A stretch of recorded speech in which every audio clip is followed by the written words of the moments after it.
What's up, Chad?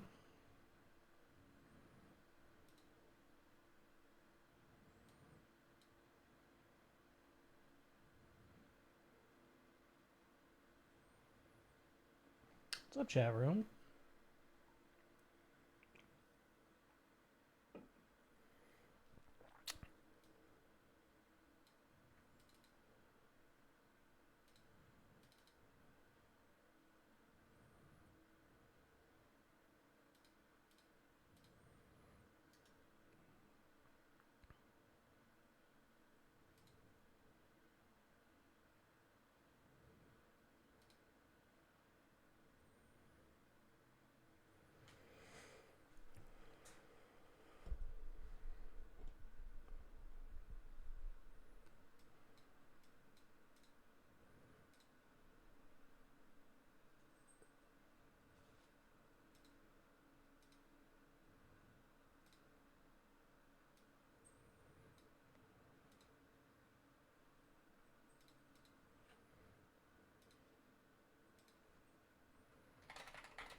Testing some things.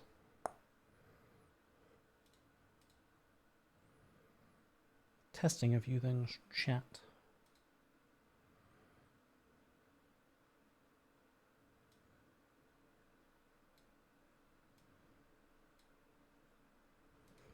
We refresh this page.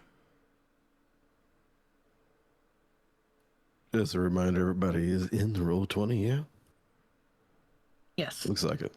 Yes, I just had to refresh. Hi. Hello. Let me. Looks like everyone's in Roll20. How do I change my profile picture into Roll20? I don't know. I know Bright. Looks like two people have done it. I did it like 3, 4, 5 years ago. Oh, okay. You have to go back out of the game and you will go to your settings, like on the base page. And then you'll change it there. Oh, okay. So this is like across campaigns that you can't set like an individual picture for an individual campaign. I think you can, your character sheet. And then you can select it. Got you. Okay.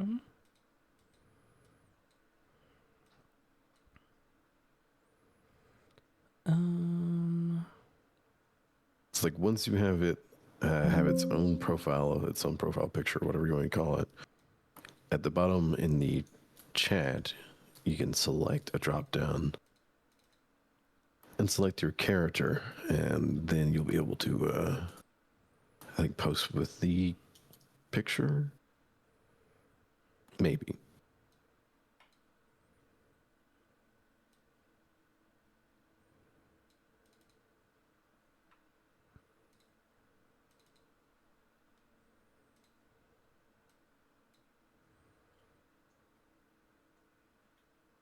Guys, I accidentally knocked on Sophomore's door. Oh, okay. I don't know to accept it, but he might be here for a second. Sophomore might pop in. I don't see done on the shared collaboration thing. Oh, okay, never mind. I just. I'm there. Hey, Sam. Why does it only show you and me on the like little boxes? It shows done running on the right, but it only shows me and you on the little boxes. It's weird. Strange. Yeah, I see that too. That's so weird. I don't know. Okay, so now that this has been changed, if I refresh Roll20... Okay, if everybody refreshes Roll20, you'll see that my picture is now a little owl person.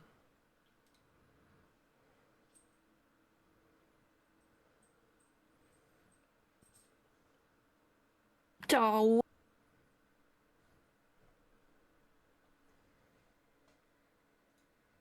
All right. And if I've done this Everybody. correctly, there we go. Look at that.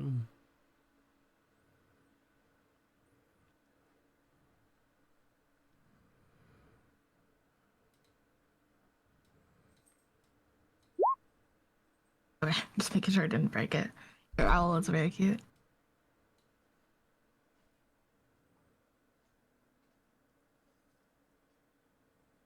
I see nothing different, but I'm sure it will change in a minute.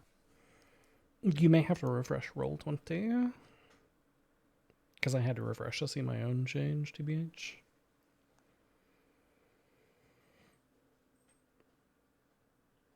Oh.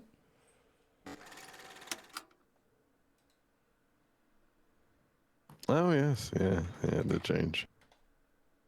But yeah, are you also changing yours, or are you committing? No, I'm committing. I'm hard committing. The hell is on?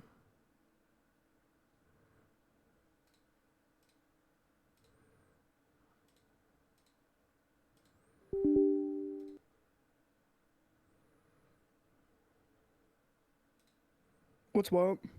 All right. If everyone's ready, get our pictures and everything set up. Quick little introduction of the world of Vorax. This world has gone through several different calamities over the span of time it has existed. Bless you. Yeah. Each time that the world has had this apocalypse happen, everything is basically reset. In this most recent time, every land here that Vorax has its own style of tragedy, its own style of strife, even in the places that are deemed the best, the greatest, places of wonder. Their flavor of struggle is just different. For this session, our story will be taking place in the Red Basin. In particular, we'll be starting off south of Sincliff, nearing the border of the distant sands. We will be following the story of several different outlaws.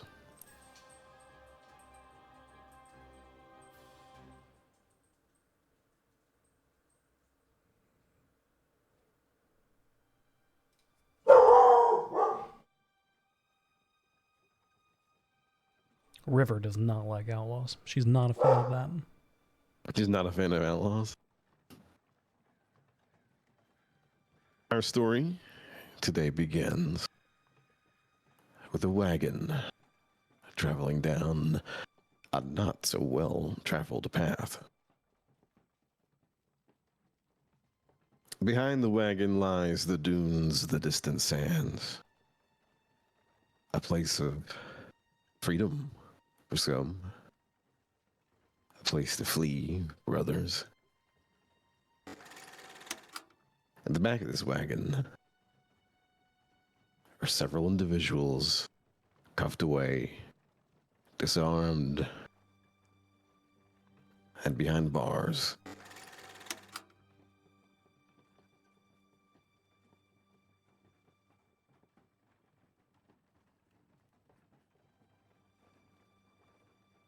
B, if you will, describe your character to us, please. Yeah, sure, there she is. So her name is Vera, and she is a tiefling paladin, who, I mean, she's gonna talk about it. So she's a worshiper of Shah, and yeah, that's what I got. Well, most of you are cuffed with your hands in front of you. She, in particular, is cuffed with her hands behind her. I do not wish for her to have much comfort in her ride, or to feel like she has a chance to free herself.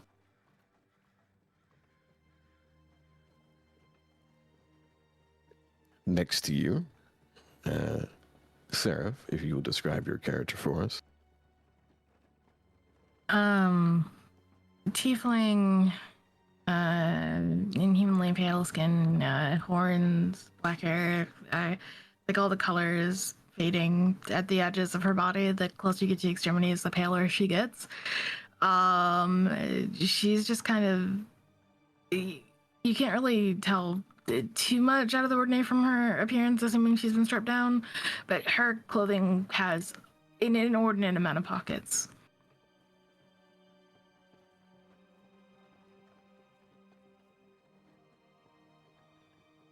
So you look up across from you, your next companion, Bright, if you'll describe your character.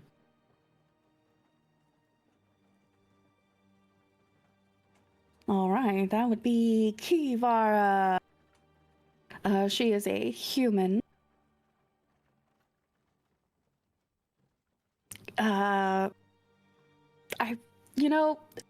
She's not very charismatic. She was raised on the land. She doesn't have a whole lot to say, but she's ever watchful.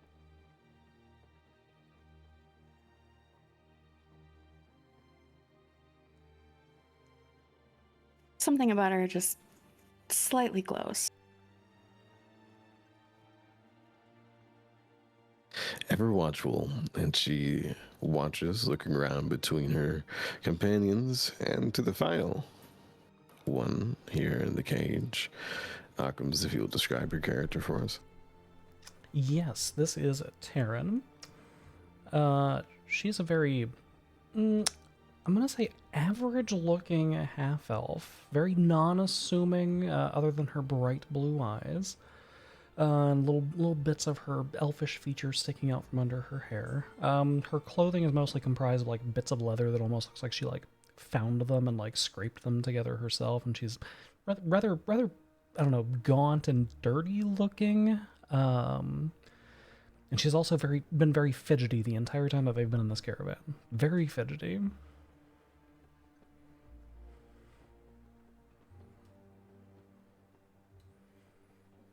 All right. So four of you look between yourselves, being dragged along currently.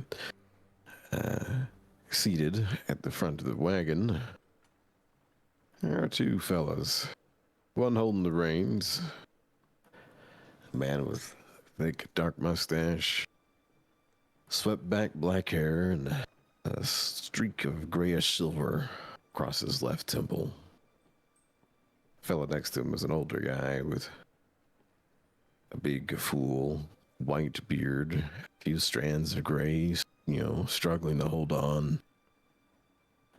Sun-beaten and lines etched across his face. Stinks of booze, and the other fellow stinks of tobacco.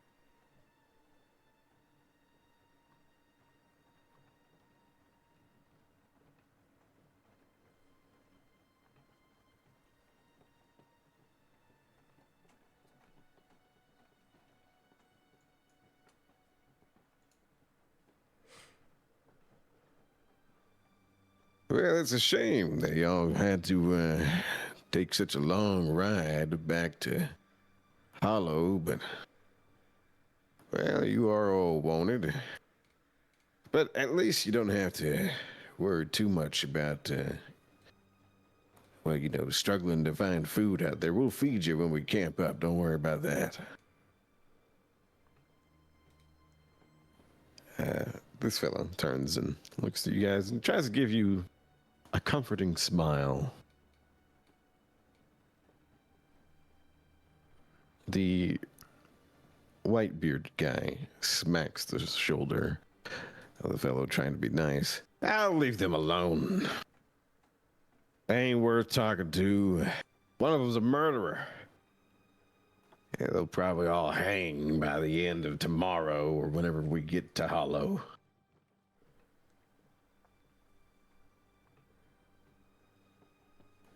Yeah, that ain't too nice. You shouldn't talk about people like that. They're not just living creatures. They're people.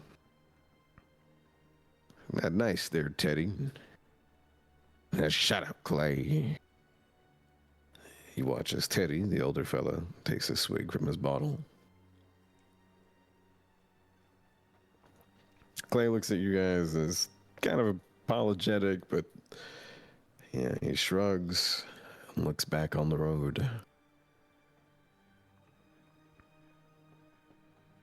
There's a lot of sound from the wagon as you guys are traveling. It's bumpy. Sound of the birds, the heat. You guys think if you whisper, you could probably speak to one another. Maybe devise something, figure something out. Maybe one of you can discover some hidden away tool, perhaps.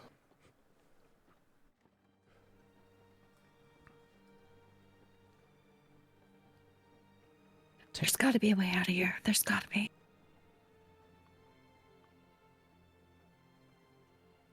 And there's always a way out. Questions are take it. Glancing towards the two men in the front. And keeping my voice way down, obviously.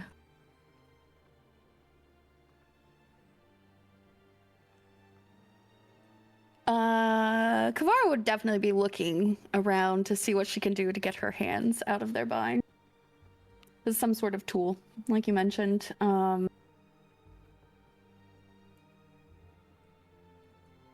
Sure. Roll me an investigation.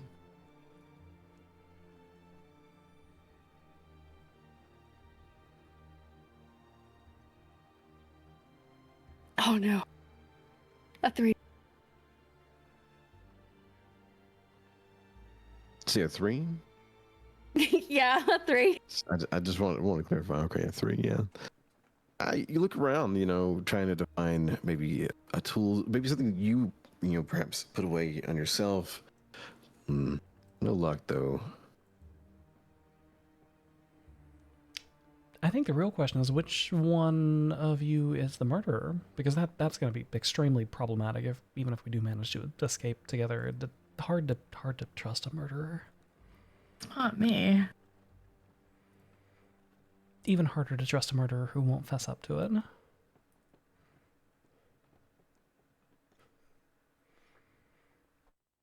While distracting and sowing discord amongst everyone, Taryn will begin looking around to see if she can find anything to free herself from the shackles. I'm gonna use on Taryn as the murderer. One, roll me a stealth for everybody who is looking to do things just for the time being, and then Akram's roll me a perception. That is a 21 on stealth. 19. And that is a 20 on perception.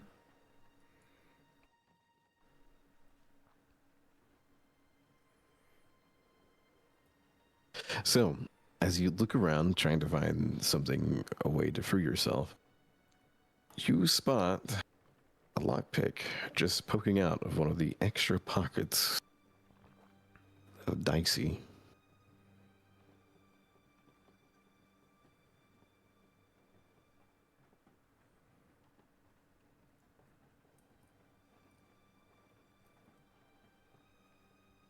Am I able to reach that?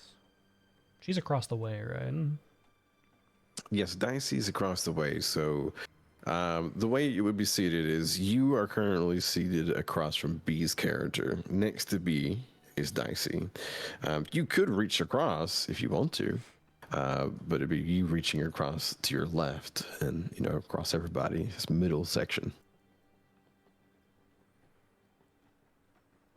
I'm gonna wait until the caravan hits like a little bump in the road, like things kind of jostle around, and then I'm gonna pretend to fall over forward. Okay. As it's going, go ahead and roll me your performance. There's quite a few bumps in the road, and an opportunity would arise any moment now. Could I do deception instead, since I'm a liar? Or would you like performance? Performance for falling into them, personally. At a 15. This is where all my good rolls went. Where were these when we were playing other games? Dicey, what's your passive perception? +3. Hold on. I don't know what that means. Wait. Perception is wisdom +3. My wisdom is 12, so +3 is It's 15. 15. Yeah. It might be 16 if the +1 on wisdom counts. I don't think it does. I think it's 12. I don't know how to read stats. Sorry. You should have on your character sheet on the left-hand side underneath your saving throw, there should be like a passive perception, passive investigation, etc. Oh, there is. It's 13. Okay. So then you do not detect anything. You just getting familiarized with your character, Torin, right? Is that how you would say it? Or Taryn? Taryn. Taryn, you fall across the aisle, cuffed as you are. You land into them. Dicey doesn't notice that you are doing so on purpose. Are you attempting to slip this out of their pockets? Oh, 100%, yes. Sleight of hand, please. That's an 11. Dicey, you notice in the opportune moment that Taryn has slammed into you, by accident, of course, it was obvious, big bump in the road, they are scuffling through your pockets very quickly. You watch as little nimble fingers grip around the lockpick that was stuffed away in your pocket. You could attempt to attest them and stop them from taking it. I'm not going to do that because that would be bad for everyone. I'll let him take it. Fair enough. All right. Taryn, you take the lockpick out of her pocket, but you notice that you were definitely spotted. A keen eye, even in your very stealthy experience.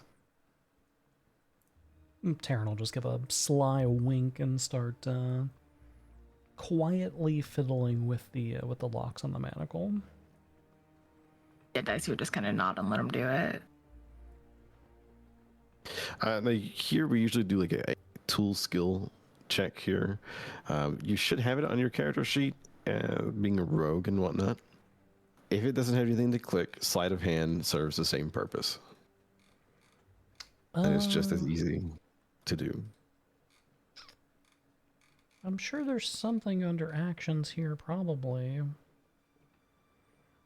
Do we know where it would be? Because I know that it's like proficiency in like the thieves tools or whatever. I just don't know where it would be. Yeah. Let me open up your character sheet and I'll go see.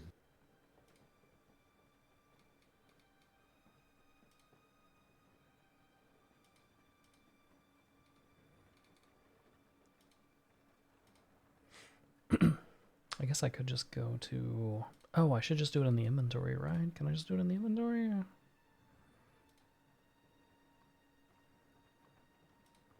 I'm opening up your character sheet right now, I can tell you.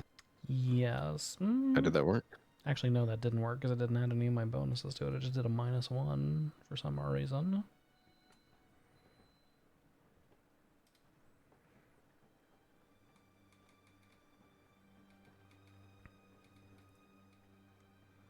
Let's see. I need to add it into your sheet. Well, there it is. There's no way to click on it here for Beyond 20, so just do sleight of hand. Okay. That is a 15.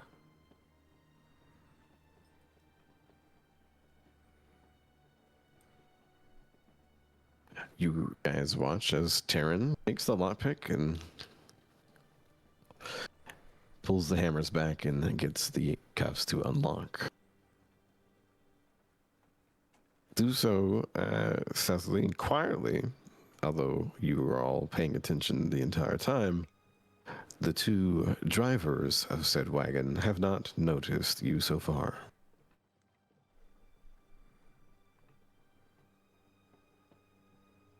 Could be keeping my eye on the drivers, kind of, without like making it obvious, just so I can know if they're gonna about to look back. Sure, roll perception for me. You're keeping an eye out. You'll see obvious signs of things, but this will be how quick do you see and quick do you act? 13. Yep. Yeah, you're keeping a pretty good eye. I mean, you're noticing the guy is drinking more, and the other guy is giving him the side eye every so often. Obviously, not a big fan of his partner currently. So Taryn will lean Noted. forward to Dicey, and kind of like motion to offer to start undoing their shackles. With the just the quick comment of, well, even if you are the murderer, at least you're a useful one, while smirking at the tool. Dicey would just kind of nod.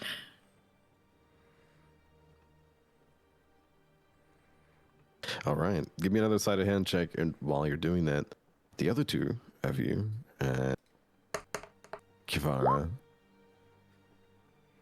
and our Shar worshiper. Is it Hey. Vera? I just want to say it right? Yeah, Vera. So Kivara and Vera, you guys are witnessing these two seemingly work together. They're breaking free. What are the two of you doing in this moment? I'm also watching for them to start to make any sort of motion to pay attention to what's going on, because I'm going to start distracting them as best as we can with zero charisma, with negative charisma.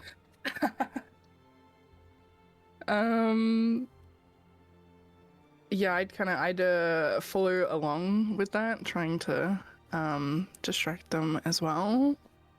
With +3 charisma, huge. Huge! I'm pretty charismatic. Okay.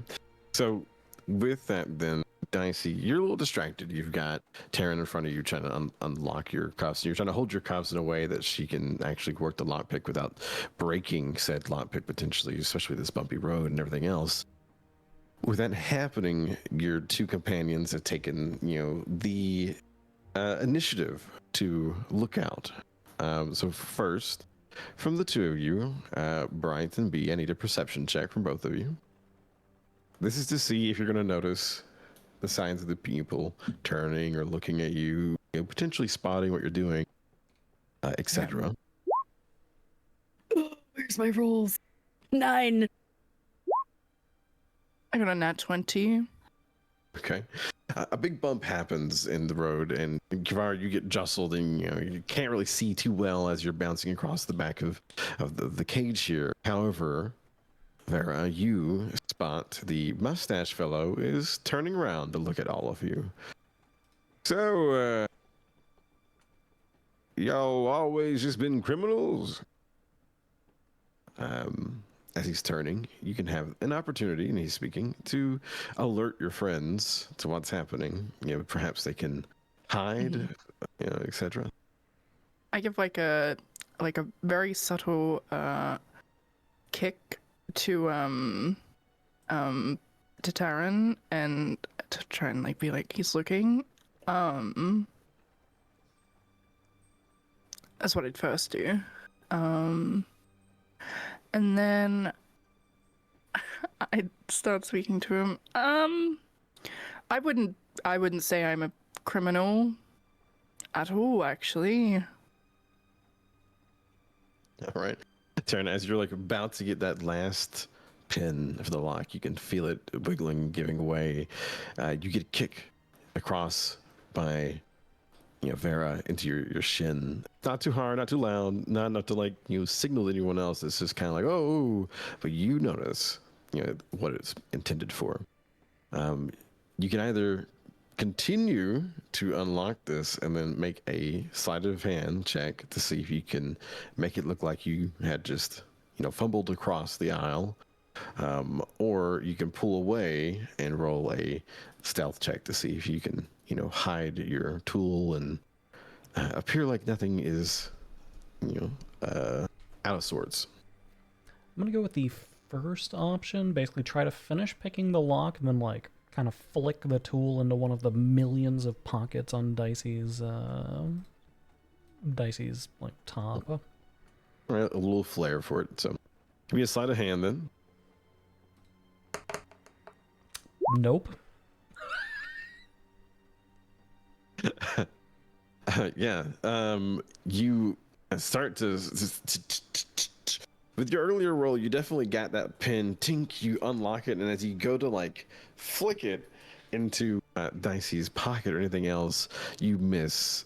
It goes wide. And Is there any way that I flies. could try and catch it or change that outcome? Yeah, you could attempt to catch it.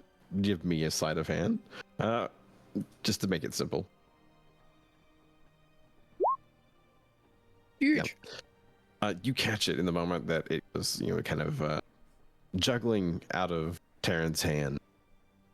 You catch it and put it away pretty quickly. Clay, the fella who's sitting up there in front of you all, makes eye contact with you, Terran, and gives you a wink. Oh yeah, so you weren't always a criminal there, then, Miss.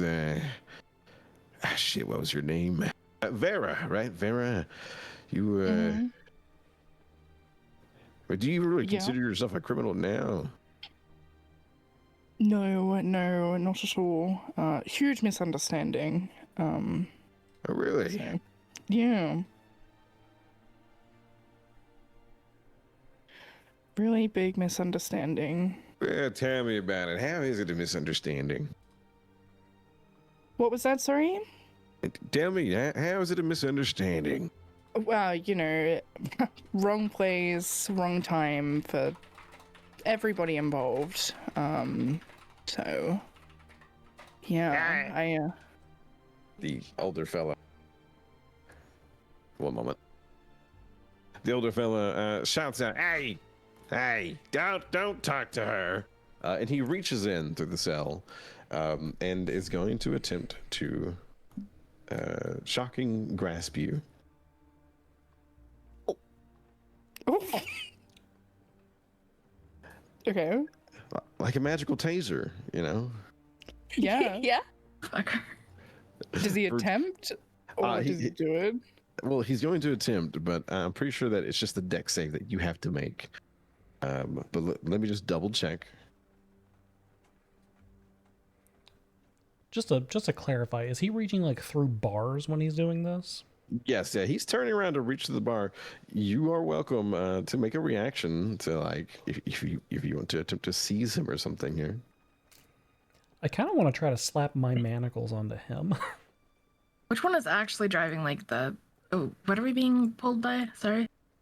You are in a wagon. You're being pulled by two horses. Well, the horses can take care of themselves if we incapacitate the driver, so that's fine. The driver is the fellow named Clay who spotted the fumble with the lockpick and gave a wink to Terran. The other fellow is Teddy, the one who is attempting to harm your companion. Well, fellow criminal, imprisoned prisoner, etc.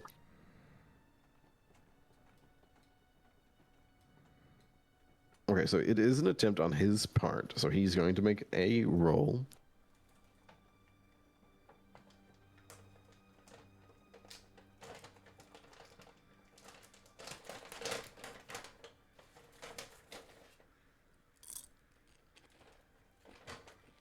Wow. He rolled a 2 with a -2. So as he goes reaching in to grab you, his hand slips off to the side, and he reaches like a little bit too far by, and he grasps the cell itself and attempts to cast shocking grasp. For a brief moment, he electrifies the entire cell,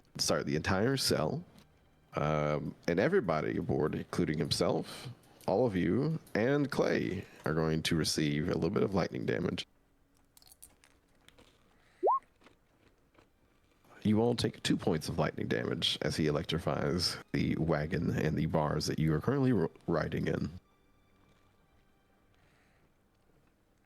Hey now, watch yourself.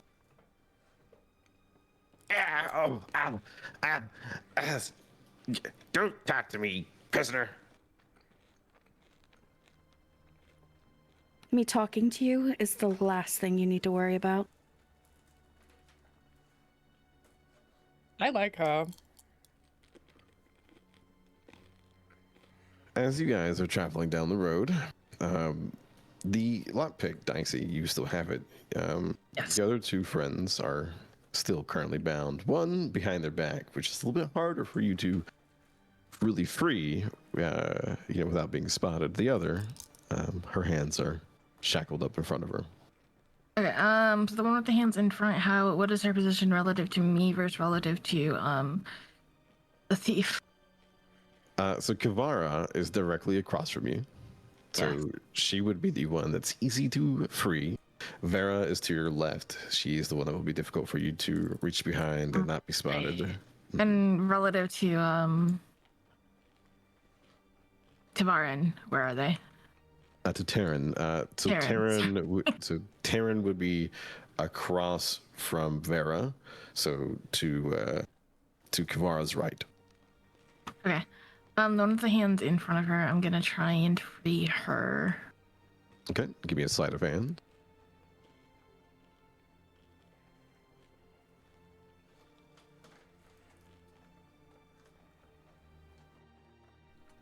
Hello? Hold on, it just decided it doesn't want to work anymore. There it is. There it goes. It takes a second sometimes. Oh, huge. Yeah, you reach across, and Kivara, who has been doing her best to try to keep an eye out, but has just been getting jostled around, holds her hands out steady, enough for you to click, and you hear the cuffs free. Okay. The one with the hands behind her, am I in a better position to do it somewhat stealthily, or is Karen in a better position to do it somewhat stealthily? You're in the best position to do it stealthily, but it will be a disadvantageous position in general. Yeah. Okay. I don't really know anything about this area, so I don't know if they're coming up to like anything that'll distract them hugely. Have they been looking back towards us at all, or have they just kind of been pouting because he shocked everyone? Yeah, the old fella's like gripping his hand and shaking it around, and the other guy's just keeping his eyes forward, but every so often he does look back. It's been a minute. You know what? We've got three of us. If they do look back, it's 3v2. I'm gonna try and unlock the cuffs that are behind her. Make a sleight of hand at disadvantage. Oh, how do I do it at disadvantage? You'll just roll again. We're going to take the lowest roll. Okay.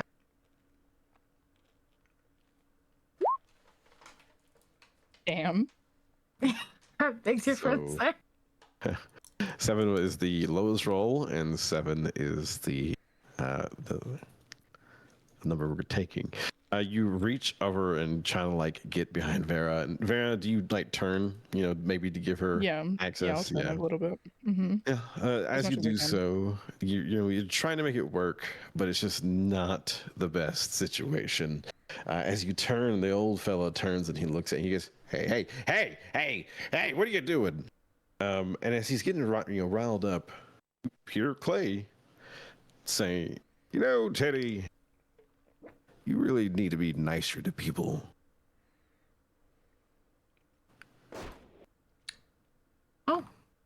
Oh, Oop. oh my God. You see, as he's holding his revolver close to his chest, he's fired off a single round into the side of Teddy. Teddy's gripping his side, and he's looking down, hand covered in blood. He looks up, lip quivering, trying to figure out what words to say, and he looks up just as Clay places the gun square in his face. Really gotta learn to be nicer. Just next time around, if there's a next time for you, be kind.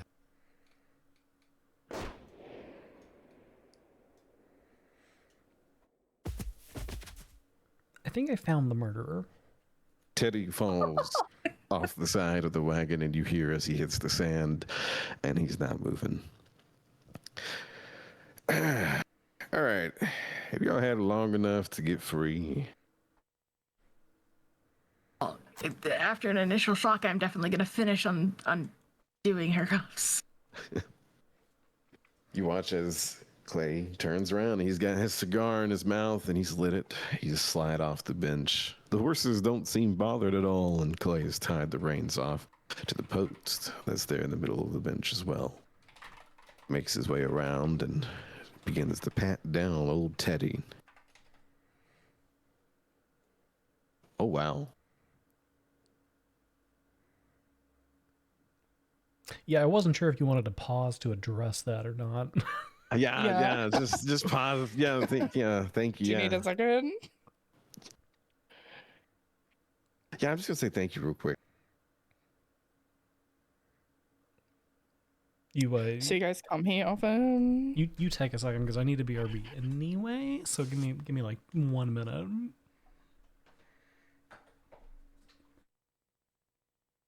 Huge 50 bomb. Yeah, big. Huge. Huge, like Clay shooting Teddy in the face. That was huge.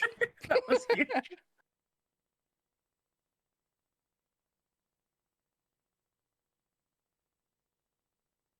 Teddy's dead. Teddy's dead. Fuck Teddy. Fuck Teddy. Hey. Oh, he's dead. Yep, Yeah. he's dead.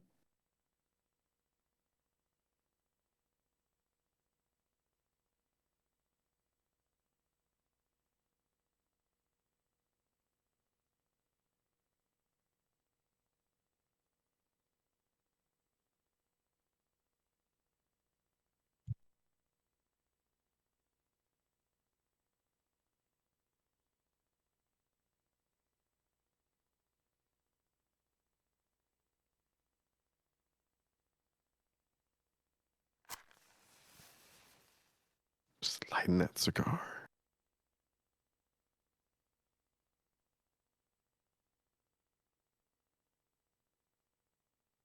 Is it good sound effects? Yeah, I was not expecting the shot. Hell yeah.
Banger.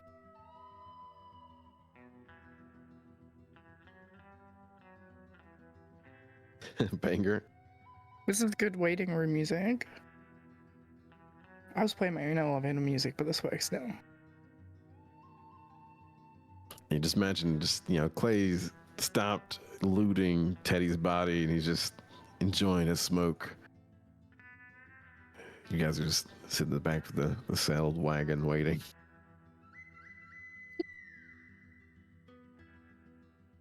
Valid smoke, get a good bang.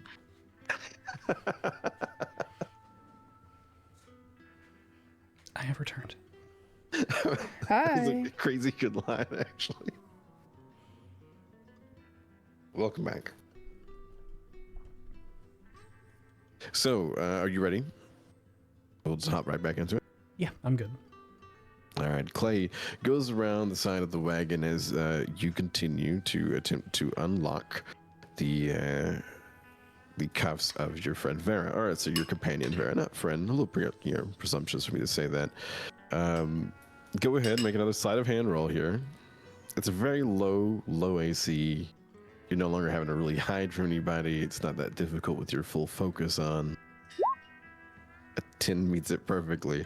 You hear the click as the cuffs slide away, and Clay turns around. You hear a little jingle of keys as he tosses them into the back of the wagon.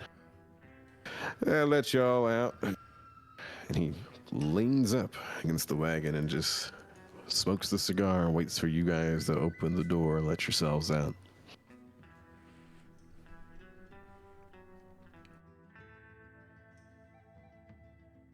Well, I'm gonna like shake my hands off, and then pick up the keys, I guess, and unlock the door. Reach around outside, put the key through the lock, and pop it open. Mm-hmm. I get out and look at everyone. Are you guys coming, or Yeah, bro. I'm gonna jump out of the wagon. we staying? Okay. No, we're scrambling out. Eyes narrowed. One dark blue eyebrow cocked. Freedom rarely comes without a cost. Yeah, Taryn is actually not scrambling to get out. She's waiting for everyone else to step out, and she's kind of stepping out last, observing what's happening. Clay sits there and enjoys the cigar as you guys take your time. Left hand is resting against the, hilt, the handle of his revolver. You notice that there's not like a 6-shooter, drum to it. There's just this big orb that sits where the body of it would be. Well, you're right. Absolutely. Listen, you've all got bounties, but you're all thieves. I've got a buddy that's out here in Hollow, and, well, he's been saying some weird things have been happening. See, we had a nice deal, right? They had found some ruins and some objects, maybe worth hundreds of gold, disappeared from the excavation that was happening. But now suddenly the town is having disappearances.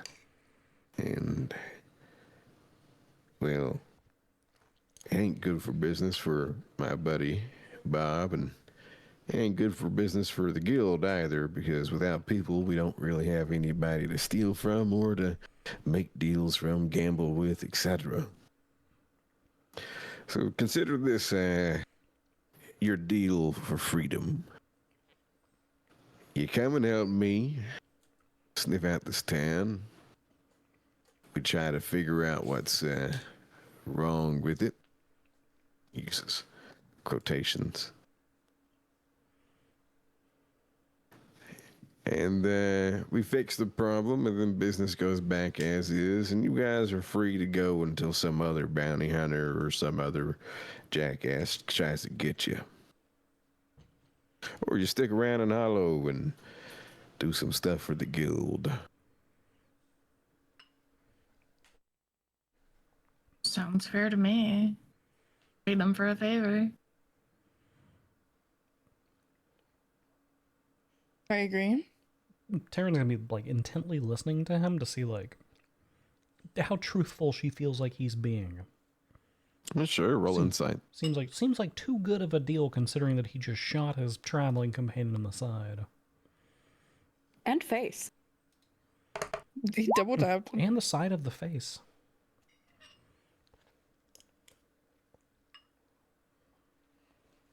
It seems like he's being quite, honest with you, giving you a straight and fair deal.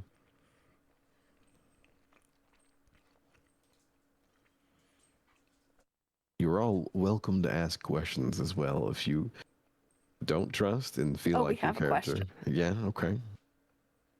And say we refuse your offer. Then what?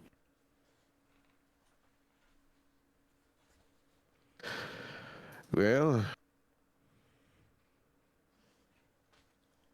can't see him smooth out his mustache with his other hand. Are you going to try to attack me out here if you refuse the offer? Nobody said anything about attacking anyone. Well, if you refuse the offer, I mean, you're free to do so. You're on foot, and you're going to owe the guild a favor later. He shrugs. Hey, I can be your collector or someone else.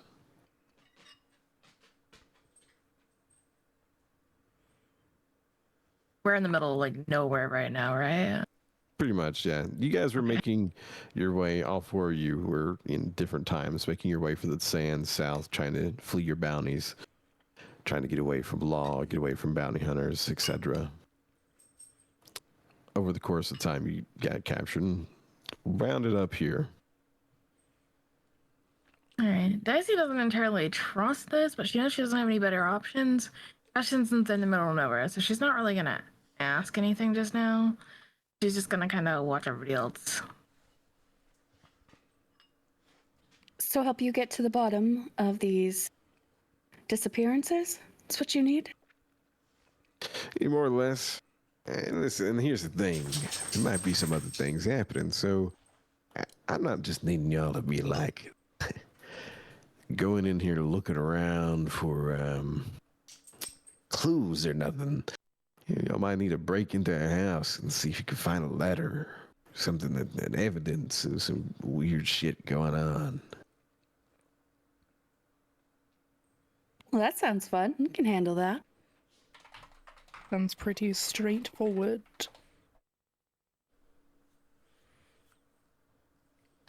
Perfect. Now here comes the kind of tough part, I guess. Two of you could be a deputy. Two of you gotta be prisoners. At least for the show, for a minute. You can profess that you want to do good or something. Feel better about yourselves. Once we get to the town and, we can say you're on parole.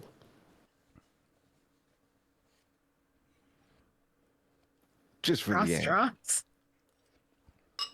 I look at the others, I'm like, draw straws.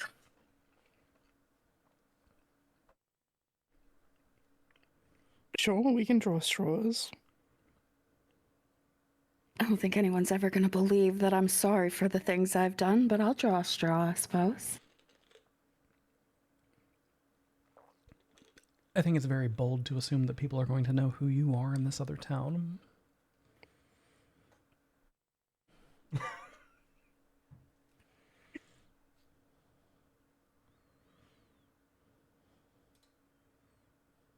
Wow, you gonna say anything back, or are you just gonna take that? Oh, that's funny. That's all she'd say. So who's going to be holding the straws? Probably the man without a dog in this game, a dog in this fight. He holds up 4 matches.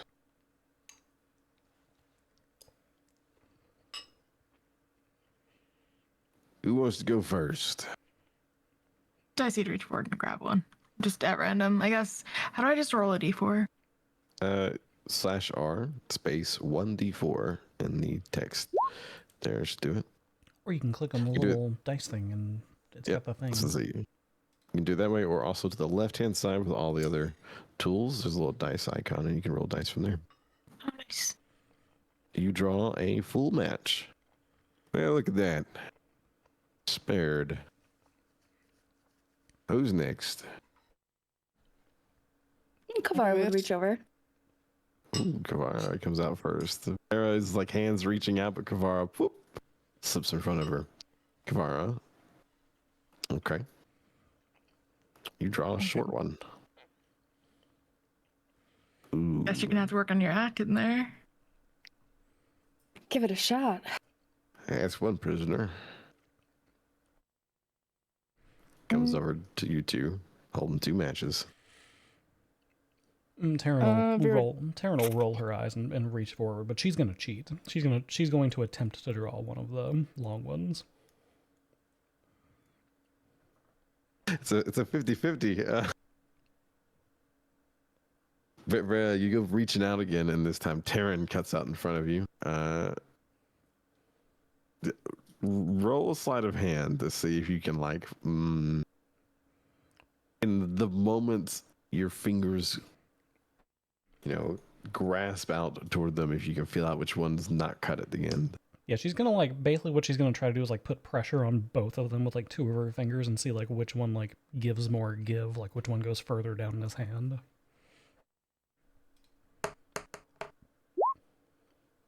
You're trying to take the one that would be the longer one? Oh, yes. Okay.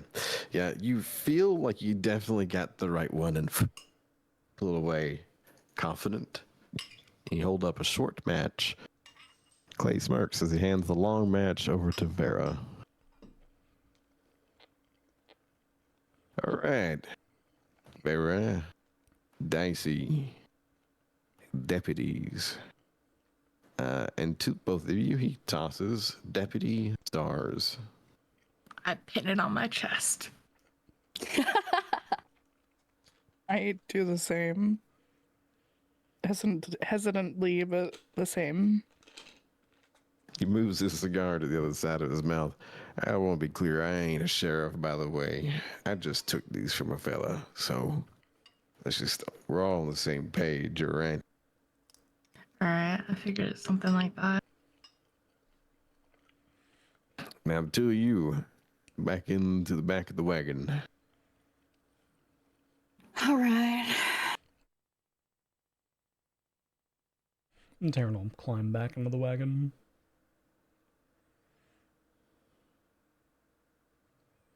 All right, the 2 of you back in. He doesn't cuff you up, and he doesn't lock the door. He does close it, but the key is still inside. Doesn't seem too bothered by that. He slides up onto the bench. There's enough room for the wagon for all 3 of you guys to sit up on the bench across.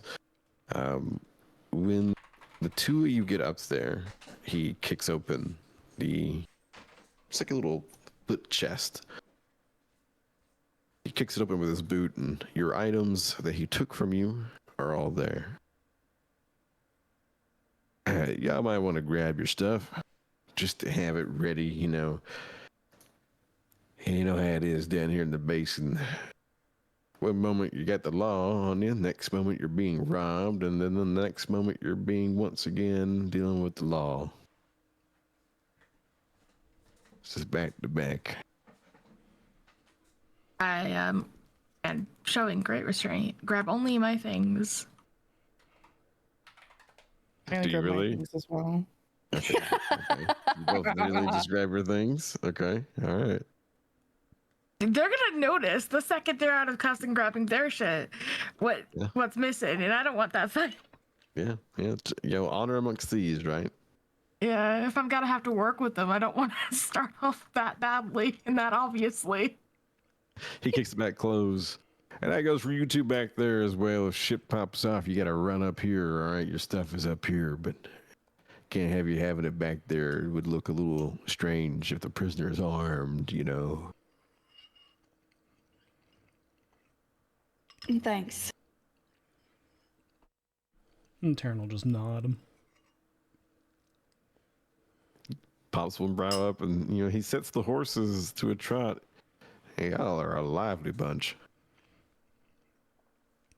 Real thankful, man. Spent so long in that desert, thought I was gonna fry. I'm just happy to be getting up a little bit further out of it. It's not often that I thank people for indebting me. On that we agree. Well, you could be indebted to me and do some work you already do, or I don't know, you could be hanging from a post. You know, with the lawman Teddy back there, that's what his idea for you was.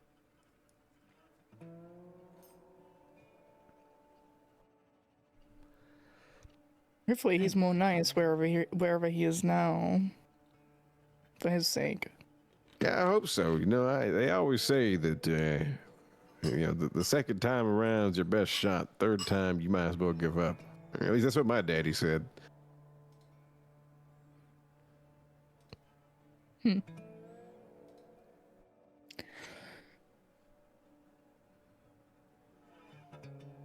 So once again, wagon begins to roll.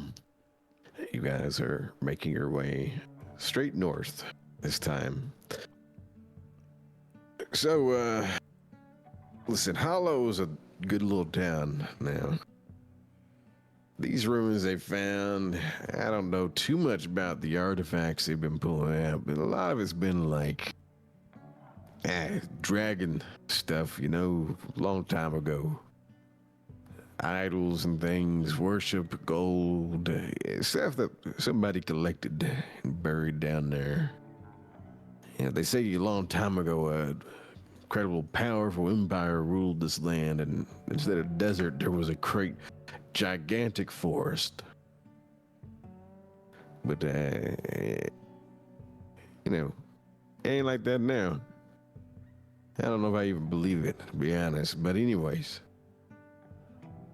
my buddy Bob, who runs a tavern there, bar, saloon, whatever you want to call it, he said that people started acting strange. And some folks just started disappearing. People coming into town, people, you know, just visiting would vanish. Not too uncommon, but usually, you know, not too many folk would just do it in a way that seems suspicious, like leaving their clothes at the bar still, you know, in their room. Oh. Yeah. And he says some of the town people have like lapses in their memory. Sorry, go ahead. What were you going to say there? Oh, sorry. I was gonna ask, are these people who've taken stuff, or are these just random visitors? Yeah, probably a mix of both. I'd imagine that some of them probably are treasure hunters, getting their hands on things, and something happens to them, I'm sure. But from what Bob's saying, this happened to even some of the regular folk that have been living there recently. You said they were acting strange. Strange how? Yeah, Bob says they would have lapses in the memory. They would forget things, and they would just wander around like they were lost for a while. And suddenly it was like they clicked back in, like they turned on. You know, like those automatons. You ever seen those automatons? They got some of them up at Crapolis, but he like looks at like all of you, wondering, have any of you seen automatons? I probably have. Heard of them, but I've never seen one. Taryn shakes her head.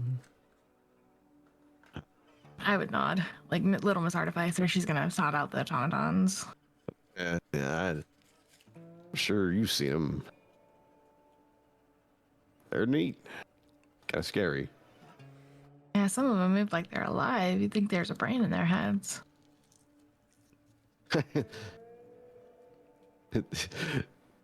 He seemed a little uneasy by that comment. Like, I don't know. He hadn't really considered that, but now he's going, wait a minute. Huh. Well, yeah, anyways, he says they acting strange, and then boop, boop, something clicks, and they go back to normal. Getting deja vu.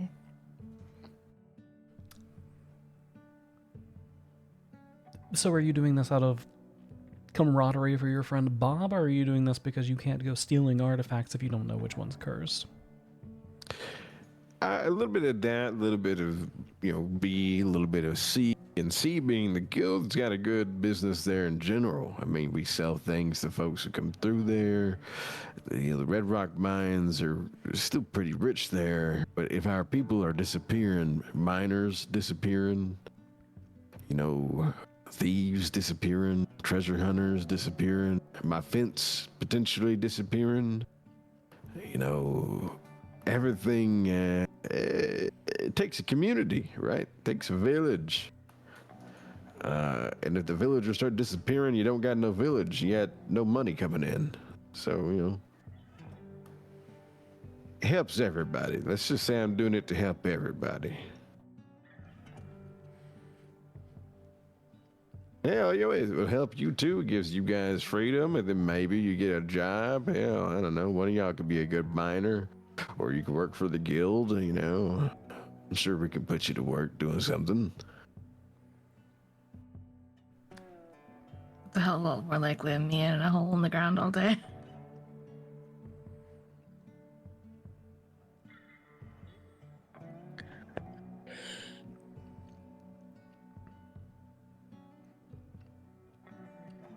I didn't So- think I'd be very good at mining. You don't think so? What do you think No. you'd be good at? Not mining, that's for sure.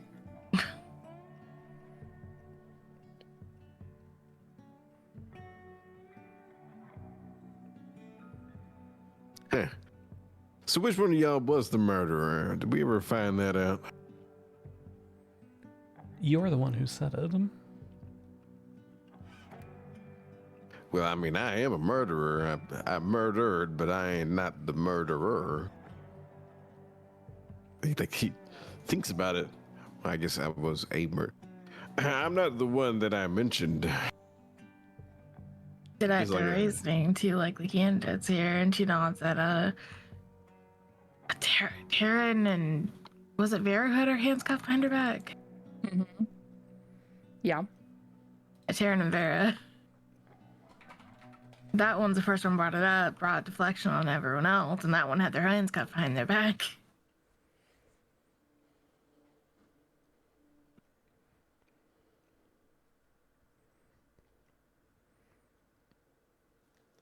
I'm guessing the silence means that neither of them fesses up. They just keep riding along the wagon, yeah? Yep. Yep. All right. Well, you guys continue on your way then, down the path toward the town.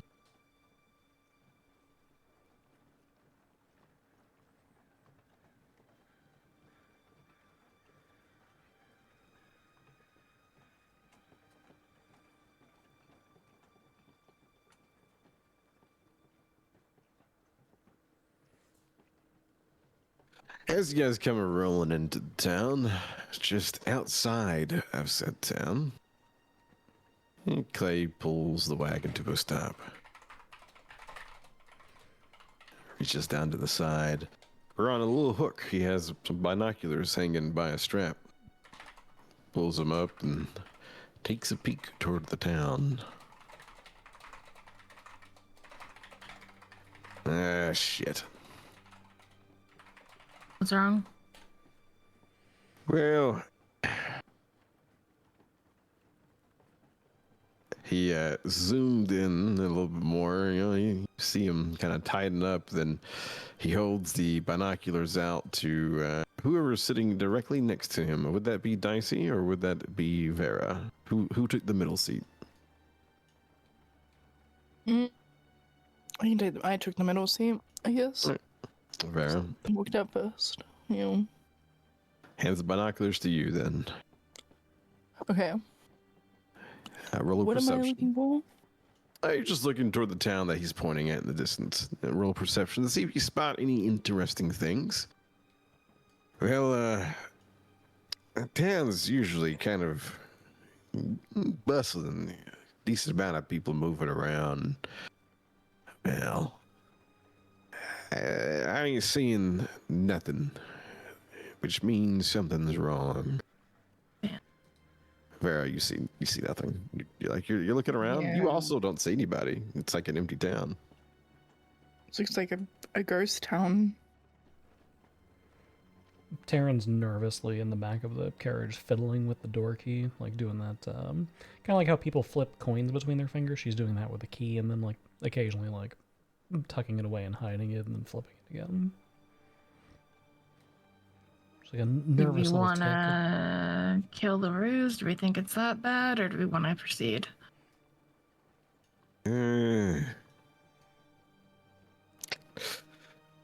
It could just be from the things being weird, you know. We keep riding in for a minute. All right. I mean, like a minute and a half, I'll be back. Okay. I take the binoculars real quick and see if I can spot anything myself. Yeah, probably this is really fight back against it and roll a perception.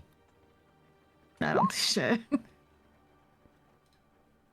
I mean, you don't really spot much of anything either. Like looking around, you do see, like for a brief second, you think you see someone behind the window of one of the buildings. Huh. I'm also not going to hand these binoculars back unless he specifically asks for them. He doesn't seem to say much of anything other than he just lights up another cigar. They disappear into a pocket. Well, I say we ride forward. How you two feeling back there, huh?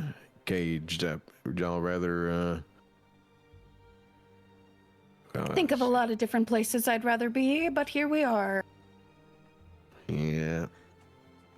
These people know you. He takes the drag from the cigar. Nope.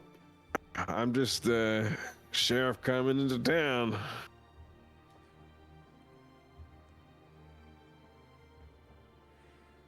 What a great company, man, you must be if your guild does so much work here and they have no idea who you are.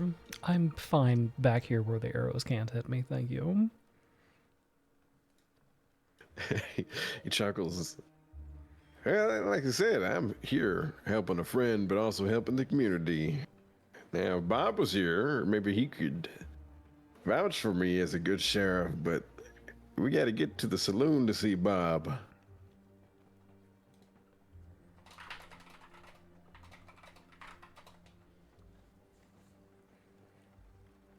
How far away is the saloon? It's on the other side of town. From what you could gather when you're looking at the binoculars, you saw a sign for it.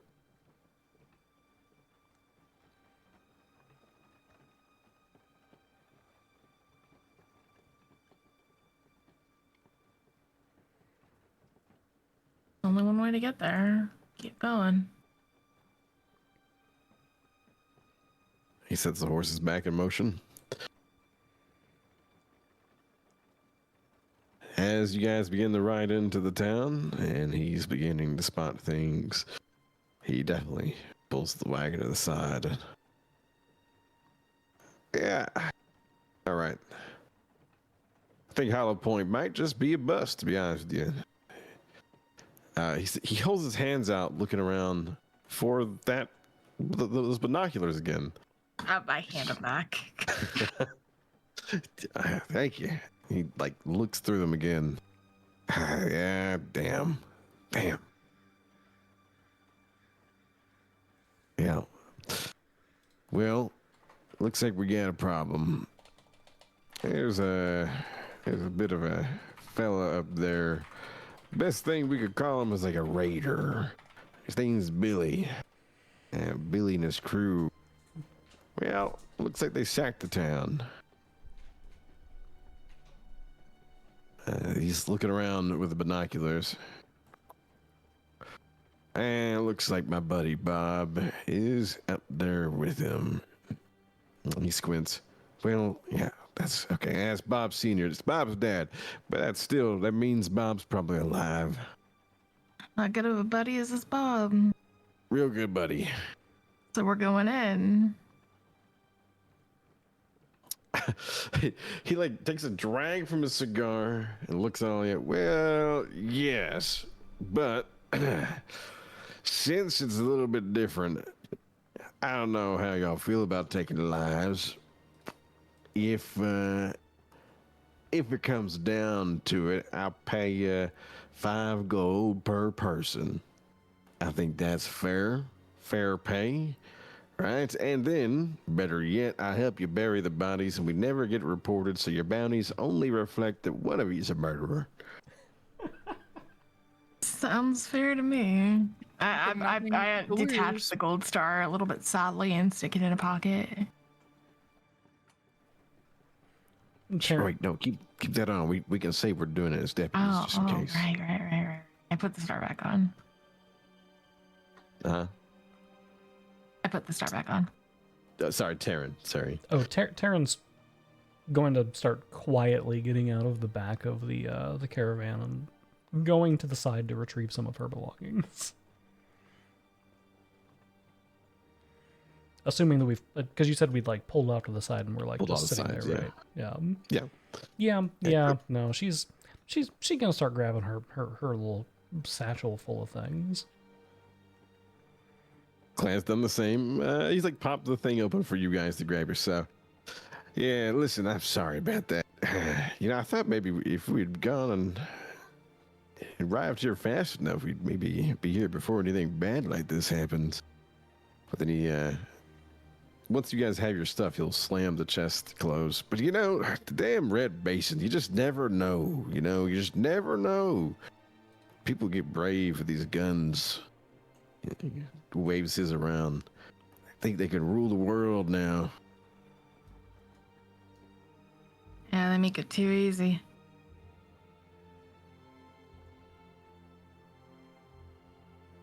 Yeah, sure do. All right, listen. Group of us, we're going to move forward and we'll just sneak on over to the stables. If we can maybe sneak around the back side of the buildings, we can just go straight to the saloon. We'll get Bob and we get Bob out. But, if we get discovered, it's we're just going to be kind of popping shots and taking care of whoever we got to until we get out of there. And like looks at all you. I don't got anything to help you get healed either. If you get grievously injured, Don't. Yeah, no, it's don't. I won't let anybody die. Same. Raises his eyebrows. Well, that doesn't sound very murderous like. He looks at Taryn. So maybe you are the murderer.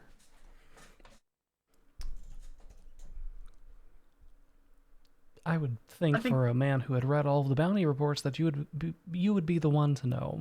Maybe you're just sowing discord like I was.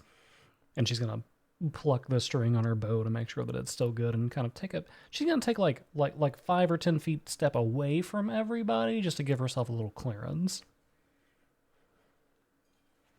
Just in case you gotta get sneaky. Yeah. He will shrug and look at everyone. I mean, it's true. I know. Just it's more fun this way. If if you guys are going to be choosing a sneaky path, or if you guys want to take a look around, there's some options here. Right now, you guys are going to be starting off at the bottom left hand of the map is where your tokens are. You're not quite here yet. You're kind of like on the outside side of the fence, making your way this way. You guys are welcome to move your tokens as you see fit. Roll perception. If you wish to, just let me know and I'll tell you what you need to roll. Spot things and etc. Okay. I think perception to see what the lay of the land is at the very beginning would probably be the best bet here. Yeah, 100%. All right. Okay. You take a little look around. You're peeking around the fence, gonna look over the stable, enter the town. You don't spot much of any sign of anybody, but you do see a horse near the inn that's tied up to a hitch post, which at least means there's somebody inside this building over here, potentially. I don't see what you're pinging, I don't think.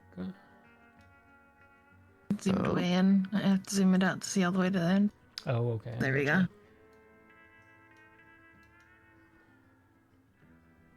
Other than that, you do not see much of activity anywhere else. The town itself is like sitting on a hill. So this building up here, and the well is at the top, and then you guys are downhill essentially. So you are on the decline, facing the incline going up. Bad news, Brightside. They have the high ground. I'd point the horse out to everybody else, just kind of so they're on the same page as I am. It's okay. Taryn's badass is like plus 20. We're fine.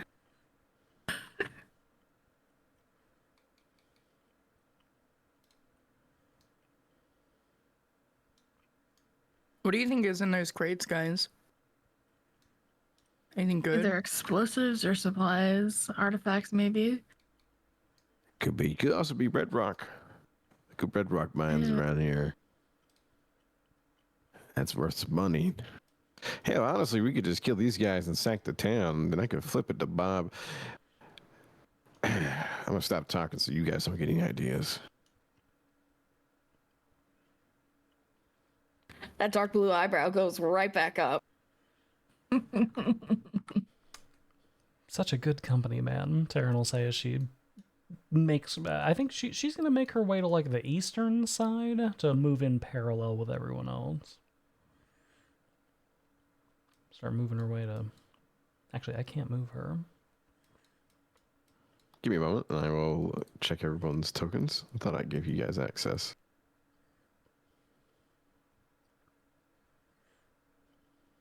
I think because I moved you guys to a new map, I've got to redo it. Yeah, I can't move my token. Now I can.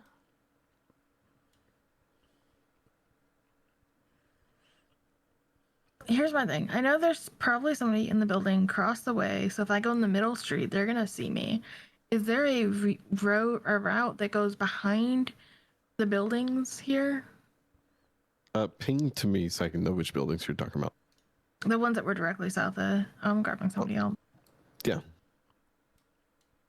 So yeah, I kind of wanted to go this way. Yeah, absolutely, you can do so. Do you do so quietly? This is the question. Yes. Okay.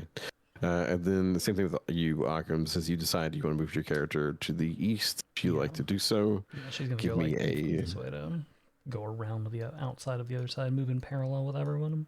And I'm gonna have my crossbow in my hand while I'm moving. Crossbow in your hand. All right. Guys, give me a stealth from both of you, please. I can see how you're doing. Vera and Kivara. Is that right? Let me make sure I say it right. Oh, yeah, Kavara. Vera and Kivara, you guys watch as your two friends go in different directions, or your two companions. Everybody always picks the hard way. I don't know why we don't just walk down the middle and see what happens. I've got that covered. Bullets is what happens. I'm gonna cast Find Familiar, and I'm going to summon Spook, a little black cat. Actually, I have a cat, I think. Hang on.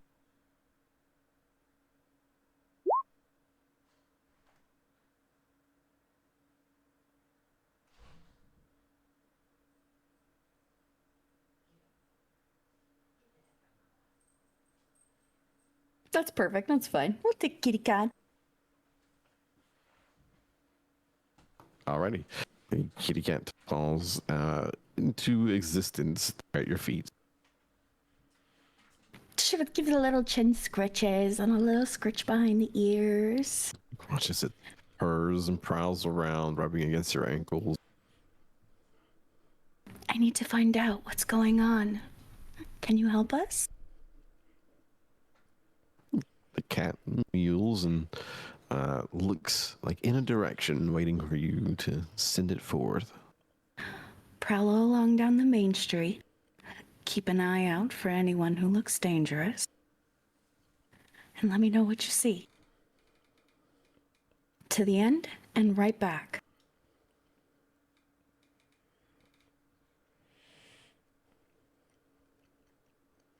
He watches the cat goes shooting out underneath the fence through the stables, and it goes first here and kind of looks around and then darts across the street over toward this building, gets up on the wooden platform, the porching, the steps, the ramps, etc. outside, and begins to just slowly prowl and look around. While it is doing that, Vera, is there anything you'd like to do? No, I'm just kind of keeping my eyes on the cat. Watching it for as long as I can. Alrighty. And then Dicey, Taryn.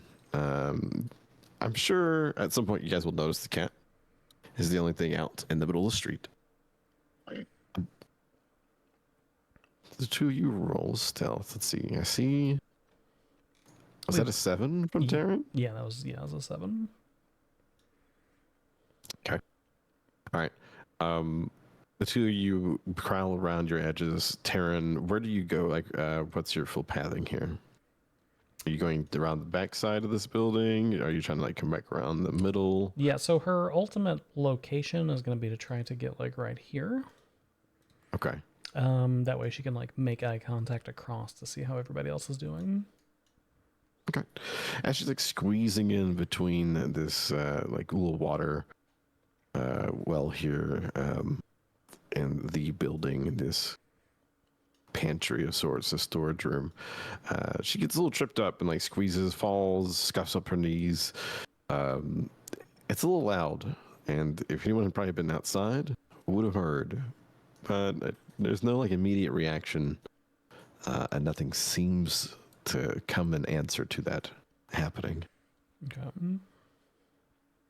So yeah, she would just kind of wait on this corner until she saw either somebody come up the middle of the road or until she saw Dicey like on the other corner. Okay, and Dicey, what are you doing? So as I pass this building, I don't know how to ping. I'm double clicking, it doesn't do anything. Just hold left click. Oh, you can also As I pass this building here, then I'm gonna be like looking in the windows if they're already in the back, just to see if I see any movement inside, anything that looks hostile. Yeah, you don't have to roll a perception here, but if you'd like to look inside and not be spotted, I will want a stealth. As far as like spotting someone, as you begin to like peek around through the window at the backside of this building, you spot a guy inside. Very like classic looking wizardy type. He's got a pointy hat and his clothes look roguish, but they're all very frayed and bleached by the sun. He looks weather beaten as well. The end of his staff is a little bit illuminated as he seems to be like rummaging through whatever this house, this building is in. He seems to be looting the inside of this building. Okay, so he's probably with the bad guys. All right. Does the building ahead of me have any like back doors or anything like that?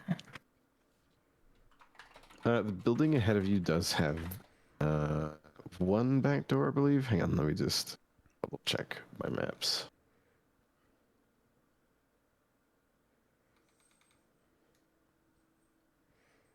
It does not have a back door. The building in front of you does not have a back door. Okay. This is just like an outside awning over here is covering some crates and some storage. Okay. Are there windows on this side of this building that I can see? Windows for the side of this building, yes. Yeah. There are windows for both those rooms. Well, there's no back door head, so she would be going, noting that he's in there, she would be trying to go down this alley while kind of like looking in the building up top at the same time, which I'm... So she's trying to look over here into this building over here while she's like going through the alley. Yeah. So on this side, she doesn't really see any windows on this side of the building, so she doesn't have to worry about seeing or being spotted, but she also doesn't know anything that's from that potential way. As she gets up like to this corner here, you will be able to spot Taryn. Taryn is like obviously kind of tucked down her corner, peeking out every so often to look at you. I'm gonna hold up one finger and then point to the building that I just passed. Like, hey, there's one person inside here. Taryn will nod an acknowledgement.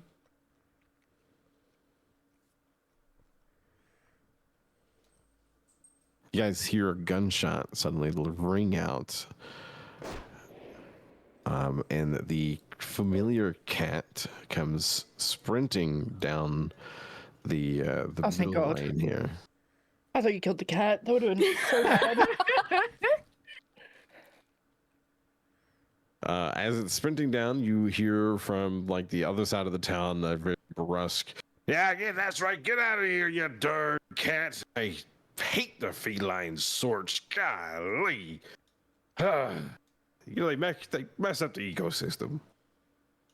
And the cat just takes off running down, and bolts this way. It's kind of hiding, trying to not make it obvious where it was going. But obviously does return to the safety here of their master. As it returns, it gives you feeds you some information telepathically. It communicates with you. As it had been traveling up, it tells you that there are 2 people inside this building over here that it spotted. It climbed up on a crate outside and looked through the window and seen 2 people inside rummaging around and, kind of just flipping through the belongings, taking things, doing more or less the same thing that the other fella on the other side was. Your cat companion, your cat familiar, just gives you this like image of a guy standing on top of a balcony with an older fella next to him. This is the guy that you get the image of. This is the angry fella who was yelling, most likely, because they fired a gun, a much cruder looking thing, old fashioned kind of looking gun compared to what Clay has, in the direction of your feline familiar. Your familiar, valuing their life, came running back to at least give you the information that you requested. Well done. All right, we have some people pillaging the inn as we speak. There's another man and down at the far end, at least, maybe more. The one in the hat is mine. Sure, yes. Okay, what do we want to do? Do we want to go deal with the people rummaging? Do you think they're gonna attack us, or? I would safe to assume that anyone here is going to come after us if we try to make a move on them. True. Oh yeah, we're in the war zone right now. These are raiders. They're gonna want to protect what they found. Our best bet's going to be to take them by surprise. Yeah, I agree. Might get lucky, kill 1 or 2 of them. They might run.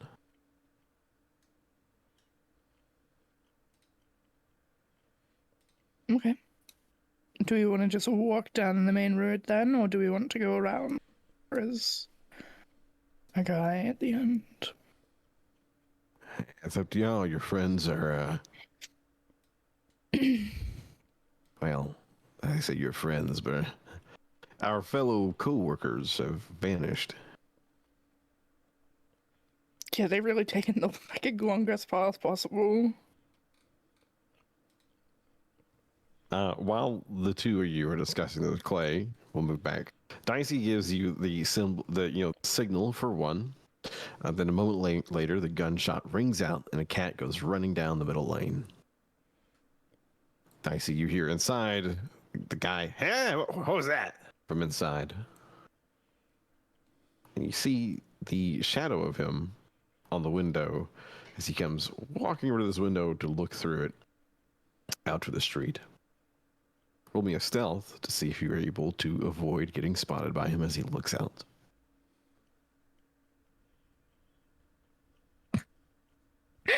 No. Oofed.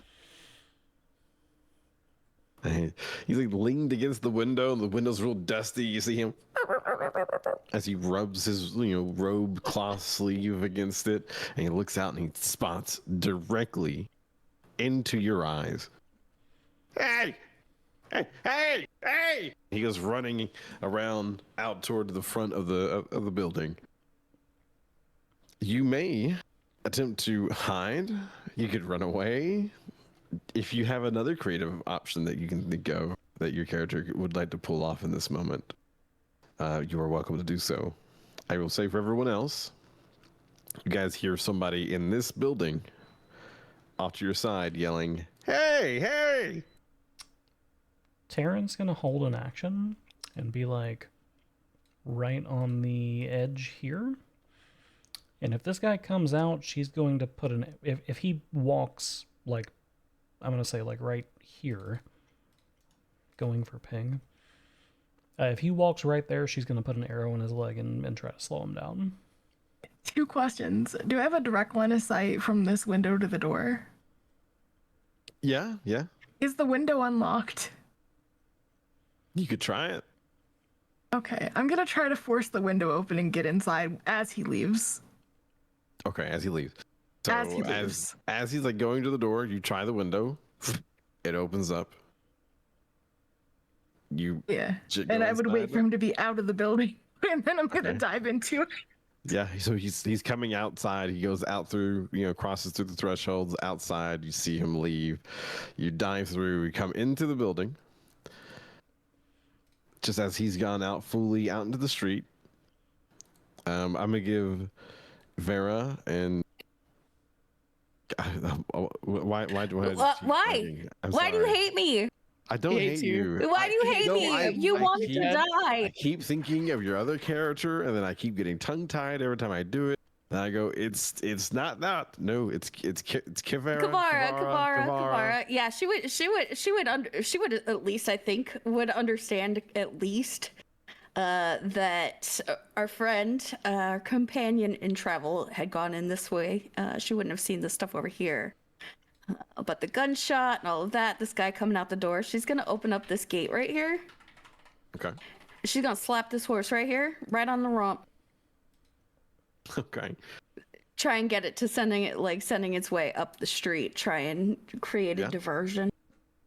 All right. You do so. Are you trying to hide, like, from being seen by the guy while you're doing it? Doing my best. Okay. He's Roll doing stealth. my best. Roll Doing my stealth at best. disadvantage. Because one had to slap the horse. You're not too far away.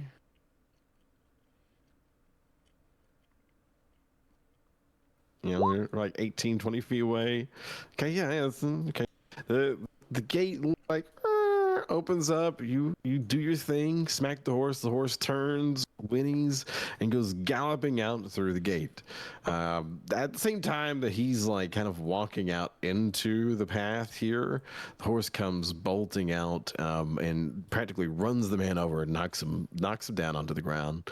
And the horse goes running up the road and out of sight. I can't remove it from the map. Just imagine the horse is running away. He turns in like, on the ground and turns his head left, right, looking around, trying to figure out what just happened. He slowly gets up, gets his hat, and he what? He sees the gate still open and the other horse is still inside. You are hidden. However, he does look in the direction of Vera. So Vera, if you are trying to hide, roll me a stealth and tell me where you're going. Are you diving for the hay bales? Are you hiding behind this horse here? Clay seems to have just kind of like hunkered down next to the water well as low as he can and just propped up against it. We try and hide behind the horse here, I think. Okay. What am I rolling? Stealth. Okay. I have -1 on stealth. Fuck. You're I've got this. You're so stealthy. I am so stealthy. Oh. So, Taryn, you see the guy, like, he was looking in this direction. He was going to go that way. The horse comes bolting out, galloping, running him down, running up the hill. And he gets up and he looks in the direction of where the horse came. He doesn't chase after the horse. He sees that the gate's open. There's another horse inside. He needs to make sure that horse doesn't get out, and he has a bigger problem. So he begins to make his way this way. As he's doing so, he gets his gate. What would you like to do? Because you're holding your action. I'd like to give you the opportunity to. Do you decide to like come back around? Do you go down the alley and try to keep an eye on them? Do you say fuck it? They got it. Knowing that they are about to be discovered, I'm gonna move to this corner where I can have a better line of sight on him. And I'm gonna try to put an arrow in his calf. Hell yeah. Okay. At that moment, you try to put the arrow in his calf. Yep, like as he reaches the gate. Okay. Roll me your shot then. Have advantage because you are stealthed and hidden and behind cover. It's a really good thing that I have advantage. Oof.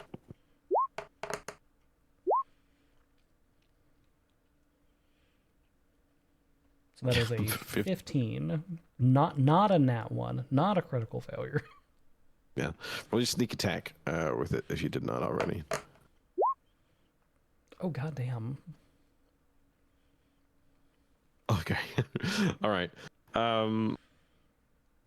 Kamara, you watch as you're hidden away, tucked against the building. The man opens the gate and he's distracted. He doesn't see you.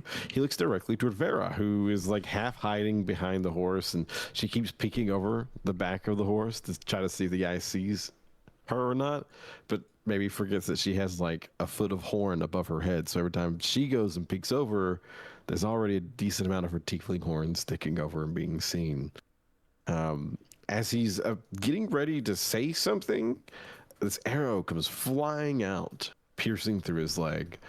You watch as it shoots through and looks like it was neat, clean, straight through. It hits the dirt near where Kavara is, and you watch his blood begin to spurt and pool very quickly as the main artery had just been nicked entirely by an expert shot done by Taryn. Hopefully that's not Bob. The man falls to a knee and then collapses, quickly turning pale and his lips moving as he tries to say something but loses consciousness. He's just a little level 1 wizard, man. He has 7 HP. He's down.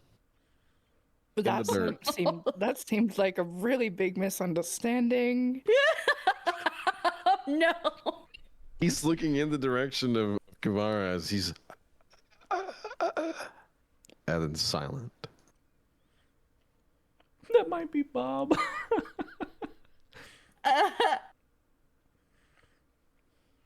Wait, do you know this guy? Clay peeks over from the water well. Who, huh? And he comes walking over. My God, what happened to him? Oh, he pulls the arrow out of the ground. Who did that? That's not important. Do you know him? He kicks the guy over. Nah. He watches Clay puts a boot on the guy's neck and just begins to slowly press down.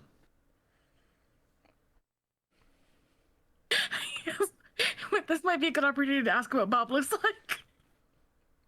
I'm I'm not there though, so do as you will. We might end up needing to know what Bob looks like. Yeah. Can I loot the body? Is there anything on it? Sorry, you asking me or Clay? Sorry. No, I'm asking you. Yeah. You can loot the body. Okay, okay, I'm looting. I'm doing it. I lean down and I start looking for stuff in the robe and stuff. Find a stave. You find a wand of some sorts. And you find a little coin purse. He has 2 silver and 5 copper. Yoink. Find Wait, let me write that down real quick. Hang on. I gotta write that down. You also find his spell book and a components pouch. A components pouch? Yes, it's a little pouch that he has that keeps all the things that he needs to cast spells, because some spells include the requirement of reagents and ingredients. Okay, so you said spellbook, wand, 2 silver, 5 copper, a components pouch. What else was on it? On them? She. That was it. I mean, that's it. And a staff. I think it was the last thing I said. A staff? Yeah, all together. A bed. Thank you so much. Clay never seems to lean off the guy's neck. So, he's just kind of watching you pat the guy down. Yeah, that was quick. Yeah. That guy just got murdered. Daylight. That's 5 gold for somebody. Which one of y'all did it? I mean, it wasn't me.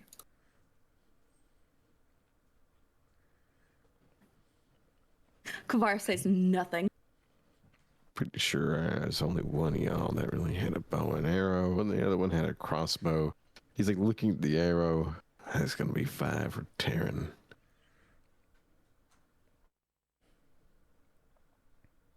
Tosses the arrow down next to the guy. Well, alrighty. Now what? Okay.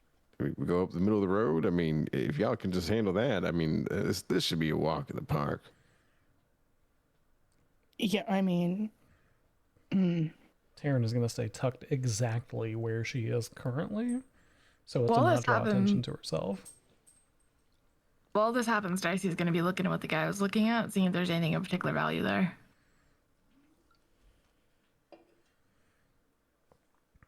Okay. In her mind, that's going to be like anything obviously valuable, but also like shiny trinkets and little bits of wire. Sure. Roll me perception.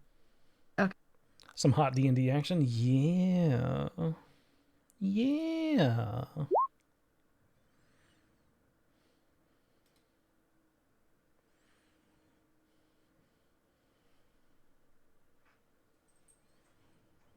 All right. So as you're looking around in this house, trying to find anything of value, there's a few things that are shiny. Like for instance, there is a nice little cutlery set. It's a silver set. Silver spoon, silver fork, silver knife. Probably worth something. Could be worth a few coins. You do spot this little like silver crow that's on this desk over here. It has 2 red eyes. Looks like red rock or ruby has been placed in the crow's eyes. Interesting thing, a little peculiar. It sits right above a piece of paper. And on the paper, there is at the bottom a big, shiny golden wax like seal that's been placed at the bottom.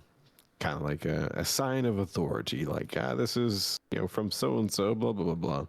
If you decide to read it, you let me know. If Yes, you don't, I'm going to read it. okay. Shiny, of course I'm reading. Yeah, as you pick it up, it's details of some strange missing person reports that have been passed on to Marshall Mathers.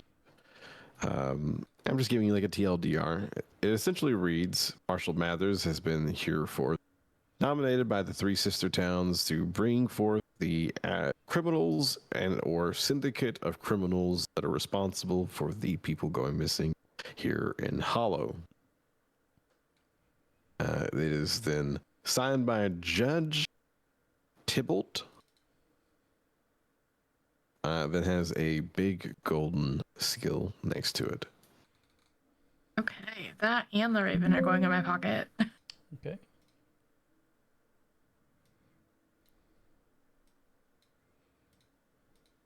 All right. You take that and put it in your pocket, and that's about the only things that were really of any shiny worth, and everything else just seems like a run-of-the-mill little office. When you look around, you kind of realize, oh, you are probably in what was the sheriff's office or a small local jail cell of sorts. Okay. After that, then I'd be heading out towards the front to see what happened to the wizard. All right, yeah. You head outside. Don't spot Taryn as she's hunkered down right now behind a little bit of the wagon in this corner of the building. You round the corner and you see the dead man, the wizard, on the ground in a vast big pool of blood that's just being absorbed by the sand. And standing above him is Clay, Kavara, and Vera. Okay. Hey. I'm too shocked for this. Hey. I hand the letter to Clay. He's gonna know what more to do with that more than I am.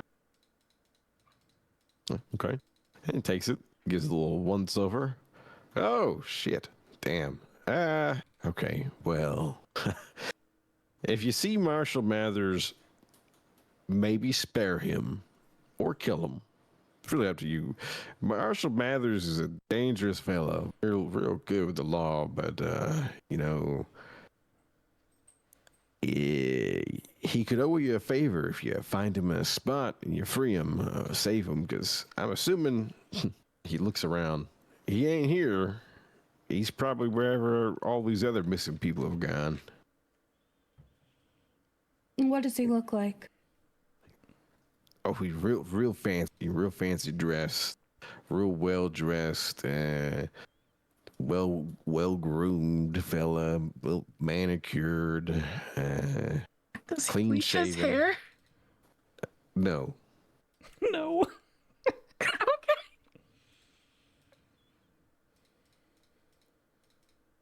Clean shaven, you said? yeah, clean shaven. He's got dark hair. Eyes are. It seems like kind of look off like almond pools. Oh no.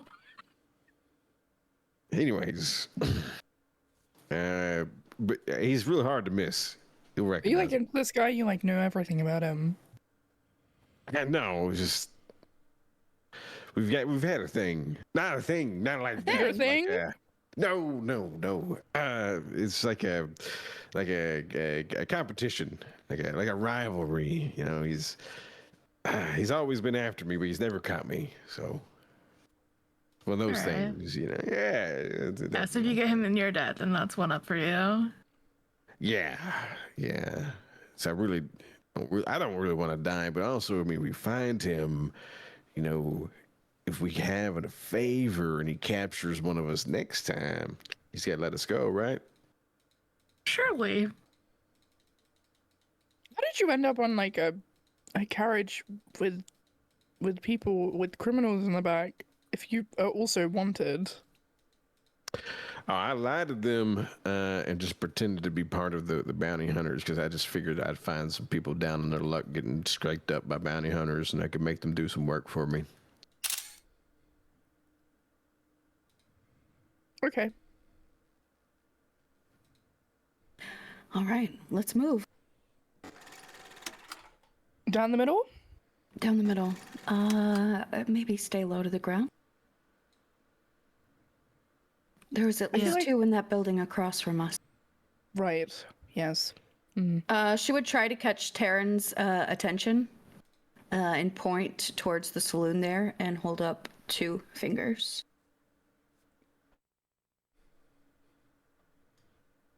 Do I need to roll to see if Taryn notices those? You kind of stated that you were keeping an eye out on them, so I don't think you need to Okay. roll to notice that. Okay. In that instance, Taryn will start kind of making her way like towards the back of this spot where the people are at, waiting to hear a commotion come from the other side. Everyone else is concerned with the saloon, so I'd still be concerned with this building to our north. Yeah, this one here, right? Yeah. So when everybody starts making over to the saloon, I'm just gonna kind of creep up that way, but I'll wait till everybody else moves.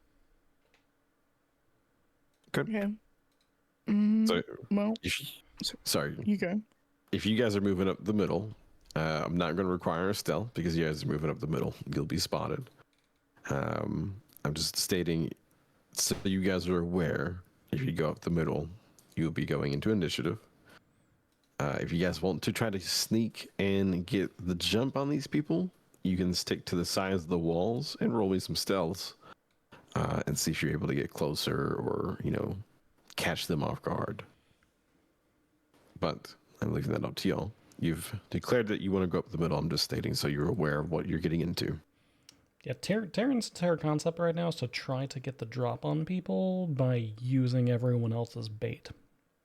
If That's kind of what Dicey is doing too. She's waiting for them to get noticed so she can sneak up. Yep, exactly. If she can, like, whenever people start approaching the others, she'll essentially serve as a sentry who, like, will try to help from a distance.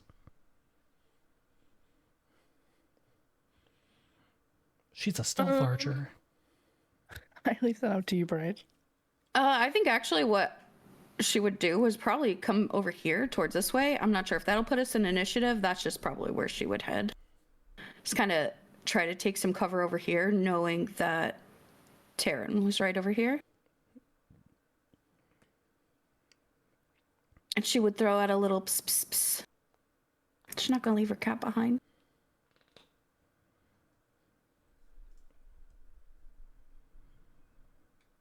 He comes dashing across the sand and hiding down behind the wagon. You stay here. Gives it like affirmative long blink. I think that means it loves you. I think it said I love you. And to blink once or twice? It blinked once. Oh, okay. I think it just likes It also hates me. I'm getting very mixed signals right now.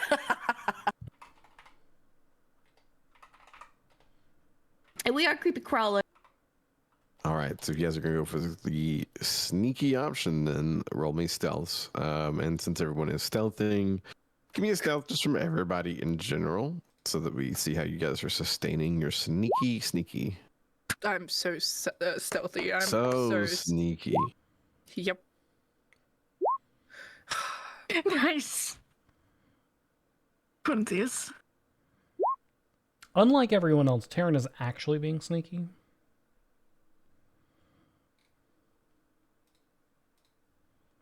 Okay, yeah.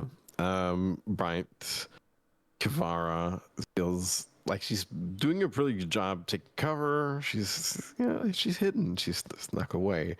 However, Sarah, B, your characters, as you guys try to find your own cover or take, any kind of stealthy action, it does not go so well.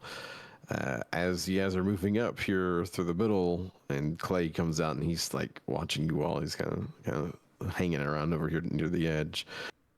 Vera, you go around this wagon, getting ready to sneak up here, and in doing so, trip into the bush and just go face first into the wall,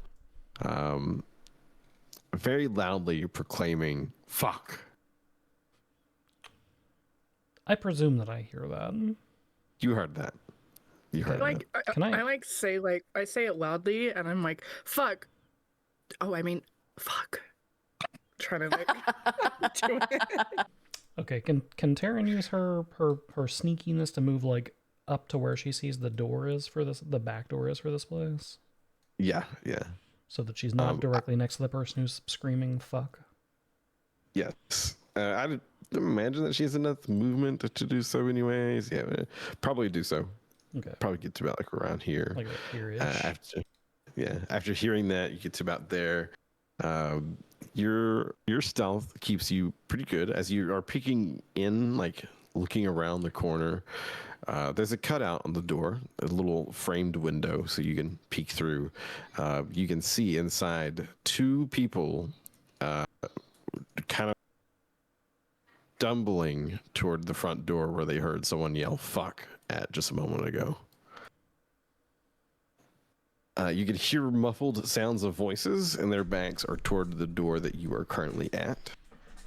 At the same time as the "fuck" happens from Vera, Dicey, as you watch that happen, you kind of didn't expect to hear that, and then much less to hear her whispered, "fuck," afterwards. And it distracted you in the moment, and you didn't see where you were going. You crashed over this post here and ended up spilling out into the middle of the road. Oh, nice. I have no idea if Dicey would also yell out a word here in the moment, or if she would just quietly sulk at what occurred. She would suck. Okay.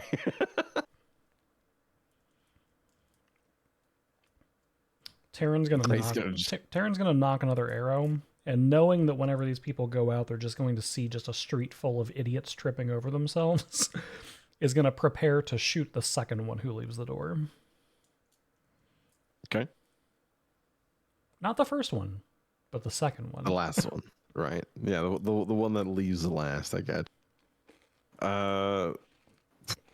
Clay looks over to you, Kavara, and he looks like he's second guessing some things right now.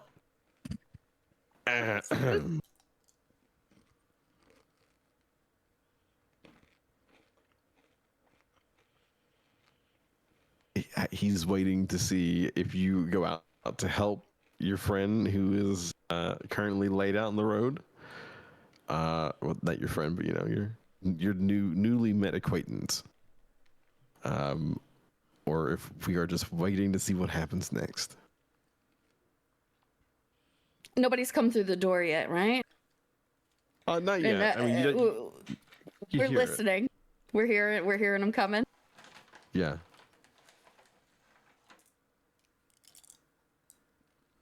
She would step out. Full view.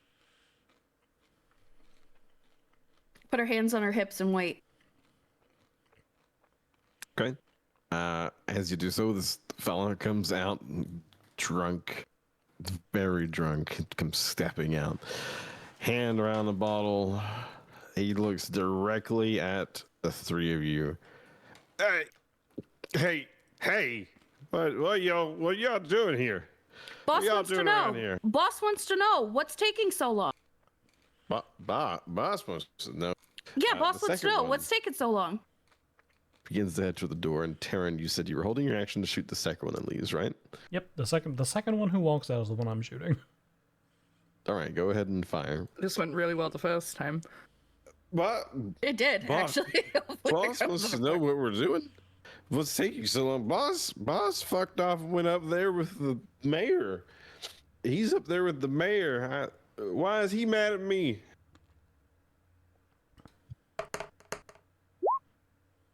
You're taking too long. What'd you find? Dirty 20 hits. Roll your attack and sneak attack. Oh, that's right. I need to.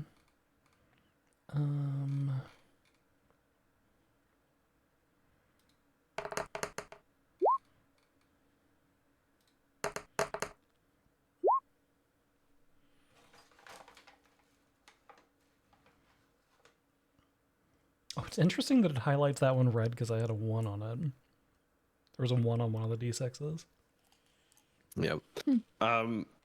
As the second person's like hitting the door, she's coming out and she goes to speak and she's like, boss doesn't need it. You hear as an arrow goes right through her throat.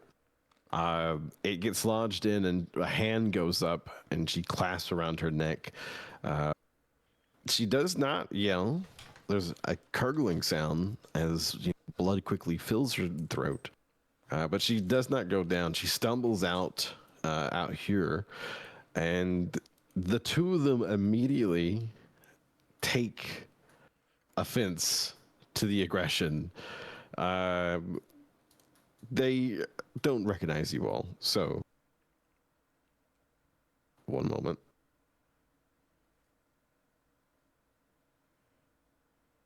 First time for initiative rolls. Before anybody rolls initiative, click on your token. Yes. Before you roll for initiative, please click on your token. That will Then you automatically can roll. add it. Okay, where is initiative on my sheet? It'll be right next to your armor class. Where's my armor class on my sheet? It's the thing that says AC is the big number in the middle of your character It's sheet. like top middle. Oh, I found it. Huge. Right, and B did it correctly. I was clicked on. I also did it correctly.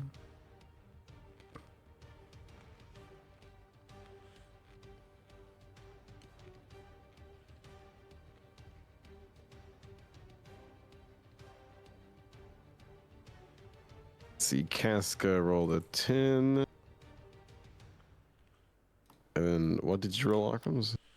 I rolled a 23, but put Bright's character ahead of mine because she had a nat 20 on hers, I think. It's based off of whoever has the higher dex, not over you got the yeah. So what is your dex? the flat number? 17. Yep, just your stat. 17. What's yours, Brian? 16. Okay, so then you will be going first then, Knockums. Okay. Have they noticed me? Did they notice where the arrow came from, or were they distracted they by did the not. people in front of them? They're distracted by the people in front of them, who they know are not part of the gang. They might be drunk, but these people have not been part of their gang. And then to just immediately get attacked, even from behind, they are taking the aggressive stance. But they have not spotted you, no. So you are still technically stealth at this time. Okay. In that instance, I will fire a second arrow at the same one that I shot the first time.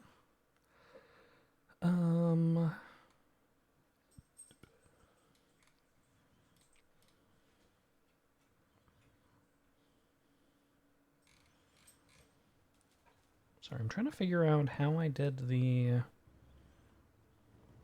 Was it this? Was this how I did all of them at the same time? No, it's not. Interesting. Okay. Okay, so that is a 15 on the advantage. Yeah, roll your damage.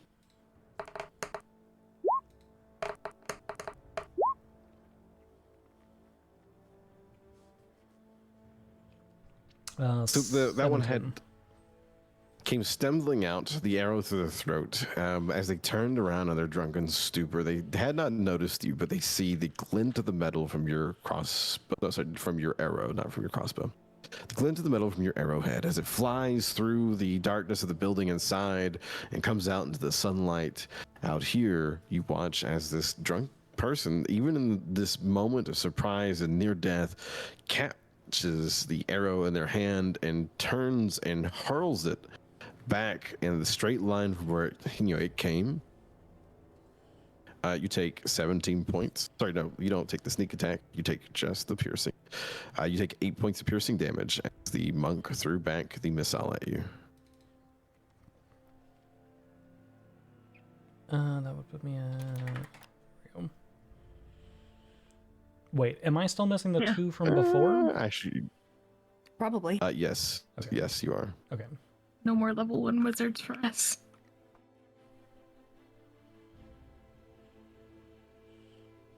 I'm gonna use my bonus action to try to stealth myself away around the corner again. Okay, yeah, roll stealth, and you still have your full movement, so you have 30 feet of movement. Yeah, so I'll just kind of like go inside of the dark building here, and meh. Yeah, not the best. Not your best, you know. Is it the end of your turn? Yes, that was the end of my turn. Righty. Kivara.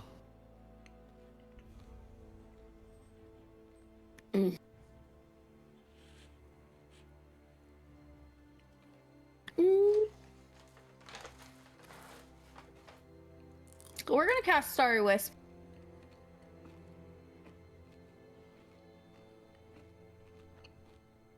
Okay. If you'd like to cast it and tell us what it does. What is Starry Wisp? Starry Wisp is a mote of light. I could toss at a creature or object within range. When making a ranged spell attack against the target, on hit, it takes 1d8 of radiant damage. And until the end of my next turn, it emits a dim light in a 10-foot radius. And cannot benefit from the invisible condition.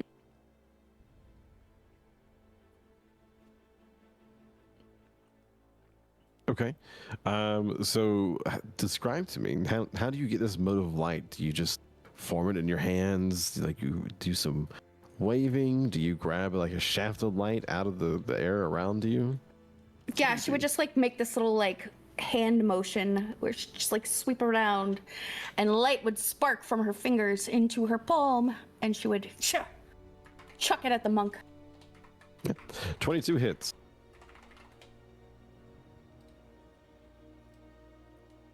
Is there a damage roll to it? Yeah, not much. That's 3. You checked it at the one that was shot already, correct? Yes. Well, see, the thing about that one was it was on 1 HP, so you watch as you check your mote of light. This monk, drunk in its moment, fighting for its life, hurling back an arrow that just almost ended it. With their back to you, this little bit of light that you just pluck out of the air and hurl at it hits it square in the center of her back, and you watch as she illuminates and then burns into an ashed, embered corpse. She would scream if already not for the fact that she'd been shot through the throat.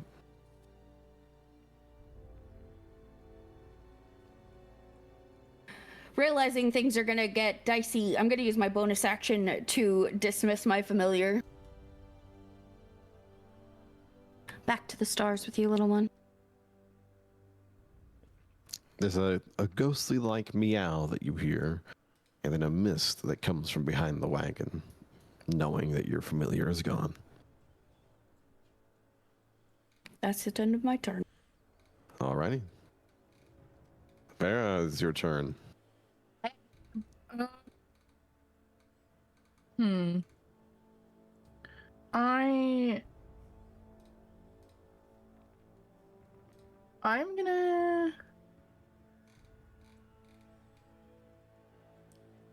I'm gonna light them up. I'm gonna light one of them up, I think, with a sacred flame. I'm going to this guy. I think it's a dex save, right? I will read it. Flame-like radiance descends on a creature that you can range. Target must succeed on a dexterity saving throw or take 1d8 radiant damage. That target gains no benefit from half cover or 3/4 cover for this save. The damage increases by 1d8 when you round them. Ignore that. Yeah. Well. So, What is the dex save he has to make? he has to. It's a 13. So he's to roll 13 or higher to make it, yeah. Mm-hmm.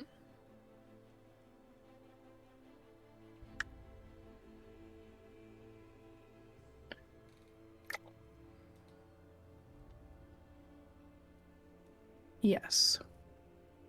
Sorry about that. He rolls a 16, 12, and then plus 4 from his bonus, from his dex. Damn. Okay. Yeah, so you make the motions and you call to your goddess, hoping that in this moment, the goddess of darkness would grant you some light, some flame. How ironic. It was not answered. So you have your bonus action and your movement left. Yeah. I am not going to do a bonus action, and I am just going to end my turn. Okay. Mhm.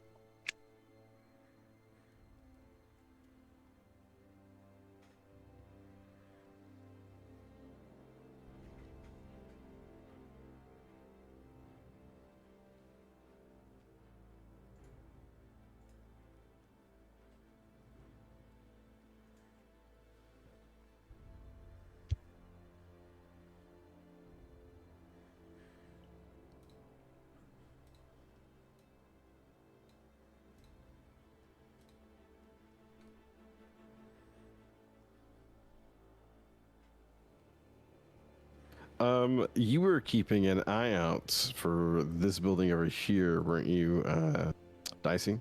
Yes. Okay, roll me a perception.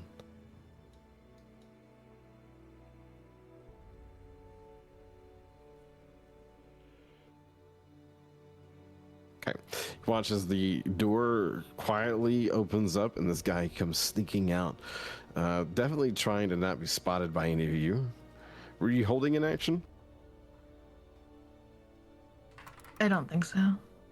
I just kind of snuck up, but this was all before we did initiative, so I don't think so. Okay. So you just watch him come sneaking out. He goes up along the side of this porch here, and ducks in behind this corner.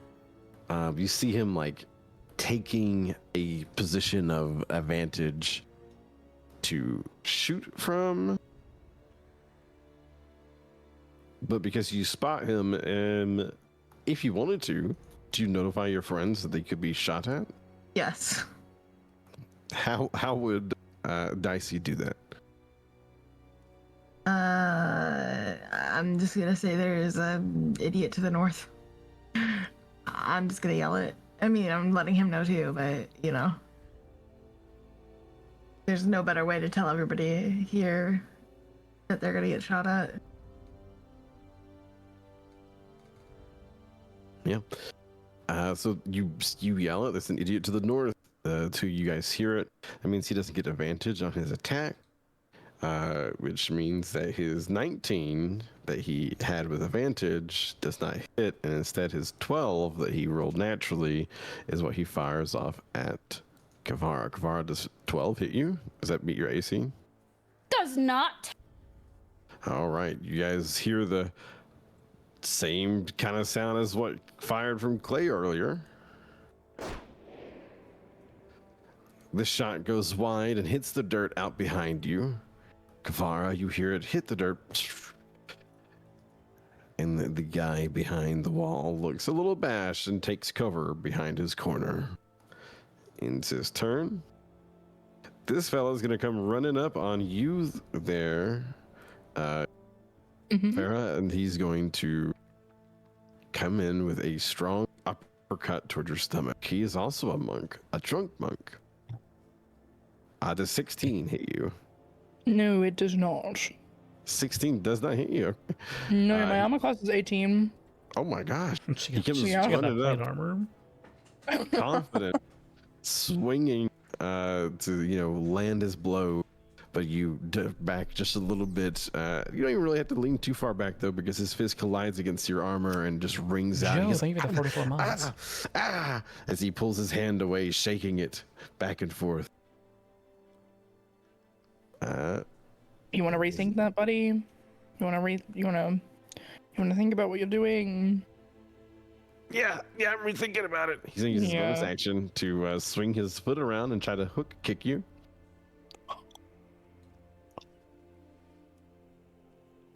$15 does not hit, so he hits his foot against the side of your helmet.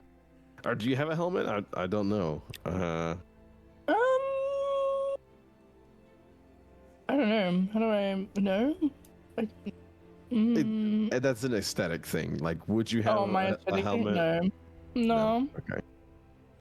Then we'll just say that he glances across your shoulder as he drags it down, trying to like axe drop his foot into your shoulder, and it rings out again. And this time now he's like going back and forth from holding his hand, holding his ankle, like the back of his Achilles tendon, like ow, oh, okay, no, you're not. I should not be. I'm gonna hit the other one that's not wearing armor. He's gonna end his turn. And Dicey, it's your turn. Can I see the guy to the north at all? This guy vaguely. He's 3/4 hidden, so yes, okay. but it's a difficult. You know, I'm shot. going for the easy target, the one that's in full view. Okay, the one that you just heard ringing his fist and hand against metal. Yeah, I think this is the right button. Let's find out together. Okay.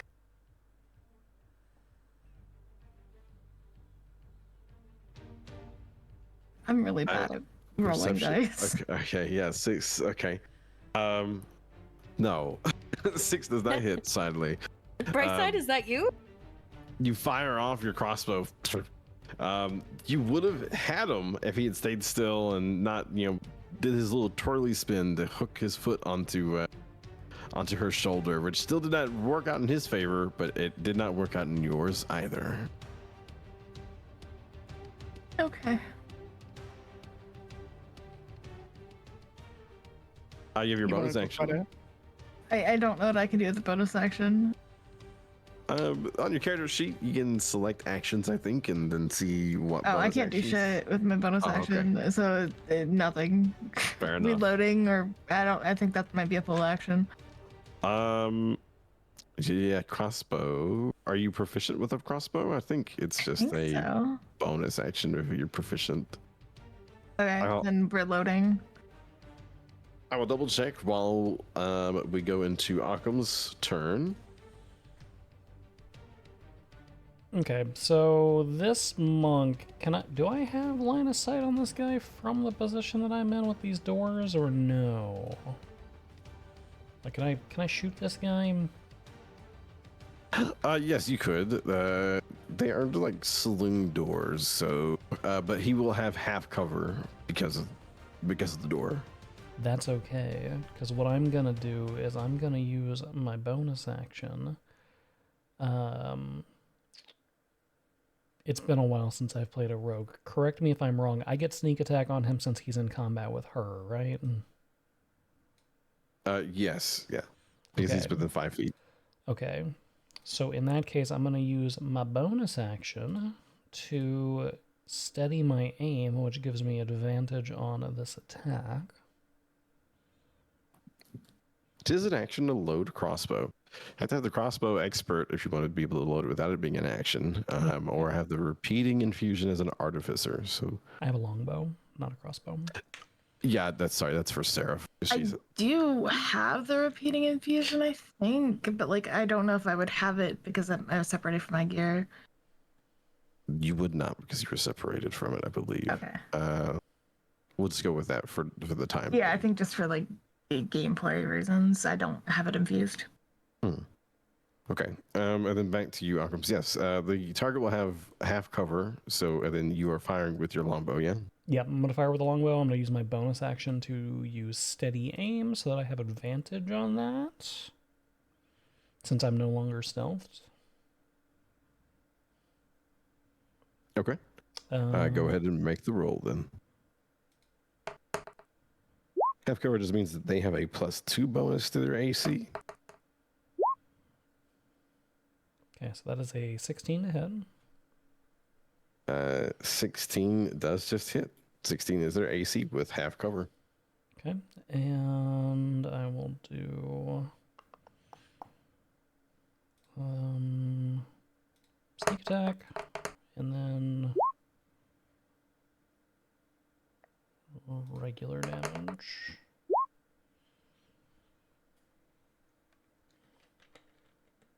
You fire off your bow, and it goes flying into the back of his left shoulder, jerks him around, and he looks in and he sees you, this time through the shadows and the darkness of the building. If you'd like to take your bonus action to, stealth away, you could, but he is still standing, incredibly bloodied though. Blood is running down his arm. You punctured something probably important with that shot. I have already used my bonus action in order to Oh, that's right, steady my steady aim. aim. So Yep. I'm just going to move myself over to this window to try to, see what I can see with this guy over here, since he's, I presume not really paying attention to the inside of the bar at the moment. I want to try to get LOS on him. And that will be the end of my turn.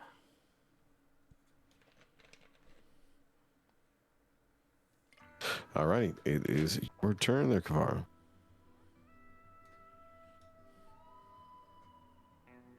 We noticed that he's bloody. A stiff wind will knock this monk over.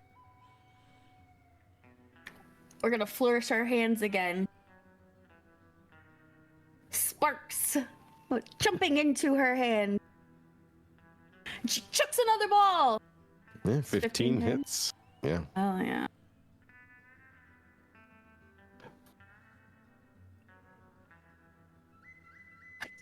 This light's not very good for us. 3. Yeah, he's like patting himself down as you see the white fire of your light covers his body. He does not burn to a crisp though. He gets himself put out. He is burnt. You see parts of him are red and pink, torn away flesh, but he is still standing, bloodied as he is, and now burnt. We're gonna also make a move to get out of line of sight of this guy up here, because we don't like guns. We ain't a fan of guns. Although, I mean, all of a sudden... Oh, I know why.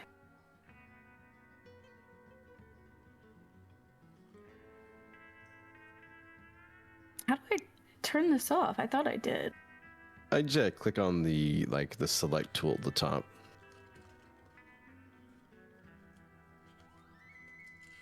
I see.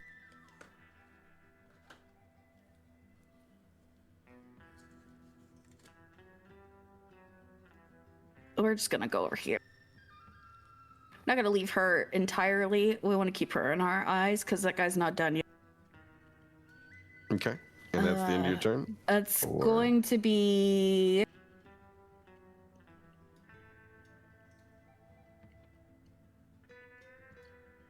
the end of our turn. Okay. Bear, it's your turn. The guy has tried swinging on you twice. It did not go well in his favor either time. And now he's been lit on fire and is bleeding profusely from a wound from an arrow to his back. I am gonna take out my long sword, and I'm gonna hit him with that. How do I do how do I, on the character sheet, what do I click for the long sword attack? Yes. You click on the attack, okay. and then you'll see long sword for the weapon, and then you should see the number to the side of it that you'll click on D&D Beyond. Yeah, there's two numbers. There's the +4, and then there's a 1d8 +2. +4 is the d20, so that will roll your d20 plus your +4 that you have with your sword. Oh, And if it hits, you'll roll the ones next to it for the damage. okay. Cool, I will do that. Yeah, so she takes out her sword and... Fuck me. Oh my god. Describe to us the flourish she makes with her sword. I don't know if I want to. She just kind of with her peanut hand. One moment left. Okay, so she takes it out with her right hand, and then just kind of points it up, to pointing upwards to the sky. Yeah. Do I do the other thing now or no? No. No. I tried. I was trying. I wanted to see. No, Okay. you flourish the sword out, and you make your attempt. You come swinging in, showing you are no novice at swordplay. But as you swing in, the monk fellow in front of you just is lithe enough to stay out of reach and ducking That's crazy. away from your sword. And then he looks at you and go, "Yeah, rethinking it now, huh?" He says with a collapsed lung. Yeah. He's a deep breath trying to catch what breath he has. Maybe I should run. One moment. I'm reading my bonus actions.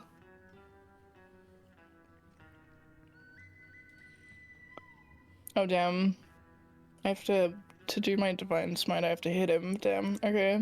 Yes. Joe That's okay. for the 44 Yeah, months. okay. Well, I'm just gonna end my turn then. Okay. With the end of your turn, it is the enemy's turn, who can no longer see most of you. So, who've Ori, kind thank of you for the come 10 bomb pulled over to over the to side here. Den. You kind of can, but there's this person in armor trying to cut his friend, and he's like, yeah, I can't let that happen. So he is going to pop a shot at you, Vera. Let's see.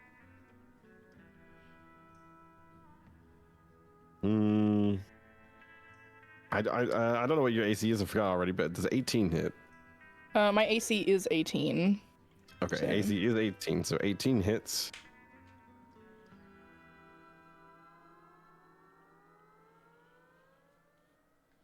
Hang on, I don't have 2d8 next to me, so I'm just gonna do this long-handed.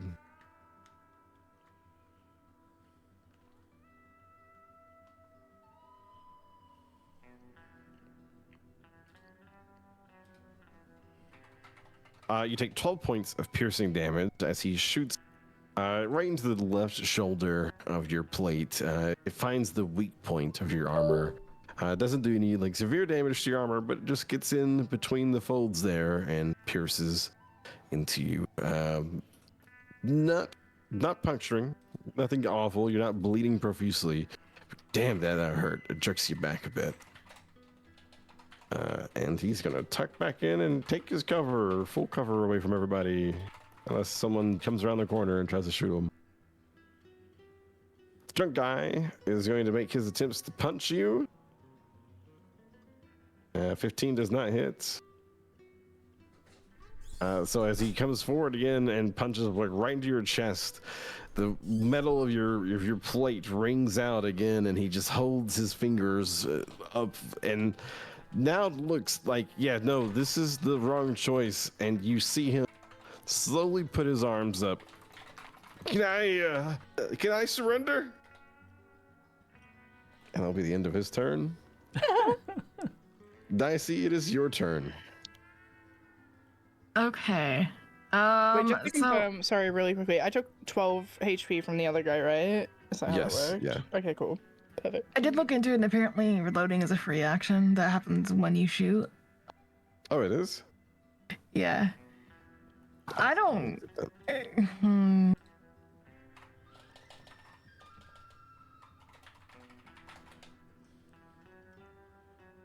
So the guy up north is in free cover.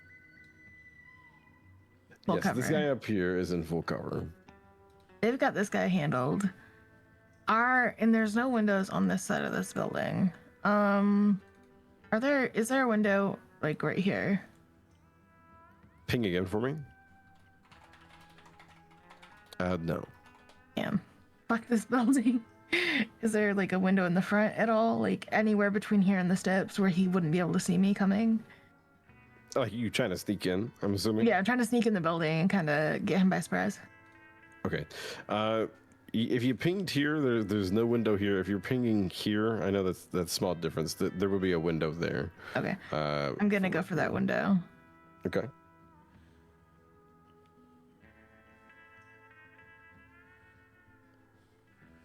You go for the window, and you're going to roll me a percentile on this one. So it's a D100. This is just purely, are you lucky, and is that window unlocked or locked?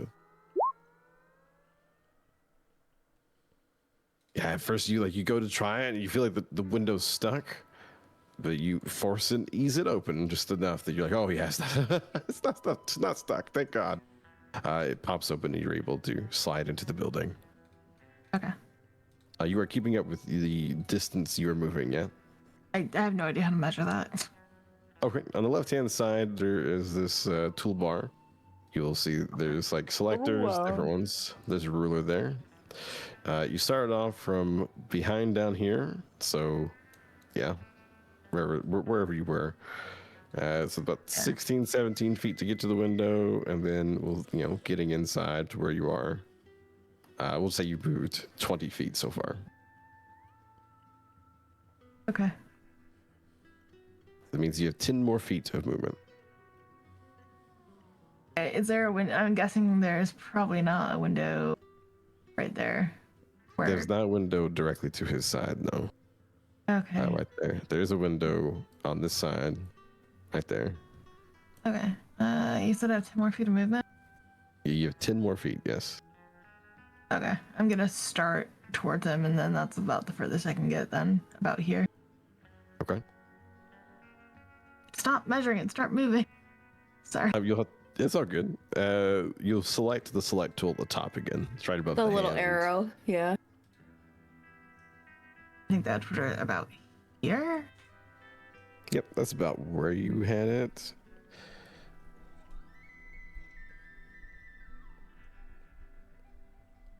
About there. I think that's about it. All right, we'll call it there. And then, Taryn, it is your turn. Okay. Seeing what this guy up here is playing at, Taryn's going to prepare a shot with steady aim, and on the condition that this guy pokes out from around the corner to try to take another shot at her friends, she's going to fire an arrow into him. So she's going to hold her action for that.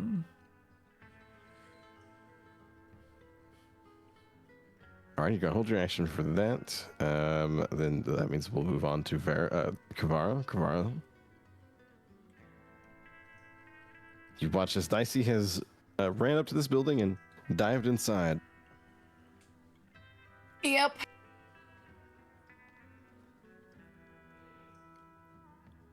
I've got the pipsqueak. It's okay. You can go help them. That's all she would need to hear. She's got the bloody pipsqueak. He's just a little guy. Sort of zoom in on him of him, his reaction, like, huh?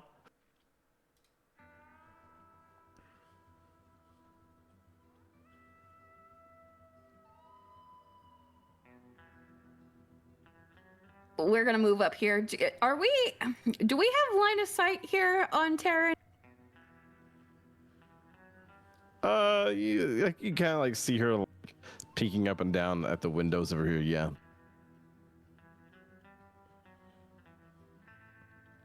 I like how Terran's entire interaction throughout these combats so far has just been arrows coming out of the darkness.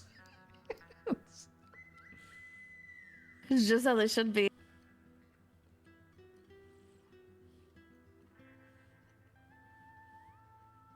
I don't think that she would notice that she's gotten hit with an arrow. We're just moving up here. Heck it, it's a free shot. We are going to try third time's the charm on this Starry Wisp. More sparks coming from the hand. We're gonna get it this time too. Yeah. 20 hits. Come on, Mama needs a 7 or an 8. Nope, we got a 3. It's very consistent on the 3, isn't it? Yeah, it's very consistent on the 3. It's like, it's sparkly, but it's not like wow, Where do you aim? Like on the guy with this moat? Oh, we're going dome shot. Oh, okay. Right for his big old noggin. For the little guy, right? I just want to clarify. Yeah. This guy. Yeah, You're that guy. headshotting that guy? Yeah, I'm headshotting that guy. 360 no scope. Okay. Yeah, all right. You watch Vera as your friend, your new traveling companion, this person that you like. I like her sass, you thought earlier on in the wagon. Like she was down to threaten the people who had guns and we didn't have weapons yet. This woman goes running up, kind of like going to go support Dicey, then stops as you say, "Don't worry, I've got this little guy, the pipsqueak." She grabs Light out of the air again, turns around, and you watch her just lob the meanest fastball into the side of this guy's temple. The light ball of energy melts into his skull and passes through the side, and he collapses with this huge burrowed hole burning in his head. Sorry, I couldn't help myself. No, you're fine. That was great. And that is our turn. All right. Okay. I am going to...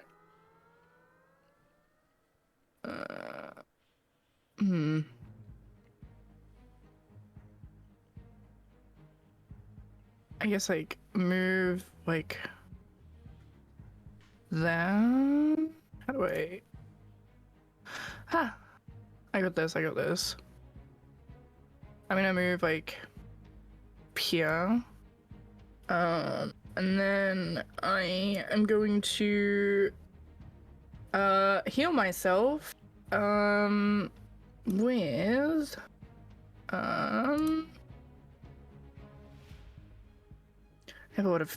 I have a few healings, so let me just read them real quick.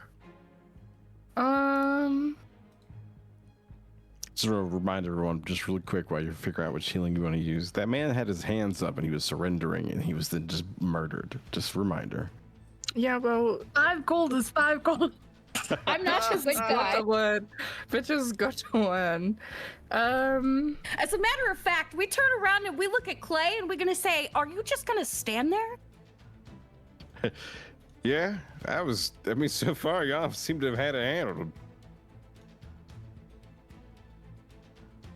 Can I do cure wounds on myself? A creature you touch regains a number of hit points. Yeah. I would Can you- assume that's me as well, right? Okay, classic D&D question. Can you touch yourself? Yeah. Can you touch yourself? Okay. Okay. Yeah, I'm gonna heal myself. 12 points. So that's 12 healing. Good. Perfect. So that brings me back up to 23. It's like you'd never even felt it. I was fine. Yeah. Pretty much all I can do. So I'm gonna stop there. Smile. All right, so that's the end of your turn then? Yeah, I think so. Okay. The guy leans out, like peeks and sees his friend is dead, and he does not go for the shoot. So he's gonna come stepping out and running. Taryn, you have the held action to shoot him if he takes aim and fires at everybody again. He doesn't seem to be doing that. He seems to be fleeing. I'm going to give you the option. It's your held action. You can still fire at him if you'd like to. Oh yeah, I shoot him in the back as he starts fleeing. Okay. I And he don't starts even- running out. He's like, boss, help, boss. Go ahead and roll your attack.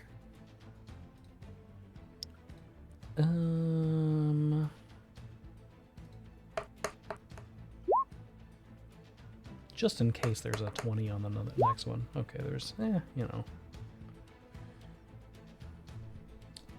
Does a dirty, nasty little 20 hit?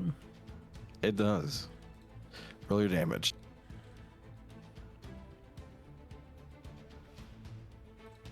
I got to do 16 points of damage. We're going to die. That's 8 on the attack itself. And then the sneak attack does... Wait for it, 6. So 14 cumulatively. I fire off a good shot, hits him right in the abdomen as he's running out. To the back, to the front, whichever side you decide. If you want to hit him in the back, you want to hit him in the front. He stumbles a little bit, but he does not seem deterred. I mean, if anything, he seems more encouraged to dash and make the hell out of here as he continues to scream for his boss and for help. So with my weapon mastery, it slows his movement by 10 feet when I hit him, so he can only go 20 instead of 30. Oh shit, well, making that a 50 movement then since he dashed, so we'll put him out to do 20. Hang on.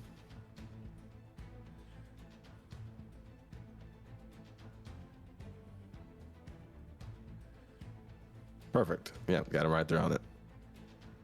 So he made 50. We'll put him right here behind the crates. He got 50 feet of movement, full with his dash.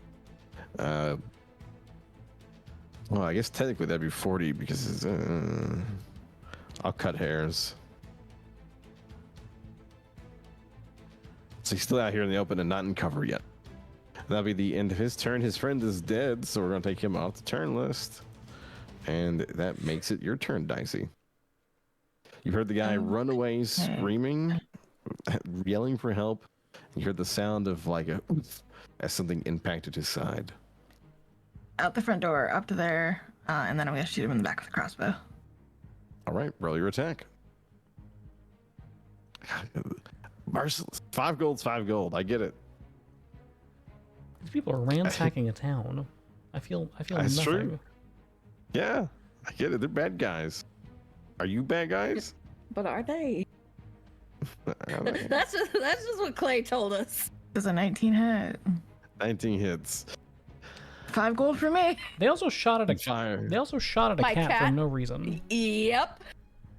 You fire off into the back of this man as he's running, yelling for help, crying out for assistance, fleeing from you. He drops into the ground, just eating dirt. He is unmoving as the arrow, so the bolt sticks out the center of his back. I'm gonna loot this one a second. I can move to him. With that, at the top of the turn order, you guys hear the door open from the building up above you. This fellow, Billy, from earlier, comes stepping out.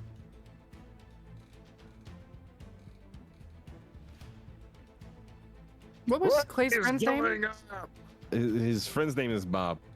Okay. What is going on? As he comes out and sees his friends all dead out in the streets. What? You've killed my gang.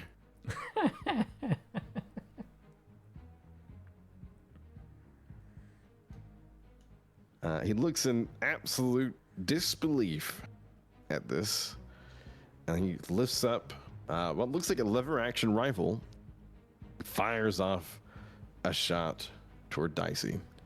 Rip.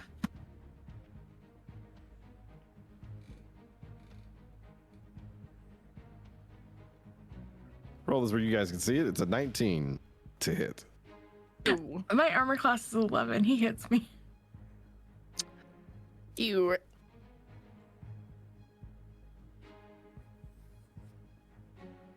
What's your health pool? I want to make sure. 22 right now because I got the 2 lightning damage.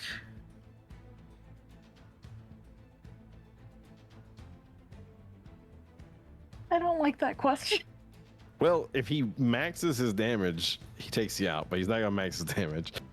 He hits you for 9 points of of piercing damage as he shoots you in the side. It grazes across your hip, and you can feel like a decent amount of blood from it, but it's not a embedded wound. It's not a deep wound. You're not bleeding profusely, but you take 9 points of piercing damage from your health pool. As he fires, there's a little bit of smoke coming off from the end of the rifle. You guys notice that it is red smoke, and you have also probably noticed at this point in time, from any of the other weapons that have been fired thus far, it has been red smoke that comes from the barrel, or from the compact, the trigger ignition down by the actual hammer. All right, now listen, I'll give you all the count to 3 to turn out of town and leave. This here is my findings. And that will be the end of his turn, and Taryn, it'll be the start of your turn. You've heard most of what he said, muffled as it is from inside. The loud gunshot, along with the oof of Dicey outside, tells you this guy is at least... This one you are getting a fuck from Dicey. Nice. This time you're definitely hearing this guy is fighting back a bit more than the other ones were. Could I use my movement to go through the window here and kind of take cover behind these barrels and boxes and stuff? Yes, yeah. Okay. Take half cover from there. That's Okay. right, 3/4 cover. I'll take a little cover behind these barrels and boxes and try to because I assume that I couldn't see or hear the best from inside the building. Observe the surroundings. Seeing that this one's dead, and seeing the crossbow bolt in their back, and seeing a bullet in Dicey, I'm just gonna say you owe me half as I take a steadied shot at this guy. Actually, can I hit him from here? Is that too far? That's It shouldn't be too far. yeah, it's right in range. I think longbow's like 60 or something. All right, fuck it, we ball.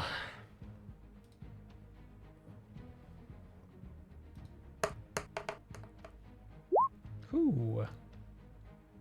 Ooh, That- nice. The other one could be a nat 20 though. It's not. It's not a nat 20. You pull back, you hear the strain of your bow as it bends against you and then fires off. You hear the whistle of the arrow pierce through the air, and you know that shot is going to land.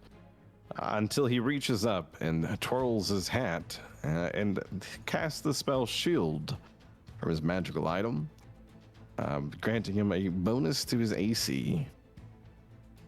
You watch as the arrow glances off the shield and goes flying a little ways into the distance before it hits the dirt.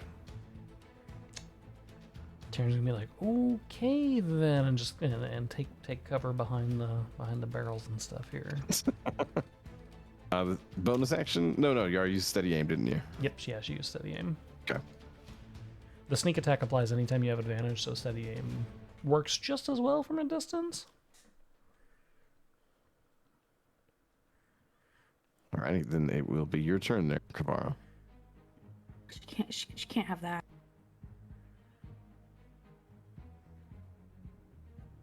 It puts me like right here. This should be touch range, yeah? What's touch range? 5 feet? Yeah, 5 feet.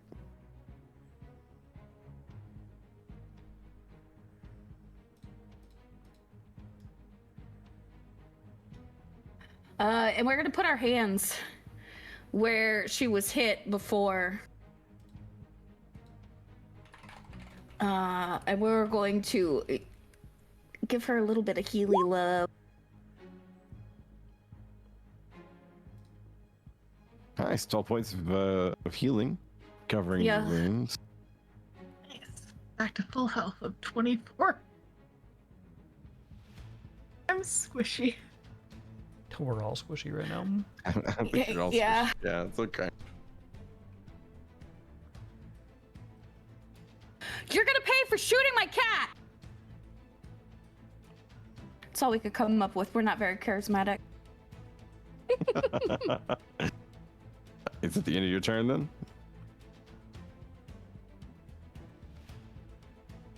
Yes. It's the end of my turn. All right, Vero.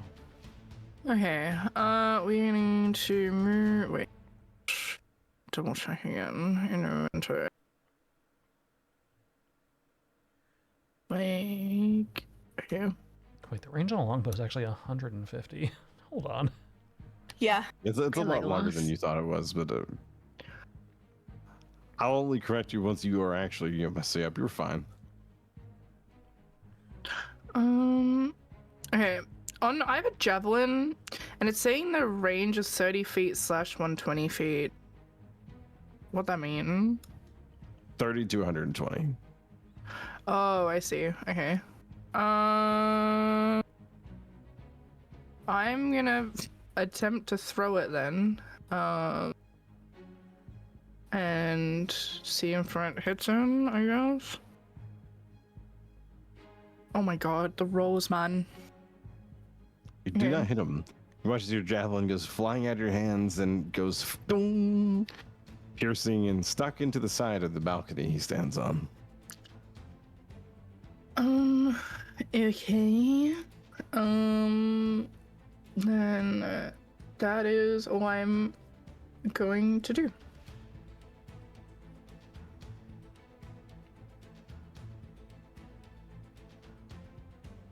The dead man, he has no turn, so it's your turn, Dicey. Alright, it looks like these are like crates and stuff. Can I take cover behind these? Yeah, you can. Mm-hmm. Alright, first thing I'm doing is taking cover behind these. Second thing I'm doing is. Okay, so he's about 35 feet away from me. Give or take. Yeah, I'm gonna ray of sickness him.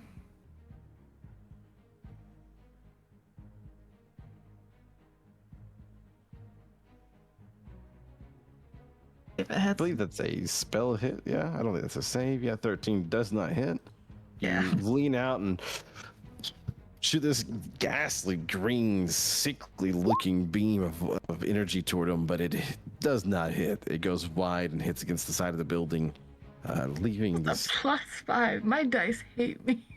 disgusting smudge at the wall. Yeah, your dice do not like you.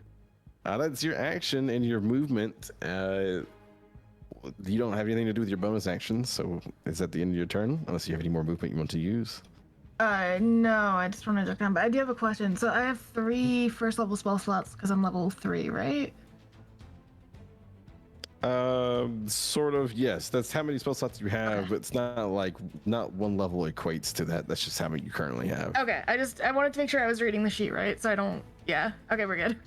Yeah, you're right in how many you have. Yeah, you're good.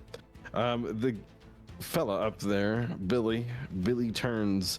He wanted to shoot Dicey again. Dicey was the one who just killed his friend that he last seen, but she takes cover behind some cacti, boulder, and crates. He aims and he sees an obvious target here. But see, Billy's smart. Billy's an outlaw and he's lived a long life. Sometimes you take risks.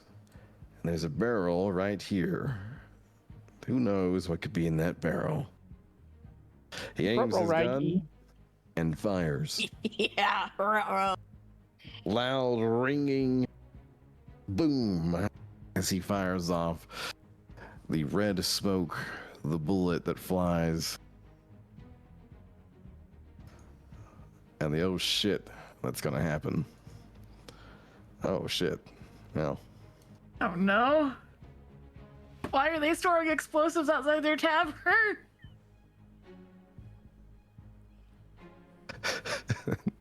You watch as he hits the barrel. The barrel explodes, and the alcohol that was inside ignites. The barrel, the splinters of the wood shrapnel goes flying out in several different directions. If you're within 30 feet of this, I need a dex save. I So got you. is everyone but Vera. I'm 31, but I'll roll it because I mean, splitting hair.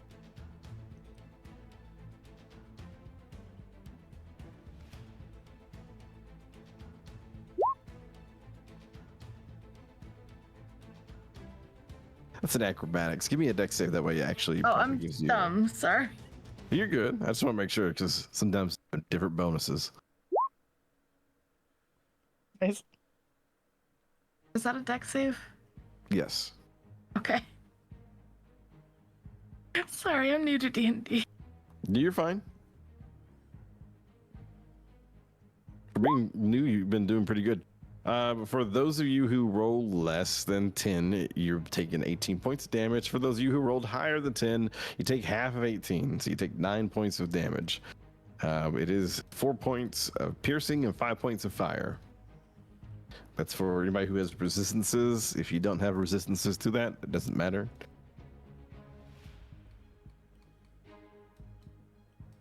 Sorry, how much damage am I taking?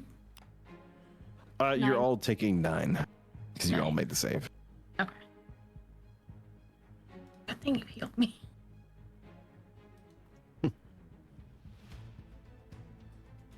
This is your final warning. I've done counted, I think. I think I forgot to count, but I've counted enough. Taryn, it is your turn after the explosion. The barrel next to you igniting and exploding, covering you perhaps in some alcohol and taking some shrapnel damage. I think you have no, you don't have uncanny dodge yet. I don't think you're high enough level. She does not. She just she did pass her dex check Evasion. though, so she's just covered in splinters and soot and blood's leaking out of her shoulder from the projectile that got shot. She looks fucking rough. She is going to steady one more shot at this guy.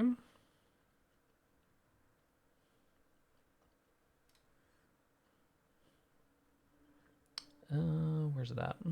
There it is.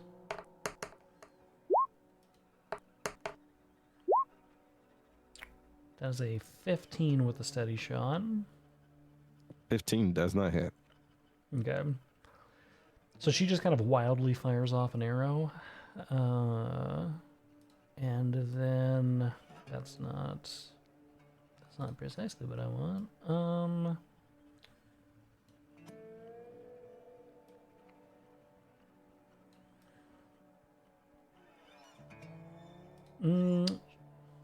She's gonna duck her way back through here again. Just like crawling through the window, leaving a trail of blood behind her. And that's her turn. Slips back inside, gets down behind the wall, taking cover, wounded. Kavara, it's your turn. Dead horse, burnt, blown up pieces over here. You yourself is a little hurt. Watched as that, Terran crawled inside to take cover, bleeding. Having a caveman SpongeBob moment, whipping her head back and forth between Taryn and the man who shot at her cat. She can't do both things, hurt him and help her at the same time.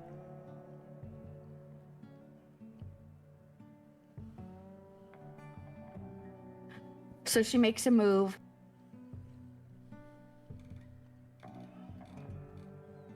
To just right here on the other side where she reaches an arm in. Puts her hands on her. Casts a level 2 cure wounds.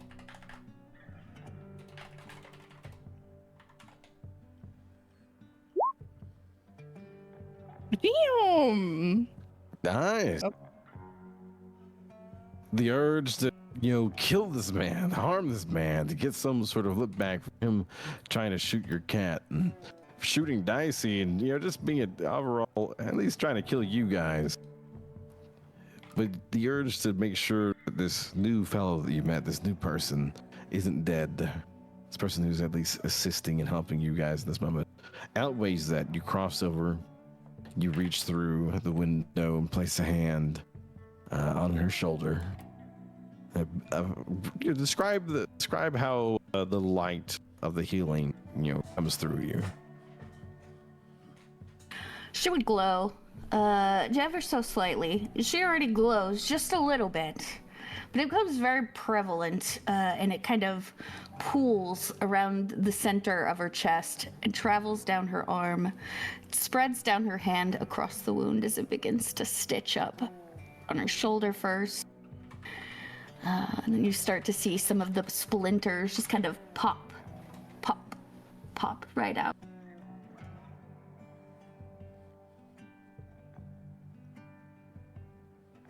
And a little glow illuminates the dark house, the dark building you're inside of. You feel the splinters leave your body and some of those wounds stitched shut from the shrapnel as well. And that leaves you with a bonus action. It does leave me with a bonus action, which I don't know. Would you let me pick up a rock as a bonus action, or is that more of an action thing? Pick up a rock. It's not a big heavy rock, No, not a huge rock. Just a rock. Sure.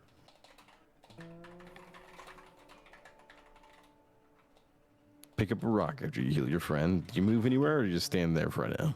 We're staying. We're gonna move just a little bit. We don't have a whole lot of movement, but we're gonna make sure to leave her enough room to step out if she wants. Okay. And with that'll be the end of your turn then. Yeah, she would turn and face Billy, and she would just growl at him. Okay. Vera, it's your turn. Okay, we are going to move over here next to Dicey. And we are going to cast a guiding bolt onto Billy. We'll see if it... Ugh. I don't think that hits. 9 does not hit. Oh, that's okay. I'm trying. I'm really trying, guys. And then I guess as a bonus action, we are going to lay on hands on Dicey, and heal them. I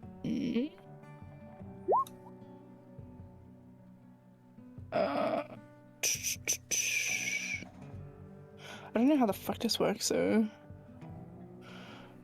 restore a number HP to that creature up to maximum amount remaining in the pool. Oh, I see.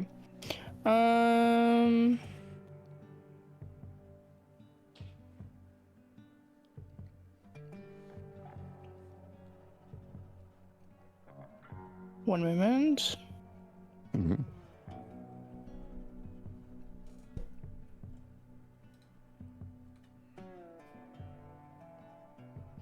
that works, so. So, who are you healing? Dicey. Okay, so you're placing your hand on Dicey. Mm-hmm. Yeah. So as a bonus action, you have up to 15 hit points that you could allocate to them, essentially. So you can be like, I choose to heal her for 15. I choose to heal her for 8. I choose to heal her for 7. I choose to heal her for 2. Oh, I see. Okay. We're just gonna do. We're gonna do. We'll do 9 for now. Smile. Perfect. Okay. Describe it to us. Place your hand on the side of Dicey, and then what happens? I would say actually that like before like laying where are you hit, by the way? It's just kind of scattered splinters. Okay. Cool. So then like with her hand it kind of like almost like looked like it was like conjured, I guess, and it's like moving like her hand around to like spin it, I guess, to like, and it's in her hand, and then just like placing a hand on her shoulder, as it like spurts over her. Sure, does it have a color, like of its embodiment? I think it would blue, to be honest. Okay. We go blue here. So she like moves her hand and waves it around and conjures forth like a blue vapor essence that covers her hand as she places it on to Dicey, and then Yes. watches as Dicey heals away. Some of those splinters popping out just similar as it did for Terran inside, and some of those open lacerations sealing shut. Yeah. Bang. The end. Hell yeah. The Bang. end. Dicey, it's your turn. You've received healing now from 2 friends, 2 people here. I'm gonna try raise sickness again. Nothing. You better else hit this, seems I to swear to be God. working on this guy. All right. Roll for it. 17 hits. 17 is his AC. Roll your damage. Okay. Nice. So he has to make a Constitution save, and if he fails, he is poisoned until the end of my next turn. 8. He does not make it. All right. He watches like you blast him with this, again, ghastly green, sick ray. It blasts into his chest, and he seems to pull back. And when he comes back to the edge of the balcony, his skin has taken on this green pallor. He looks like he's going to hurl. Not very happy. Oh, it's awful. Do you stay in cover? Do you move? I am staying in cover. He knows where I am, but I am afraid of that rifle. You watch him at the end of your turn then as he like leans back and he pulls the rifle up. He's aiming for different targets, but then he says, yeah, fuck us. He turns around and drives the butt of the rifle into the temple, the old man that's standing up there with him, and he marches inside and takes off running to the back. With that, we'll come out of the turn order. You guys are welcome to give chase, or you can let him go. I will leave it up to you guys. Did we know that old man? Yeah, that was Bob Sr. Oh, Yeah, we probably could've want to been Bob save him. He left the old man up there, so I mean, yeah. I'm still stopping to loot this guy. All right. Taryn, You go over and Taryn's gonna give chase. Okay. Can I go loot the monks first? Before we chase them? Or do we not have enough time? Nice little up to you mixed guys. reaction here. Yes, make your choices. Taryn gives chase. So does Taryn dash after him, or is she just like Yeah, she's casually? gonna, Okay, so she yeah, goes she's full gonna, on she's, gonna, dash. she's gonna dash until she regains vision of him. Okay, so then for a moment while they are doing the looting, Does Kavara, do you go after Terran, or are you staying with the looters? Just for clarification of what we're doing. We're gonna follow Terran. However, we call out to Clay. Is that your friend? Well, oh yeah, I think that's Senior. I'll take care of him. Don't worry, y'all go on. And he just starts moving his way over to the stairs to go up and check on Senior up there. Bob's probably inside. As Terran and Kavara, you guys take off bolting after Billy, who ran inside. I'm two options. You can go inside or go around the back. Which option do you guys want to take? Probably around the back myself. Yeah, we go around the back here. Okay. So then as you guys head around the back, making your way to discover him, you catch Billy outside getting up onto a horse and taking off. The horse will outpace you. You guys have the opportunity, both of you have an opportunity to make a ranged attack as he flees. I'm such a fucker for this. I shoot the horse. Nice. Okay. All right. Roll your attack. Yeah, so Terran will raise her bow and she'll make a steadied shot, trying to put this horse down so that it can't carry him off.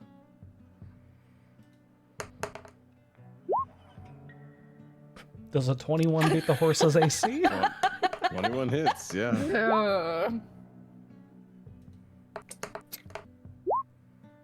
You watch as the arrow goes flying true to your aim. Steady the shot right into the rump of the horse. The horse bucks and ends up folding inwards as it falls over, causing it to flip once, tail over head, and falling on top of Billy out behind the building that you guys just chased him from.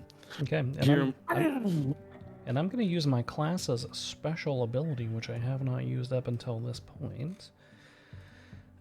This is a new class. I haven't played this one before. I'm a Phantom Rogue.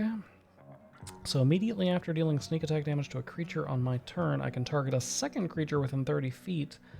And it takes 1d6 necrotic damage.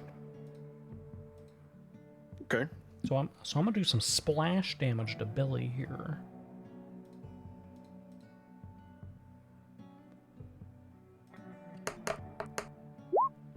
We're the good guys. Yeah. Yeah. Uh-huh. You watch as the horse, fell tail over head, flipping over, landing on top of Billy. You heard as he is crushed underneath the weight of the horse. And then there is silence from the field, from the dry, arid desert out where he lays under the horse. Somewhere Dicey yells, I get half credit. Terran's just gonna kind of look at Kavara and shrug, give her the nod to go ahead. He shot your cat. He did. He's still alive? You're welcome to go over and find out. From where you're standing right now, he's not moving and stuck under a horse. Yes, she would go to find out. Okay. Yeah, as Kavara comes around the horse, he is stuck underneath it. Both arms pinned to his side. The horse laid across his torso. His face is strained, turning bluish and purple as he's struggling to breathe. Let me get it off.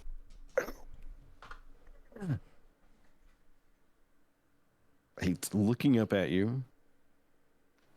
A face of defiance, yet a face that is pleading for mercy in that moment.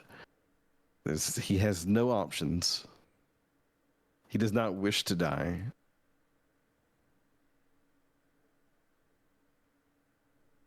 You know, Billy, I can't help but see the irony in the situation. Took a shot at a street cat, and now you lay, grasping for breath, beneath a horse. She would take a couple steps back. And just because he's pissed her off, he has invoked the entire wrath of her moon. She's casting Moonbeam.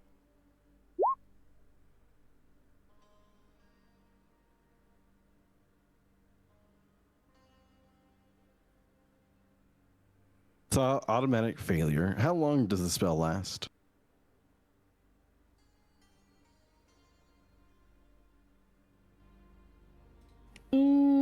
Duration up to 1 minute. Okay. Taryn, you watch as all the light seems to, for a moment, pull into a singular beam. It starts off as a thin strip of light and then expands into a pillar that burrows and burns away into the horse. You watch as Kavara puts her arms and her hands up, calling forth the power from her goddess.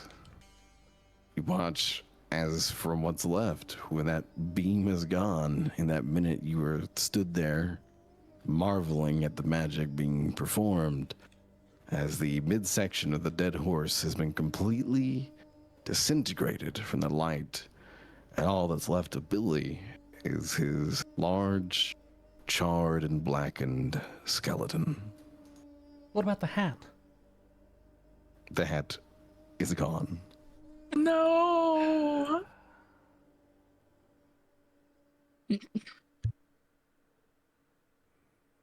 Well, you know what? Hang on, actually. We can leave it up to chance. He did do a flip, front flip and get crushed by the horse, right? So it could be on the ground. God, mending would be so good right now, and I was like, I ain't keeping mending. I get rid of that. I had the same thought.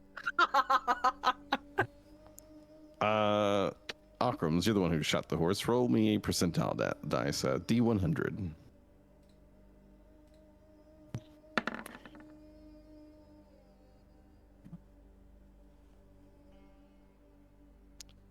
The hat was there. It was close by. It is slightly fringed on the side.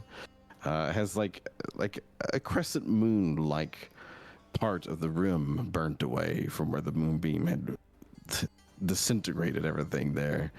But it is still there. And arguably cooler. Yeah, arguably this hat has more character to it now. Taryn will pick up the hat and not really acknowledge the fact that this man's been half burnt in half, and just start trudging back towards the building where Clay and Bob Senior were. The hat is proof of the 5 gold that she's owed. You're all gonna end the session chaotic evil. Really quick, Bright. Who is your goddess? Are you keeping it a secret? That is to be revealed. That is to be revealed. Okay. Drama. Drama. I'm not the good guy.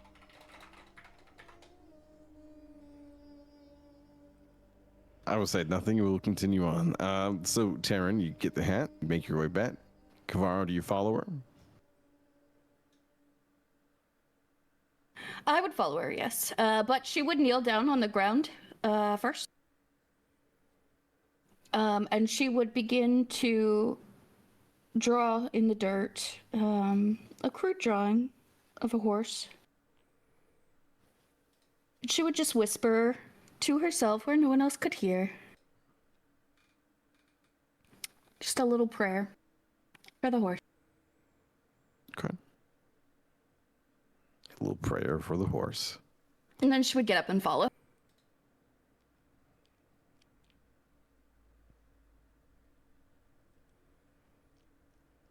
So, as you guys come back around, Clay has helped the old guy on the side, and he comes back out to the lot of you. And he takes count of the fellow, everybody who's dead, essentially.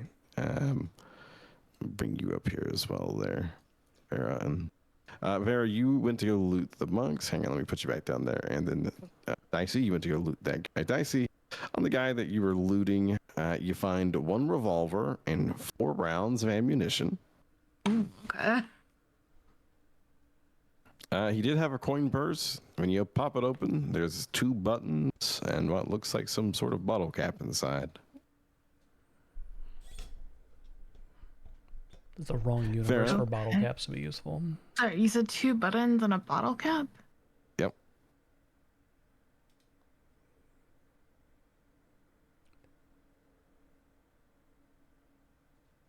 Then, Vera, as you go down here to search the monks, you find on their persons a few different things. One of them has a necklace with a symbol on it. If you will roll me a religion check. I can do this.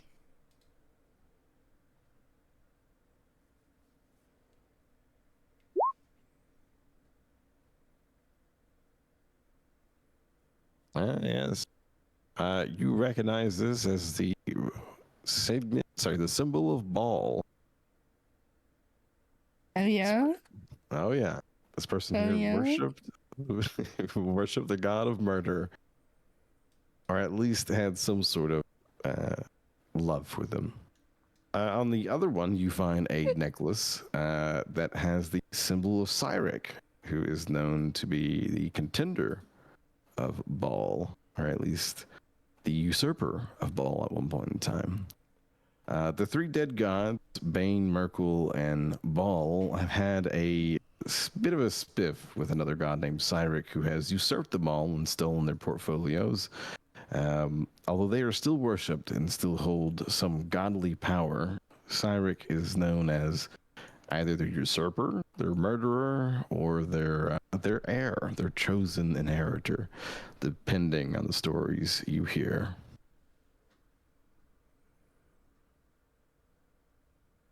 Okay. However, these 2 gods are not too uncommon to be found and worshipped down here in the Red Baron or the Distant Sands.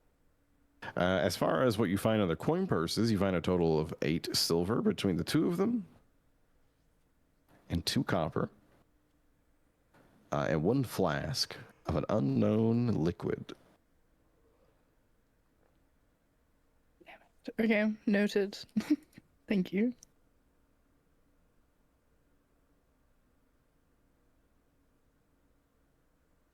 Perfect. Hey.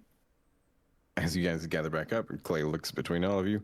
Right, so let's see. That's 1 fella dead, that guy, 2 monks, and let's say 1 the wizard. That's 20 gold. And he turns and looks to you, Taryn, and to you, Kavara. What about Billy? Did you guys get Billy? Taryn will just show the hat. Sees like the still somewhat trailing smoke around the rim. Yeah, you got Billy, didn't you? Is there much left of Billy? On the wind. All right. I probably can't take his body back, but I'll still pay you for it anyways. So we'll call that 25 gold then. How about y'all come on in here? I'll take you into Bob's place and we'll talk about business and what to do from here now that the town's empty. Maybe we can catch up with Bob and ask some questions. How's that sound to y'all? Sounds good. Or Taryn will nod, but she puts the cool hat on. Places the hat on your head. Yeah. If you would like so, you can spend the rest of your time, your downtime as you're going to have it, focusing on the hat and attuning yourself to it. Oh, I was just wearing it because it was cool. I didn't even realize it was actually a magical hat. Sure, I will. I will attune to the hat. Did I do that? Did I make it magical? It's why he got his shield spell from earlier. It's the item they use to cast shield from. I assumed that was just him doing like a little tips fedora milady sort of thing. I didn't realize that was actually coming from the hat. No, it was him using a magical item. It's all good. It's a very cool magical item. Yeah. So he turns, Clay does, and guides you guys inside of the building that Billy seemed to have been holding in. As he pops open the door, you guys look up above you and you see a sign. The sign says, Bob's Sweet Spot.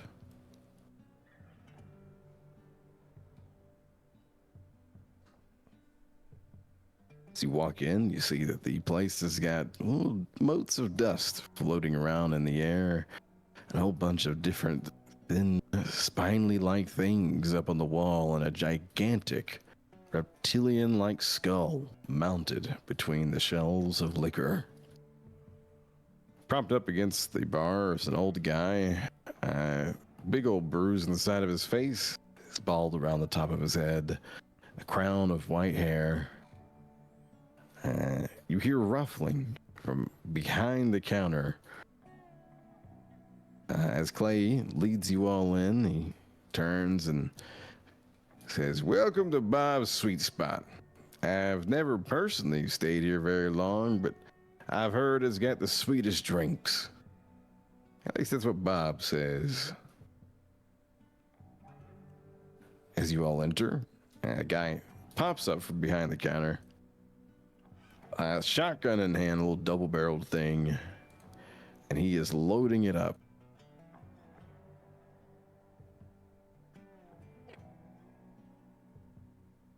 Now, listen, you guys might be friends of Clay's, but doesn't mean I won't shoot you like I shoot them fellas Billy brought in here as well.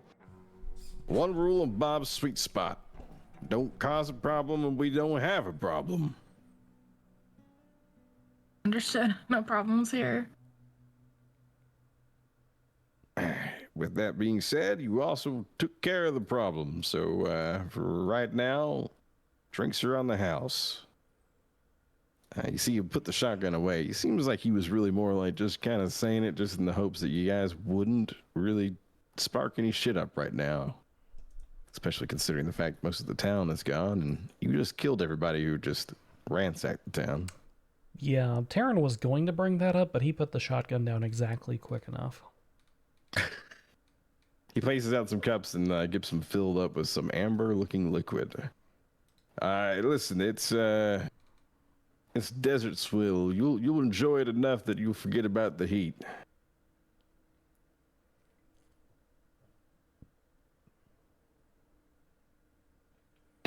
Do not get drunk, but I'm going to take it when it's offered, and I'm going to drink enough to be polite.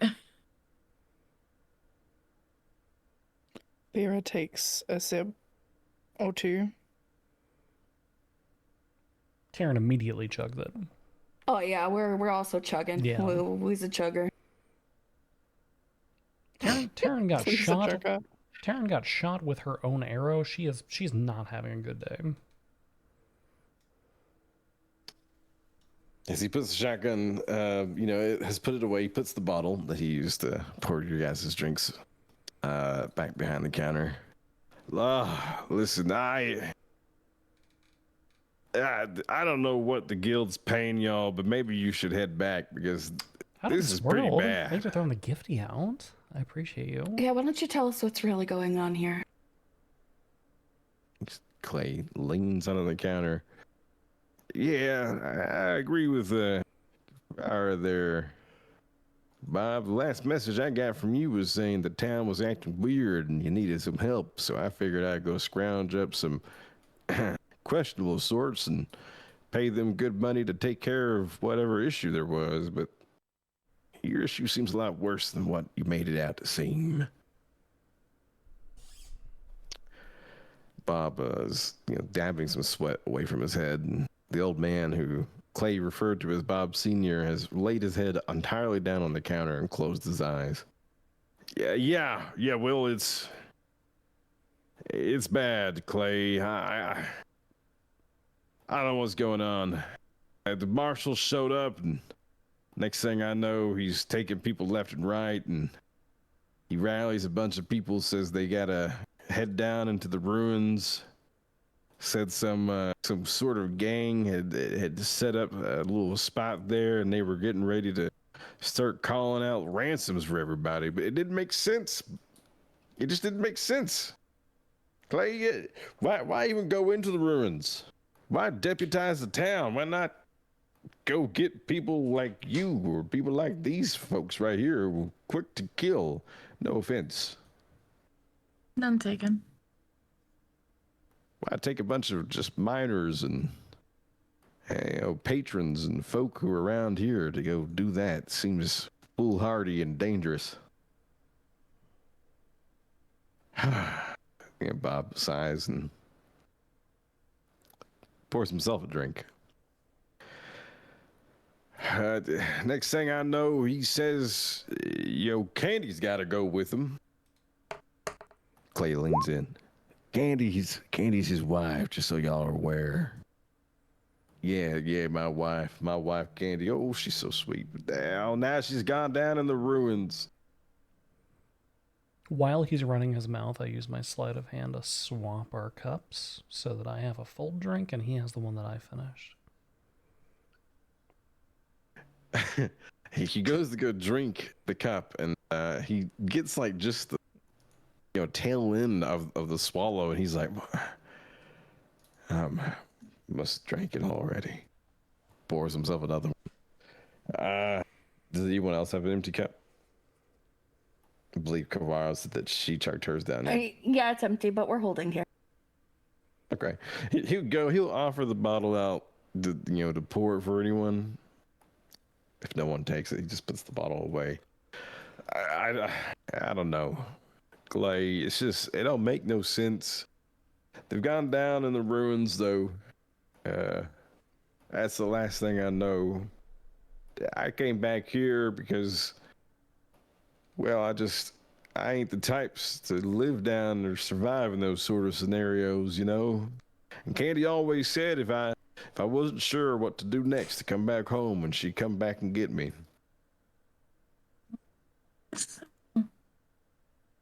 I'll say it again. I don't say that out loud. What did you say? I couldn't I hear said, you. "Oh, he's simple."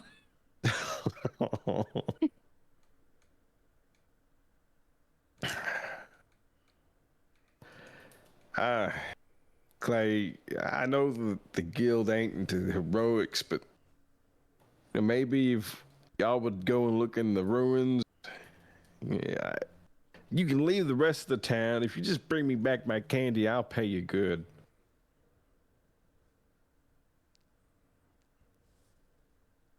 A really important question. What does Candy go look ahead. like? That is Your not my questions. question. What is your question, real quick? Why are you wearing long sleeves in scorching weather? Oh, it's your questioning. Okay. Because the sun burns your skin. It's better to be covered than exposed. And just to prove a point, he rolls his sleeves up. I could just do this inside. Okay. I was just wondering. Yeah, what does Candy look like?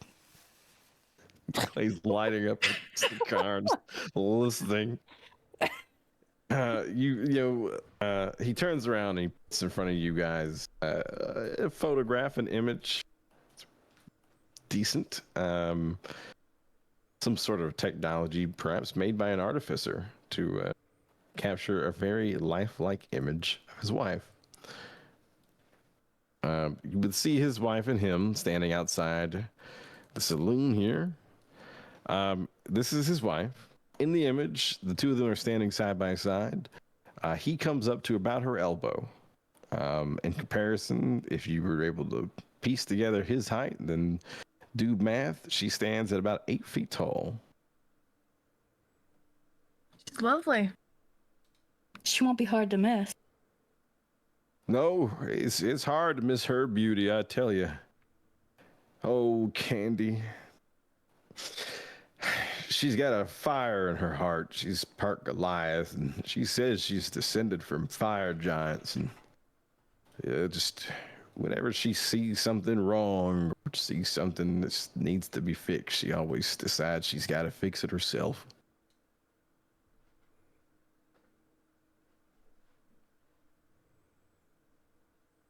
We'll do what we can to get it back for you. Please, I'm telling y'all, he like rubs the back of his neck. She means the world to me. If y'all, I don't care about the town. I mean, I care about the town, I do, but Candy's what I really care about. If y'all just bring Candy back, I'll make sure you'll take my life savings, all of it.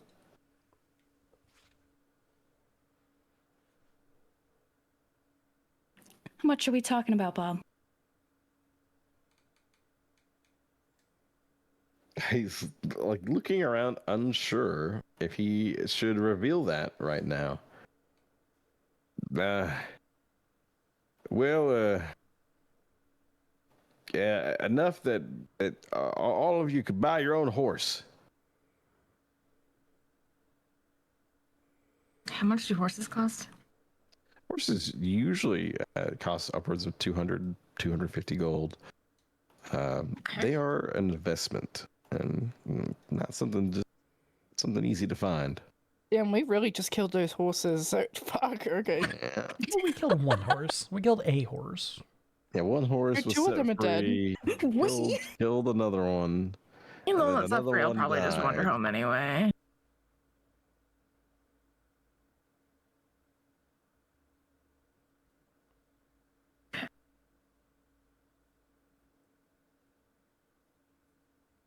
Kavara's looking. Oh, We were gonna do Kavar- this anyway. Kavar's looking on the bar. Does she see any extra cigars laying around?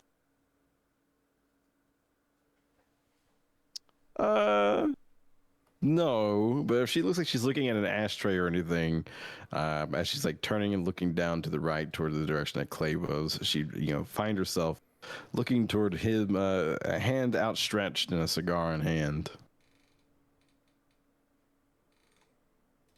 He's got a shotgun. We're not gonna reach for it. Are you not going to take the cigar from Clay? He's offering you a cigar. Well, if he's offering it, then she would definitely take it. Anybody got a light? Clay lights it for him. What do you think, Clay? Well, listen. Y'all are welcome to do it if y'all wish. For me, I've got to do it. I know I ain't from around these parts or well known. Bob and I go way back, and so do I, Candy. So I'm going in. Now, that doesn't mean y'all have to, but I am. I like discharging my debts as soon as possible. I want to buy a horse, so yeah, let's do it.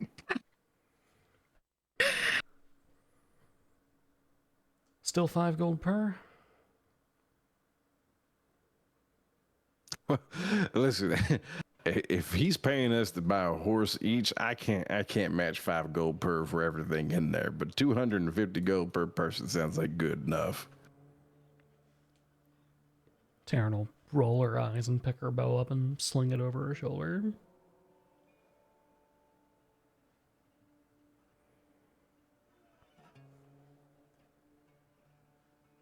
It's 3 yeses, and so Clay looks to Kavara on that one. She would take a very deep, long drag of her cigar. And then I guess we're going to the ruins. Oh, thank you so much. You don't know how much that means to me that y'all are willing to do this. I really appreciate it. Right. Quickest way for you to get there. You guys are gonna have to head out to the old dam and follow the water from there. And it will lead you to the ruins. At the old dam, there's the Jackson family. If y'all need anything while you're out there, they might be able to help you, or they might be able to tell y'all something if they're still out there. I don't know. Maybe they've seen something weird and give you a tip off or something.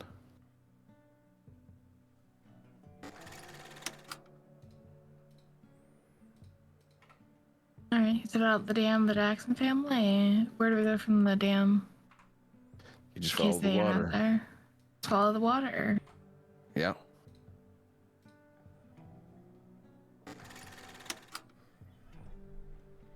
All right. About how far is it from here? Seemed like scratches his head. Well, as long as there's no sandstorms, maybe an hour tops by foot. Sandstorm, you gotta take cover. So, give or take however long the sandstorm lasts. All right. So we should bring some water for sure. Oh yeah. We don't know how long we're gonna be down there. How big are these ruins anyway? He shrugs. The ruins that are above ground, not too big. I don't know how deep it goes though, and it could go real deep. But I can get you guys water for at least a day. Okay.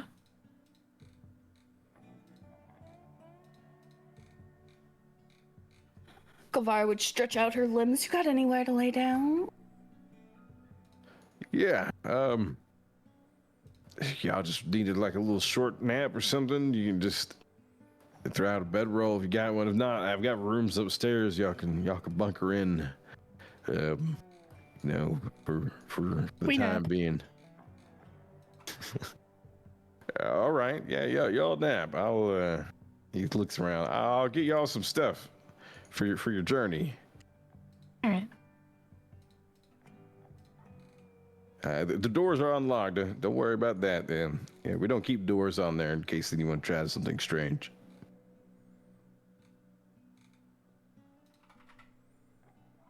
I'm more worried about the fact that the doors are unlocked.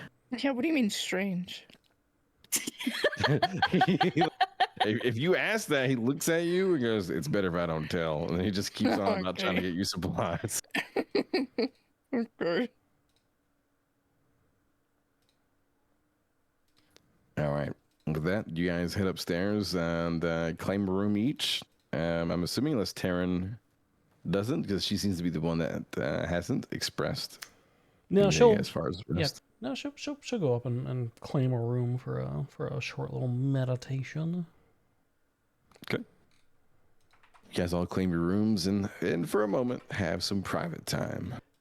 What do you guys do? You guys do anything in your private time before you guys rest?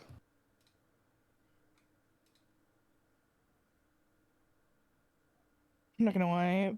Vera would just like go into the room and like fall into the bed. Just plate armor clunk into the bed, just like. No, she'd take it off first, but yeah. Okay. What a long day. I'm gonna be looking over this cat I have, trying to see if I can figure out if it's like anything special. Or was it was a raven. Whatever, the statue that I got. I'm gonna look The silver raven. Silver raven, yeah, I need to write things down. Yeah. All right. So you're gonna spend some time looking at it over. Occams, do you want to use this as some time to attune to the hat then? Does this be a good downtime for that? Yeah, she'll take care of her arrows and like attune to the hat, and just kind of relax. She doesn't really need too much of a rest at the moment, so. All right, just under your character notes, it's not really like a magic item that you got to throw onto your character sheet. It's a cap of shielding. Once per day, you can cast shield. Once per day, that's it. Okay. So after an hour, though, she's attuned to it. We'll be able to do that. It's a reaction. So you would use it as a reaction in the case of you being attacked.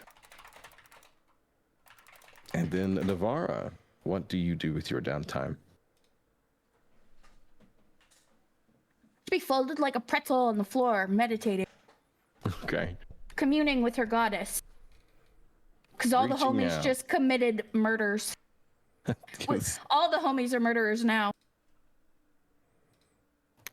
Is she asking for guidance? Is she like, should I be hanging out with these people, my goddess? Is this okay? What is she communing for? Not so much asking. She doesn't ask for anything really. Okay. But more just meditating on it. She does not take life lightly. She has fought tooth and nail since the day she was born, so She takes that very seriously, although she is far more wrecked by the horse than any of the people. So you've killed 5 people and a horse. 2 horses were lost this day. Yes, but you didn't kill one of them. One of them Billy killed. I don't know. If So that'd be- more as an offering, more like the offerings to her goddess. Okay. All right. Well, I think this is a good calling point for our first portion of the one shot then. You guys have entered into the town of Hollow. You've met with Bob. You thwarted the would-be raiders. And you have, for the time being, earned a sort of partial freedom from your would-be, or could have been, jail time. Well, I don't know that this is a one-shot anymore. Right? No, it's not really. I don't know that this is a one-shot anymore. Not only because it's taking 2 shots, but also based on the chat activity that I was seeing. Yeah, the goal was definitely smashed. Yippee! I'm having fun, so for what that Awesome. matters. Awesome. Really glad. And I can't wait to do this again. We're going to have to sit down and choose a continuous day for us to do it. For whatever days you guys are open, if y'all want to just let me know, we'll schedule out like a weekly one for a little bit. So usually what I do at the end of the session, I do with my party, and I learned this from a friend of mine, or I don't want to say I learned it, I stole it from a friend of mine from a time when I sat in one of his sessions. I just kind of go around and like talk about a favorite moment from the session and like commend somebody or talk about somebody creativity or an interesting character moment that you're like, I really wanted to get to know more about this. So I will do an example. So I will go first. For me, really interesting moments would be, I think my favorite moment is going to be the Moonbeam Pillar of Death, taking out Billy. Not even asking Billy any questions, just like, why are you doing this? Or are you guys actually bad people? She came in and had like a little bit of a villain-like monologue, like, oh, Billy, oh, poor Billy, and then obliterated him. And I liked that. And commending Bright for keeping that little bit of tidbit of her character kind of hidden for future role play. So that would be my commend.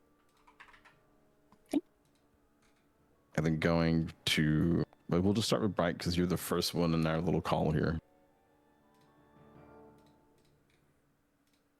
It's really hard to pick out a favorite moment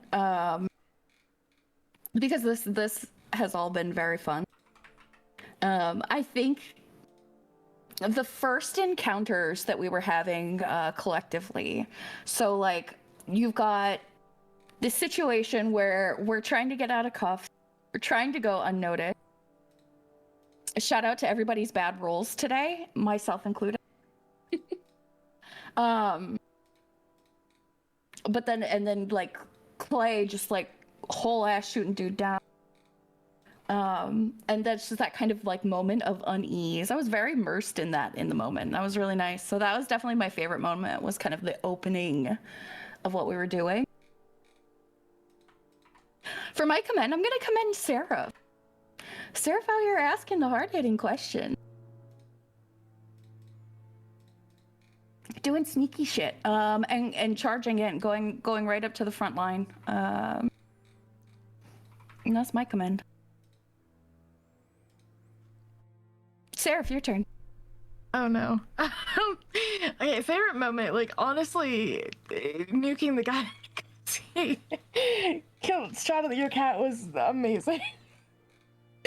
Also, the concern for the hat, without knowing it was a magical artifact, was also very fun. I think today's it's been a good session because everybody's kind of getting the feel for their characters and like what they're doing and how they're going to be doing it. Like, I think everybody was doing really good today, but I will give it to, I just really like the stealth archer thing that Occam's was doing. Like, I think it was It's a good character. The stealth archer thing was a good character moment. It's also just effective combat for the most part. So I think Occam's just did really good today. Yeah, he was chunking those health bars by a lot, like just kind of. That poor wizard. Yeah. MVP. The poor wizard had no health and just got obliterated. So here's a fun fact about me. The first lengthy campaign that I ever played in was D&D 3.5. And my very first character was a stealth archer rogue. Which is part of the reason that whenever we were deciding what kind of characters we were going to roll for the one shot, I said I'm going to go back to my roots. Because back then I knew virtually nothing about D&D, but I was like, this seems like a fun. It was basically inspired by like a Skyrim build, right? So I decided, back then I was like, this is what I'm familiar with from these, fantasy settings. So this is what I'm going to go with. And then, today it's kind of like a full turn circle of coming back to that character style. And then I saw the Phantom Rogue, and I was like, "Ooh, hold on, that can be dark and twisty."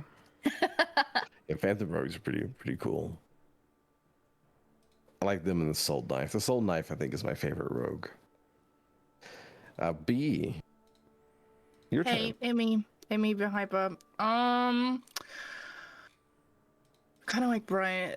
I just kind of enjoyed the entire part of it, so it's kind of hard to choose. But I also have to agree with you, Dom. The fucking killing Billy. That was like, I was like, oh shit, when when that happened. So yeah, that was probably my favorite part. Smile. Well done, Bright. Thank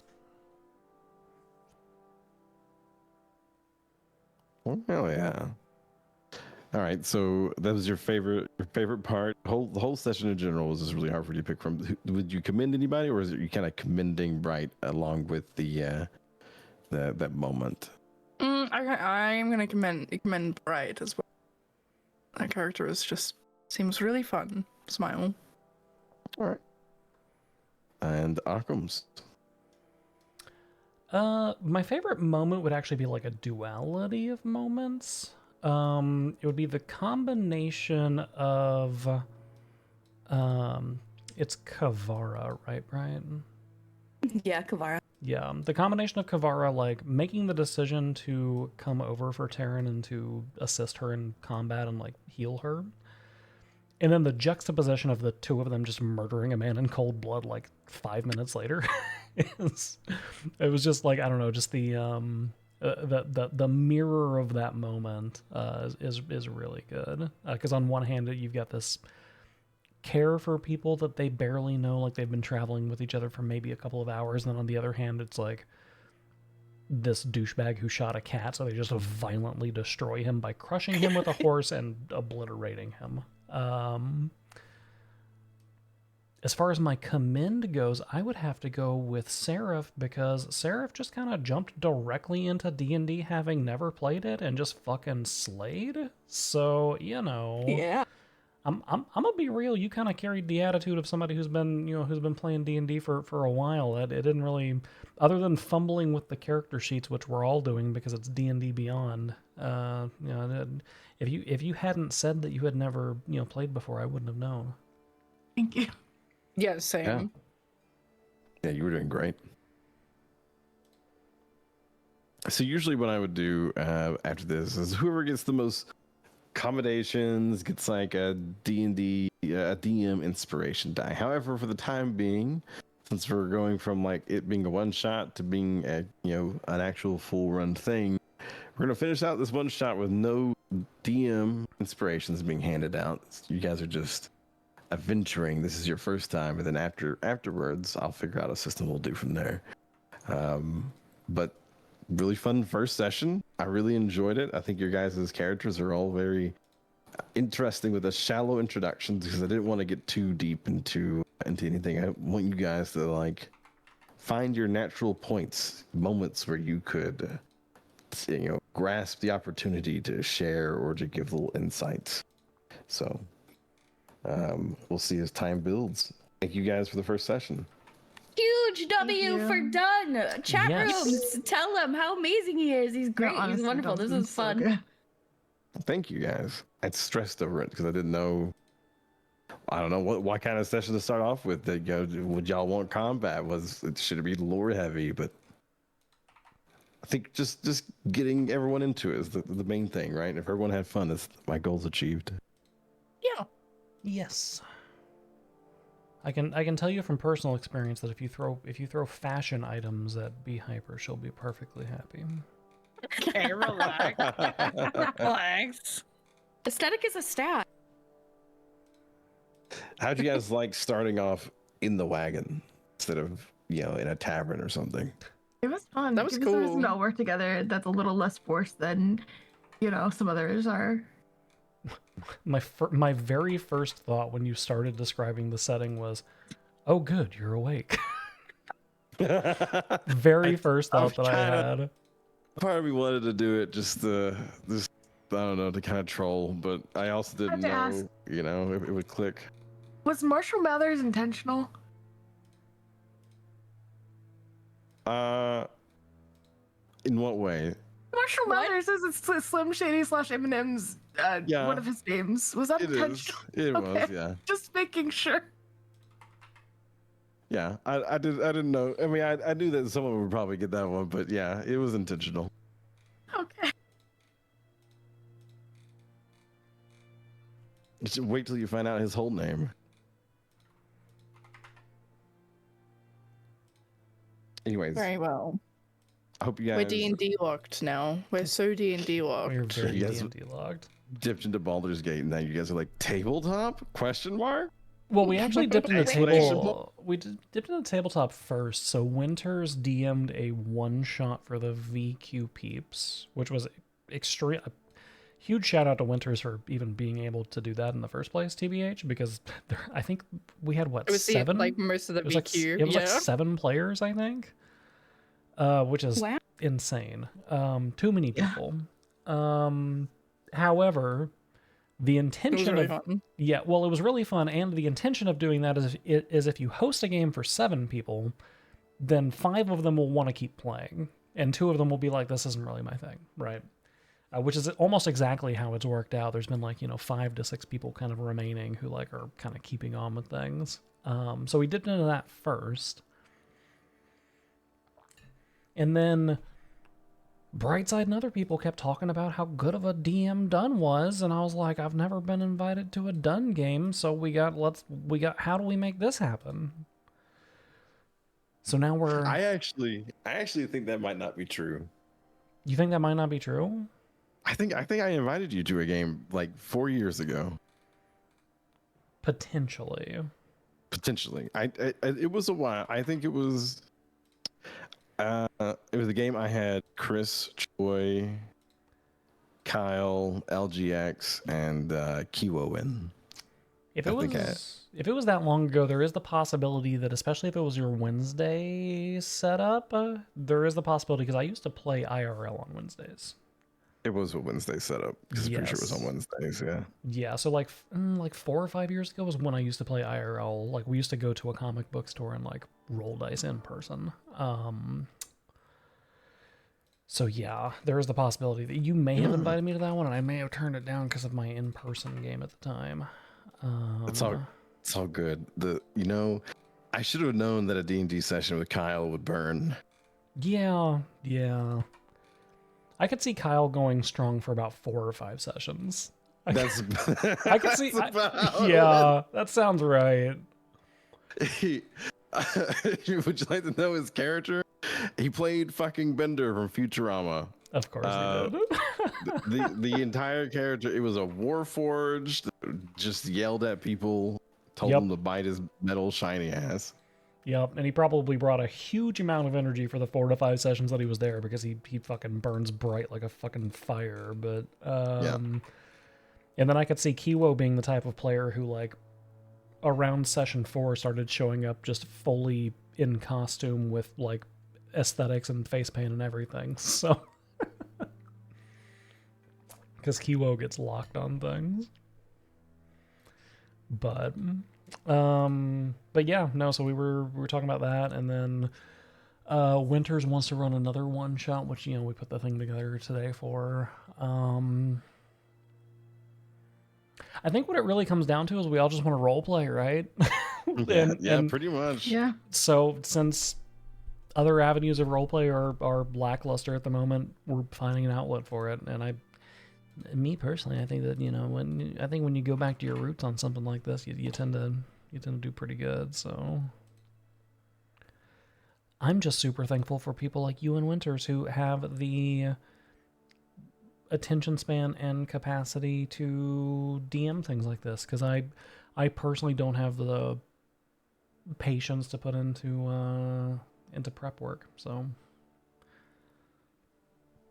I just write, and that's kind of like the solution to it. The prep work ends up being just me finding, like, do I have tokens that represent the monsters that I need in the moment, and then I like to make maps too, so that doesn't even feel like prep work. Map making is pretty easy. There's also a bunch of people who have maps that you can utilize through Patreon and everything else, that it just really reduces a lot of that work if you don't have the time or the experience in map building. yeah. But this world is also easy to just throw you guys into, because the session that I have that I'm playing, that Bright's a part of as well, that we've been playing, that session has been running for it's getting close to 3 or 4 years right now. It's been running since 3.0 was a thing. So tail end of COVID, I think we started. And they've been here in the middle, called the Cradle, on the big map, which I should have you guys thrown back to. And up here is where they currently are, up in this area. I know your boat. My boat. So my D&D experience is that I got invited to play with a coworker in real life. Back when I was doing theater work, I was the general manager of a local theater. I didn't even and- know that. What? Yeah, and we did an in-person game once a week for I don't know, 3 or 4 months. It was a very short period of time. And then that transitioned into doing an in-person 3.5 game with half of the first crew and half of a different crew that just kind of merged together. We did that for a year and a half. And then in 2014, when 5e came out, I started DMing. And I also did a homebrewed world. And I DM'd that game for 3 years. I think it was about 3 years. And then right around that time, I found my love for the Call of Cthulhu tabletop game. I fucking love running people through Call of Cthulhu games. Never played it, but I'd be down to if you ever decided to do a run. Once, but that was 15 years ago. The trick to doing Call of Cthulhu is that I would have to make the characters for everyone. You would have to tell me what kind of character you want to play, and I would have Better. and I would have to roll the character, because character creation in Call of Cthulhu is a nightmare. But actually playing the game is very simple, because it's a D100 system. So there's a billion different things that you can do, but it's I have a skill of 25. So if I roll 25 or lower, then I succeed, and if I roll above a 25, then I don't succeed. The end. And outside of that, it's just very investigatory in nature. There's very little combat. There's very little, even when there is combat, it's I have a 60 skill in pistols, so if I roll a 50, then I succeed. It's just that easy. There's no armor classes. There's no comparing. There's no dodging. It's just succeed, fail, the end.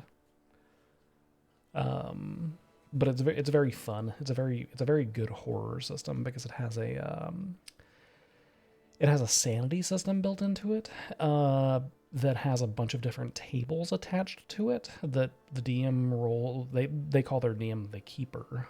So the keeper rolls those on the back end, and if you fail your sanity check, then basically I get to narrate to you all of these horrible visions that you have based on how I roll on the tables. So It's very fun. I would just have to find the time to put into doing prep work and like making the maps and stuff.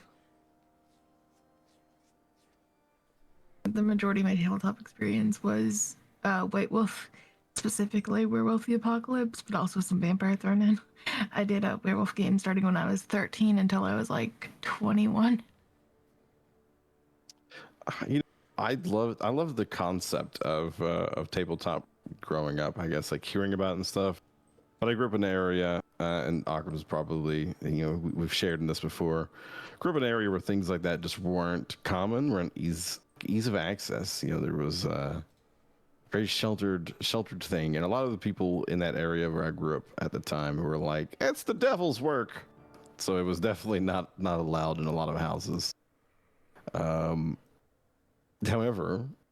I don't know if you guys ever seen a movie called like Role Models or anything like that, but there's always snippets in some movies where they kind of take a piss out of LARPers or out of D&D. But every time I've ever seen it, I just thought, damn, dude, those people look like they're having so much fun. Fuck that, I want to do that one day. I got to actually play one time. Sat down, friend of ours who actually shares all their stuff with me on D&D Beyond. He's such a great guy. Played a D&D session where I got to play my first character. His name is Talgar. I include him in all my sessions now in some way, whether he's seen or heard or just peeked, just because he's a fun character for me to get to play, and I don't get to play him much. And he's a big dumb idiot. He was a himbo. That's the way my wife described him. He was just a himbo. Had low intelligence. He was a barbarian. I just got to like I got to turn my brain off during combat and just go, I hit the thing. And then outside of combat, just got to roleplay my ass off, which was what I wanted to do. Yeah, I feel you on that. It's of the devil. At one point, my stepmother thought I was possessed because I had played role-playing games. Yeah. My parents thankfully weren't like that, but we just lived in that area where it was like, it was in the area where people were like, you read Harry Potter? You let the devil into your life? I felt like I got yelled at by Hank Hill all the time about how I needed to get God in my life and stop reading those witchcraft books.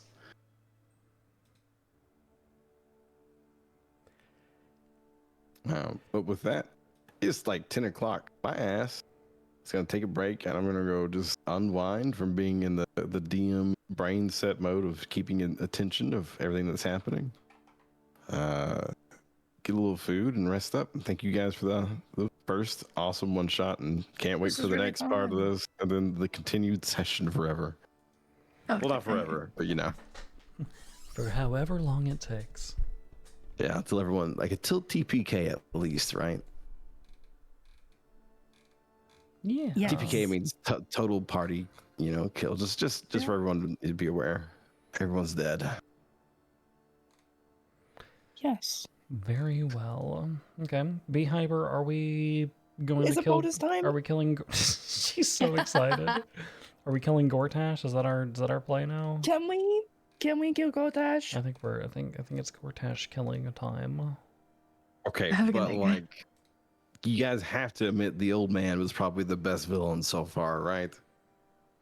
I mean, so far, it's played by J.K. Simmons. It's kind of hard to beat that guy. It's kind of hard to beat him. Yeah, I mean, kind of hard to the beat guy- a villain J.K. Simmons. yeah, but I mean, Gortash is played by Jason Isaacs. That's pretty good. That's a pretty good one too. Yeah, that is a good one. I don't know. You know who's the best though? It's not Orin. It's not. It's not Yes, Warren. it is. Yes, it is. You can. I mean, I she's a great villain, but like, I don't know. You can put a lot of people into the psychopath role there and be like, yep, that's a psychopath. Raphael is the best. Yeah. He sings his own theme song. My biggest problem with Orin is that like she's hot and she's murdery, but she also just lacks depth as a villain, and that lacking depth as a villain is the entire reason that I prefer DC over Marvel, to be honest. Like, it's like, yes, she's evil because checks notes, she's a bad guy and she likes murdering people. Like, the reason that, the reason the Emperor was like such a, or not the Emperor, the fuck was his name? Catherick. Yeah, Ketherick Thorm.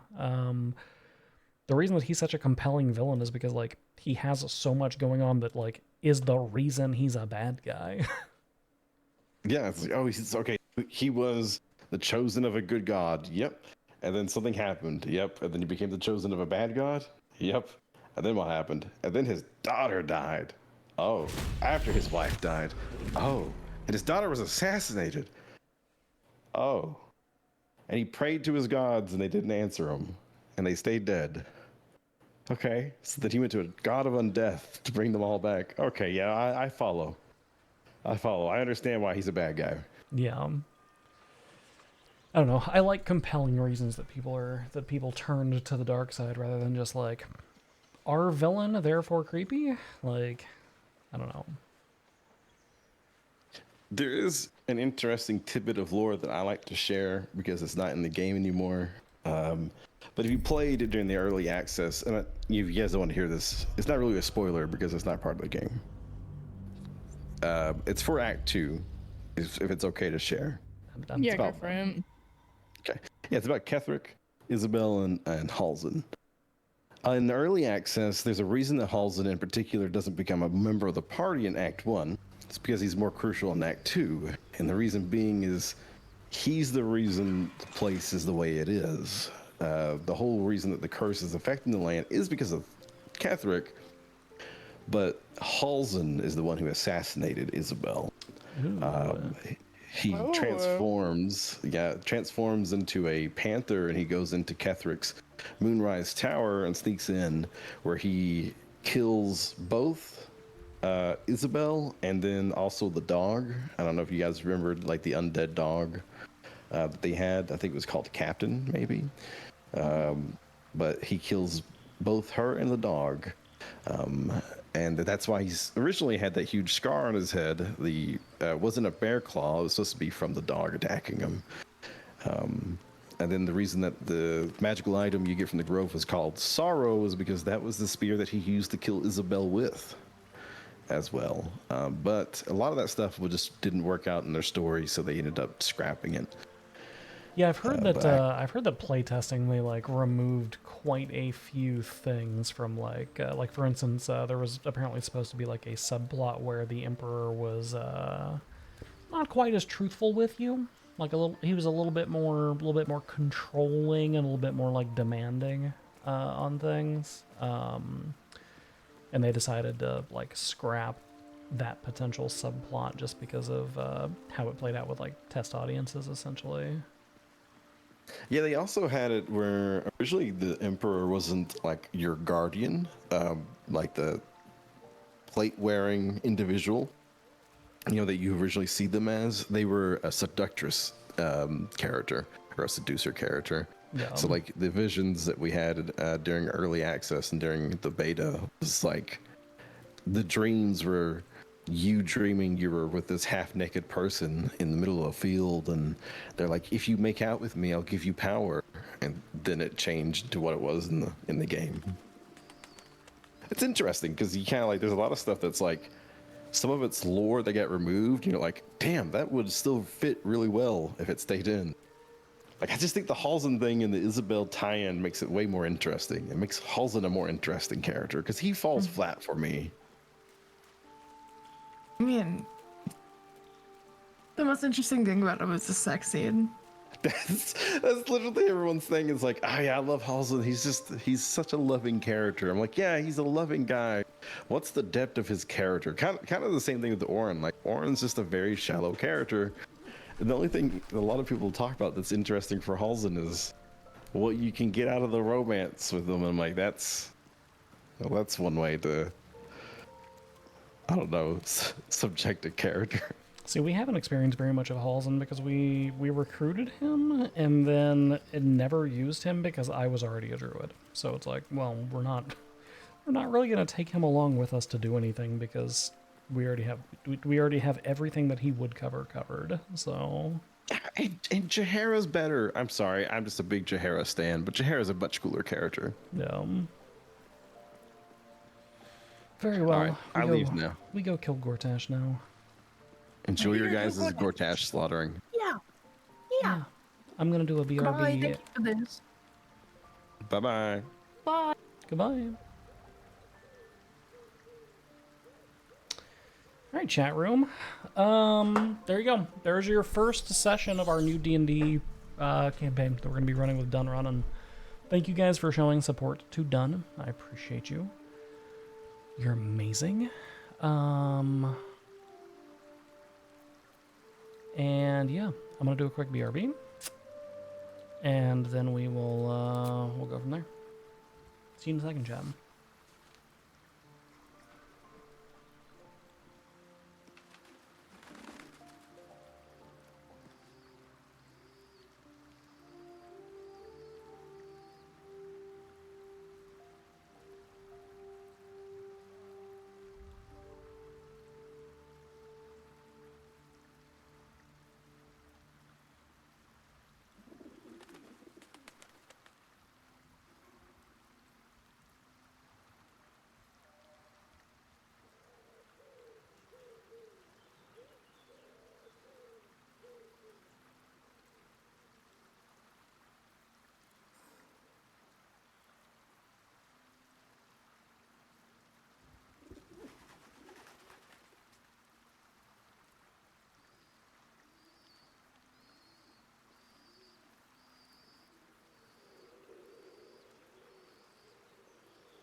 All right.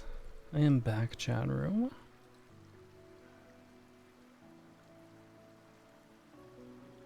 Hi, Hawkins. Hello.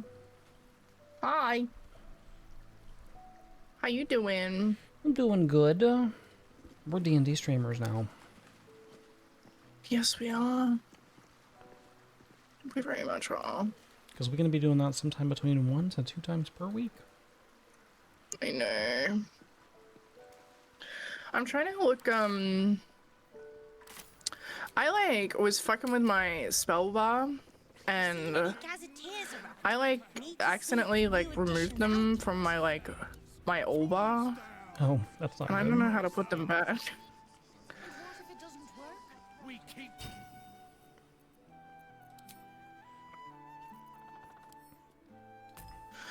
You can click and drag them onto your menu.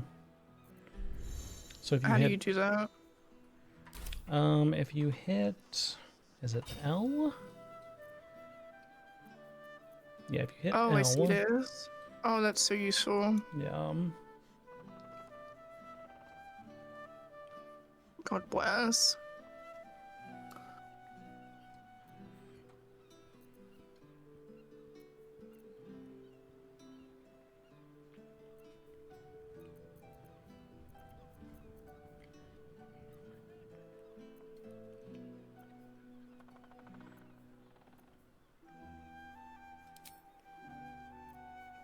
Okay, perfect. I am good. Okay. We kill Gortash? I'm looking at the map. I think we killed Gortash here.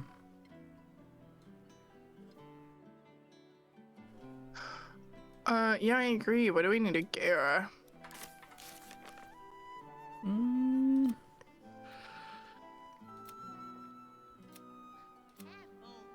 Careful! People don't bloody look where they're walking. That's right. Folk these days have no manners. I don't remember exactly where we need to go. I feel like it was the He's gate. by the gate. He was by the gate, in. right? Yeah. But where's the gate? I'm gonna go to Basilisk Gate.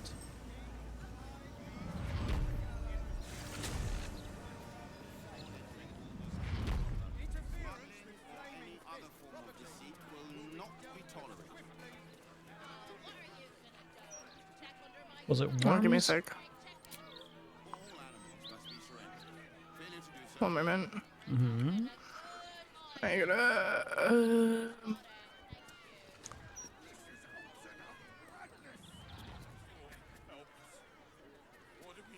Okay.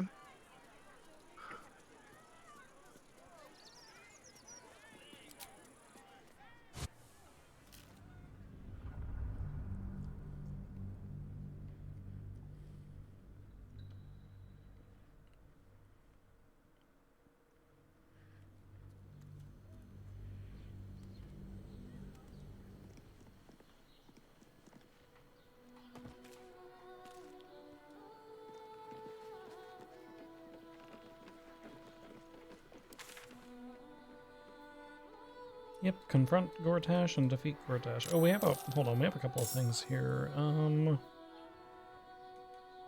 never mind. These are all very inconsequential things. Oh, what the hell? What's going on?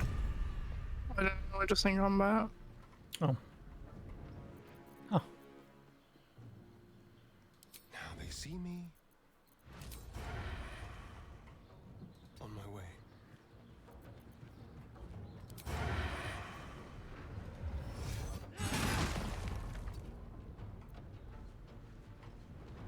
Damn, I got pushed even further back. That is not the button I wanted to push. Time to push my luck again.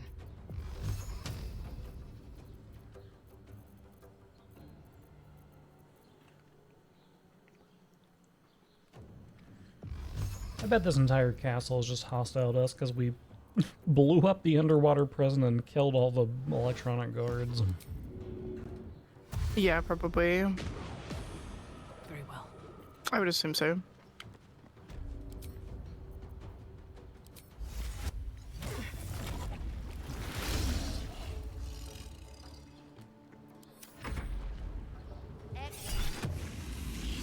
No.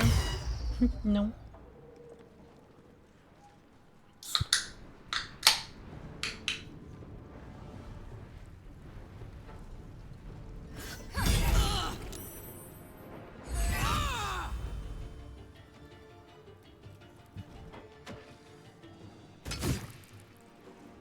Ow. Okay, don't target the super close one, the redhead. I will take care of her as my panther. Yeah. Still breathing, despite everything.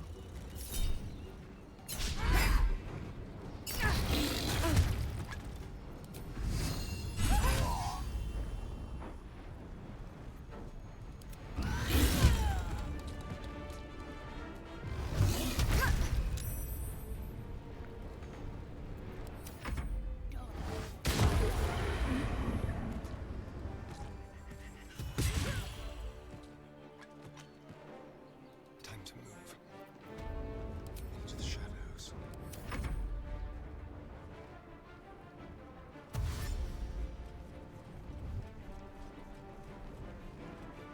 Oh, you were going after me.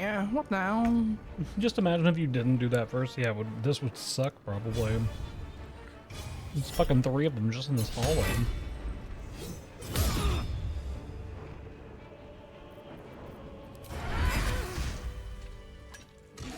Well, it ends not as bad as it could have. Good news, everyone. There's more combat directly to our right. Yes, here.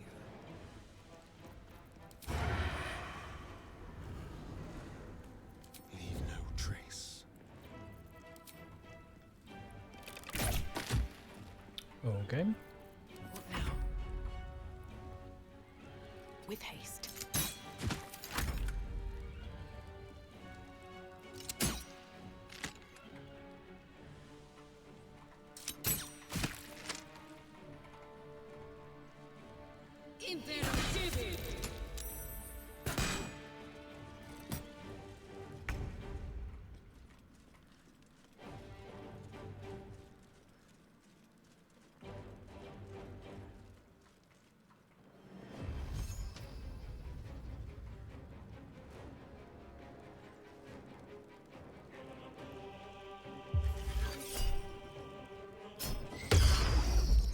No.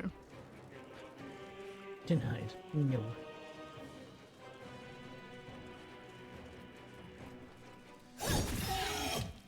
Ow.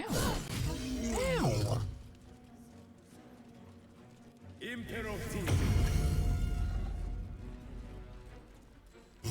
That is Interesting. very unfortunate for us.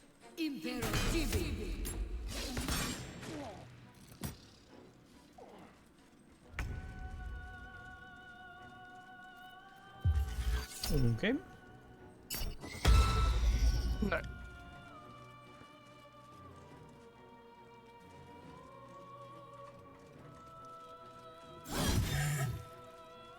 I can't lie, that counter spell is pretty useful. It's very useful. Okay, I am Still on my going feet. to finish killing this guy. Because he has now made me mad.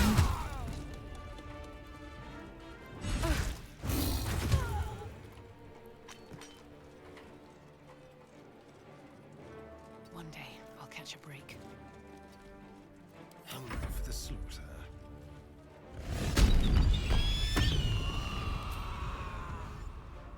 Let's go. Let's find some prey.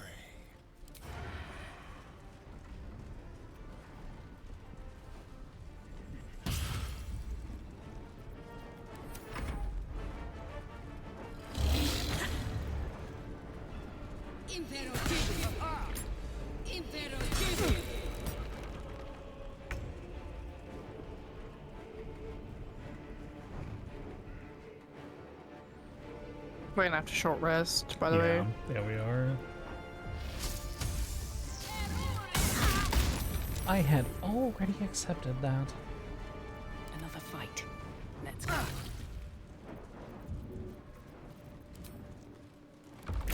Blood comes easy these days. Let me dismiss my wild shape while we rest. Okay, I'm Goog.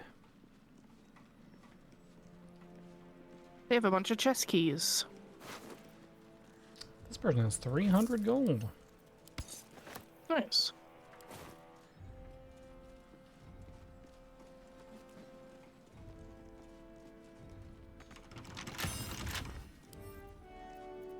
A couple turns should do it. Keep your distance, darling. Should be easy.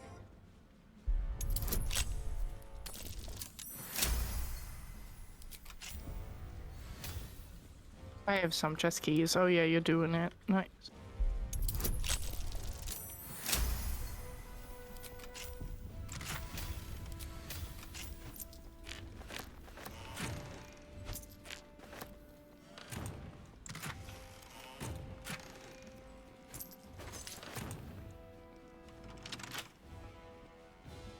Is that this one? That one needs lockpicking. There's a letter in here. Read. Stealing from your comrades, are you? Shame on you. If the fists can't trust each other, we stand no chance on our enemies. Tricks on you. Did we short rest? No, we did not. Do you want to do it? Give me that, dude. Okay. That took the edge off. Okay, a quick save before we go to the next room. Step lightly. Never a Yeah, I'm dull just taking moment. the iron off all these motherfuckers. Yeah, I don't know why all these things are dead. we killed them. That's when we destroyed the control center for them, remember? Oh, yes. Yes, that was the entire point of what we did. We should clear out the other room that's nearby first, I think. Maybe? Yeah, I agree, because he's gonna be in the audience hall, I assume. Yes.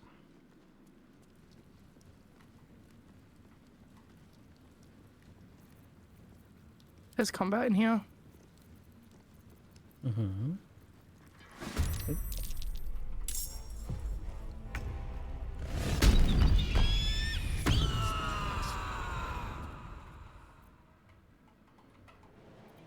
On the hunt.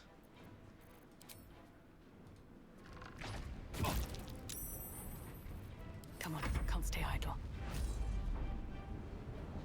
What path lies before me?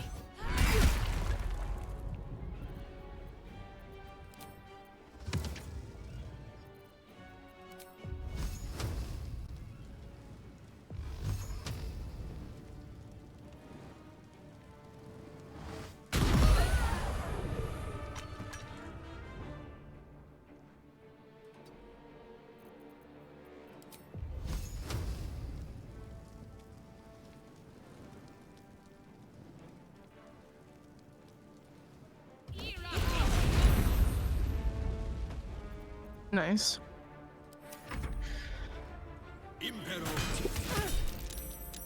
So we short rest again? Yeah.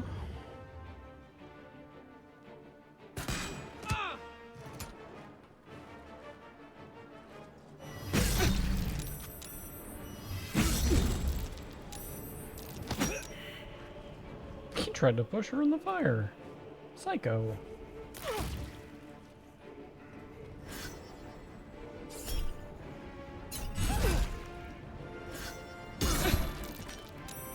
Wow. They really do not like Yama. No.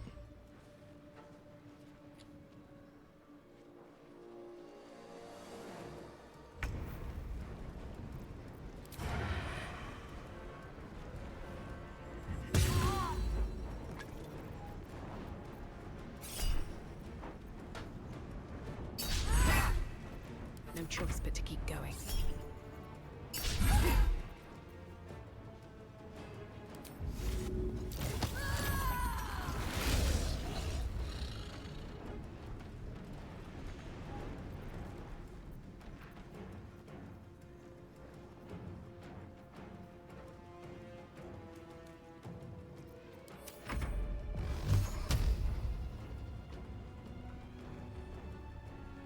I'm currently frightened. I can't move. Help.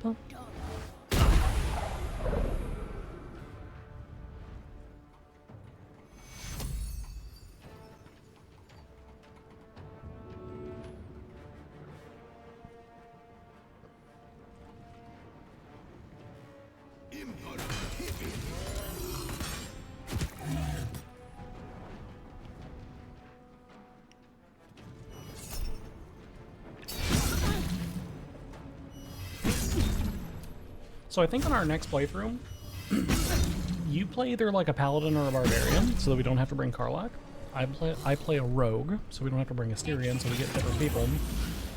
And maybe we do like a Dark Urge playthrough or something, so that it's yeah, I was thinking that. yeah.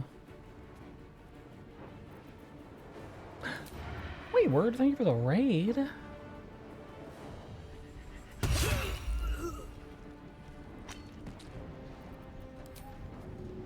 I wonder if this is worth the cost.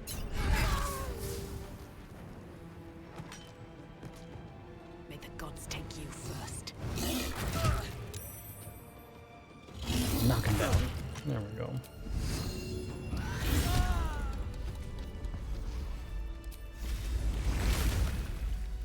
Alright, very good.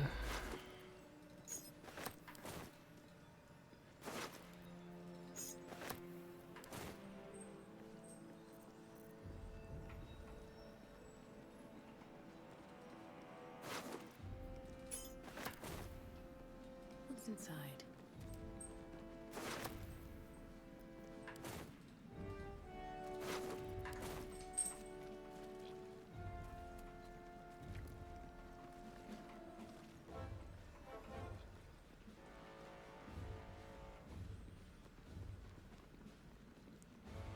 Wayward, what were we up to? What were we streaming? Do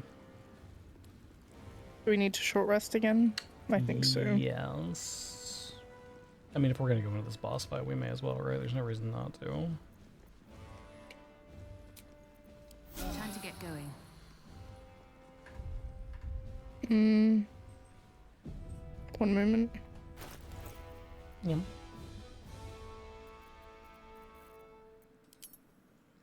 Voyagers of Ner. Is that the that's the one that's kind of Valheim like, right?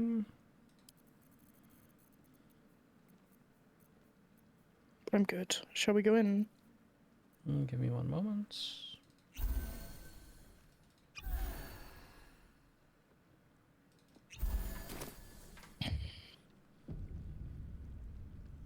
Enshrouded in Hawaii. Valheim and a Moana skin, okay. Yes, we go in. You want to go first?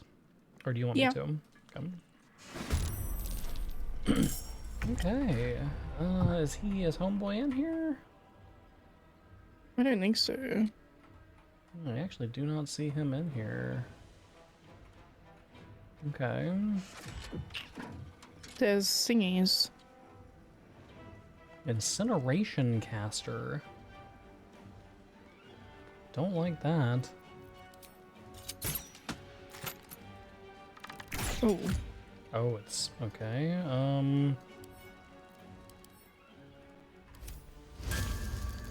Is there something else that I need to do to it?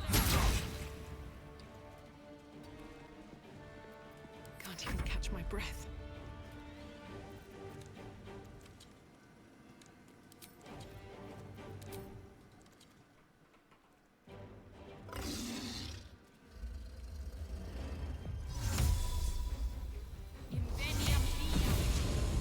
Another day, another fight.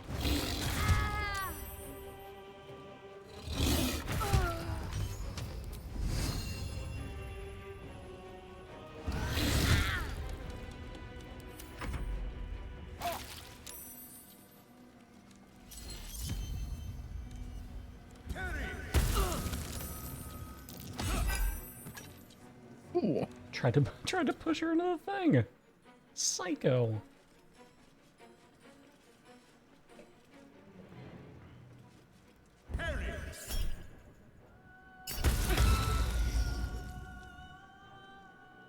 That hurt. That did not feel good. There's a bomb right on you, by the way. Yeah, I know, they threw it during my turn somehow?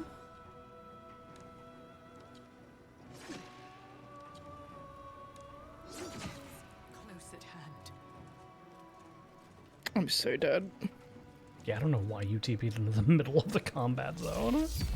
Not good. Ow.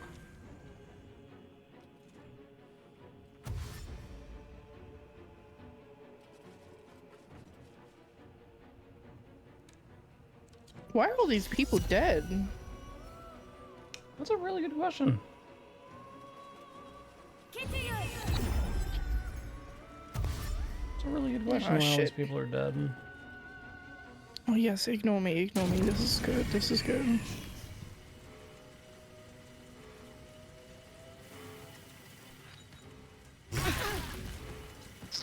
Okay, we love that. That's great. Literally nothing that I could do to avoid that because it was... You know, that's my bad. I didn't see that.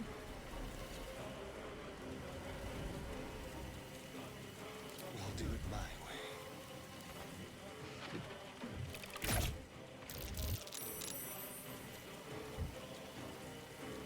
They will know a bit.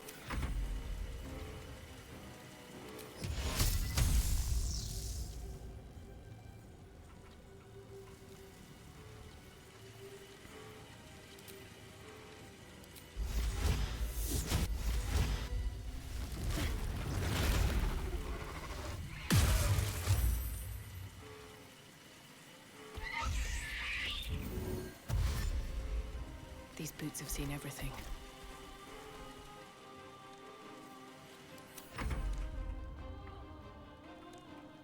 This motherfucker's gonna climb this ladder, attack, climb down the ladder, attack.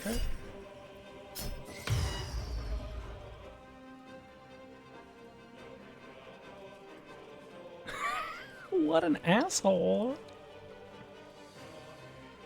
I have a way to combat this. Ooh, that's not a good place for... Karlach might be about to get fucked up.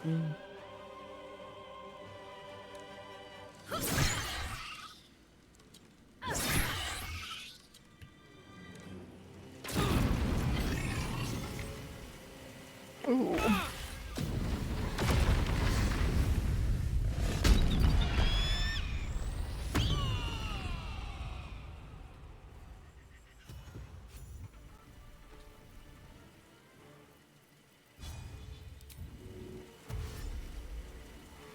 A better position.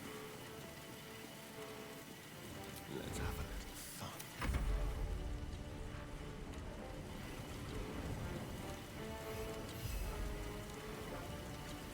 On my way.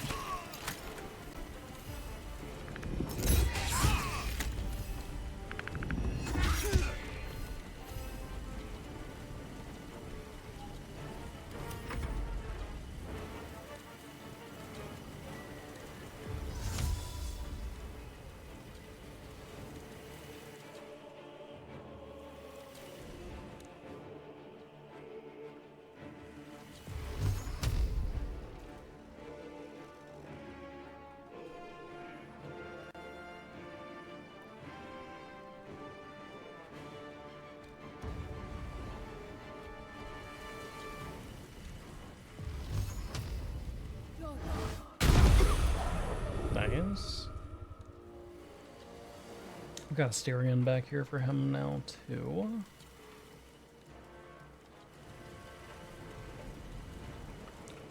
There he goes, climbing up his little ladder like a little fucker.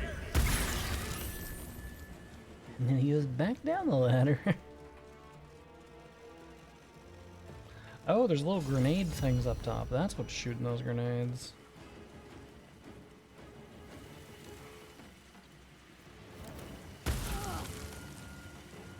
Oh, Karlach's dead.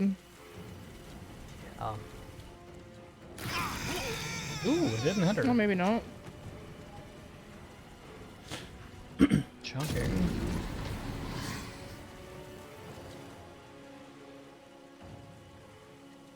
Oh, what the fuck? That one just exploded.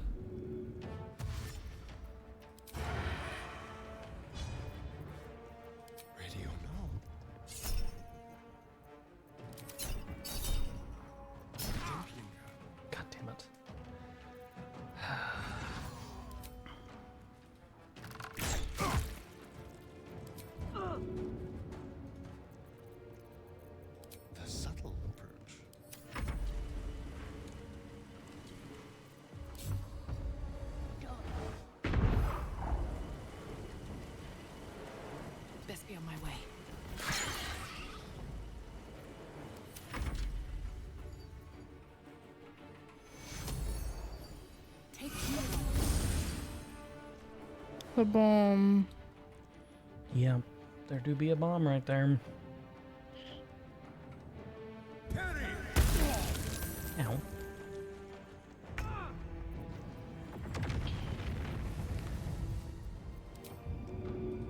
Thanks for coming close, buddy. Oh, why is she down?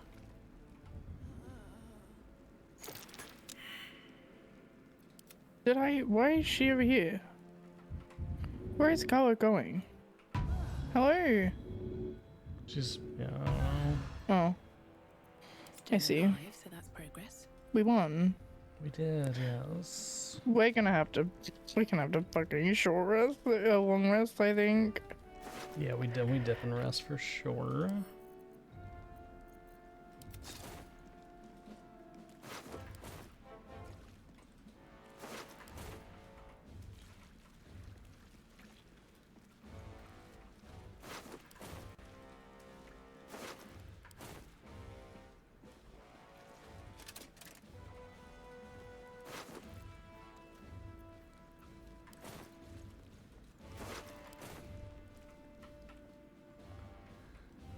The only thing that I can assume is that Homegirl, like, What's in here? sent her people to come kill these people?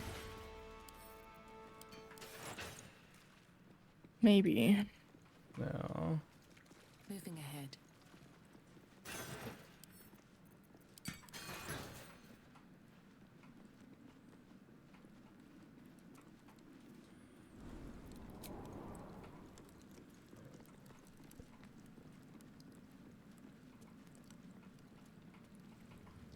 Seems simple enough. That is not what I wanted.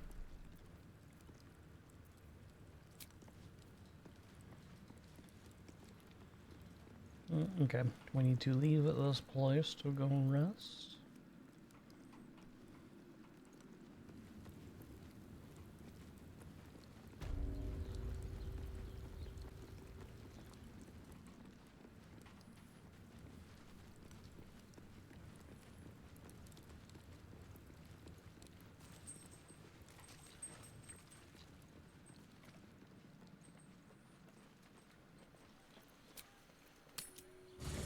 Once you get to the wooden bridge outside, you can go back to camp from there.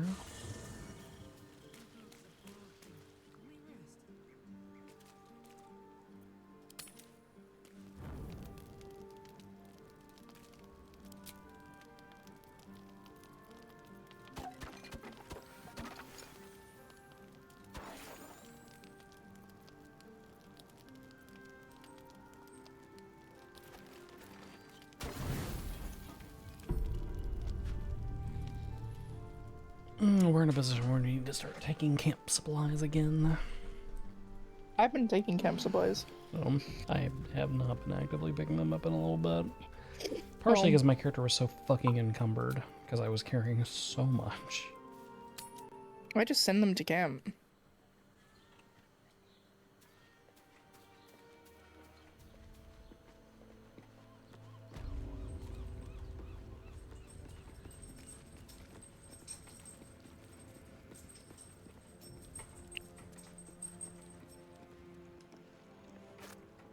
Maybe I need more pockets.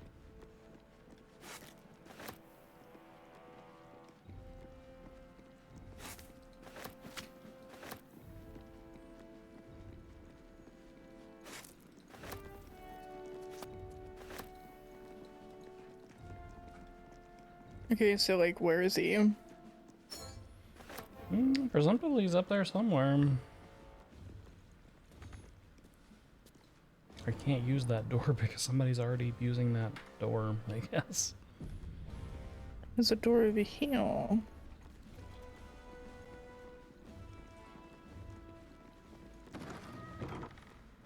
That just goes outside. However, there is a dead person here.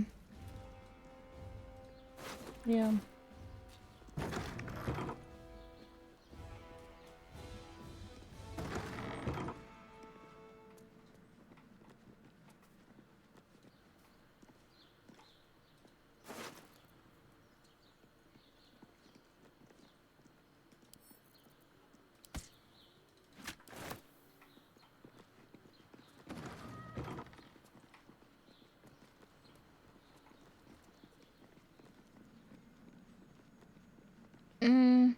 Oh, there's more doors over here.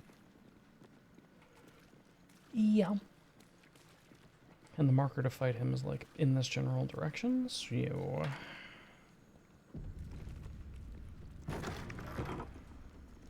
With me, with me.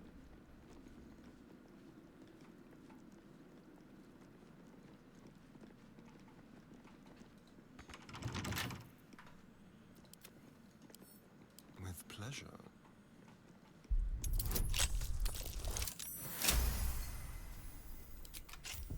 Have a lot on my mind. And, well, in it. Why is that locked? It's weird. Because it's a secret entrance to the tower, because it goes down there. You can climb down these roads. Yeah, there's like a whole ass secret entrance if we wanted to like go around and sneak in to kill him, I think. Oh.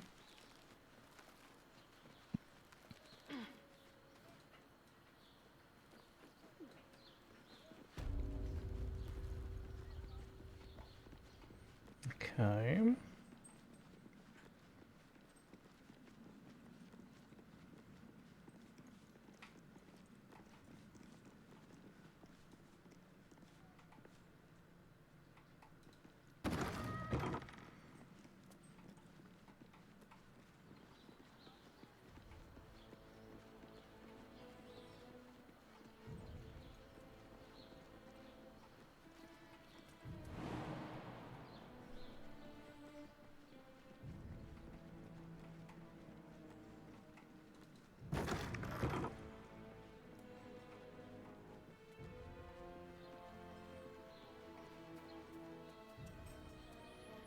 He is up from where we currently are, so we just need to find a way to go up.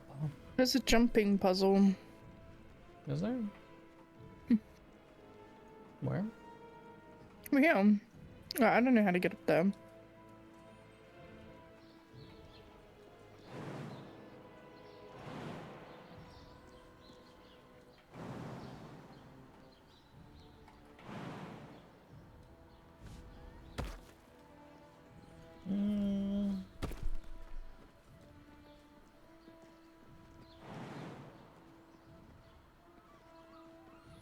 I'll explore around inside. You see if you can like figure anything out over there.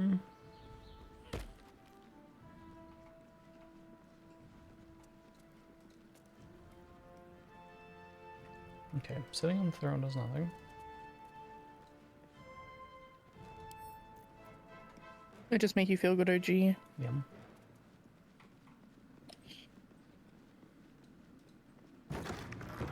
I found a staircase. Oh, where are you? Inside near the throne.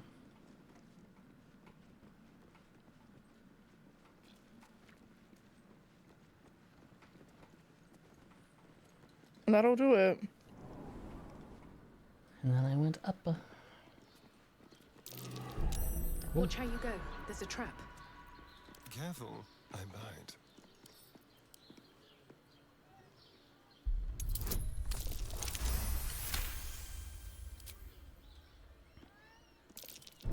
Oh dear. Someone's left a trap out for us.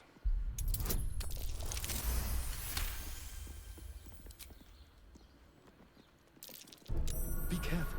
There's so There are fucking traps many. about.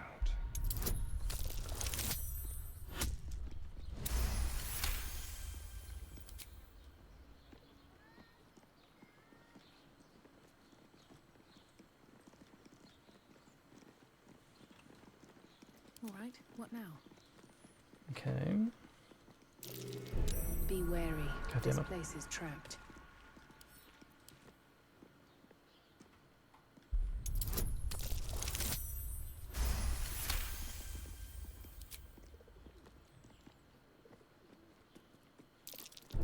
Be careful.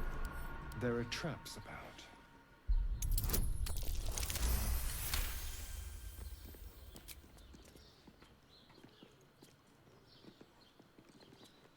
What to do?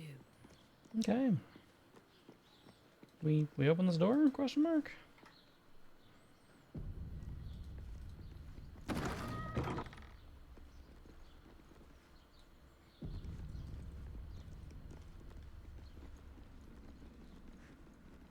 There he is. I once saw value in our alliance, but you have proven most disloyal. Your actions sparked the fall of my steel watch. Whatever bargain we might have made fell with it.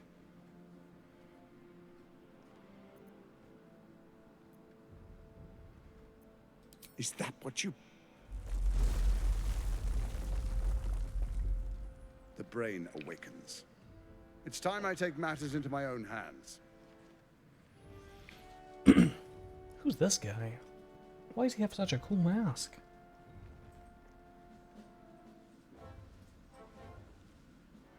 We could have moved mountains. We could have shaken the plains. And you chose imperfection. I think I will hang your corpse in the wide. The Archduke's would-be assassin. The people will celebrate your fall and my part in it. Your bones will be a souvenir of what could have been. Now, roll over and die. Give up your life just as easily as you were ready to give up the stones.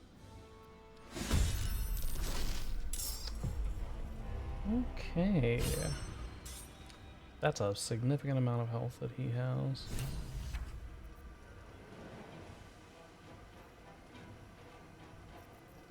Just like old times.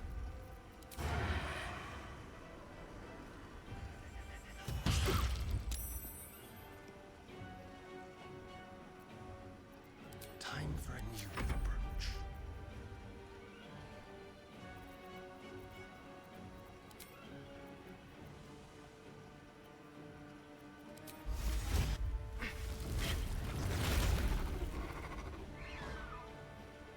Time to press ahead.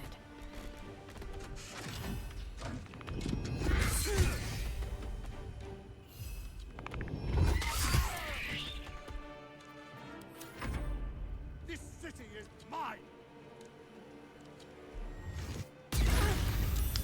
Ow.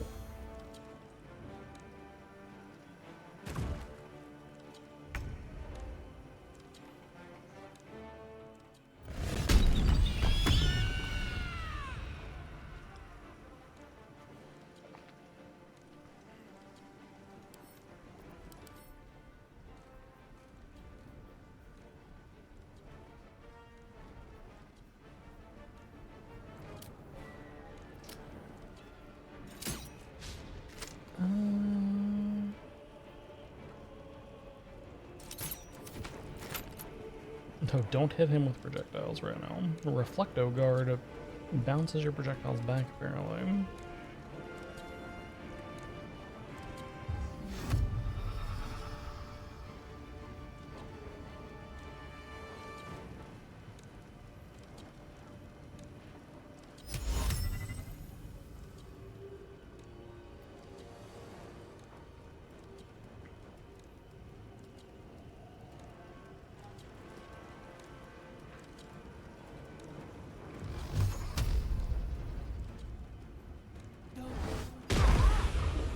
Very good.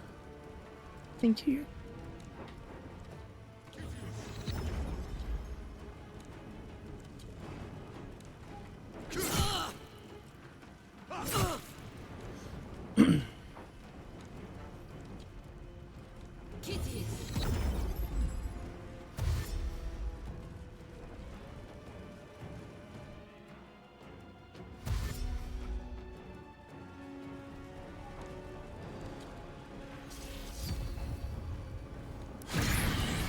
Ow. You just fucking took that.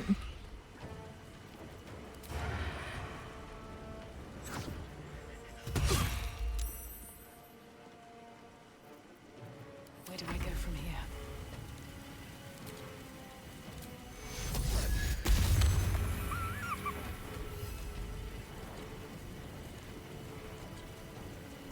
Don't waste a step.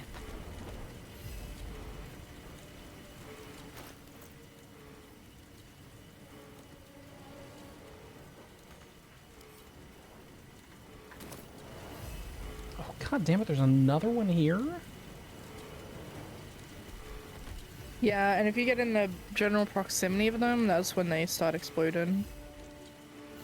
Like that's when they get set off.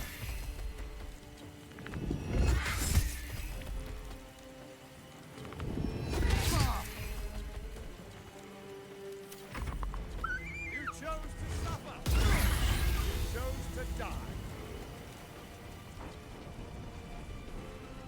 We're talking about the incineration things. There's like fucking...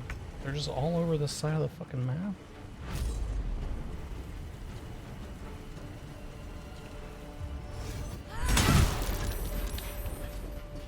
You broke the table. Well, you broke the chairs.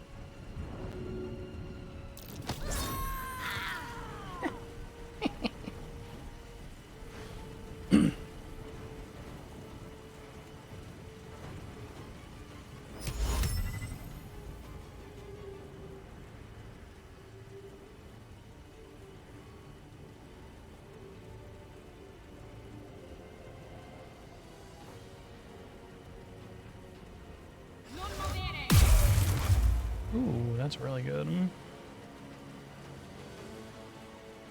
Hopefully I'm alive to take advantage of it after this turn, because I think I might get hit by at least one of these things. Wow.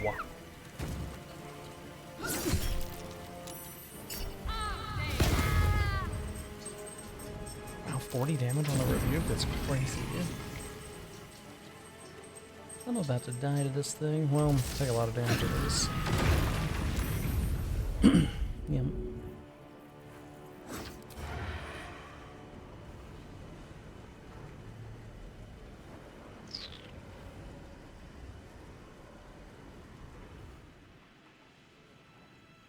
This way. Let's find some prey.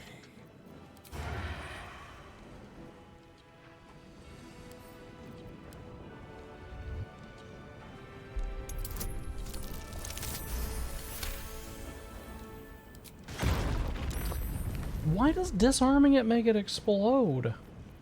I won't give in.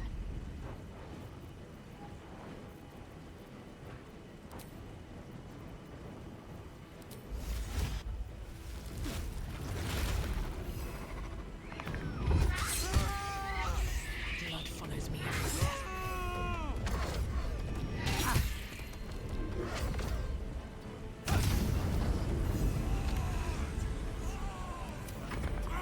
He's so big.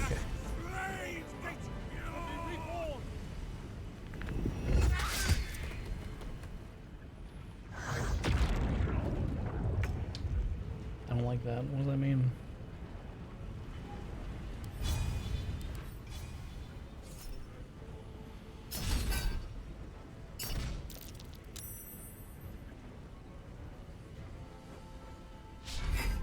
Affected entity only has half of its movement speed. When the chain breaks, it takes damage. Okay, that's...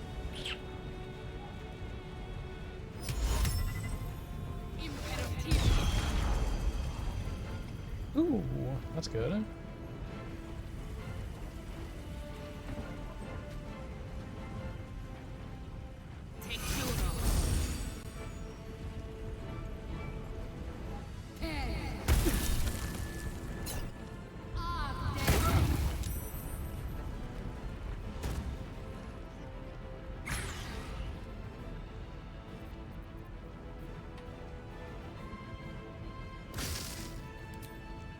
Shit.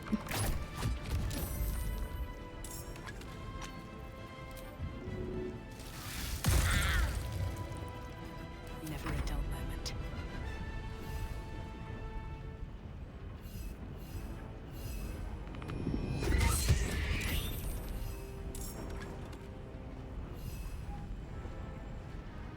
You've made a grave mistake.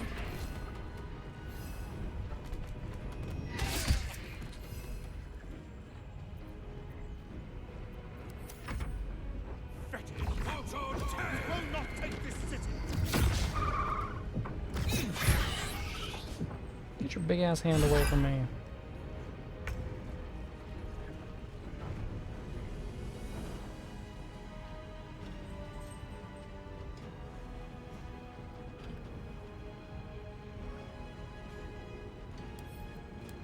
Moment.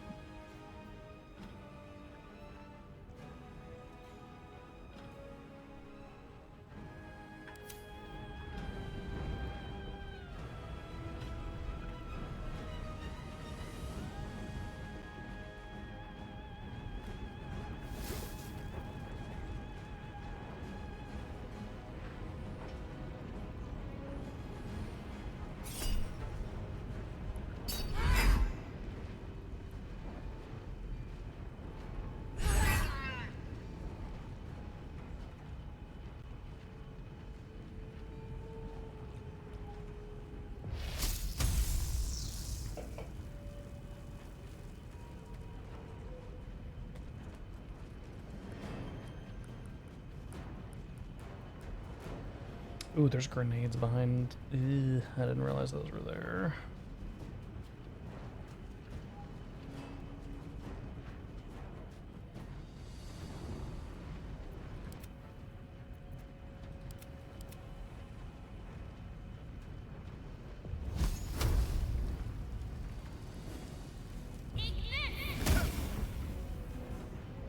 Oh, he's immune to fire damage? That's not good.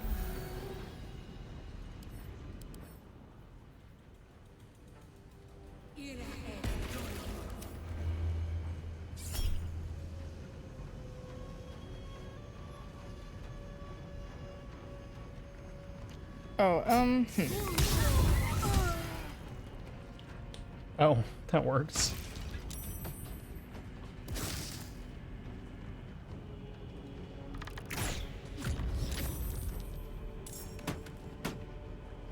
Quickly. The subtle approach. Sometimes the only way out is through.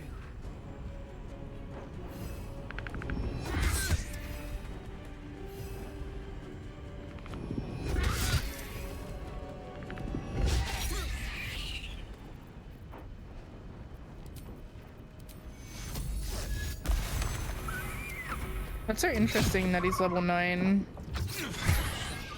That is very interesting. Probably because we had the ability to fight him in level 9? Probably.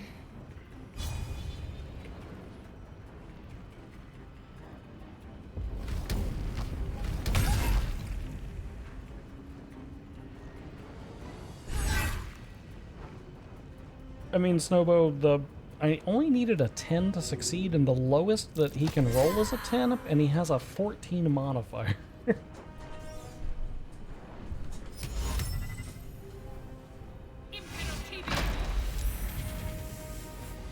Damn.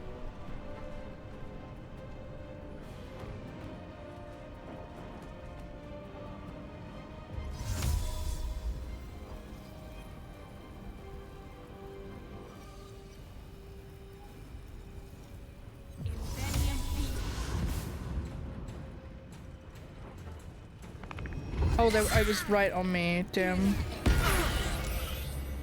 Shit. Oh my god. Okay. Nothing will stand in my way.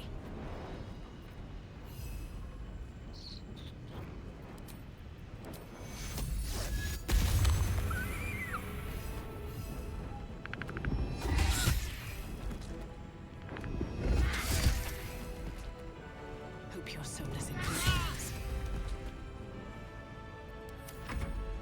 We just keep trying to live. Oh no, yeah, she's gotta move. She's standing on 2 grenades.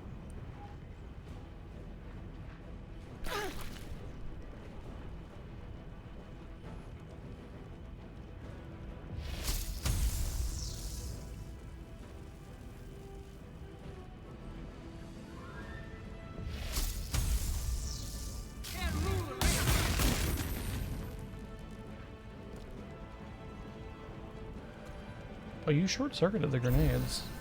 Huge.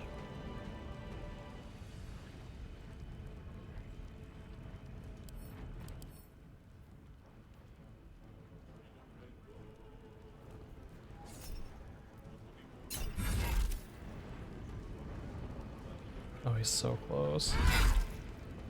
Ooh, and he's maimed?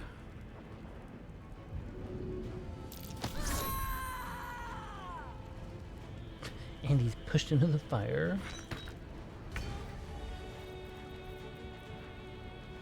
Alright, come on, homie. Finish him.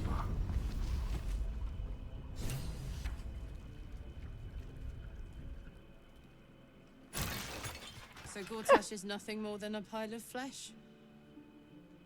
Same as the rest of us.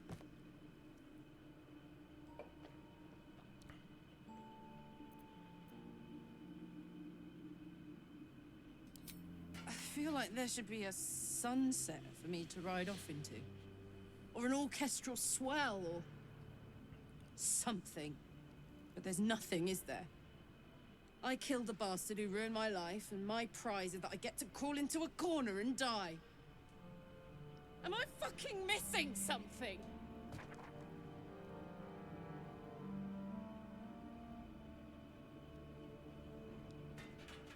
It makes no sense. You having a midlife None of crisis? it means anything. He's dead. And he's no fucking sorrier now than he was before. What was the point? I'm still dying. I'm dying. I'm going to die.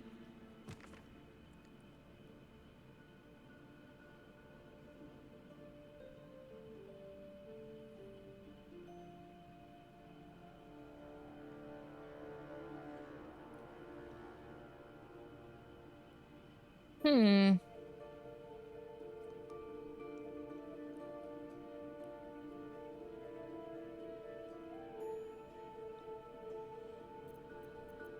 It's evil. I was so young when this fucker betrayed me. So naive. They stole my heart before I even knew what I had. My heart. It was mine.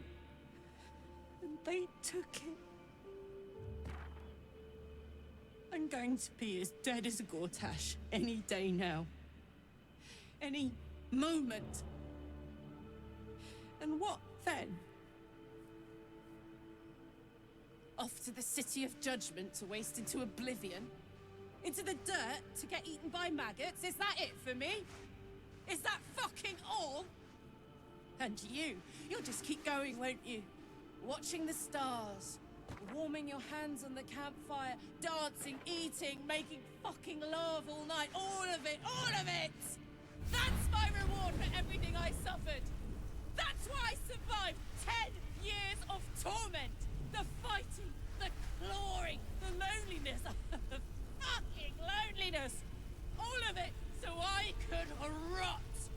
Because the person I trusted the most gave me away to the devil.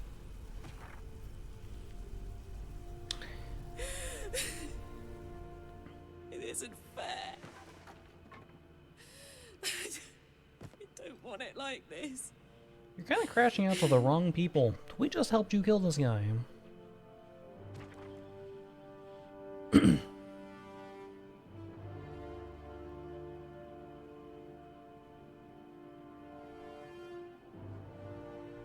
I didn't know how to help her. I don't think there is any helping her. I think that's the tragedy of the backstory.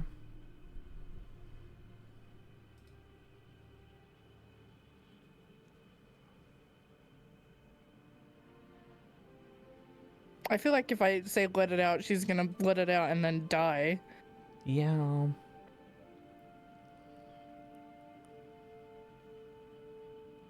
Can you save?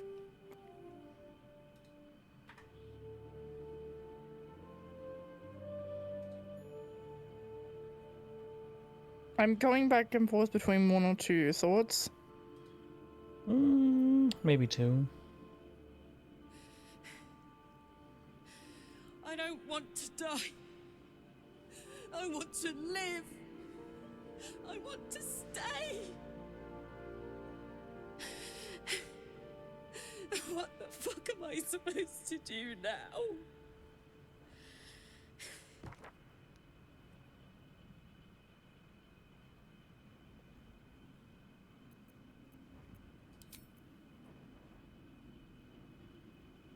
Either two or three, I You think. do it. I'm tired. Huh? Let's get out of here. You do it. What do you mean you Always do it? hated this place. You do it. Stupid fucking gigantic bridge or whatever. I think I need to go to camp for a while. Be alone. Scream at the sky. You can come and find me later if you want to. Okay, but you're the tank. You might only find a pile of ash, but I'll be there all the same. Okay, can we loot now? Is that okay, Karlak? Can we loot? Help! Help! Help! I can't. Can't give up now. Karlak is also down, and I don't know what to do about it because she's not technically in the party anymore.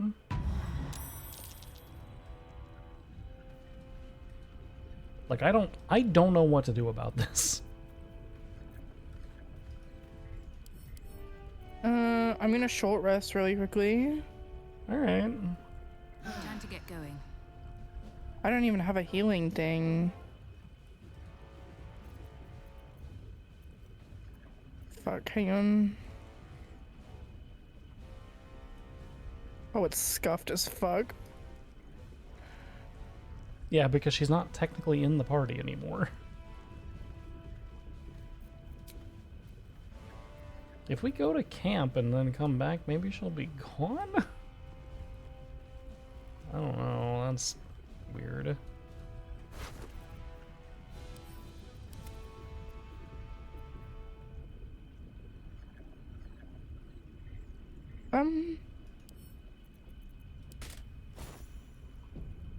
Howling like a green wind through a canyon.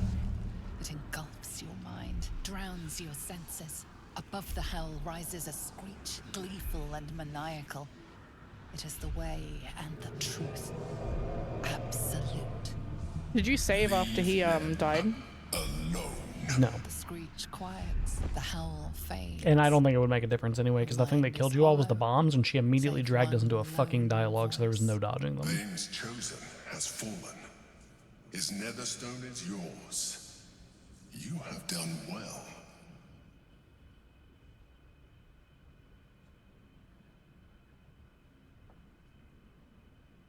You heard the Elder Brain. It's regaining its autonomy. It cries not from pain, but exaltation. We must stop it before it breaks free. One netherstone remains. Orin's. We must find her and take it from her. After that, we take control of the brain. No, we kill the brain. You should start wondering what you will do then.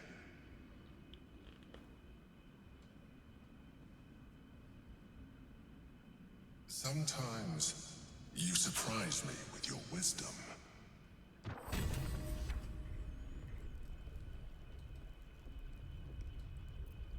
Shouldn't have wished to live in more interesting times.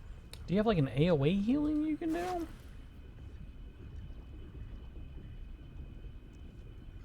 What did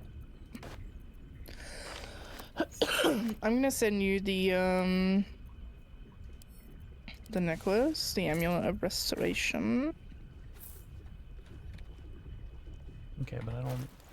I'm still thinking about Karlak. Cot. There really is no justice. The thing is that I don't think that that's going to work for me, because, yeah, we're going to have to use another short rest in order to... Yeah, I don't... I cannot use that. I cannot use that spell. Okay, give me a second. Stay here with her real quick and send that back to me if you didn't already.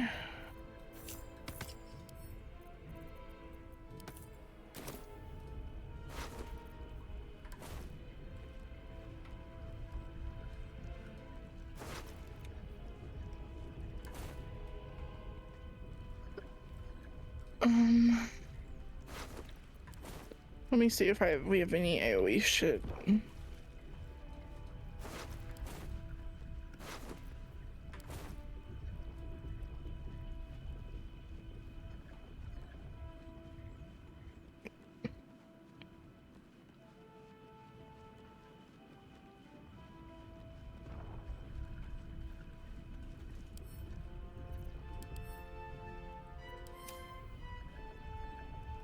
I could attack her and we could just use withers to restore her, maybe? I don't know.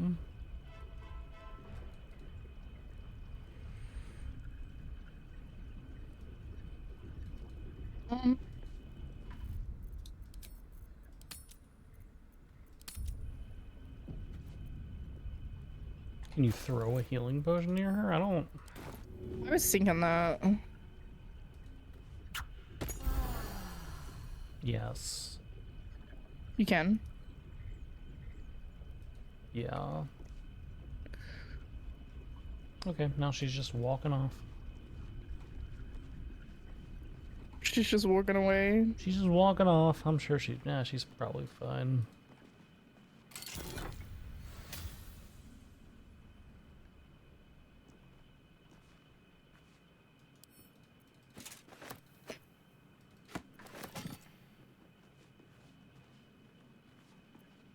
Oh, I'm on my way over to you. At the ready.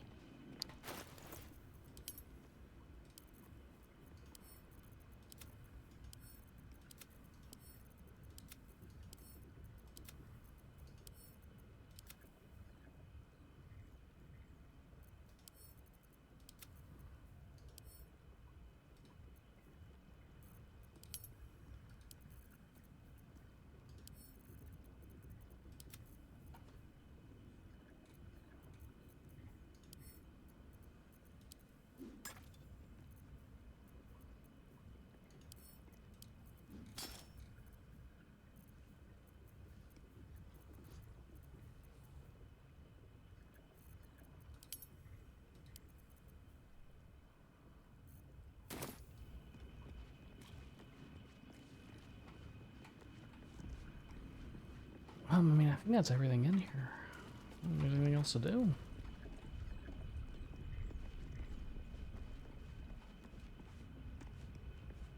Okay. Like we go to that little Temple of Baal next.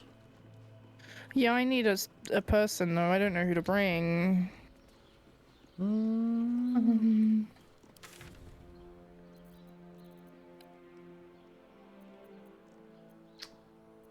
We fast travel to the Basilisk Gate, and then we go to camp and figure it out. Yeah. It's very unfortunate that our tank now doesn't want to travel with us because we helped her too much.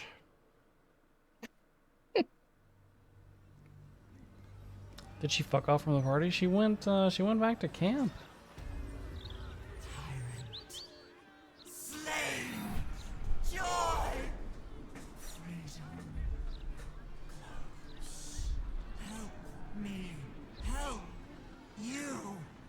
Reciprocation! Watchers! Ignore you. Foundry. Neutralized. Witnesses. Eliminated. You walk free. You. One. Task. Kill Orin! Kill Orin! Kill Orin! Kill Orin! Do we like the Elder Brain now that it's all psychopathic too? Because it's saying the exact same thing that... Because Orin was like, kill Cortesh, kill Cortesh, kill Cortesh. So it feels like they're kind of the same. No, okay, we go to camp. I know... Oh, shit. There was a letter somewhere at the other camp that Orin left, and I didn't read it because I was waiting for you, but... Is it this one right here? So we read this last night. It's the one that says, kill him, kill him, kill him, kill him, kill him.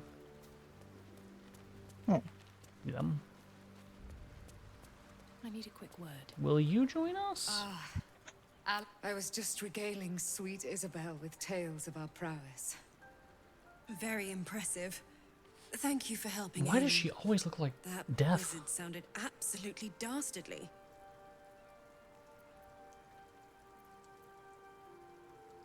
I always do, with darling Isabel by my side. Enjoy the spoils of your victory. Spin memories of Leroican's death in your mind like silk floss. My darling, we must inform our friend of our news. Indeed. I've scouted a Selûnite enclave outside the city.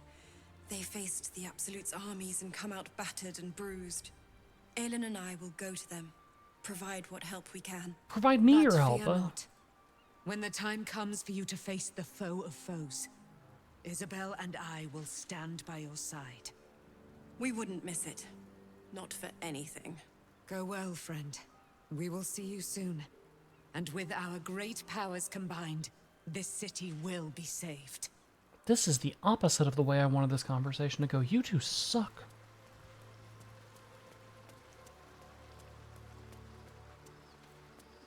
Are we down to just Gale? I think we just have Gale.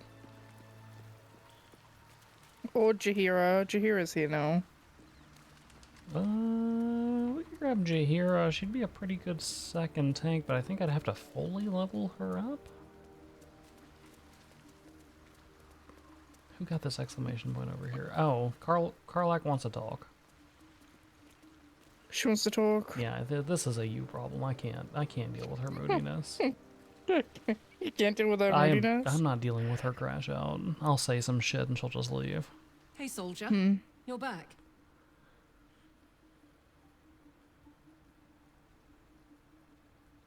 Old habits. Did I miss anything while I was off having a sulk?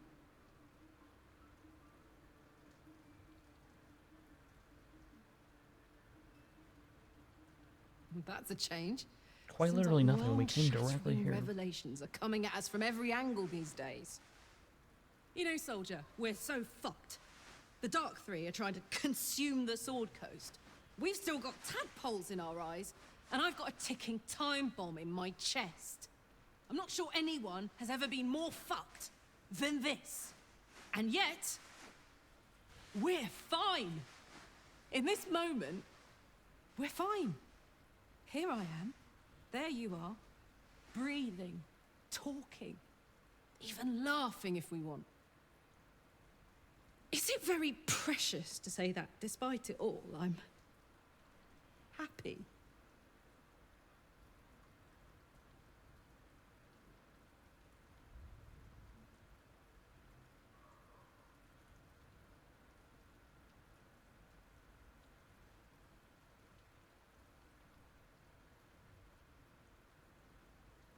No? I can't. I'd rather die here in Faerun, my home, than live in service to a devil. So do I. I've done the calculus 100 times. There's no permutation I can find that doesn't end in me dead or wishing for death. This is it. This is all I have. This life, and all the moments I have left here. Speaking of which, there's something I wanted to ask you. Oh God. Will you stay with me when it's time for me to go? I think I can do anything if you're there. Even die. She wants you to explode?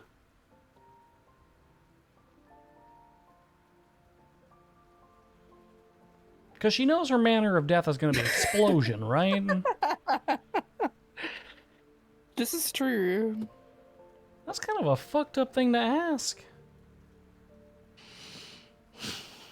Thank you. I like stand away, like, Now, with a distance. enough tragedy, I'm not gone yet, and our schedule is packed with important heroics, isn't it? Plus, if I cry any more, I'm gonna run out of tears and start leaking motor oil. Thanks for everything, soldier. I'm extremely glad to be in this thing together. 5 feet? I think it might be more than 5 feet. Hey, soldier. Okay, are you done having your fucking moment? Okay. Oh, we need to look at our fucking. Oh my God. We need to. Yeah, we long rest here. Fuck me.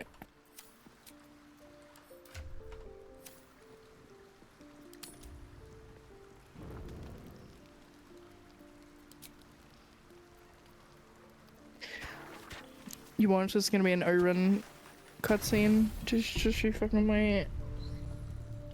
No, maybe not. I take it back. Okay, we go into the Temple of Baal, and then we try to figure out how to get to Orin.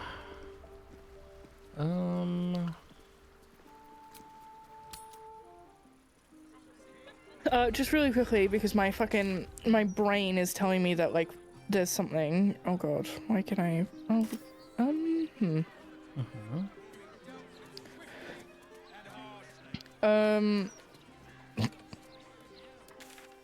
I'll show you what I'm seeing right now.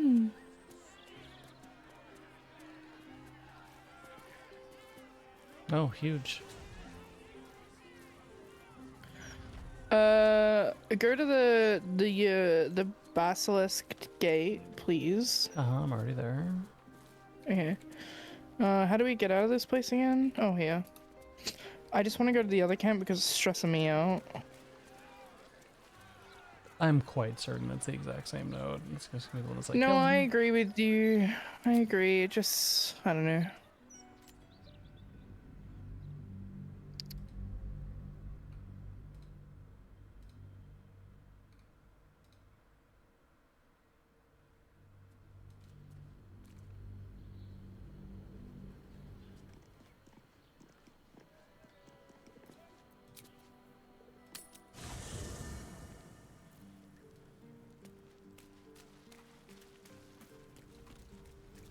It was a different letter, I was right. No, it's different now because we long rested. It's a kudos on killing Orin. So the first one said to kill him, or kudos on killing Gortash. The first one said to kill him, the second one says we did it. Proper honor to Murder Lord, you must submit yourself to a trial in the murder tribunal. Remember Sicarius. Okay, yeah, which is exactly where we were going. Okay, thank you. I just, like, needed to look at that, otherwise I would freaking freak out. Yeah. Oh. The note I'm just... in the console again. Interesting. That's very strange, because... Karlak is over here.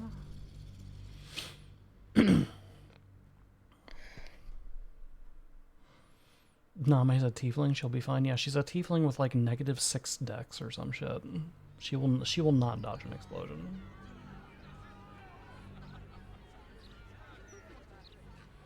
The force damage the force damage alone will kill her. She has like 7 health. Oh yeah? Come to have a go. Give it your best shot. An air of decay hangs over the stooped beggar's form. The smell of rot, the smell of death. Gold first. Then you can hit me. Do it.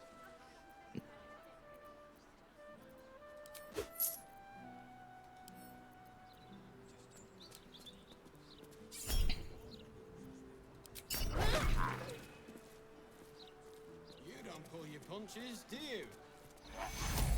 What an interesting little guy. Okay. There's probably a side quest there of some kind.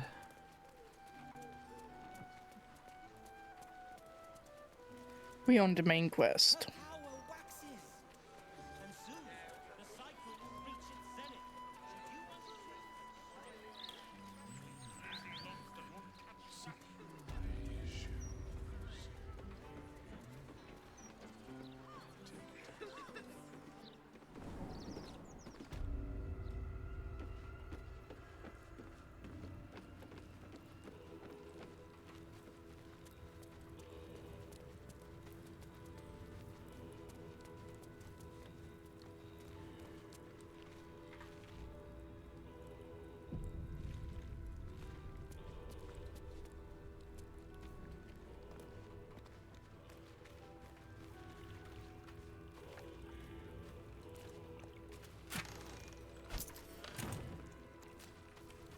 Did you go through the... Oh. Traps. How considerate.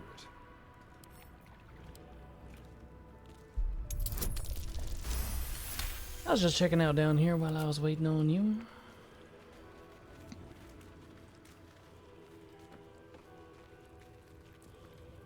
At least things have stayed interesting. I I'm going back to where we killed them, those three assholes.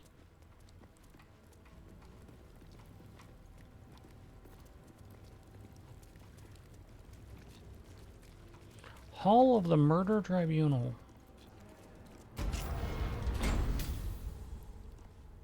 I'm sure this is fine. I want to go first. You want to go first? Oh, okay. Yeah. You gaze upon You've done the last, like, murder's never mind. progeny. You've done the last, like, We 6 can go dialogues. back. His most Go back. ill-trusted zealots. That's Go back. fine. No, go back. Faithful departed. Prodigal servants. Each If I could go back right now, I would, so please do it. Eternally. This man is known to all Baldurians.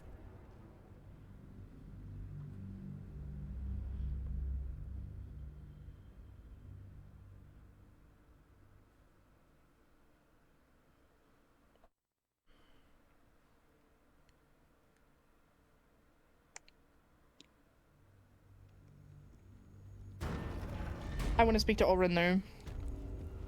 Please. Well, I wanted to talk to Gortash, but you took that one. I didn't realize you was speaking to Gortash. Gaze upon murder's progeny, child. His most ill-trusted zealots. His faithful departed. Prodigal servants. Each returned to do his bidding eternally. No, this city is not your home. This man's infamy is known to you. And his presence sparks dread in the pit of your stomach. Before you is Saravok Arnchev, a Baalist who almost brought Baldur's Gate to ruin a century ago. Davella was right. Not just an imitator, but Saravok himself.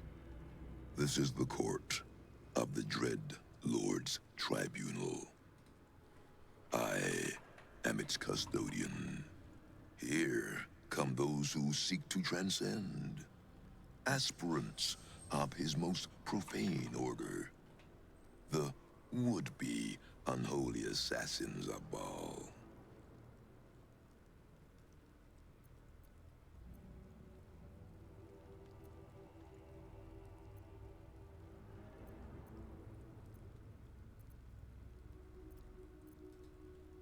My granddaughter sent you? A rapturous endorsement indeed. For she is the Murder Lord's new favorite. The youngest unholy assassin ever to follow in Baal's bloody trail.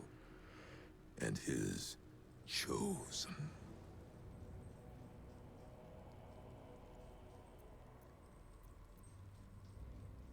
My very blood.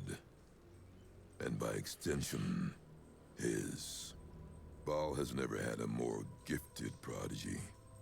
Arin's gifts surpassed even her mother's. Her mother knew this, and she could not bear it. When Arin was but 7 years old, she tried to smother the child as an offering to our Lord. I heard the screams. I ran to help, but feared for the child's life. But the cries were not Arin's. It was her mother's blood that soaked the sheets. Arin had cut off the very hand that tried to end her, and made a plaything of it.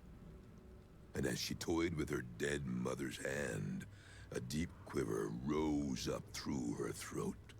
The Lord of Murder speaking through the child.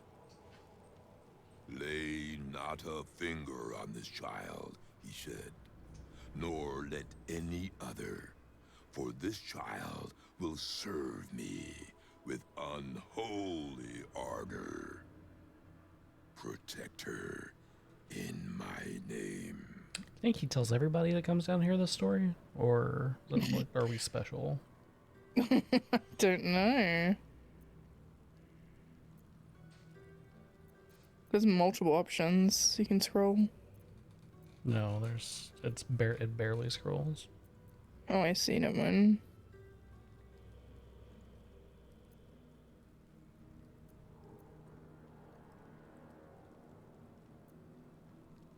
I knew of my daughter's ambitions, but not the lengths to which she'd go.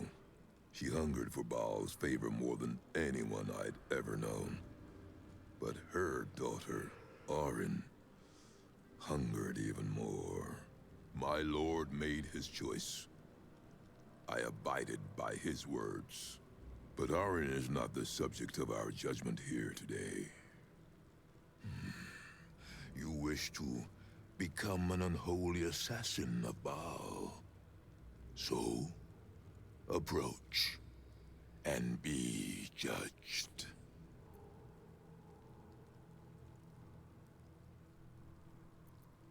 There is no better mirror in which to see the true nature of a killer than her victim. You took their hands from them. Now, I will clutch one of their souls from the abyss, that they may show Baal who you are. Oh god. What if it's Shadowheart?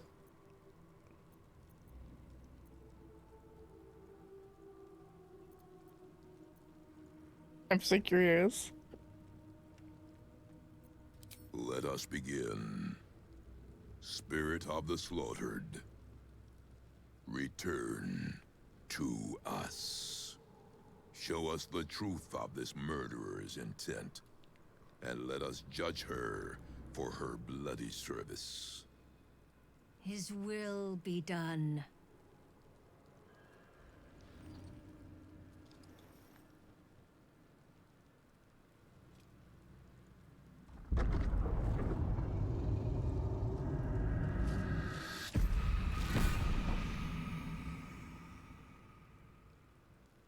Who the fuck is that? You took this spirit's life, and thus its voice. So, speak for it. How was this pitiable creature slain?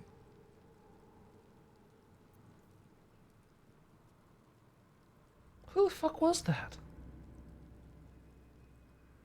It was like the clown.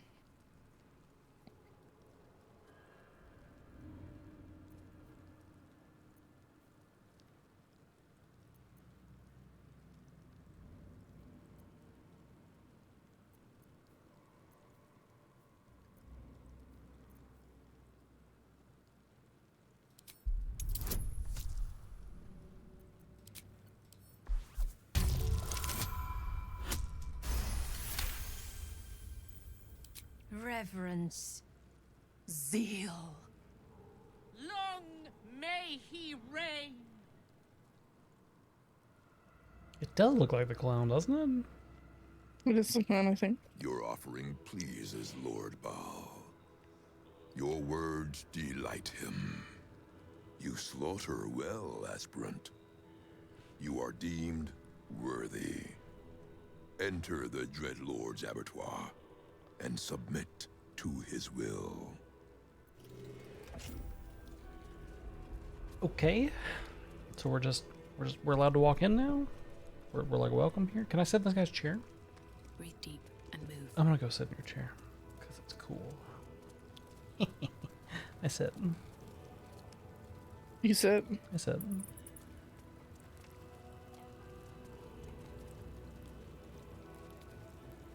What's over here? Here goes nothing.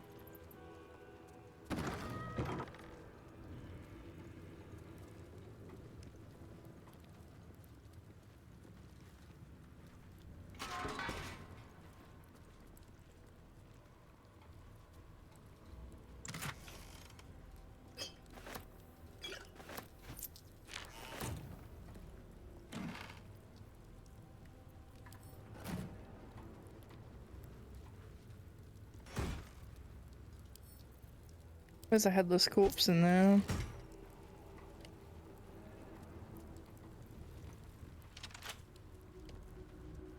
But the keys are here.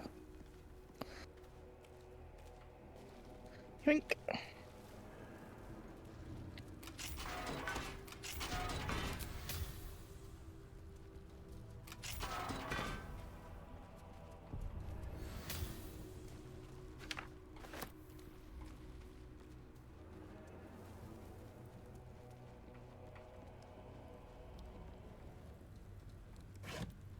These ball people are kind of dumb if all you have to do is lie to them. Like, yeah, I killed that guy. I did that. That was me.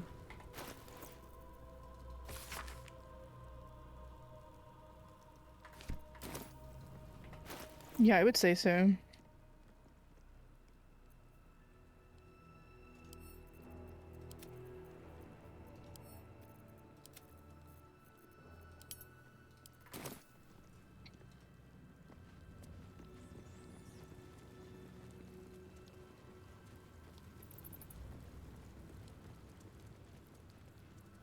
Save. Oh no. Oh, it's gonna be either kill this elephant or kill all of these ball cultists, isn't it? I think so, yeah. Release me at once.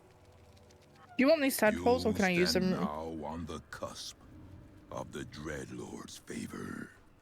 One Oh, we do killing half and half. secures your rebirth as an unholy assassin of Baal.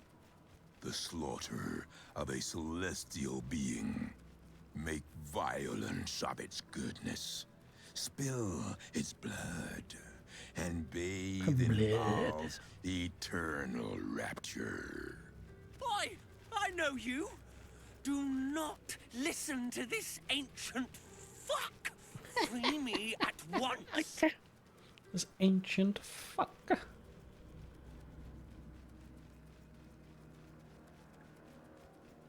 But we gotta kill. I mean, we can't just kill a random little elephant guy. Not for these people.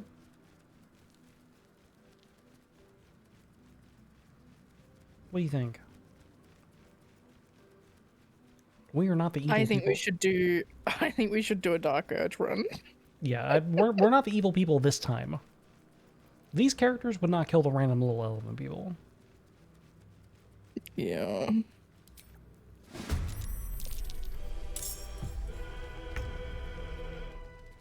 Oh, fuck. Look at me in the turn order. Oh my god, dog. That guy's level 16. Level 16 seems extreme. So much for peace. Oh, it's okay. All these people are like level 3. Oh no, not all of them, but a lot of them.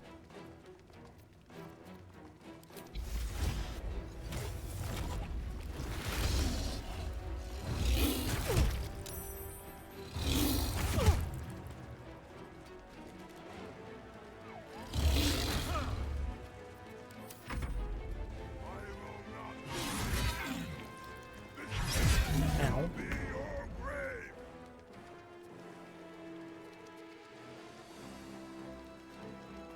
Help.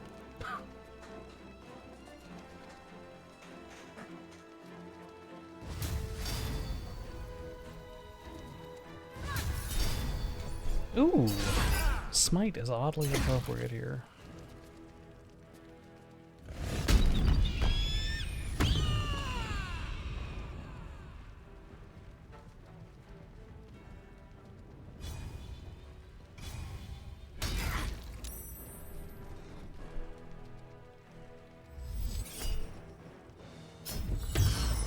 Oh, okay.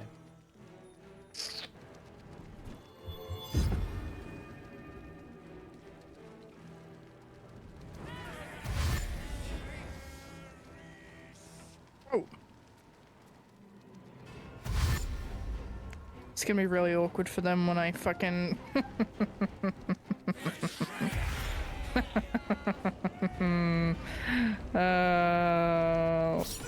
God. Are you about to do mass confusion? Yeah.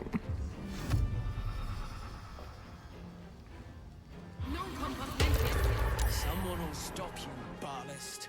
When they do, I hope it hurts.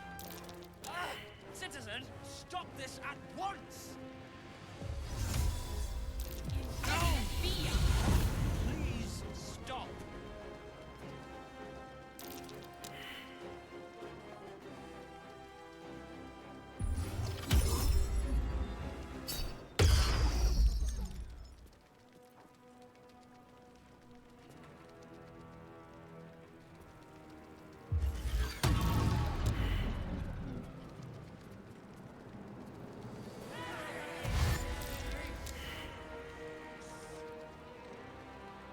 I should have stayed back.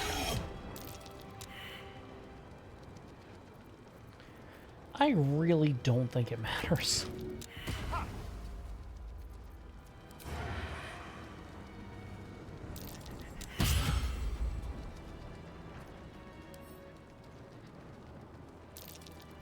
Survival is all that matters.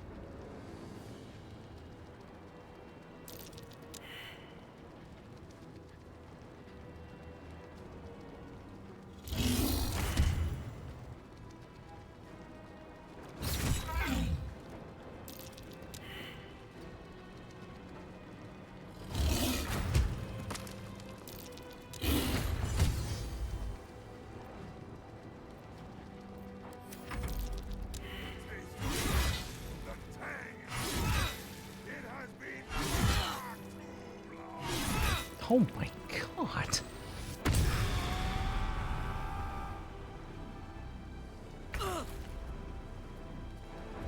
Luckily, none of those did like too crazy amount of damage, but he just attacked 4 times in a row. I can't do anything, Tim.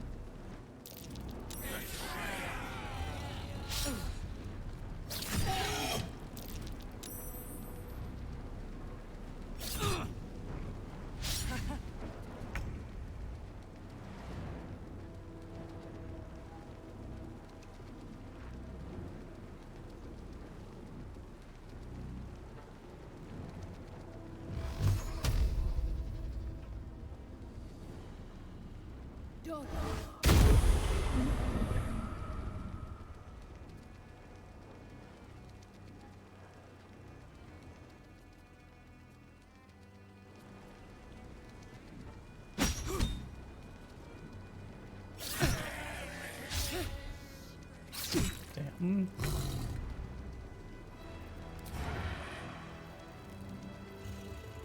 Time for a new approach.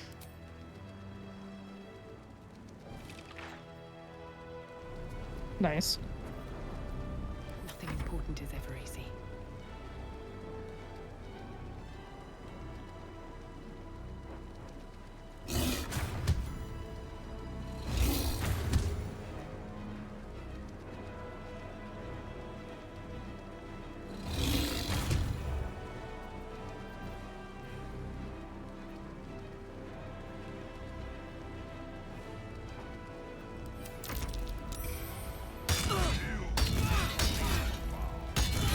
How does he still have haste?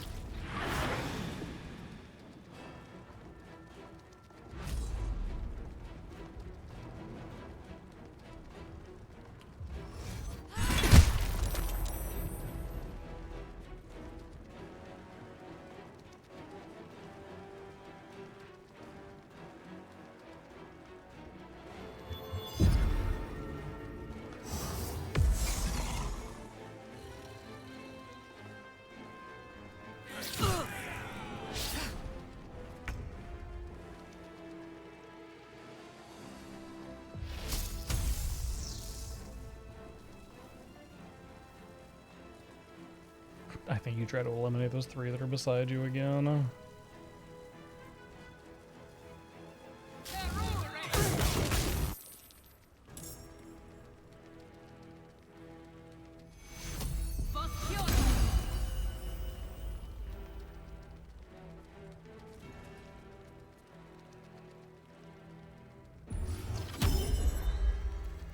Okay, look here, you little Cassie bitch. The elephant's like, stop that.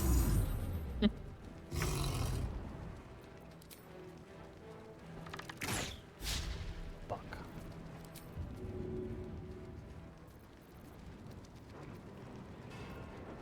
Still on my feet. Okay.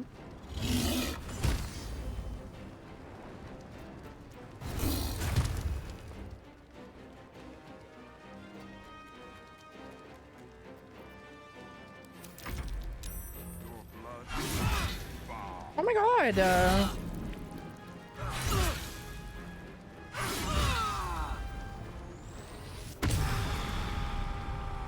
Hey, at least she's not fucking surrounded by people anymore. We've killed so many.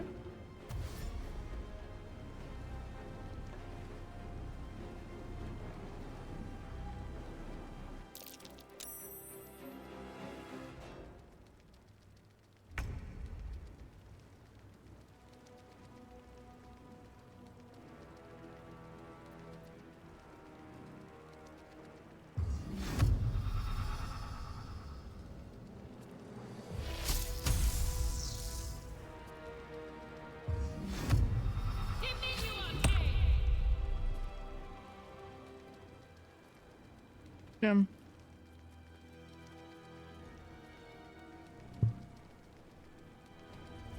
What the little guy gonna do? God damn it, that's annoying. Listen up, you ghostly pricks. Mr. Don, you get the tasks. Oh god. Fall by my hand.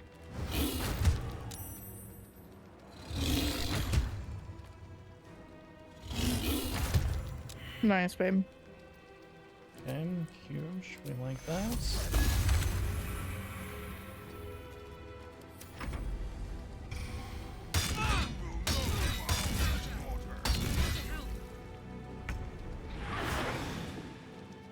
I think Karlak needs to use...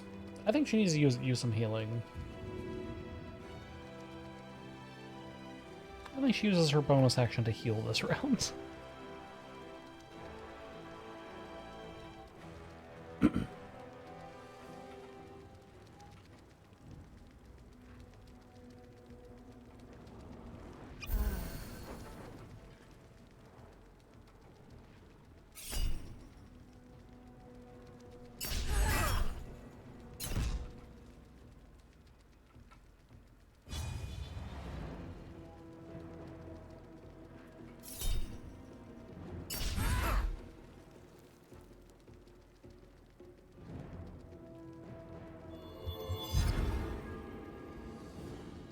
That one needs to die, too, because it just keeps casting fucking Sanctuary on him.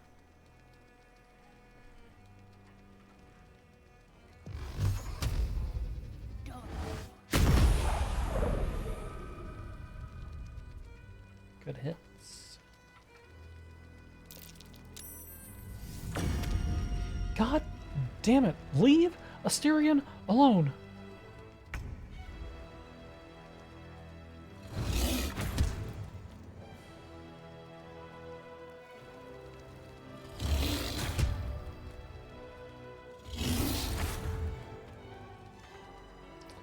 Okay, couldn't quite kill it.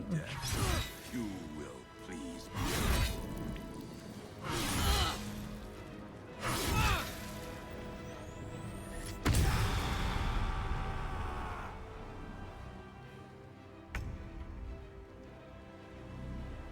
I would love to actually be able to kill these things, but like they just keep fucking... this is like turn 4 where Asterion just hasn't been able to do anything.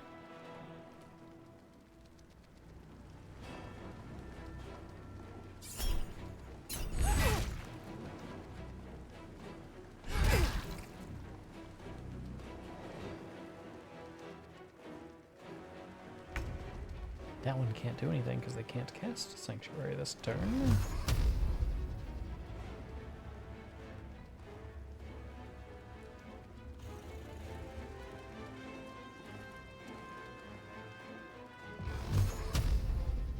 I feel like this is the true essence of Ball murdering a bunch of people because they told you to murder someone else. Yeah, true, actually.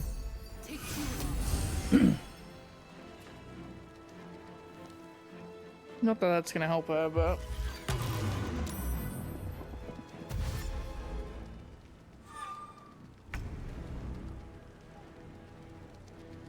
On the way. Okay, go here, because then you can shoot this one.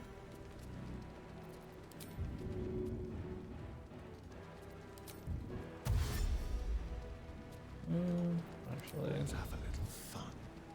No choice but to keep going. You can do that. Death won't take me yet.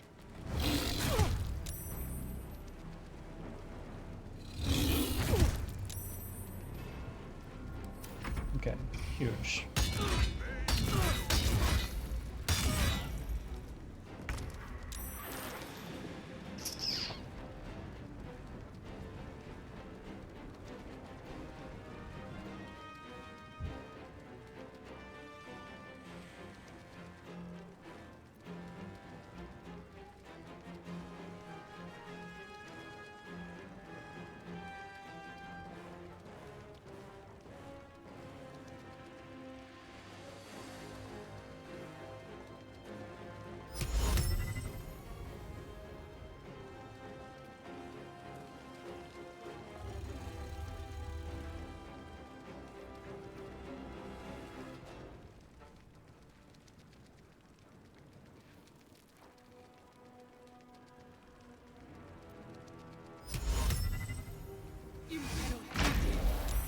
Damn. 91% chance to hit, by the way.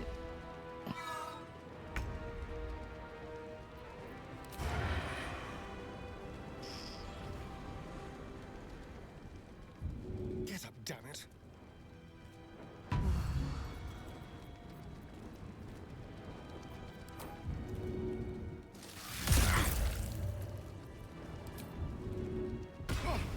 Outmaneuver them. Come on, can't stay idle.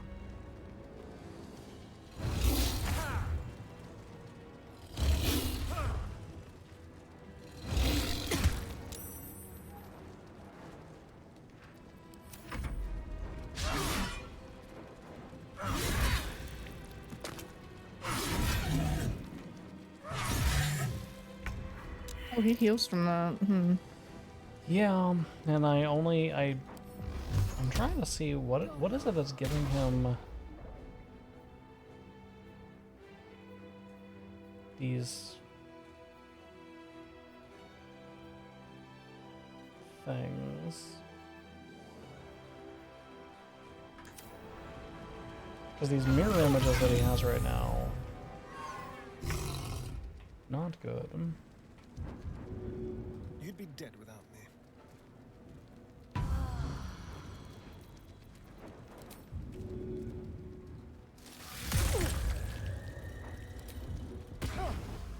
Let's move. Time to push my luck again.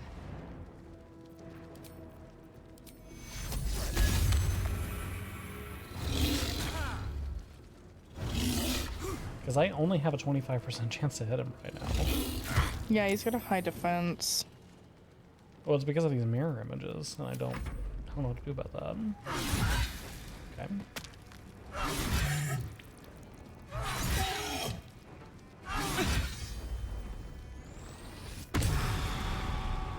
Okay, there we go. Those are gone now. That's good.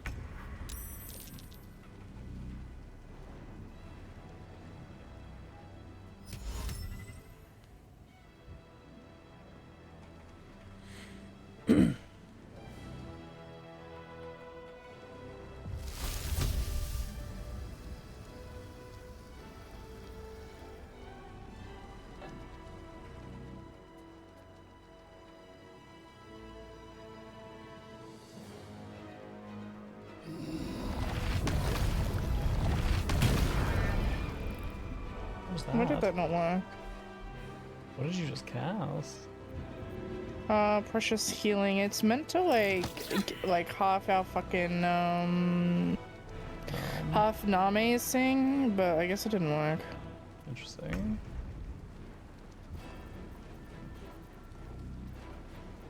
Leave no trace.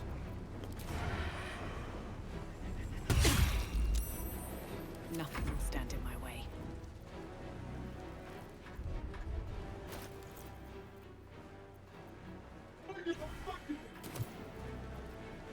Oh, fuck me. That. Okay, well.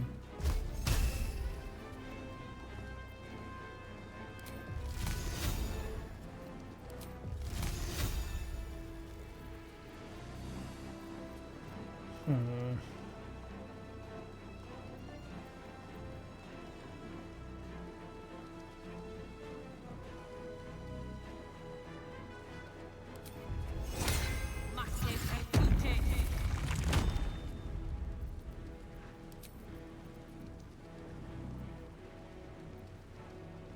What does that do for you? Half the damage that I take, hopefully.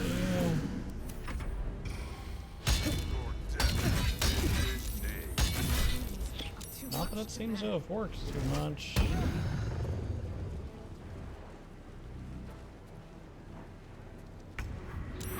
God damn it, why? How?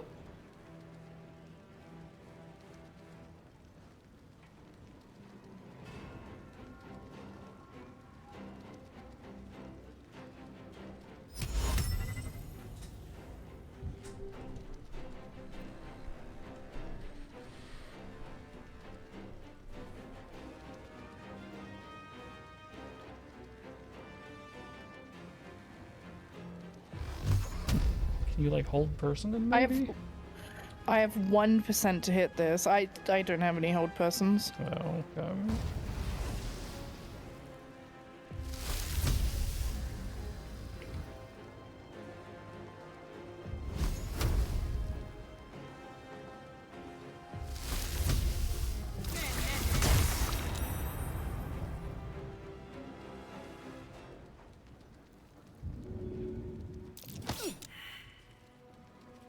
One day that's gonna hit. Get up.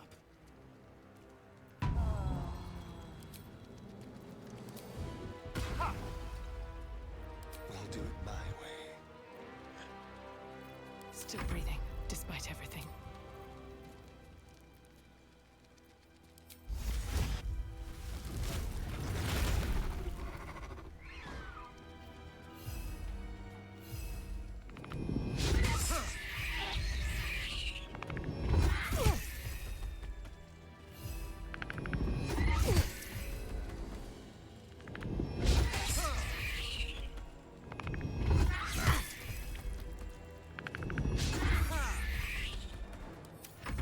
Okay.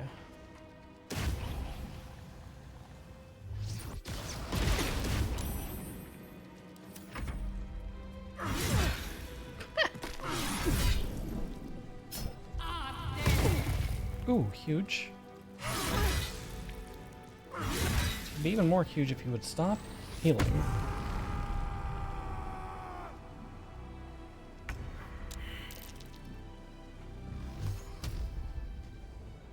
We kill him this turn. He dies now. This is good. He doesn't have the mirror image anymore. Well, what the fuck? What was the percentage chance on that? 25%. Didn't even help Karlak up. TBH, just fucking go for him. Oh, yeah, no, Okay, critical miss and an 80% chance to hit. Love that.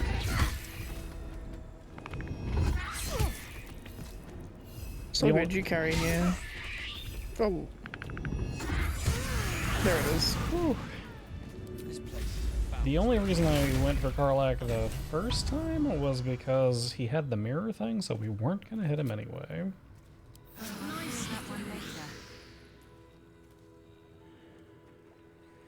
Okay. He has a really cool helmet. You can't be frightened. And cannot be afflicted with other emotion-altering conditions. That seems like that's a Karlak thing. You give both of these to Karlak, I think. The sword as well. Yeah. Yeah, look at the amulet. On a hit, inflict bleeding upon targets that have. On a hit, inflict bleeding that. That could be good for just about anybody, TBH. That might be good for Asterion? Yeah.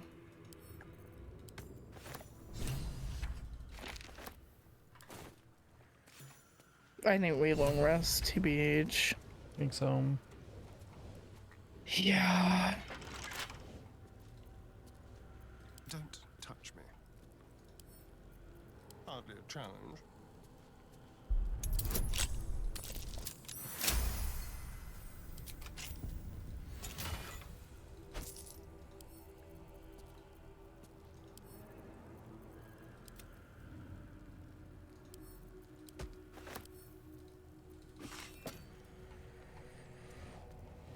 Okay.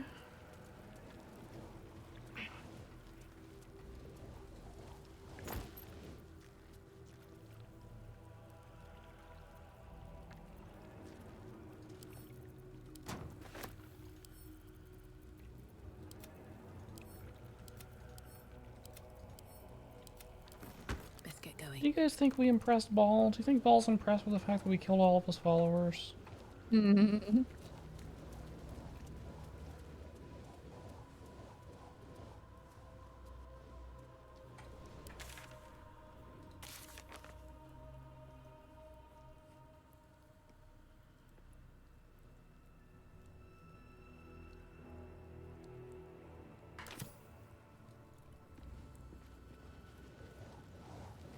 Did we leave anything on him? Because there's still like a circle here telling us to like search stuff.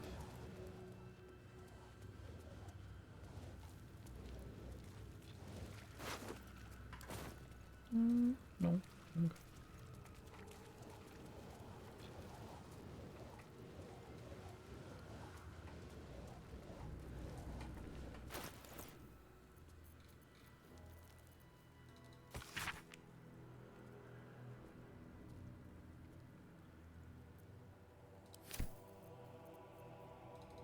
Yeah, I don't think Ball's mad about this one, TBH. You don't think so? No.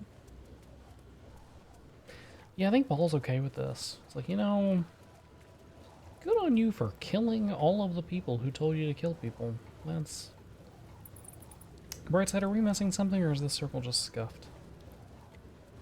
The circle seems... they're looking... I think it's just scuffed, TBH. Yeah. Yeah. We also already know where to go, because we've already found that door in the sewers. Mm-hmm.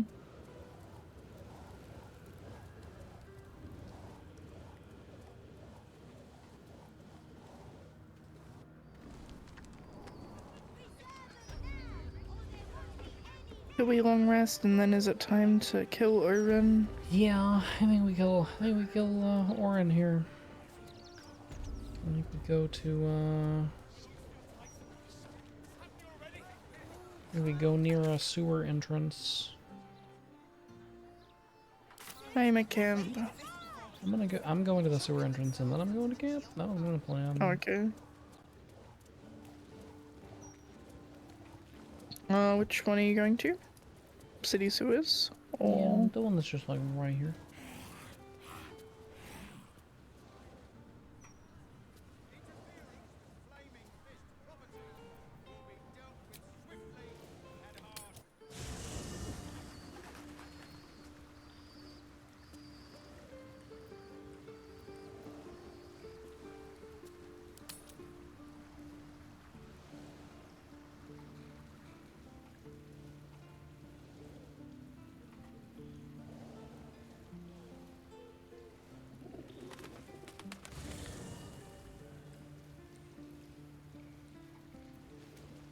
Yeah, I'm good now.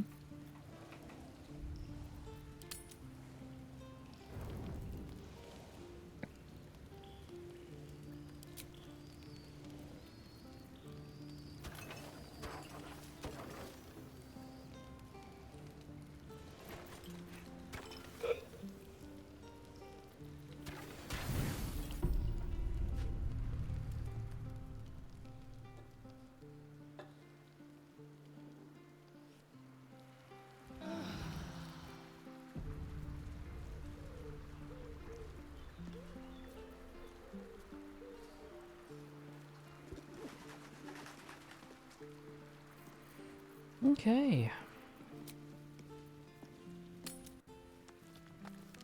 Normal citizens strung up to die by the city.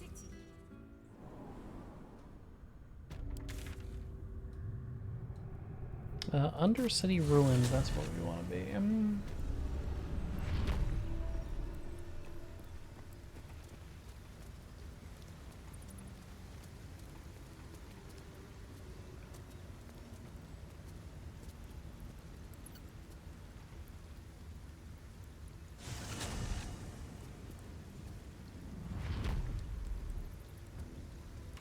The vessel returns, most shamefully unleaking. Prove your faith. You hold proof of faith, but to hold and deserve are different. How have you proven yourself in the Dreadlord's eyes? I slaughtered the murder trap. I think we tell the door that. Unorthodox. show of faith nonetheless. Walk in blood. See, the door agrees. The door said, you know what? That's not the way most people do it, but that's okay.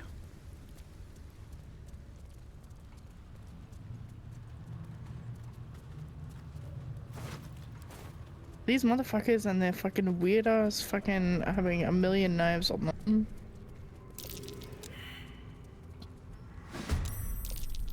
What?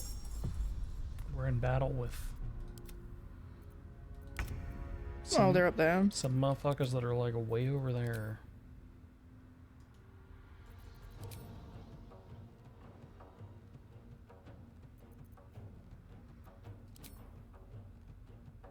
Think you can take me on?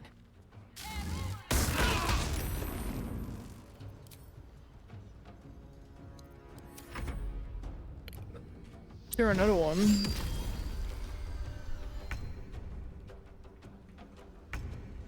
What the hell? What is this? What is this wall?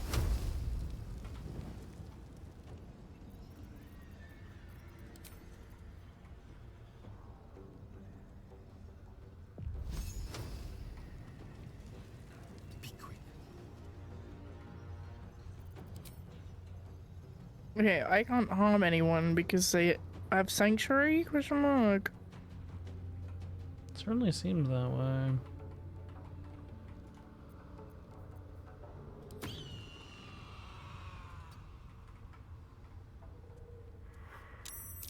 Oh, there's more people down here. Okay. And, They won't know what bit them.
Nice.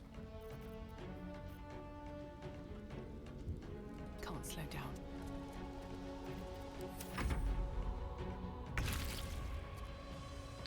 okay, so here's the thing. We gotta stop this guy from chanting, because power word kill is just an instant kill.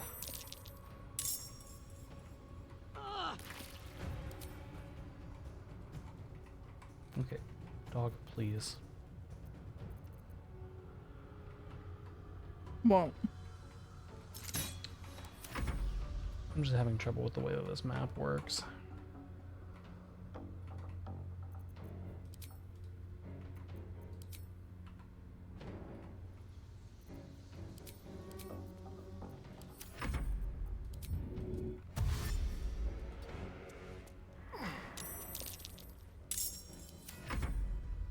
There's also just so many fucking people here.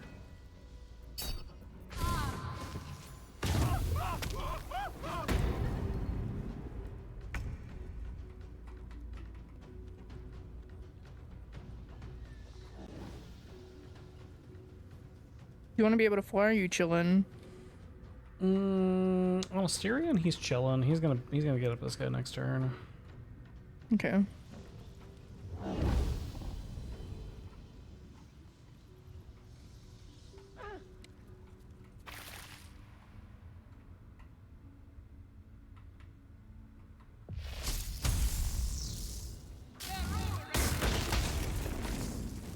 Okay, huge. That's good.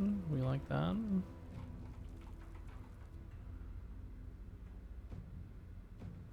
It's all these other motherfuckers that are problematic, because it's like, how the fuck do we like? This is just like a like a ranged attack check is all that this is.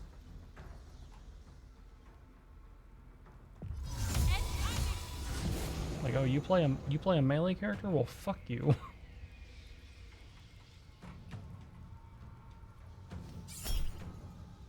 No.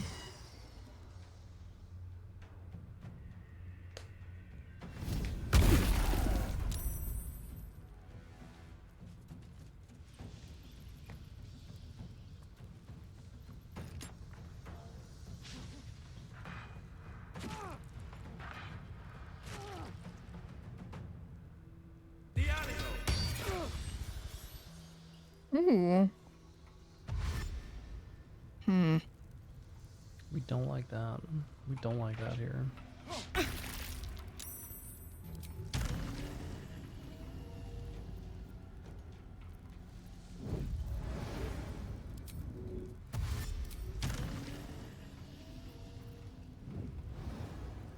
Another step forward.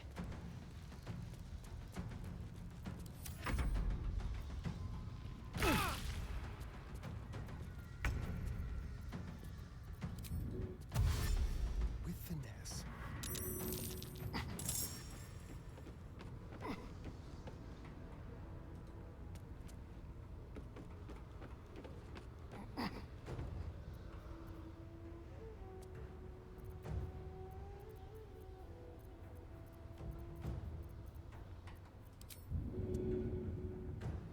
Target cannot be moved by force.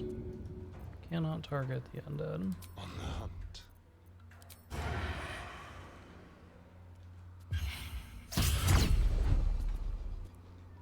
Oh, he's also unstoppable.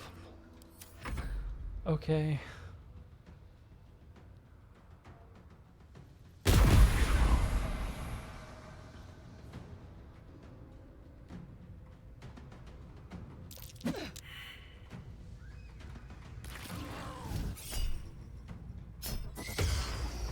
No. I think Karlak needs to, like, double time dash to get to him as well, because there's, like, he has 4 layers of unstoppable on him, which just means that, like... I can do this. Yeah. The fuck? Imagine missing a down person. That's on you, dog.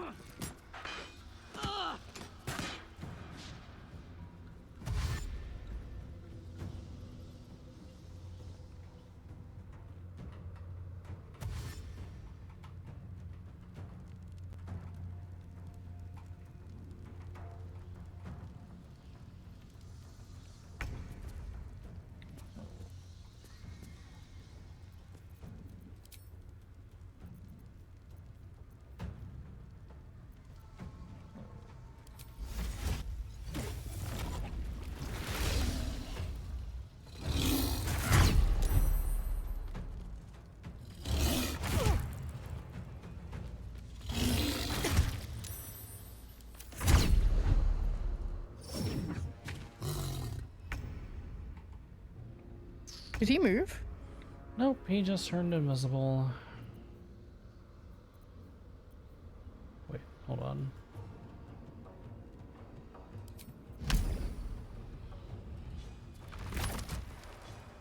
Fuck, I thought that would do something.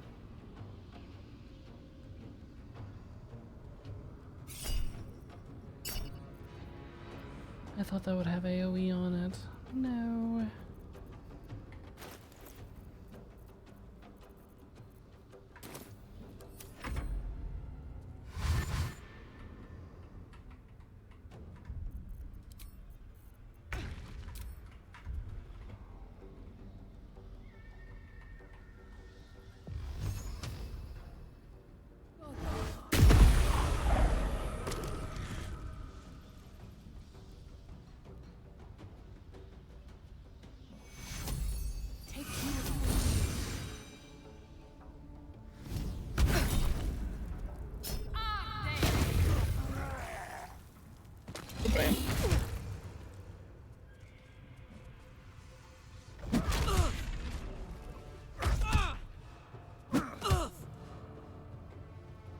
they kicking it while she's down?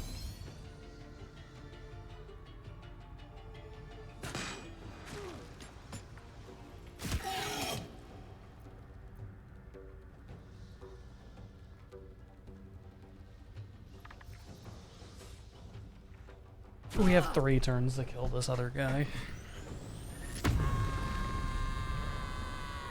Before we all die. The other, he TP'd down in the corner. He's he moved. I see.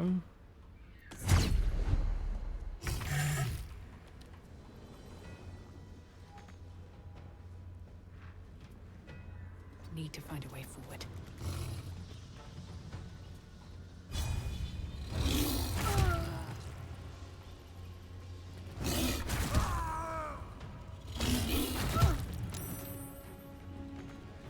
The dance macabre.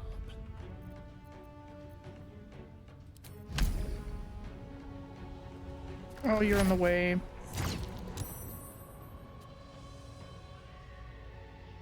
Oh, I stopped the ritual. We're good.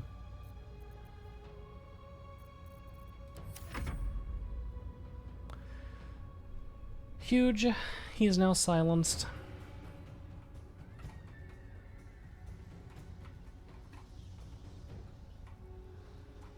So we are free to proceed as normal. Oh my god, there's 3 more! What the fuck?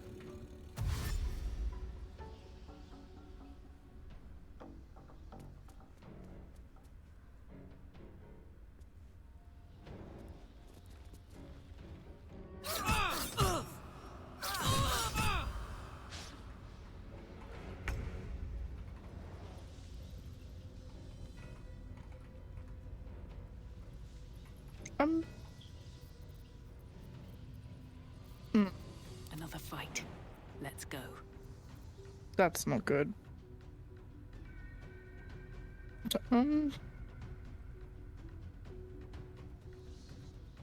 It's fine, I'll take it.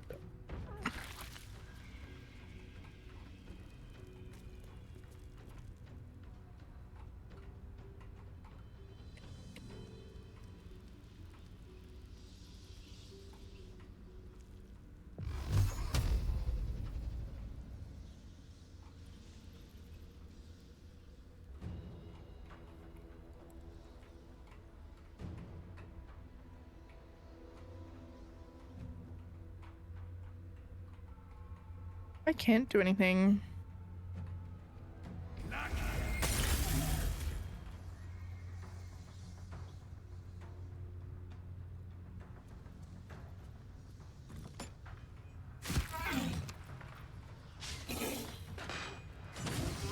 Ow, fuck. Okay.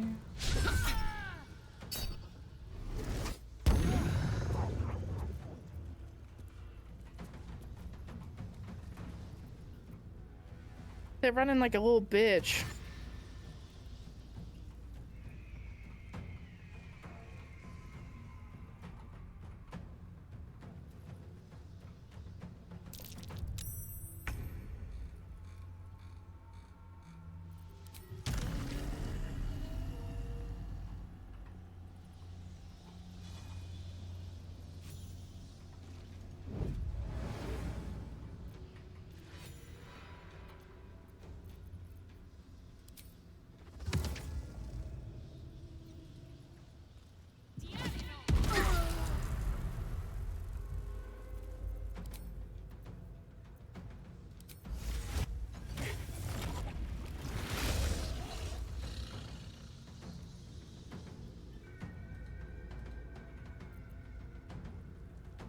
Wonder if the gods are watching me. Time for cull.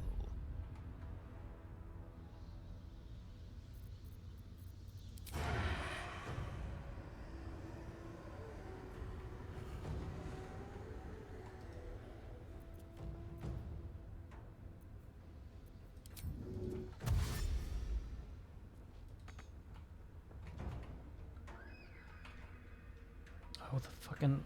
Okay. The ladder up here got destroyed, I guess.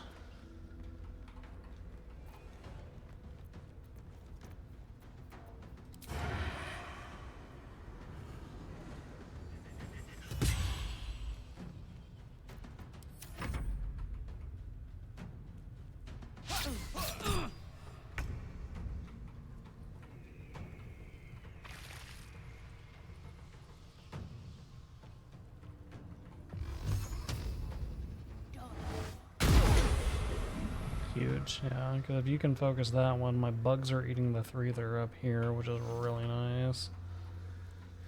And then we just gotta figure out what to do about the other ones.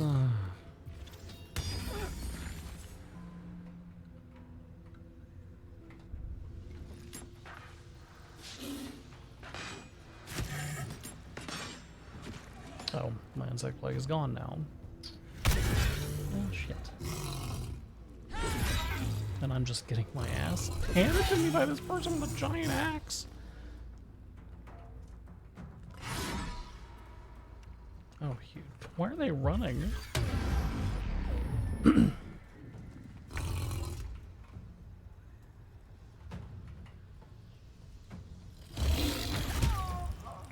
you die here.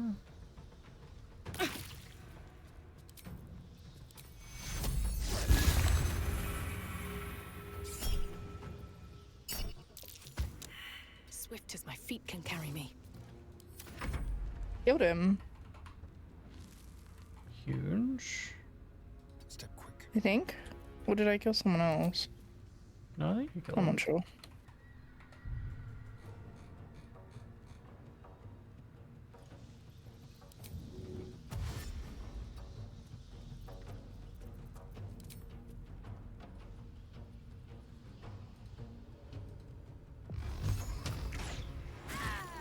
Oh, you bitch. You hiding.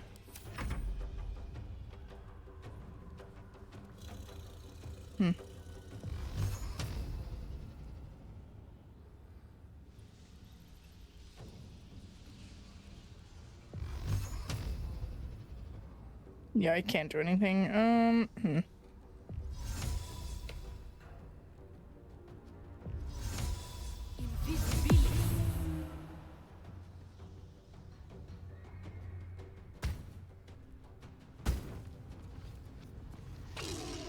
Wait, did we just stop being in combat? Yeah. Still breathing, despite everything.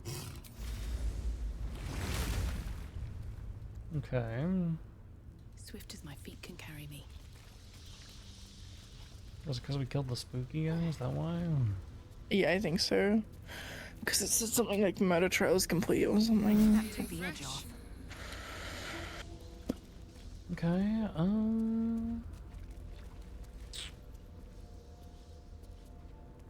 where go?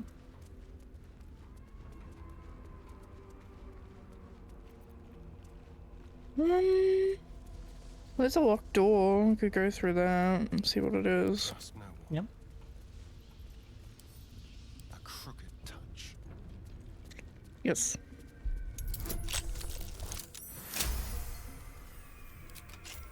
Is that blood? No, never mind.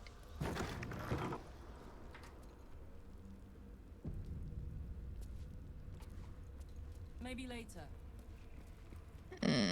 I don't think this is. Oh, maybe.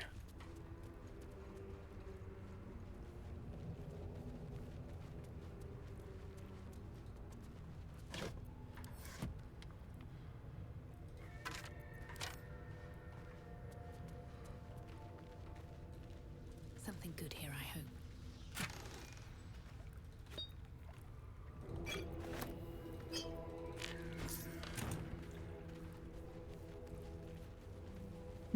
I don't think it's anything in particular. I just like. Yeah, it seems like it's just a thing to get up to the people who were shooting at us. Yeah, there's a temple, like the temple entrance. I'll wait for you. I'm coming. How many trials are we gonna have to do to fucking get through this?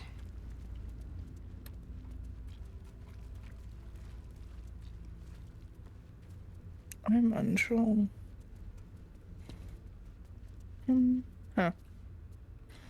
Yeah, this, you know, this is what I would expect for a temple of bowl. Bow wow. Oh wow. Bow wow. That just goes that way.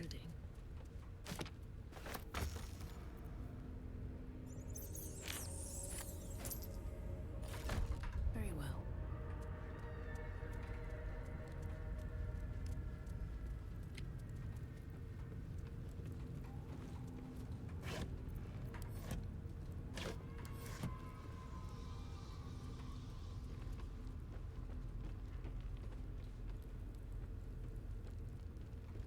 Well, this ain't the way.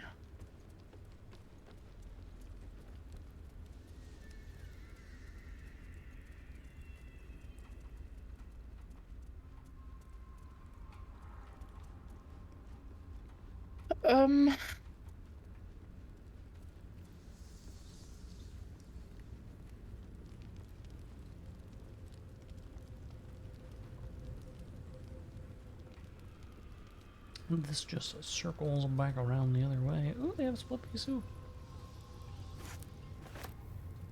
Open up.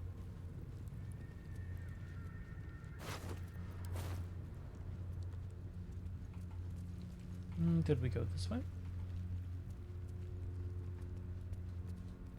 What way? Just leads to a wooden chest. Oh, there's a door here. I'm on my way.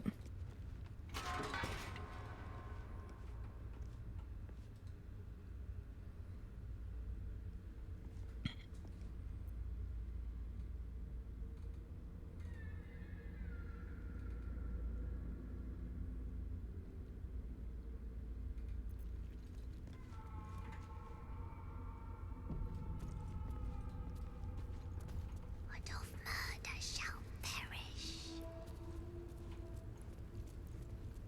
Okay. Okay, that's not the voice I In his expected. doom, he shall spawn a score of mortal progeny. Okay, yeah. Ooh, camp supplies. Oh, we can go to camp here. Yep. That's super. Huh.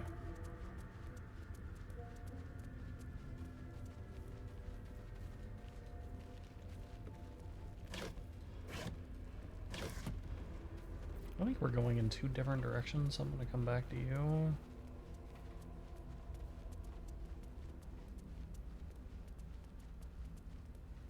Because I just kept going on the straight path over there instead of going down the creepy stairs. Because the creepy stairs Wait. definitely lead to where we're supposed to be going. Yeah.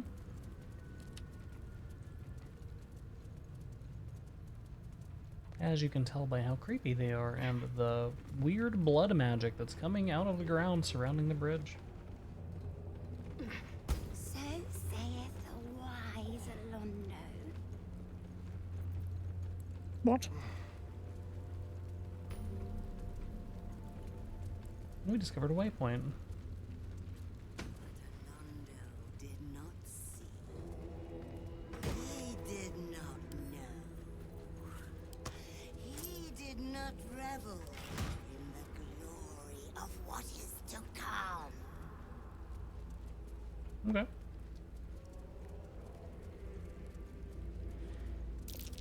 I have a really bad feeling by the fact that the end music appears to be playing. Ah, there's traps. Oh god. And I think you may have activated one of them, but not completely, question mark? Well, hello.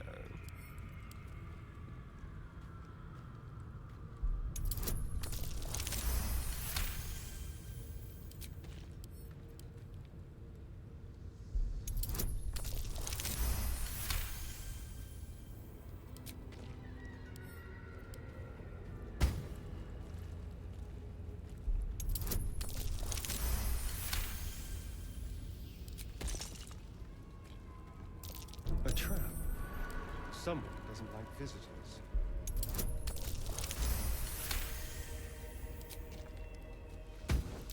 Traps.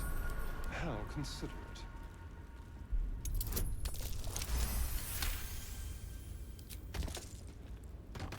Traps. How considerate.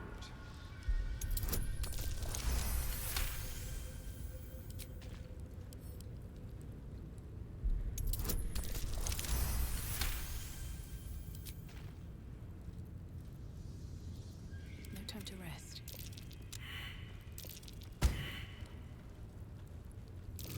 Watch how you go. There's a trap.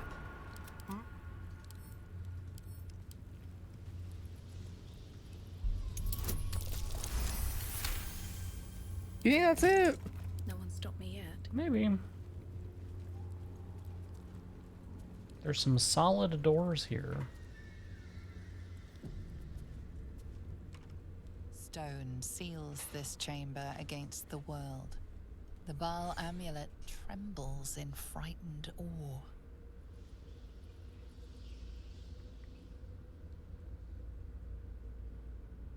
The amulet's like, get me the fuck out of here. Selvic's amulet's like, I want nothing to do with this place.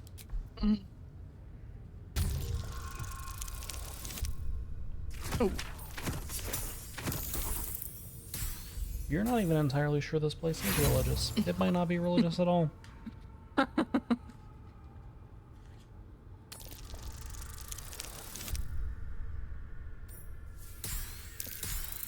Ooh, very good. Guys, I thought this place wasn't the right place that we were in. I didn't even think this was the Temple of Baal, but now I think it may be. Bloody murder.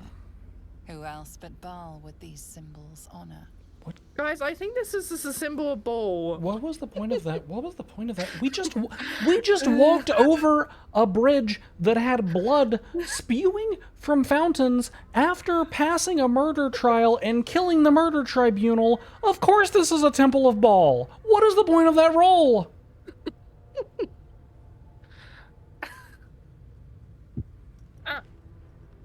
Ah, yes, I think we might be at the evil god's lair. Will you return once you cross this threshold? No. We save. Karlach is inspired.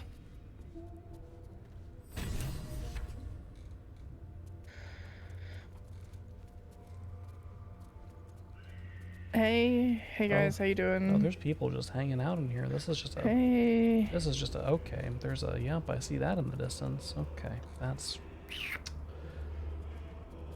All right. Is that my girlfriend?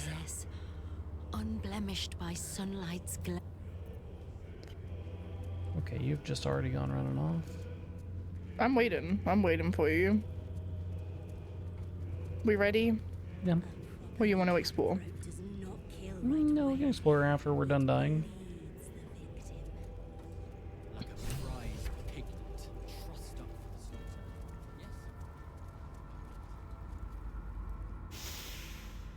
Oh, it's Lae'zel. Smell it. Gortash's corpse stain. His killer approaches. See how good I was? How patient while you drained the tyrant's juices for me. Don't phrase it like that. But Saravok's crimson was not yours to spill. He was mine. You had no right to take him. Oh, did it think it could protect? Did it think it could save? Only the blades can offer salvation.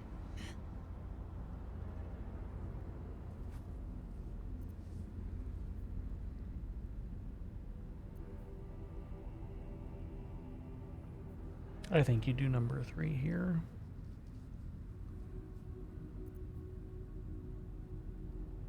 Yeah. I think threatening to inflict it on her 100-fold is just gonna. That's just gonna make her come. To be honest, I don't think that's not really gonna work.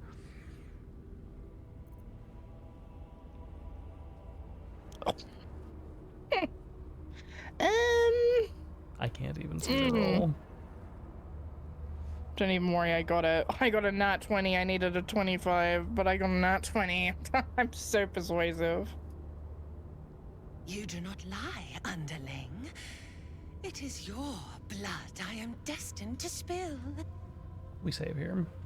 Your death spit will stain these walls, little lamb. Oh, your murder should have been exquisite. A crypt-born effigy to greet Baal's bleeding dawn. And now it will be nothing. Come to me, Father. Set my flesh to your unholy purpose.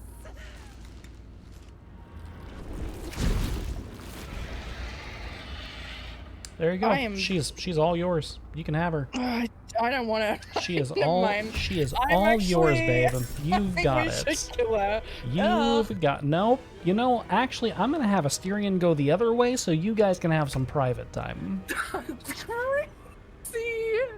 What the fuck?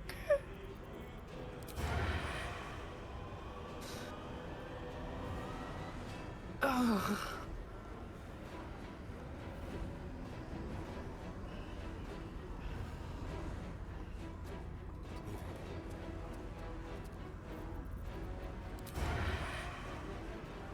Just like old times.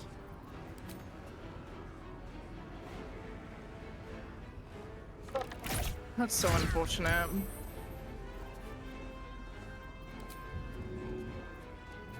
Nothing important is ever easy.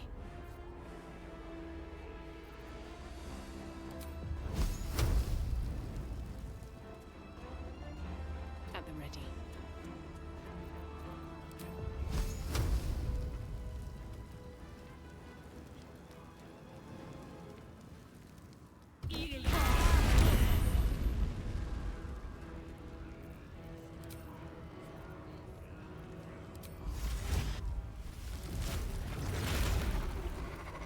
I can only assume that them, like, chanting is probably, like, powering her up or something, so I'm just trying to make them not do that.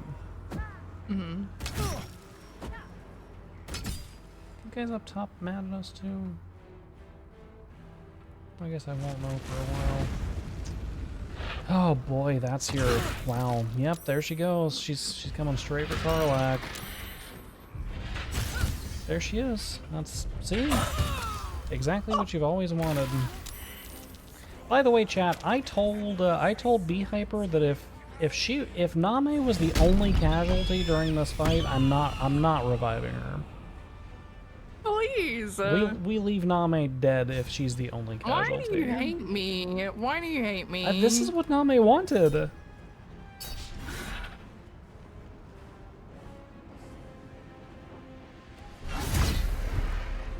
Six unstoppables?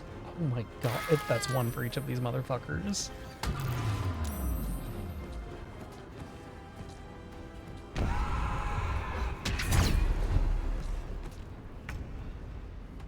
What the fuck was that?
Oh yes, you continue dashing Asterion. You're that very good. You're so fast. He's so fast.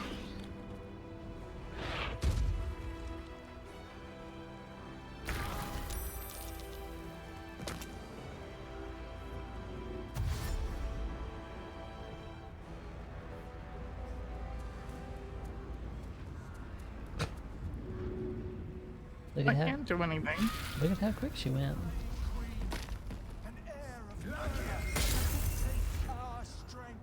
You missed. Will she get through this time?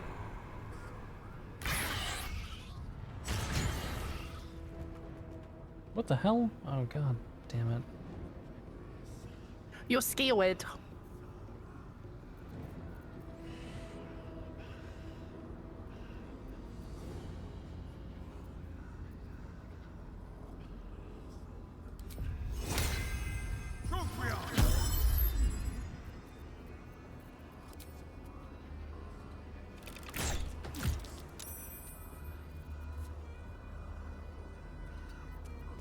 Never a dull moment.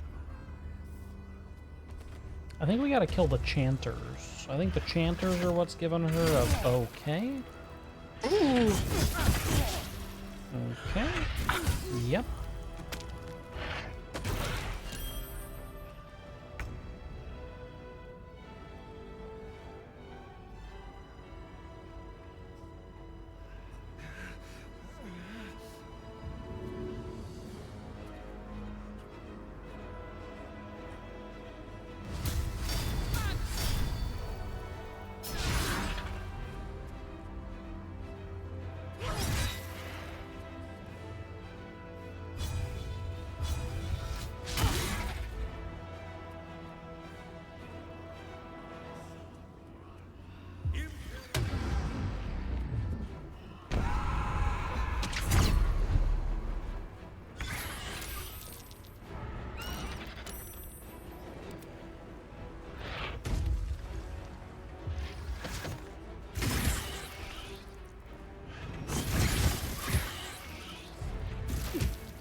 Okay. Cool. Cool.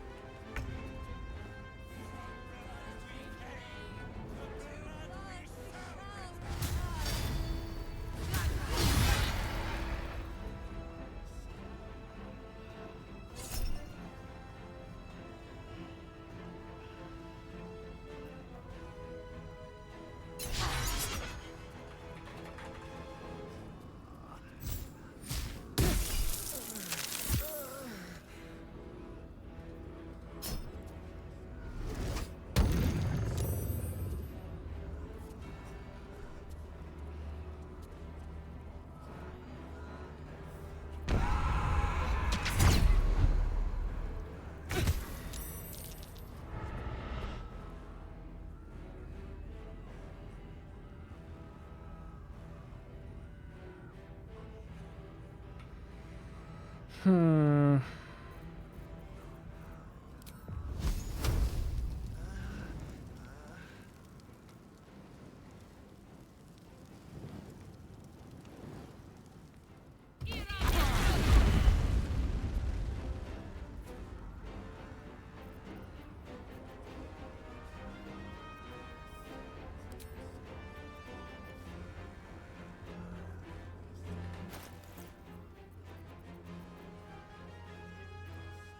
Ooh, I have an idea. Have to keep going.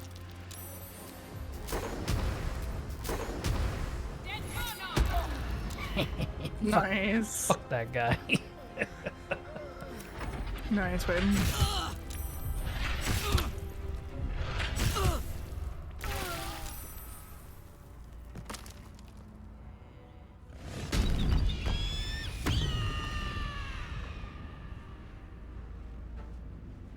I can't do anything. Shit. She's so dead.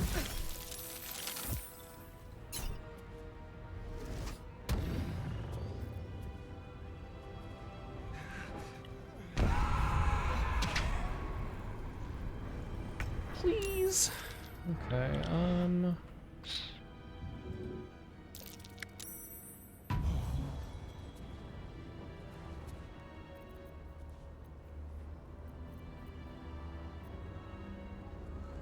have anything that won't break my concentration.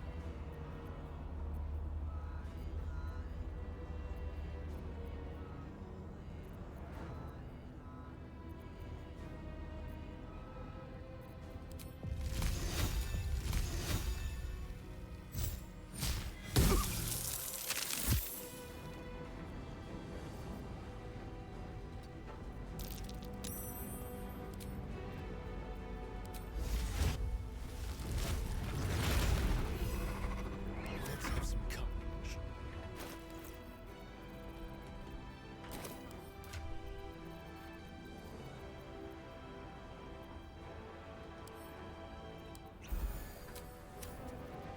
To the shadows.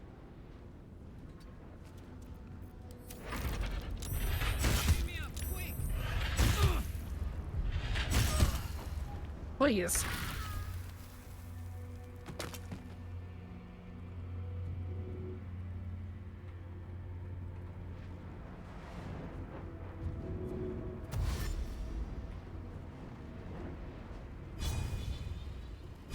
think she needs the health pod.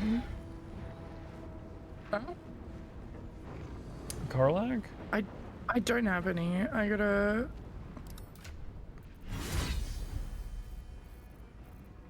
I mean, you could take some off of Name. She's not using them. She's dead.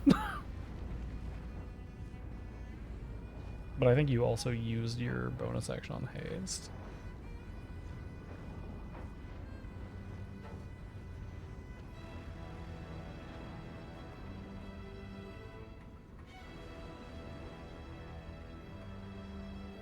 Okay, Mysterian, you kill this one next turn.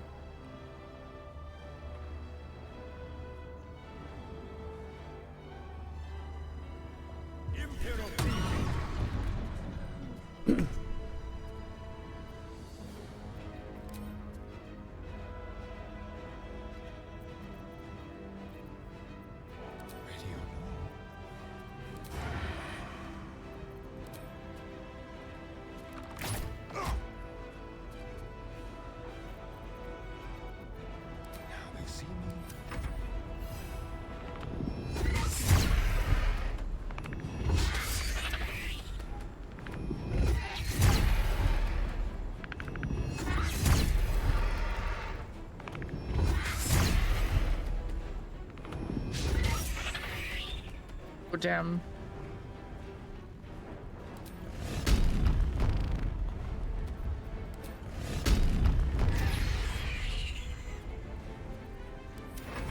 I scared the god of death.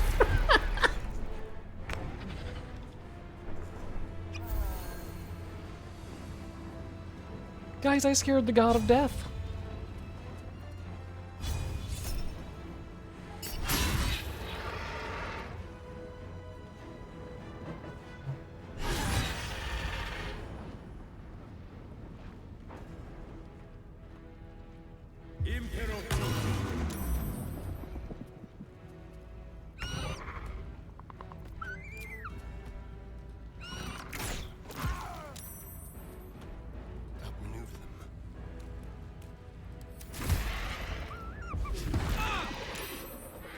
Wait, why didn't the owlbear get to go?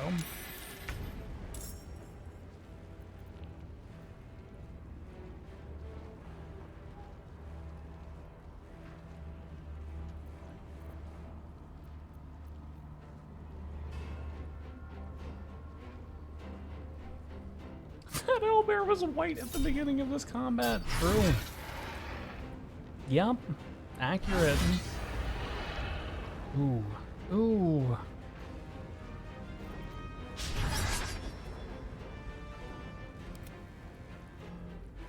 What the hell is that? What is this little guy? What the fuck is that? Asterion, deal with this problem.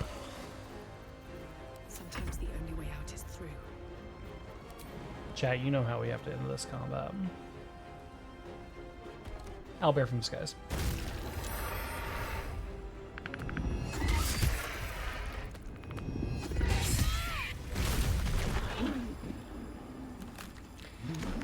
Name was the only casualty.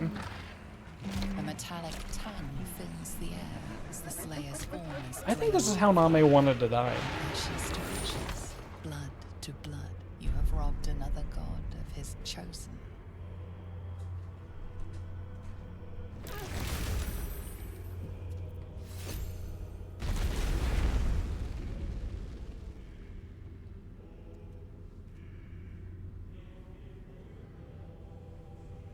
This is how Name permas.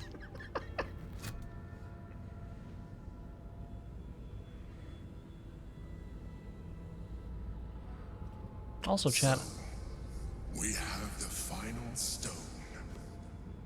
I need to see it for myself. Absolutely not. It is so innocent, but such potential. You have done very well indeed.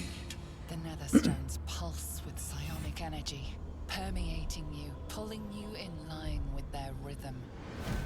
The thrum quickens, rising, cresting on a single feeling. A location. A moving pool beneath the city itself. itself. So that's where the Chosen imprisoned the brain.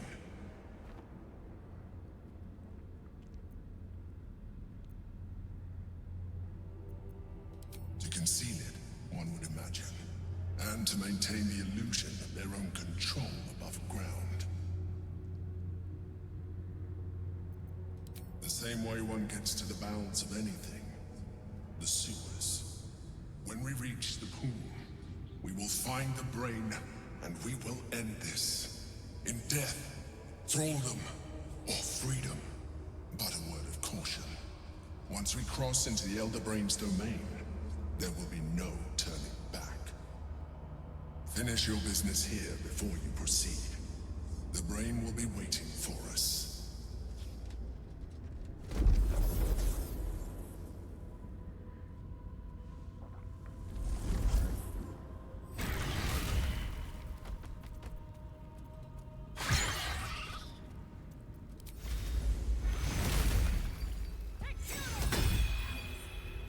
I need to hold on.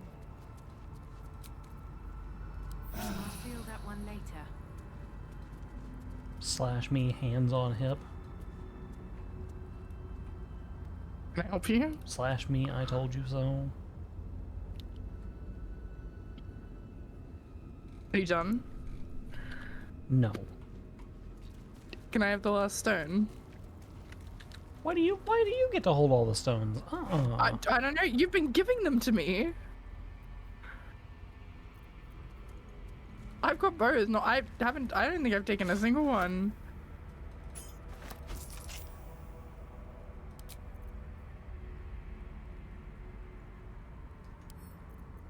Do you want to talk to Lae'zel? Yeah.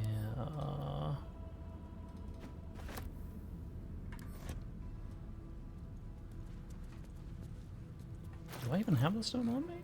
I do. Orin's Netherstone.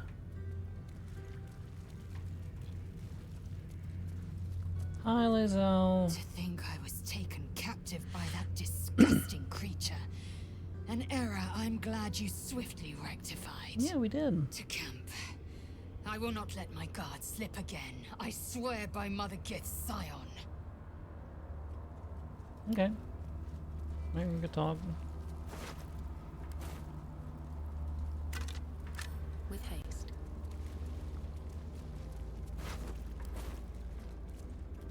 Did you get armor from that? Like from her? Yeah, you did. Yes. So I got rare clothing. I'll send this to you, but it's not going to be good for either of us.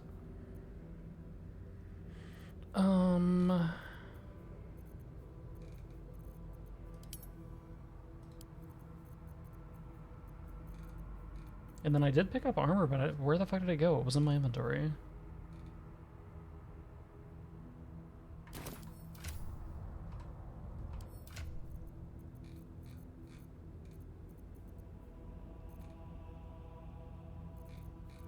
Did I send it to Asterion? No.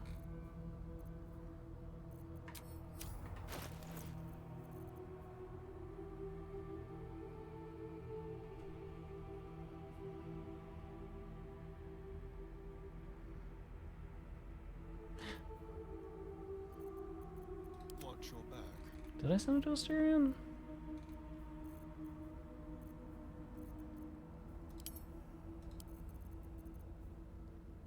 Oh yeah, studded leather armor +2. It was nothing crazy. I can send this one to you as well.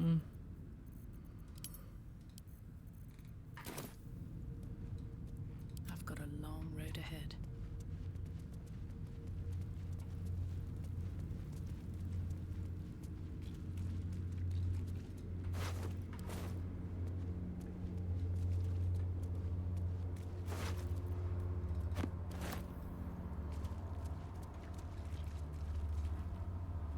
From bonds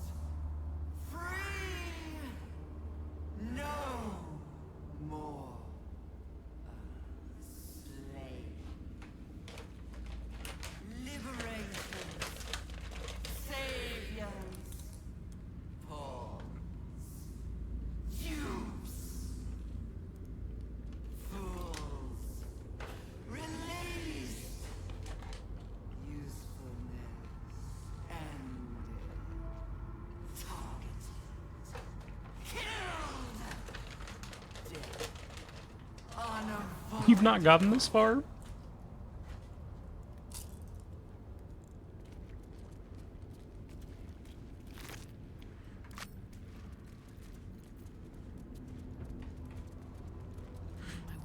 We sleep. In Oren's bed.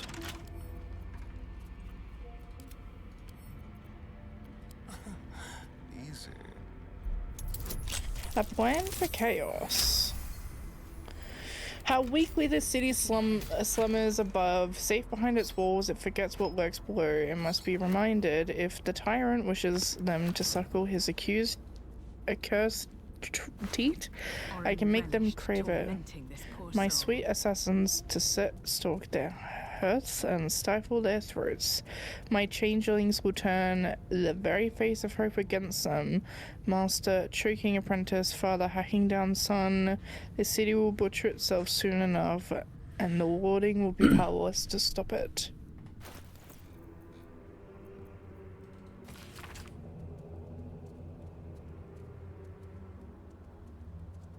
So I'm gonna loot this, but I want you to look at it before I loot it. Okay.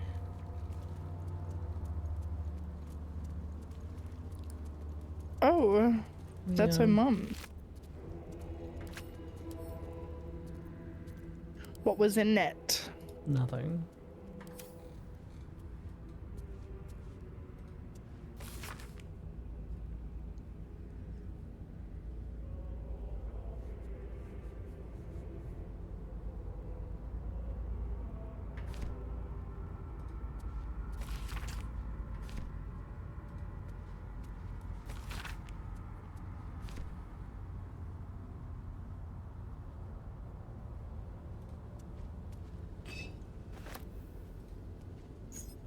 We already have orange chest key.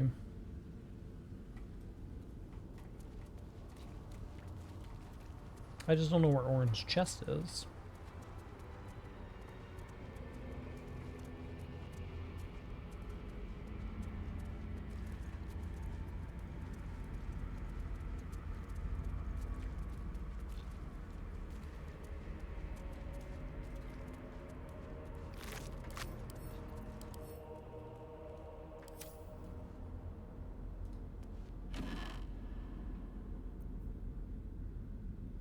Oh yeah, we could do Speak with Dead.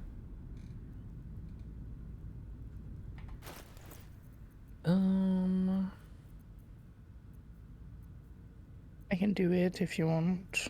Yeah, do you have the spell? I have the necklace. Yeah.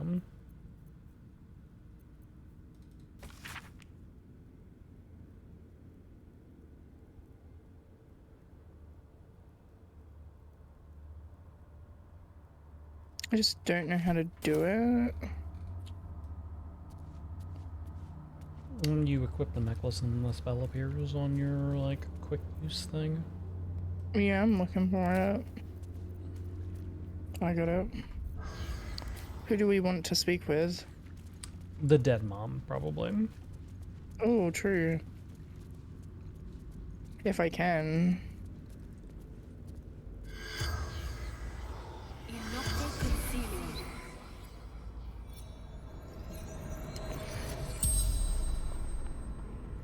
The corpse regards you lifelessly.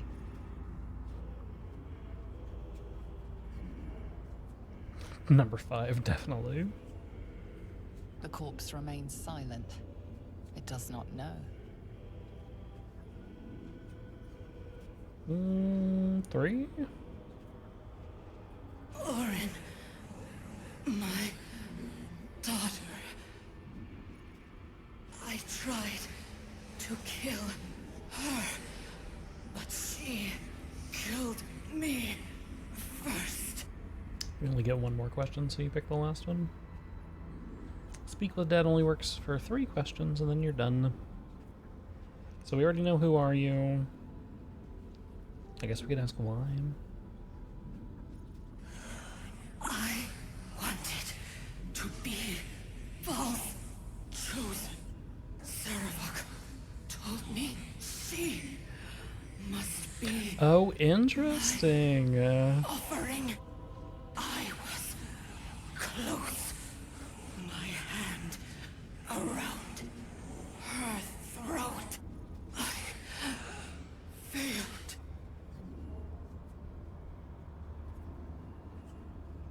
Oh, I guess we get to ask more questions.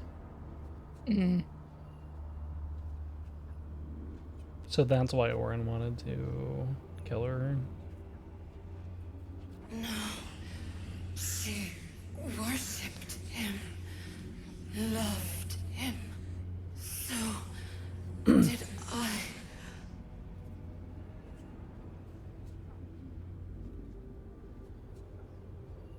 Baldur's Gate.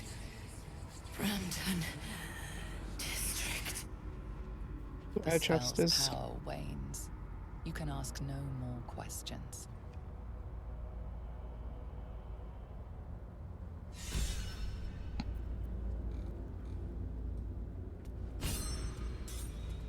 That's interesting that he told her to make that the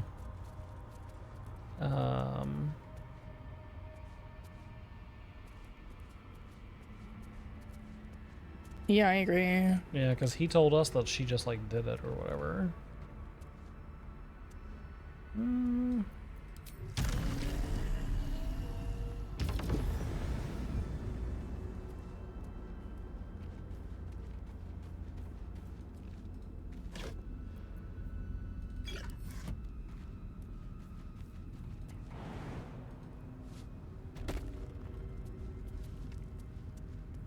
Okay, it's just like a little secret entrance that goes to the same place.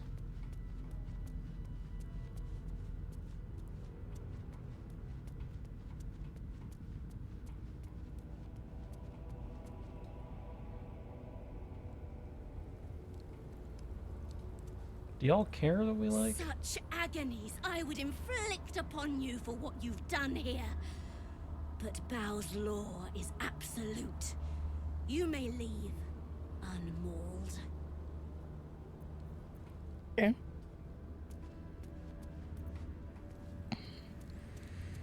Okay, so there's like this little back entrance that we can like go through to go into her room before we fight her, it looks like, which is really interesting.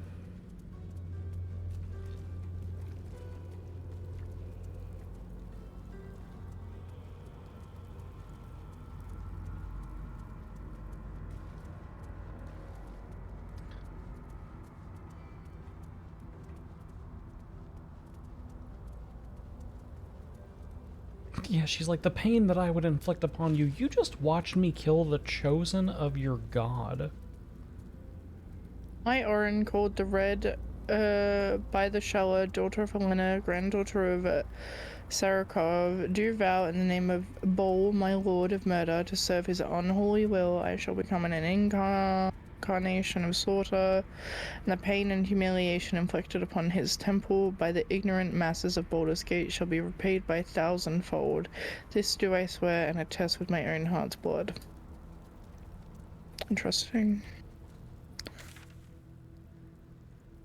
Okay. Is there anything we're missing? I don't think so.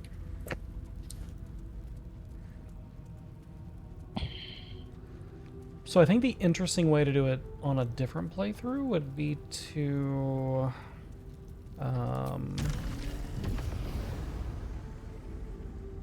come here and talk to the dead mom and then go fight the other guy. Yeah. Because then you can call him out on his shit.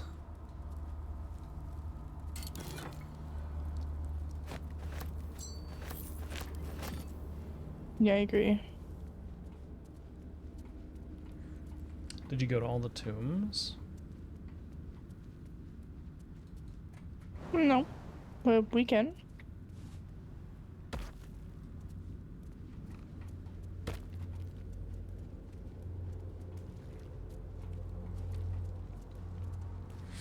I didn't even see, like, I saw the dead bodies on the slabs or whatever, but like these.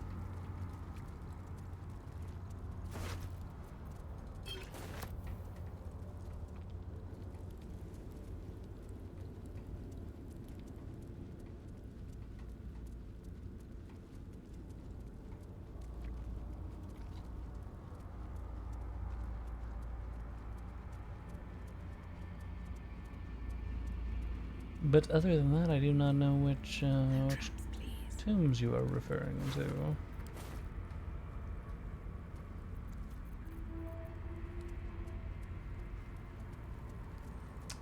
Brightside said, read that part again, the first couple of lines. Which part? What? The thing that you read. Before? Oh. Yeah.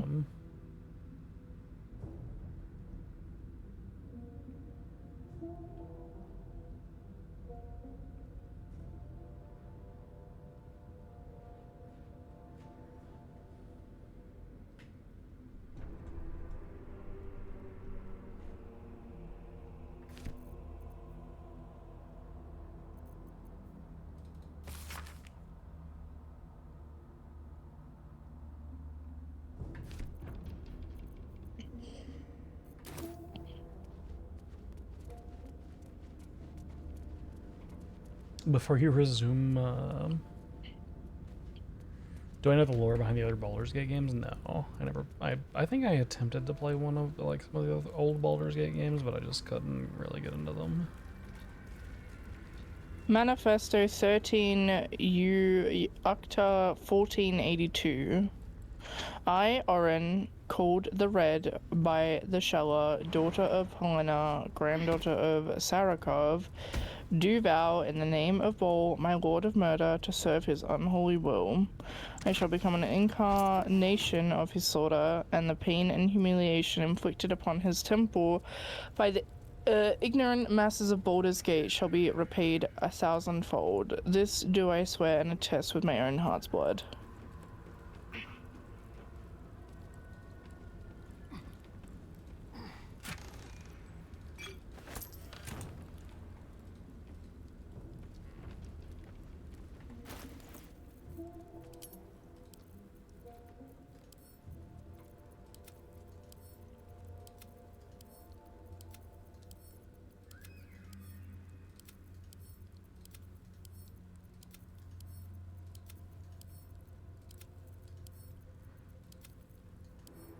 I assume you took an exit?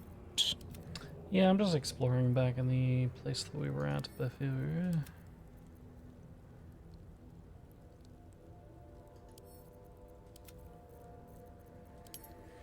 Kind of working my way backwards.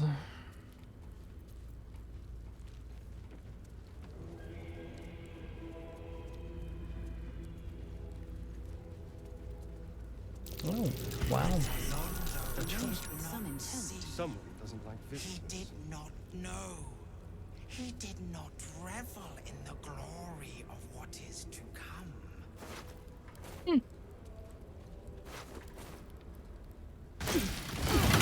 Okay. That's one way to do it. Alright. Oh, babe. Hmm. This person has fucking the severed head of the clown. Wait, I know this head. Nice. It belongs to Dribbles the clown. The question is, where is the rest of him? Okay. I'm gonna be honest, I don't know that there's ever a playthrough that I'm gonna give a fuck to put that clown back together.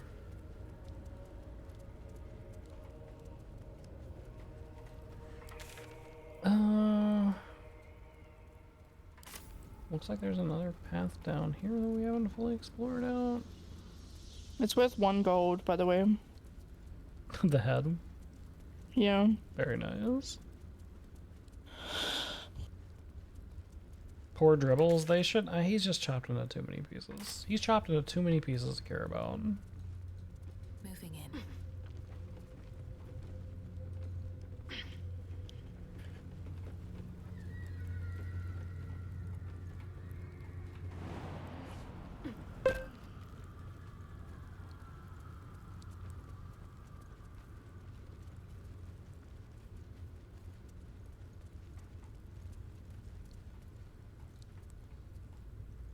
Anything of use?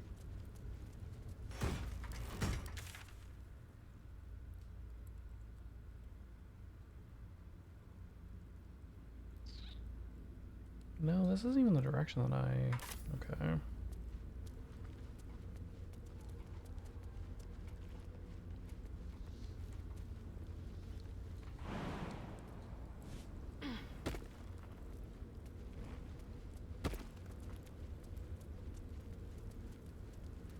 These paths all wind together.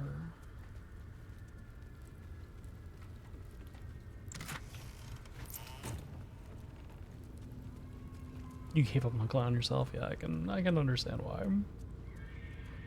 Does not seem worth it.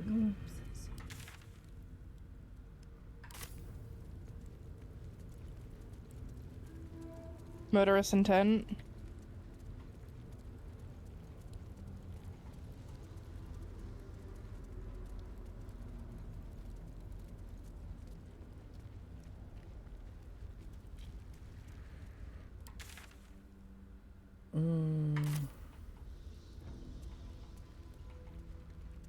Okay, so it's like this way that we didn't explore? Question mark.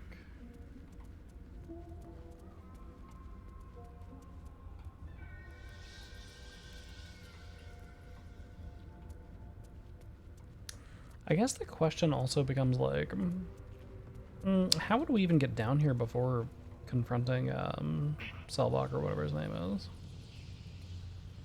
Because in order to get past the door, we kind of have to like fight that guy.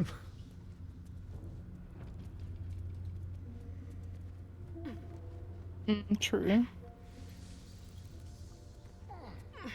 Up. I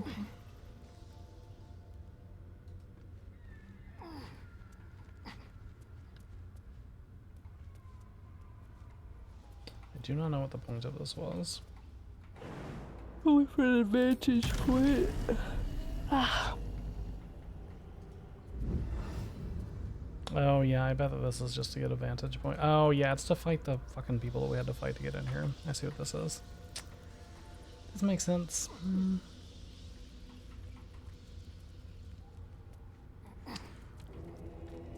Well, isn't he? He's probably like the main bad guy from Baldur's Gate 2 or something, I would imagine. Hence the "you're still alive however many hundreds of years later" commentary.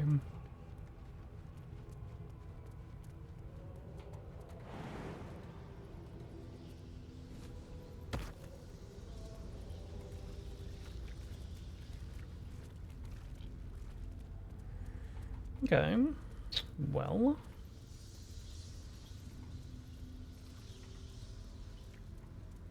We have now beaten Odin. People say that that fight is really difficult. I mean, you got one shot at the very beginning. Yeah, true. Okay.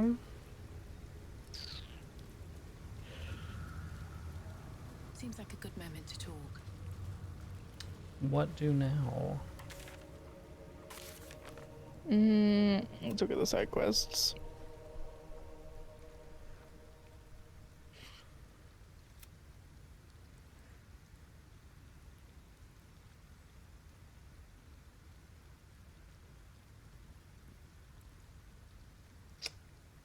Father, oh, we should go talk to. Oh, that's like back at the other place. Hold on.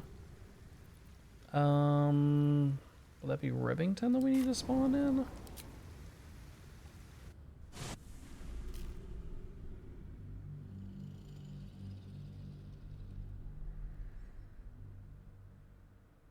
Yeah, maybe the elephant will believe us now when we tell them that there are people committing these murders.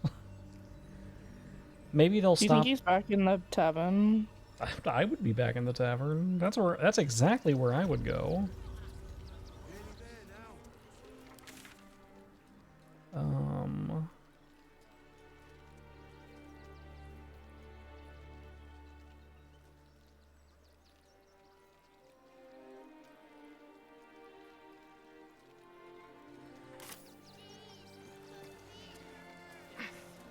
If not over, then through. You'll be in a big, cozy bed soon enough. You have every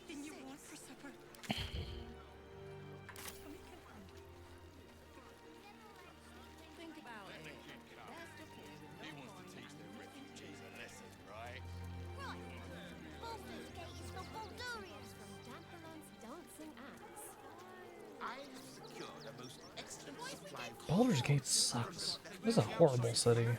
They take your gold, but they leave your ribs intact. Don't forget to do the Raphael questline. I mean, we can go talk to Raphael again. I just don't know what to do with his questline because we're not taking his deal.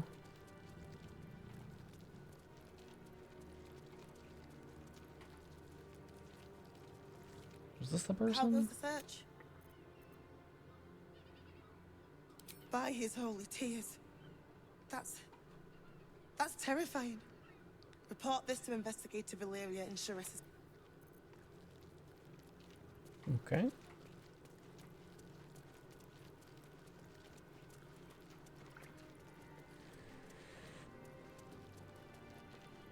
Where do we find the investigator? I would assume he's in the tavern. The tavern was like up here, right? Pardon? The tavern was like up here, right? Yeah, I believe so.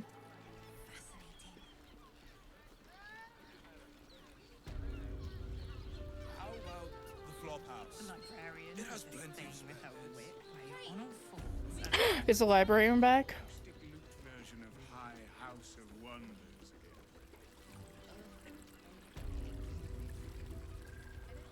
again. Okay, they are not here because this is where they were.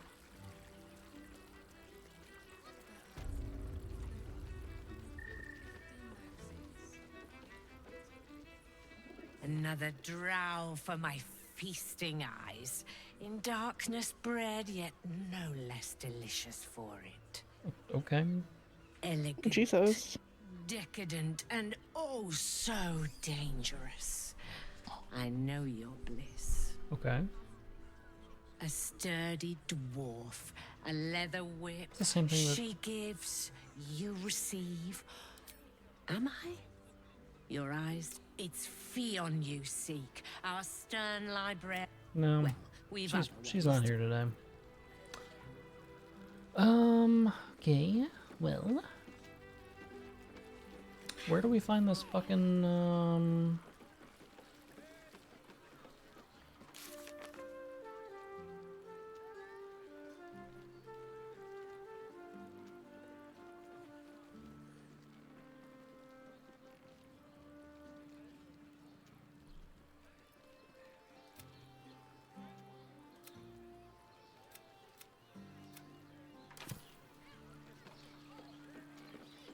in the they're still in the tribunal?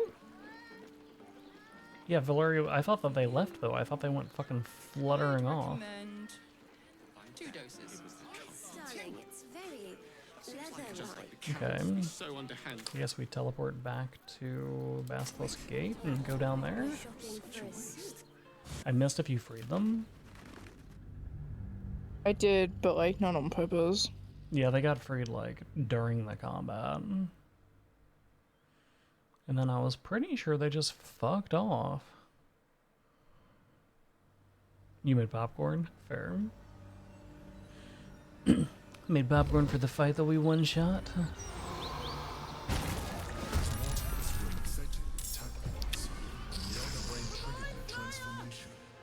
Was it deliberate or accidental? Okay.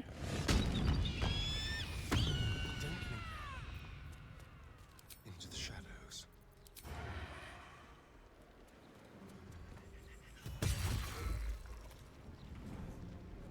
Blood comes easy these days. Breathe deep. This seems problematic.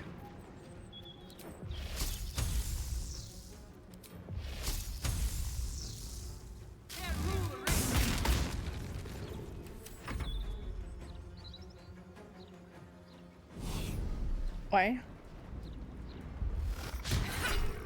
Oh, there's a third one. Okay, that's... Huh? What do you mean, why? It seems problematic that there are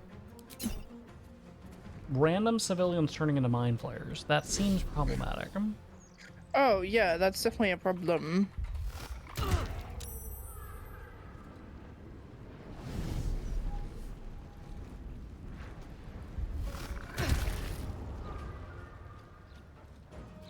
That was rude.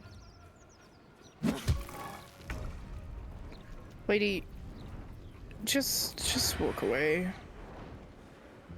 She's helping.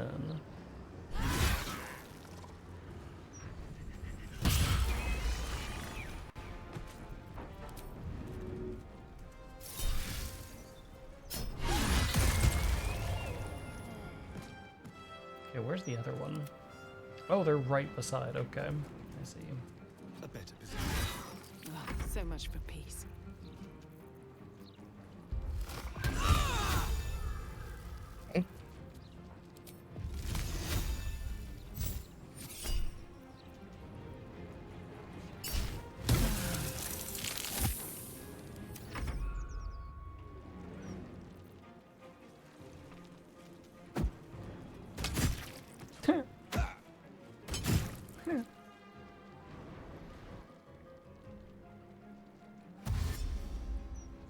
You should run. No, lady.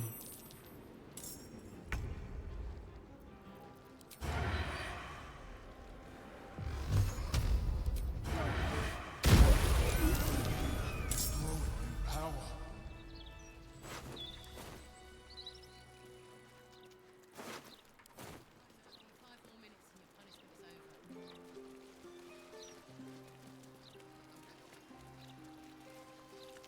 You're inspiring the common folk. We shouldn't. They shouldn't be inspired.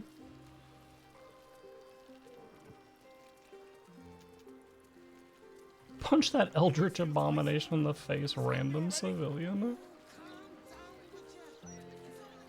Never much time for lords myself. Okay, so we go down here and check to see if Valeria's still in here, maybe?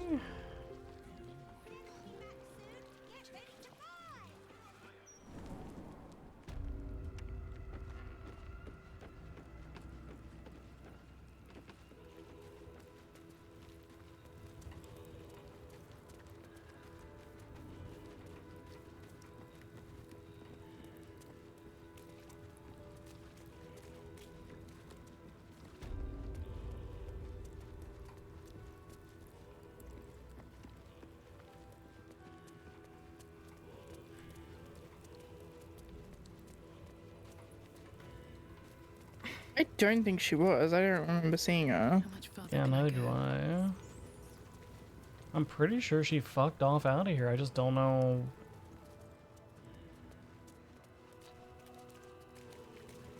Yeah.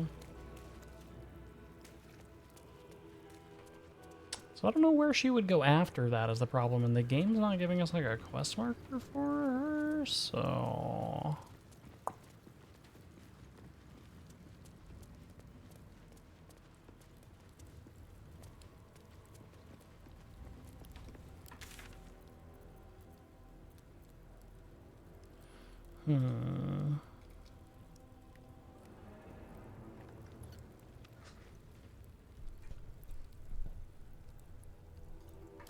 Ransack that office? Which office?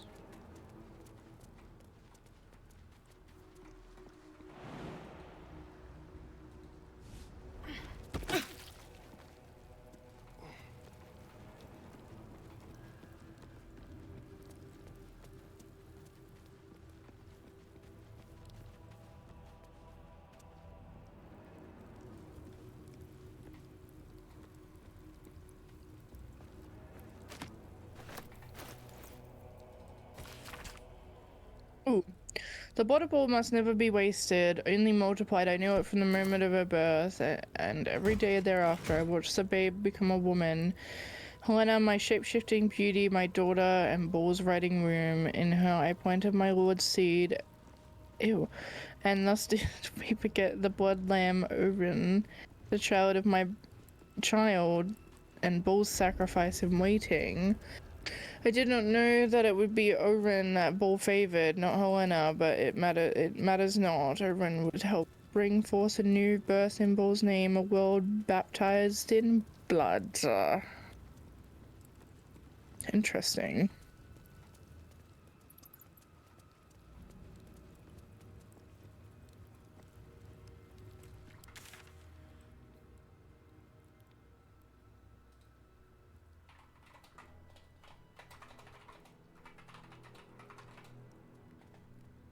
Hi, Amy. Hi.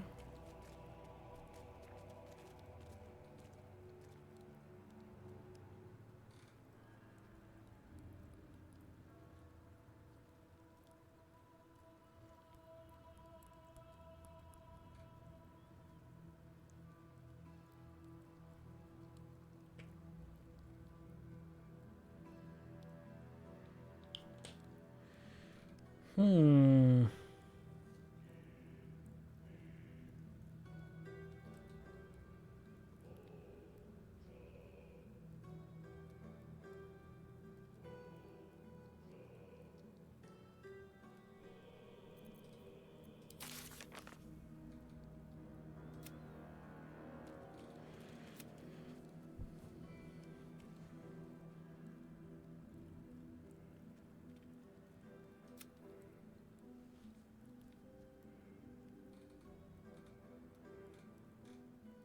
Oh, actually, what's his face? Don't know that. I don't know who. What's his face is. The tribunal guy. Is he still in here? Or is he like dead? Which tribunal No. guy? Sarah Vok or whatever his name is. I mean, we killed him. The corpse has nothing to say. Oh, he doesn't want to talk. He didn't want to talk to us. He's over it.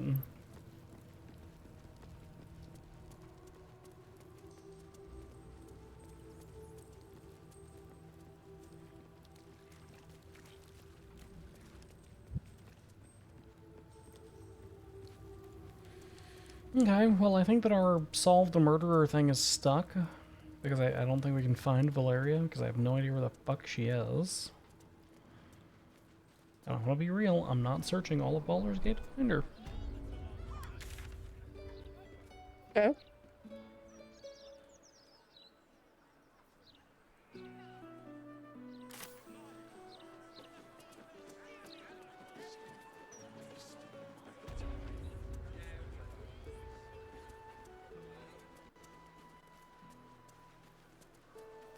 Heard all the sound like normal, but the video froze? Strange. Very strange. Can I have that, please, sir? Of course, love. And please don't call me sir.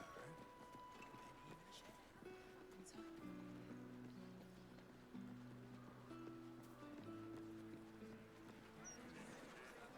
all about Lord Gortash dying. All right.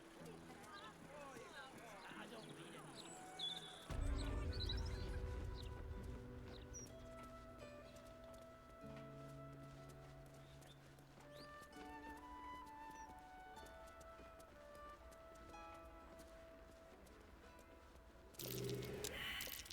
That's curious.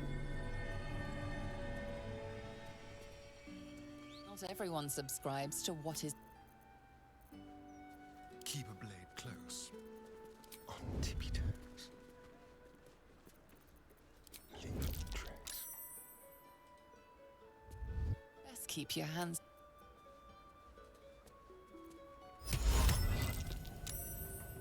What if I did hold person?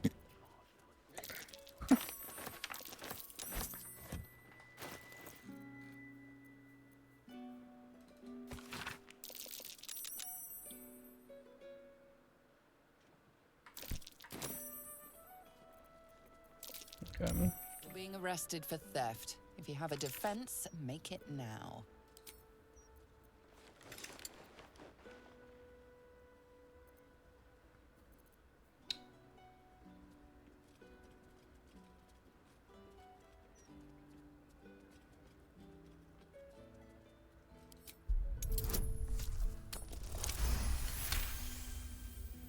You're free to go.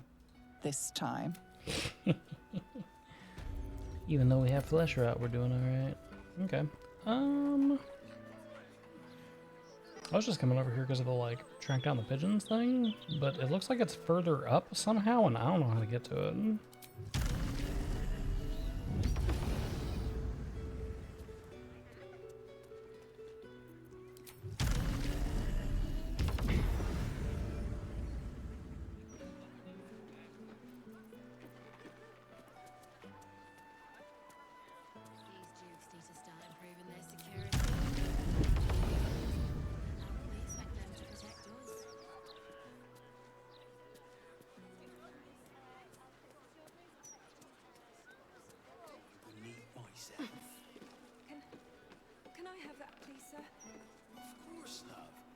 And please don't call me sir.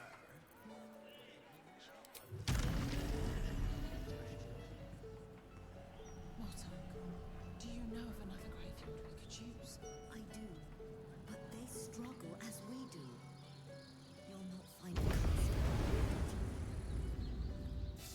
Ridiculous. I just want to bury my little girl in peace. I understand. I will do what I can.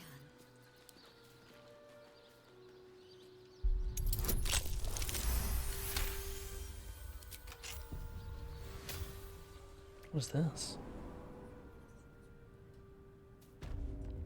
There's a mausoleum right here. No one back home will ever believe this.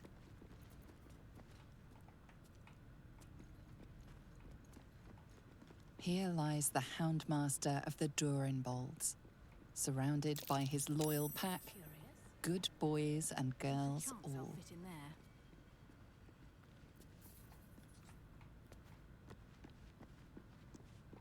Not a chance I'll fit in there. Good riddance to the shape.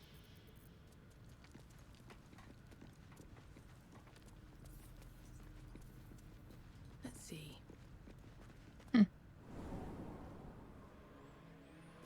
We long rest and we try to talk to Raphael, maybe? That's the only thing that I can really think that we, like, have not done.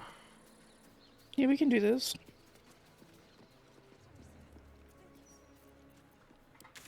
Okay, I'm gonna fast travel to south span of Worm's Crossing, because I think that's near where Raphael is.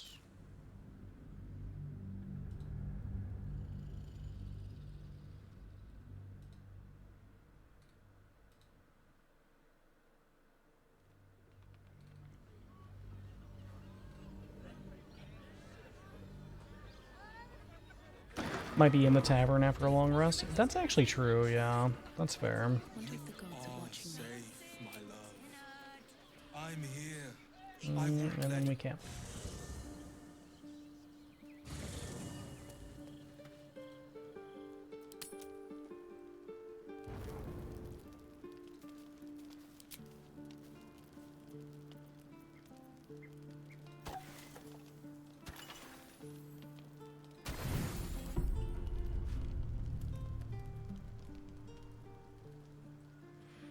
I have bad news. I don't think Oren's going to be visiting us in our sleep anymore.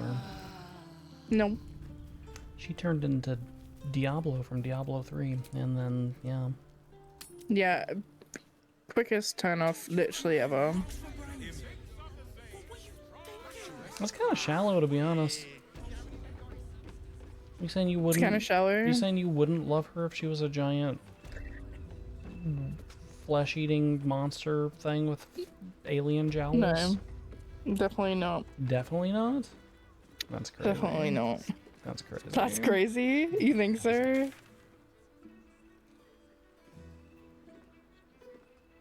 Where was Raphael? I thought he was here. I thought he had a room here. Speak with what Raphael is like. Deal with the devil. It is...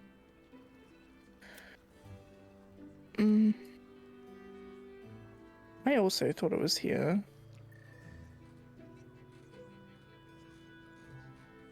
Oh no, it's across the road.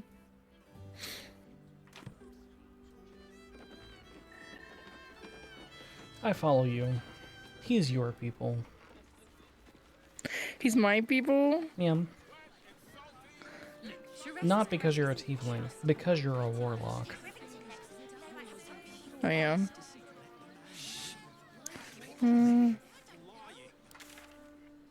He's like over here somewhere.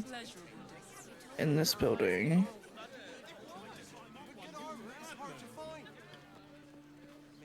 In here. You're not wearing armor to make my mother and father. I'm working my way to you. Please hold.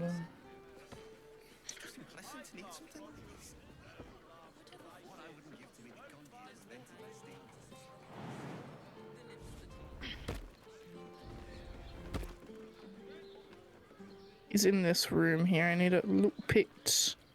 What now? Let's crack it open.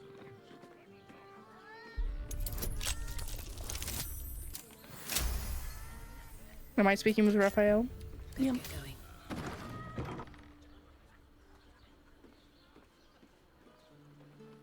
I don't think he's in this specific room, though. Yeah, I guess not.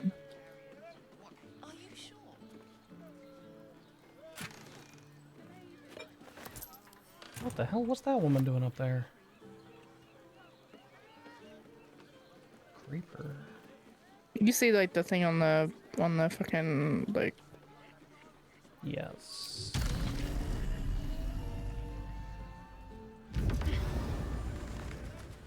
Okay.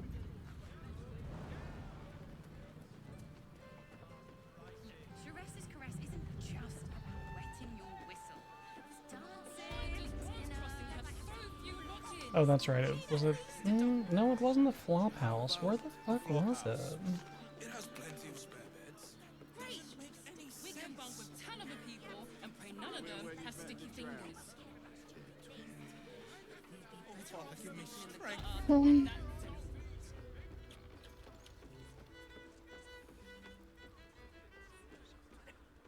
I swear it was, like, upstairs. Like... I also swear this. Like, in... And if we go up... I think it is in the thingy. Let's go to Calmscott's. She has the most fabulous scent. In this rest place? Yeah, that's what I'm checking now. Settle on the Gondians and Gortash invented them. You told me the armor was a bargain. Yeah, I found him. Yeah, he's in Sharessa's place. That is so weird. Just like moved. I wait for you. Don't waste a step.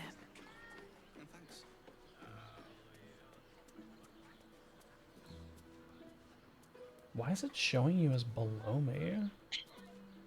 I don't know, but I'm above you.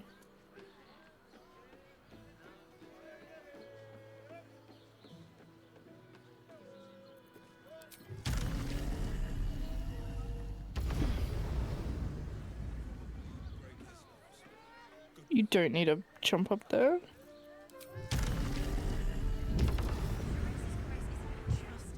But okay. I'm here. Interesting. Okay. Do you want to wait for Asterion? I'm sure he'll get here eventually. Crackle at the edge of your consciousness. The Emperor has been silenced once more. Here we are again. Have you reconsidered? Would you like to hear what I'm offering?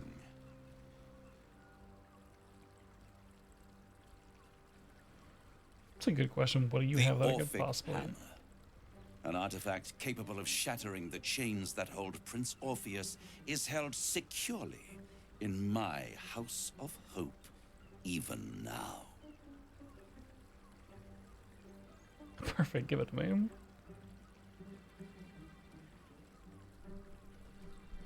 Isn't it just? And it's even more convenient that you can give me exactly what I want in return. There it is. Of course.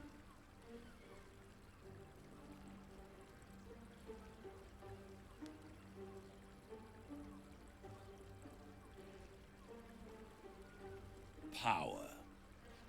You free Orpheus, and in doing so save the city, the Sword Coast, perhaps the whole world, and your own precious skin too. And you give me the crown that dominates the Elder Brain.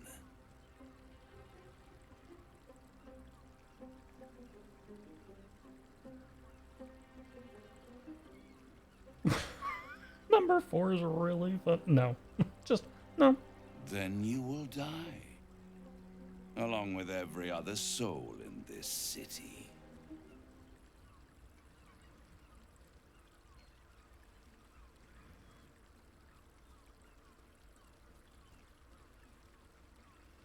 What do you think? 2 or 3, one of them. I'll enjoy watching you try. If you see reason, I'll be here, waiting. Right up to the moment the world ends. Yeah, I don't think there's anything we can do to, like, progress his storyline anymore, because, like, we're just... Look at his health. Yeah, that's funny. Yeah, I don't think there's anything else we can do either. I think Because on we're an, not gonna. I think on an help evil him. playthrough, we, like, take his deal or whatever, but... Okay. Well... The librarian does this thing.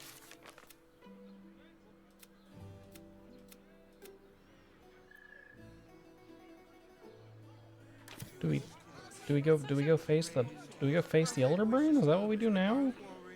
Yeah. Yeah? Yeah. Where'd you go? I'm debating about where to fast travel, because we have to go into the sewers again, right? Yeah. I'm just gonna go to the city sewers one.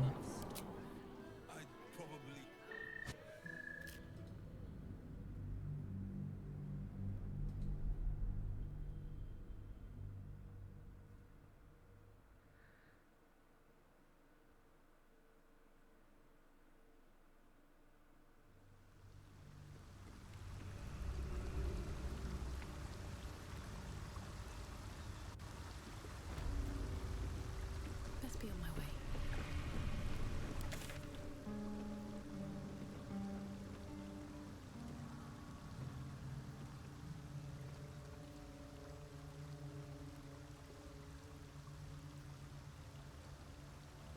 Unless we should go to the Undercity? Maybe we should go to the Undercity by the looks of it.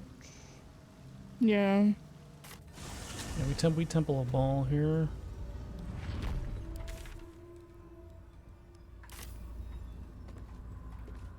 I'm at the Undercity.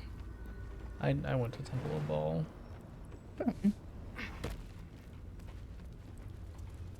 Because I think this is the correct direction.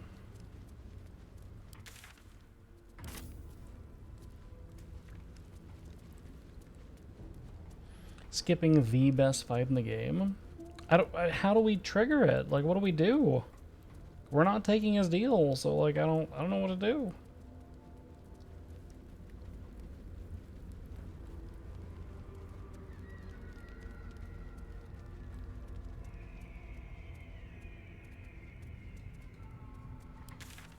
I think we save that for a subsequent playthrough by the end of it.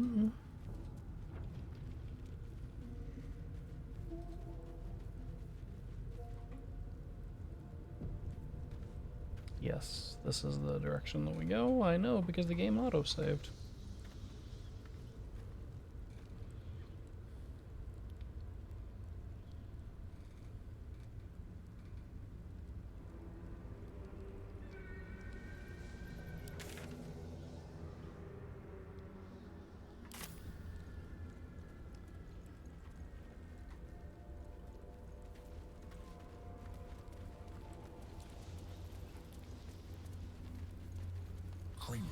Cranium rats.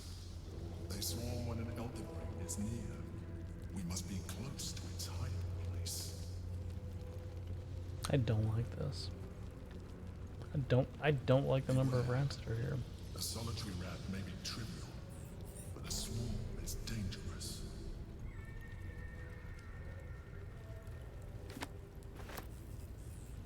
I'm gonna assume we take the boat. I'm so tempted to turn into an owlbear and squish these rats.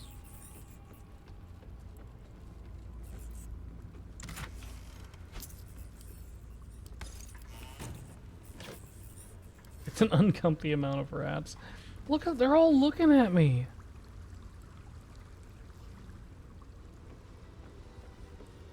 Oh, interesting. They're talking to me.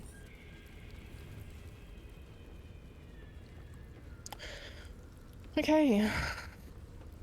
I click on the boat. Okay. You no longer have access to your camp or your items stored there. New players will not be able to join your party. Do you wish to proceed? You want to go get some scrolls and stuff? I was thinking about it. Yeah.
Alright guys, well it's been real.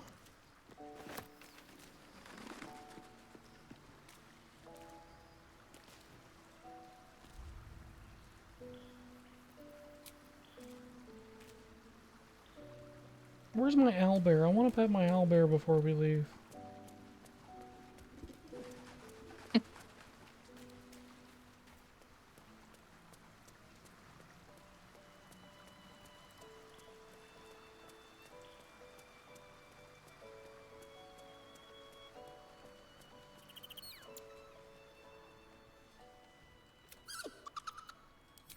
Everything's gonna be okay, little owlbear. You're gonna be fine. You're gonna make it to Baldur's Gate 4.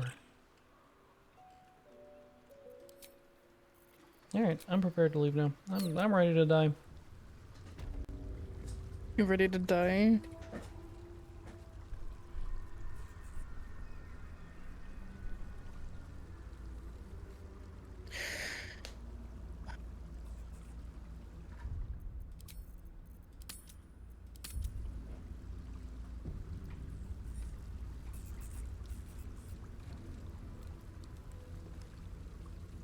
I'm gonna click the boat now.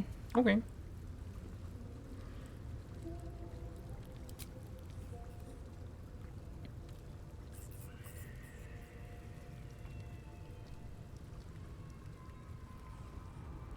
Here we go.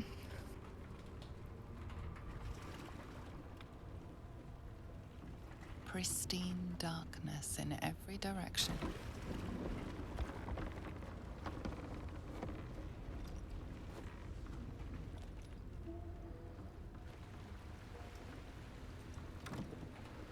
Silence, but for the gentle, rhythmic slap of water on rock as your vessel cuts through.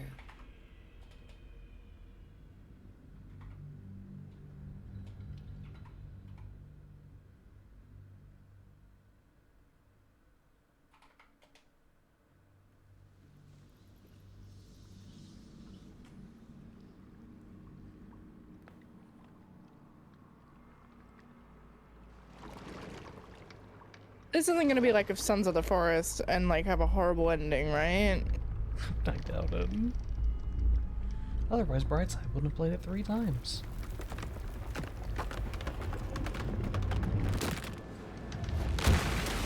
Our boat! The hell? That's problematic. Last time I went into water, I died.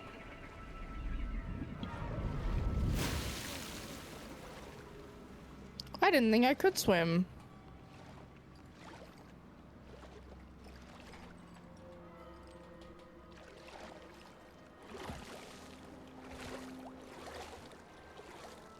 Are you seeing this from your POV or my POV? No, I'm seeing it from your POV. Oh.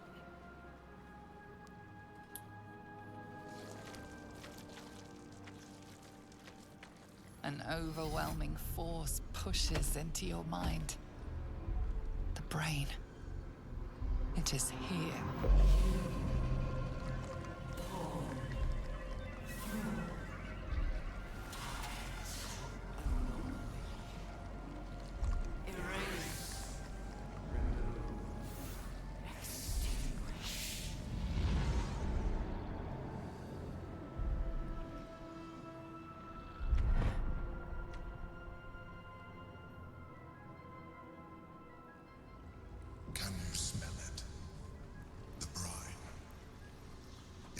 infused with magic. The brain. I lead the way. Sure, if you want to. Or do You want me lead the way. Oh, I lead the way. Okay. Yeah, you're gonna do the cutscene bit. Should mind my step.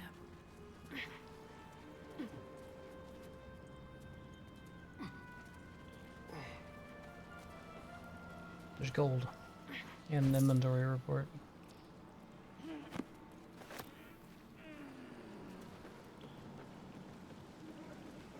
Waiting. Preparing. Calculating. Evolving. My skull was going to crack. You like that guy? The brain's power is growing. We're close. Damn close.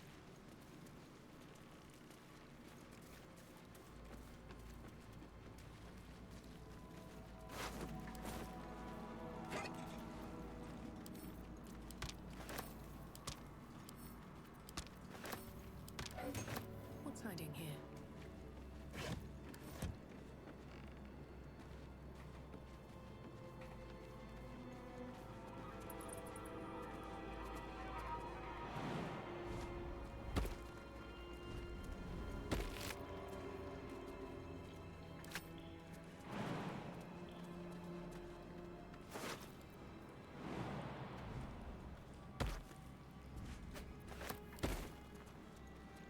Huh.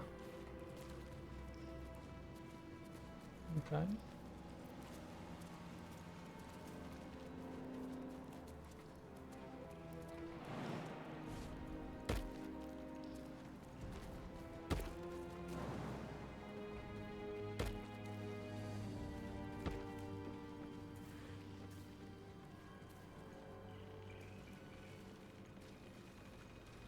Dominated.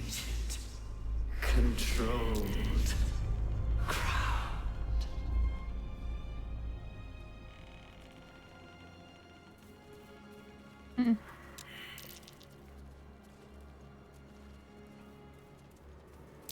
I smell a trap.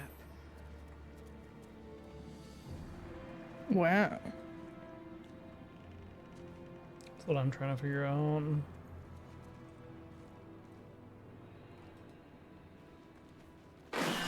Right there. Chase. Devour.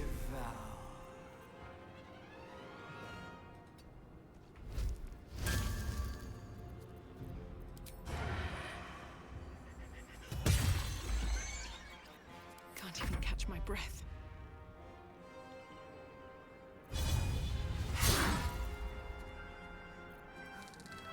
Yeah.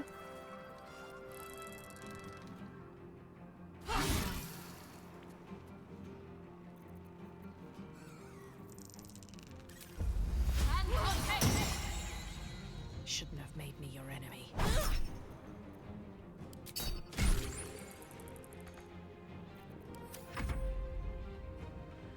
God, I'm so hesitant to use like too many spells or anything, because if we end up in a big fight with the brain, then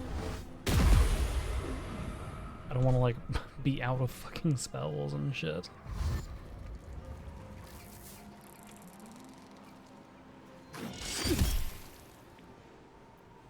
Yeah, well, we're gonna have to short rest anyway, so.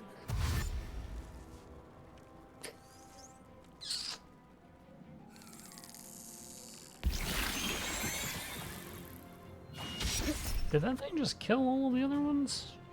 Yeah, it did.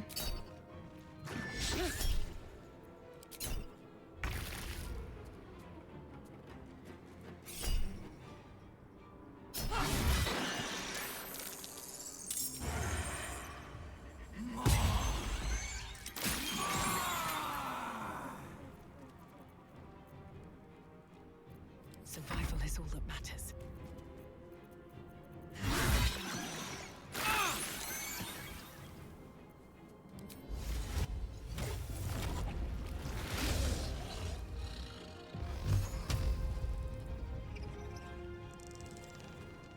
I didn't see that.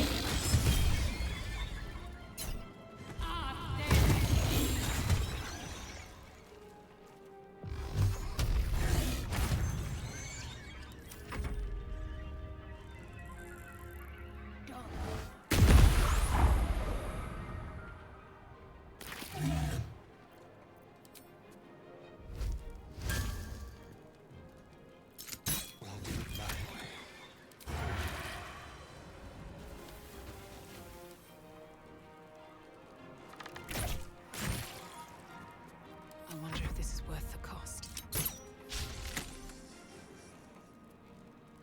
You picked the wrong fight, friend.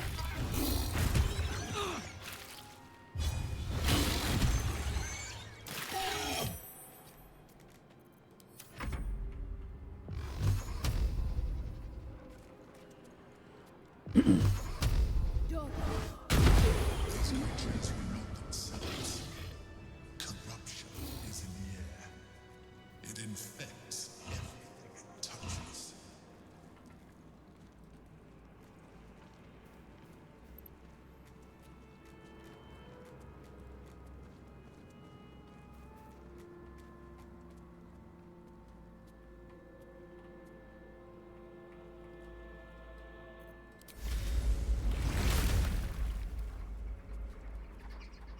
What path lies before me?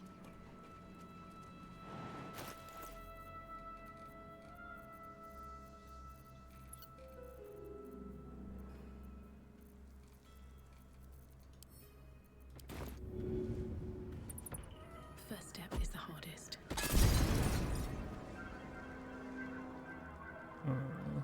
Okay. Thrall. Freed. Break. Control. Do you have any explosives or anything that you can throw? Yeah, hang on. Let me see.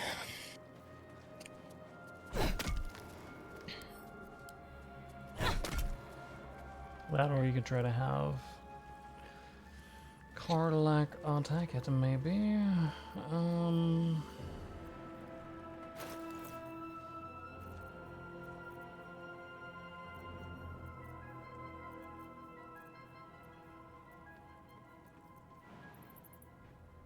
What do you need attacked? There's some rocks over here that we can break. Where are you looking? Directly in front of me, like right here. Oh. The stones. You just mouse over them. Oh, I see.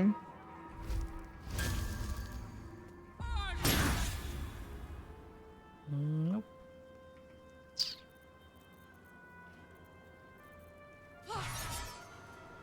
Immune to slashing damage.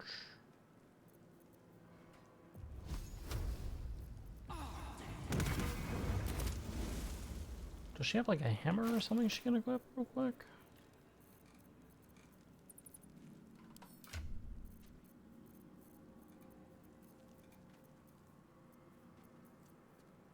Yeah, that Warhammer maybe. Ketheric's Warhammer, maybe that'll be able to do it. There we go.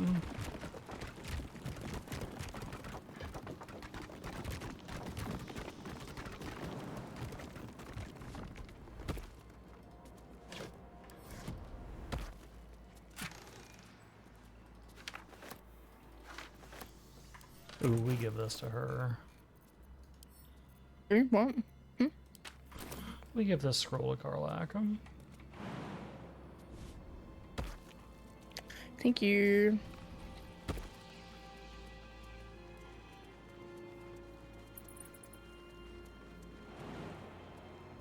Not now.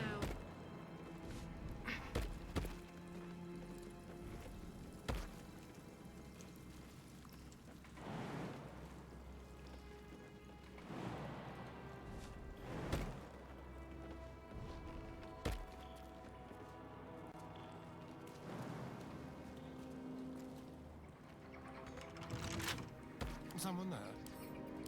Astarion, help him.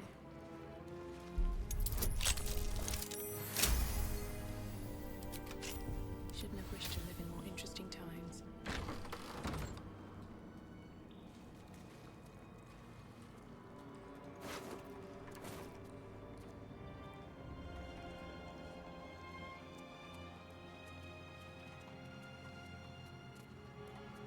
Okay.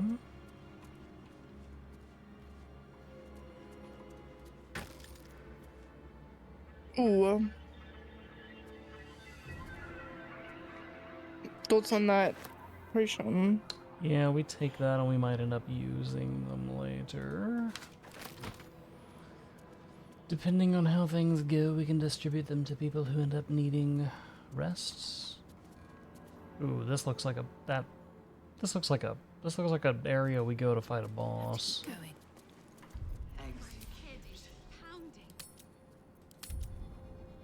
Can't be far now.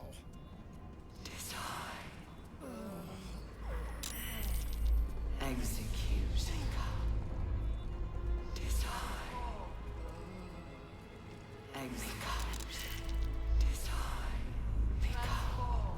Execute. Do we short rest now?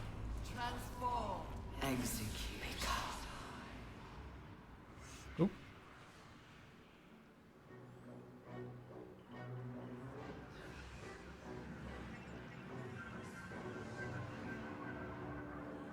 Deathly silence. The air is stale and putrid. It's close. Have the stones ready. Your blood slows. Your senses strung so tight they could snap in an instant.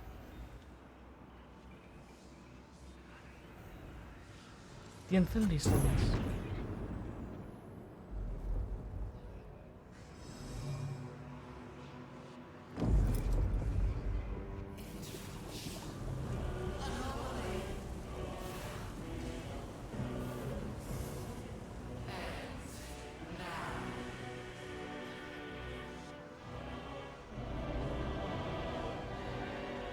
You think you know why you are here? You think that by killing the Chosen and taking the Netherstones, you can destroy me? Yeah. You are wrong. Are we? You know... Oh.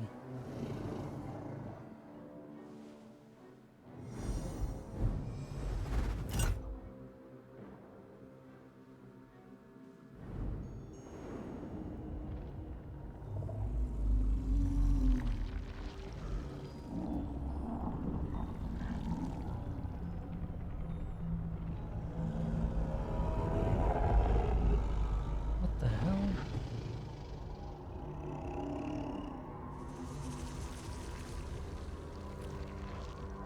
It's messing with your mind. Don't listen to it.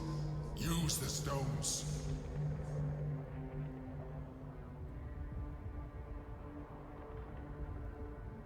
Why are these the only 3 options? I'm not good at any of these.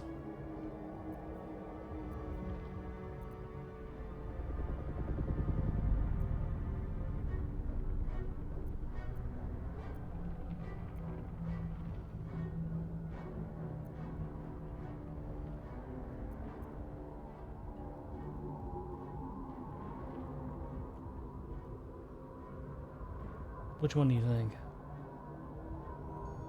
But your best on Constitution and your strength and your intelligence are fucked. Yeah. I would save here, me personally.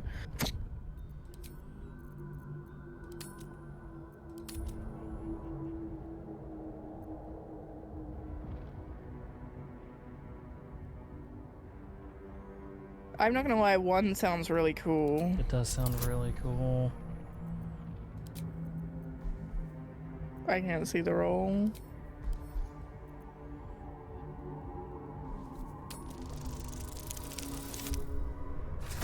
Oh, fuck yeah.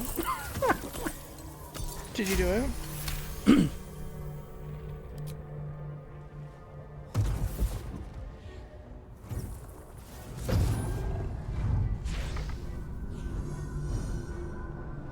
By eliminating Ketheric, Orin, and Gortash, you have simply unbound me.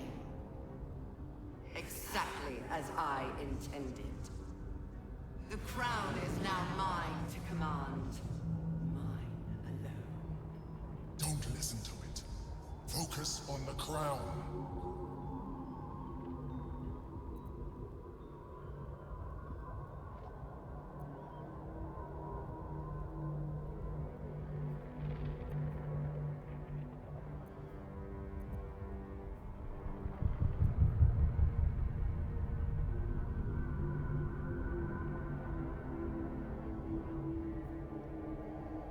No, we definitely go with wisdom here.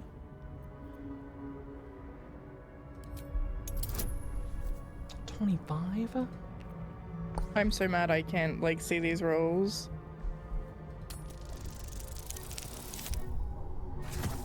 Oh fuck.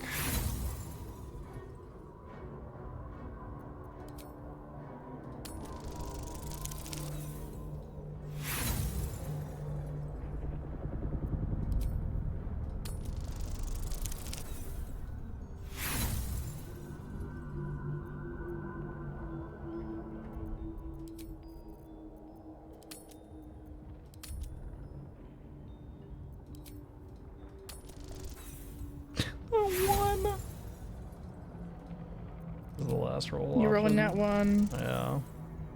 Nope. We do not succeed here.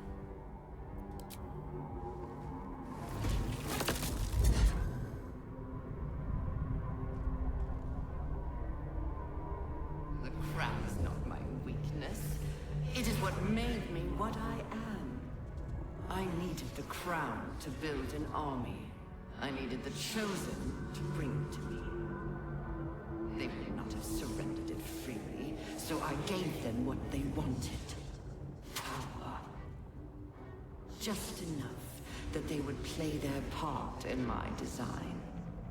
Their part has ended. The next orders will be mine. I won't allow it. Again, dominate it.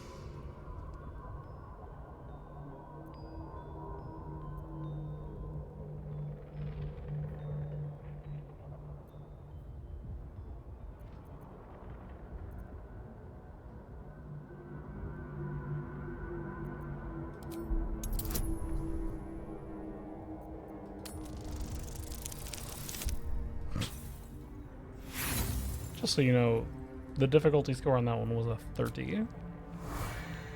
I don't see the it is sad that I do not see these rolls.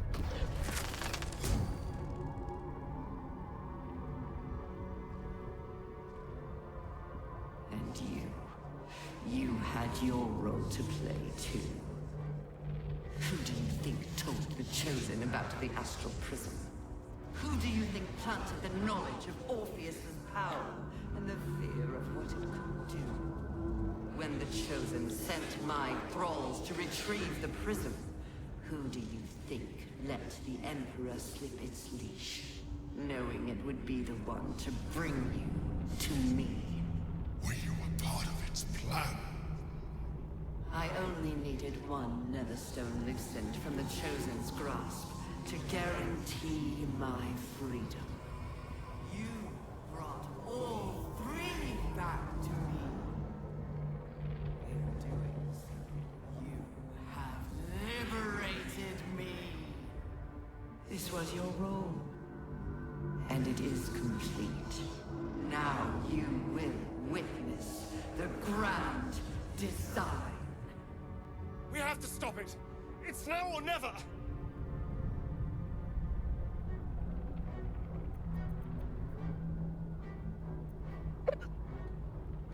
I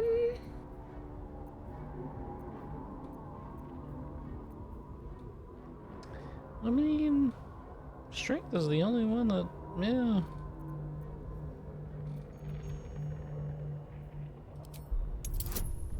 Oh. I think the game wants you to dominate the brain, OG. I don't think that the game does want me to do that.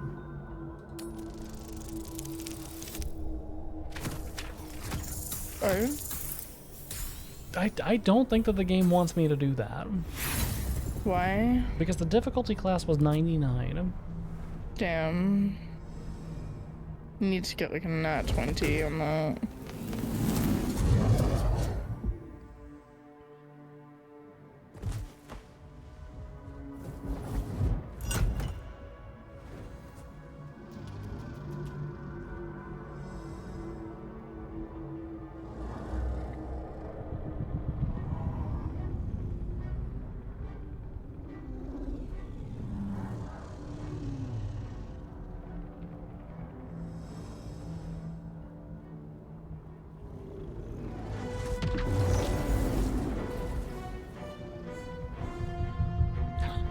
tell me.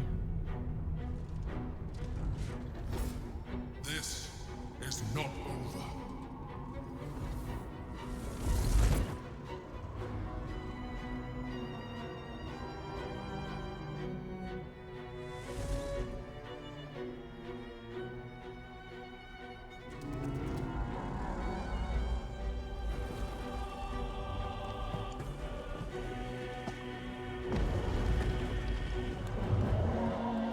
I was kind of shocked to see that the Elder Brain had a face.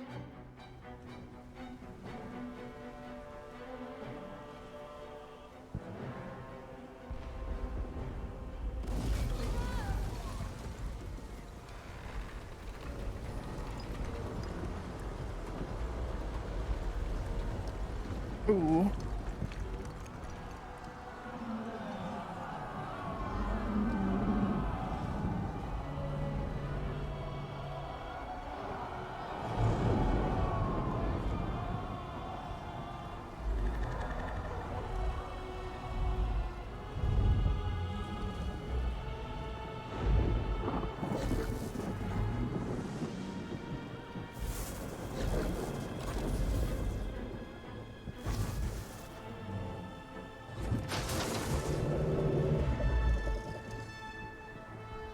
That's not good.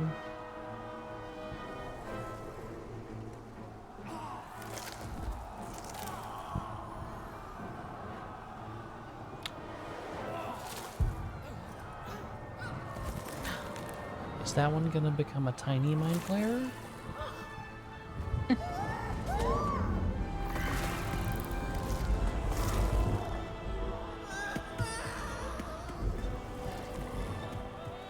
Relax.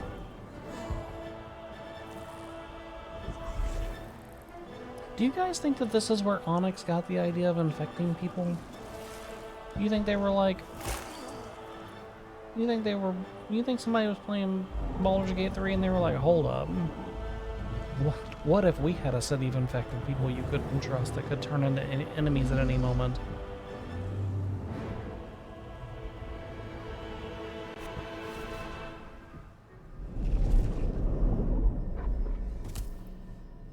I pulled you out just in time. The situation is worse than I thought. This is an Elder Brain, no longer. The magic of the crown has caused it to evolve.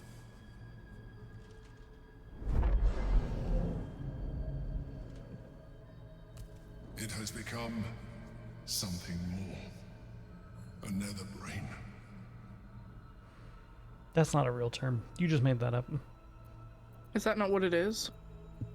Oh, it's the Elder Brain, Nether Brain, I see.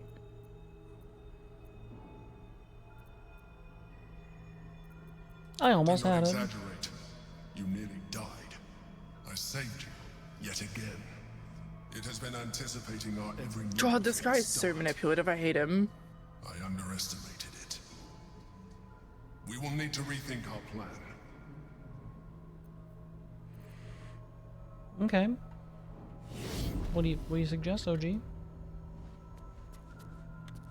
Okay, you're just gonna float away? Fine, I guess we'll go this way.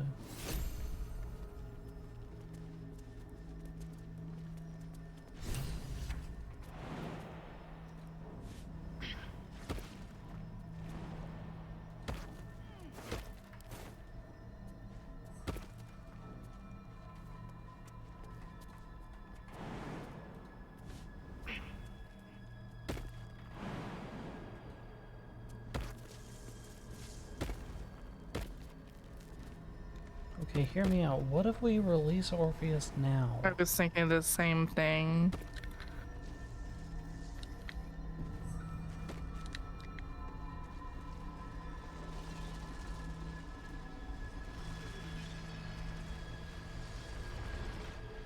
What you thinking about there, OG? You thinking about releasing Orpheus? You thinking that's a good idea now? I have assessed our encounter with the Nether Brain from every angle. I know why we failed. Oh yeah? The problem was not the stones. The problem was you. What the fuck? You can make only one move at a time, but the Nether Brain calculates every possible at once. It That makes knows what sense. you will do. It knows everything you could possibly do. You cannot outmaneuver it. To defeat it, you would have to think like an Anithid. Better yet, be one. Your mind is not capable of this. Okay. Mine is. You will give the stones to me. I will assimilate Orpheus, and then I will be able to leave this prison to face the brain.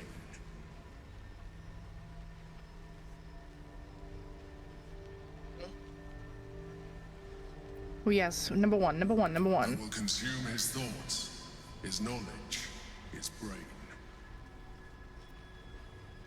You're gonna eat him? You still don't trust me. After all we've been through. That's not what I said. Remember, I have been your salvation from the very beginning. Your knight in shining armor. I freed you from the Nautiloid, prevented you from crashing to your death. I have protected you ever since, at no small cost to myself. I came to you as a leader, but I did not shy away from showing you vulnerability. I needed you as much as you needed me. I was not above recognizing this. Hate this guy. When you discovered my true identity, I did not flinch from the truth. I never lied to you, not once. I am just like you. We have the same enemy, the same story. I encouraged you to fulfill your potential, all while protecting you from harm. Now I ask you for the last time to trust me. Release the Nether Stones to me.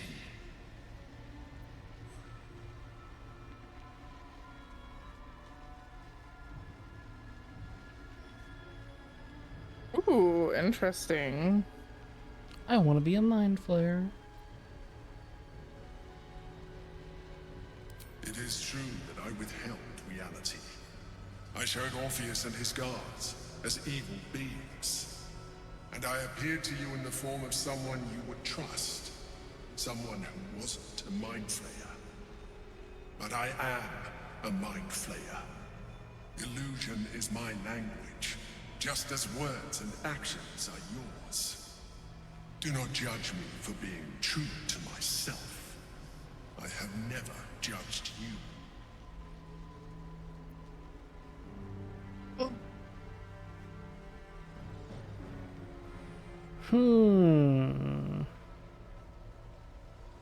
You do whatever you want to do here, babe. I will support you.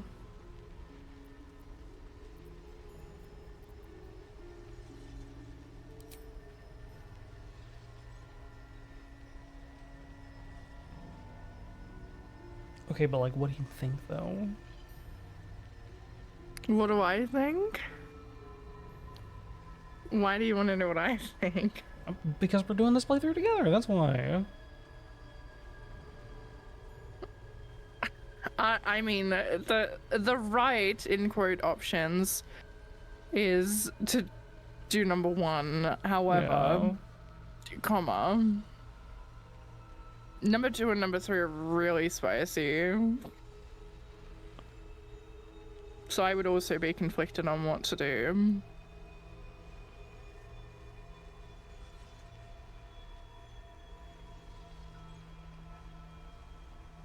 You're omitting your vote. You could also see what the chat's saying. But Oh, I don't need it. already did. Chat wants the spicy option. They want the I will never trust you. Yeah, of course. That makes sense, but yeah. I think we save I will never trust you for the evil playthrough. If you heard what he had said to Name, though, I would be very hesitant to do number 1.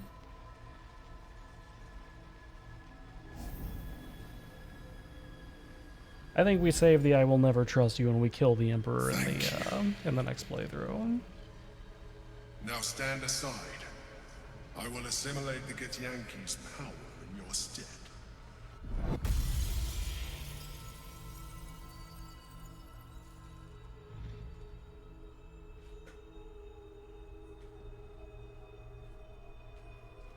True, the spiciest option is just becoming a mind flayer.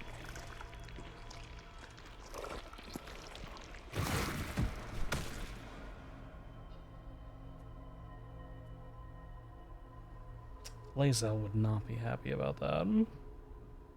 Lae'zel disapproves. Do not judge me. Come, we must follow the brain's path. This time, we will not fail. I think I'm going to be sick. Come, it's time to leave. Okay. Actually, hold on. Let me check this. Does this corpse have anything? Hold on.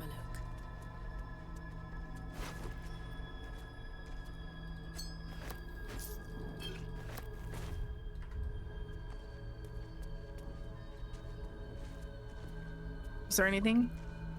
It had an Orphic ring, which...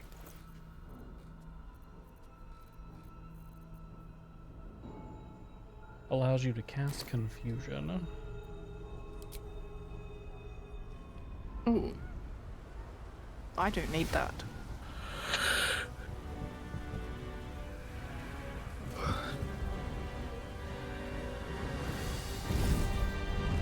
That's a dragon. That makes sense. It's Dungeons and Dragons. We finally found the dragon from the Dungeons and the Dragons. It's like the beginning of the game,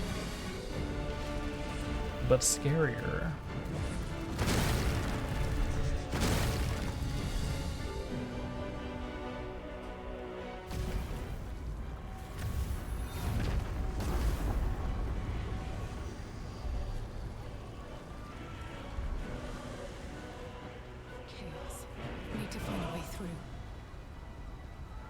We can use stealth or force, just as long as we move quickly.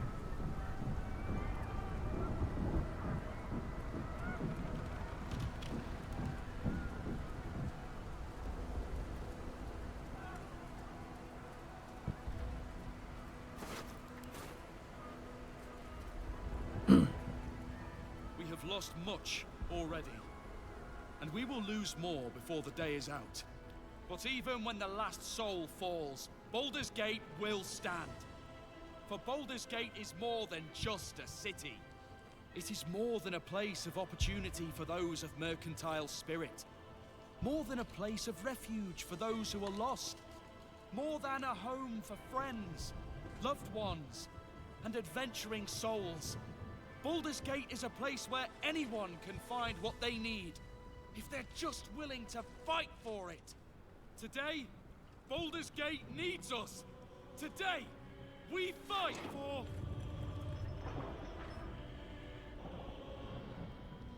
Well, part of what I was considering in my calculus This is the one you spoke of.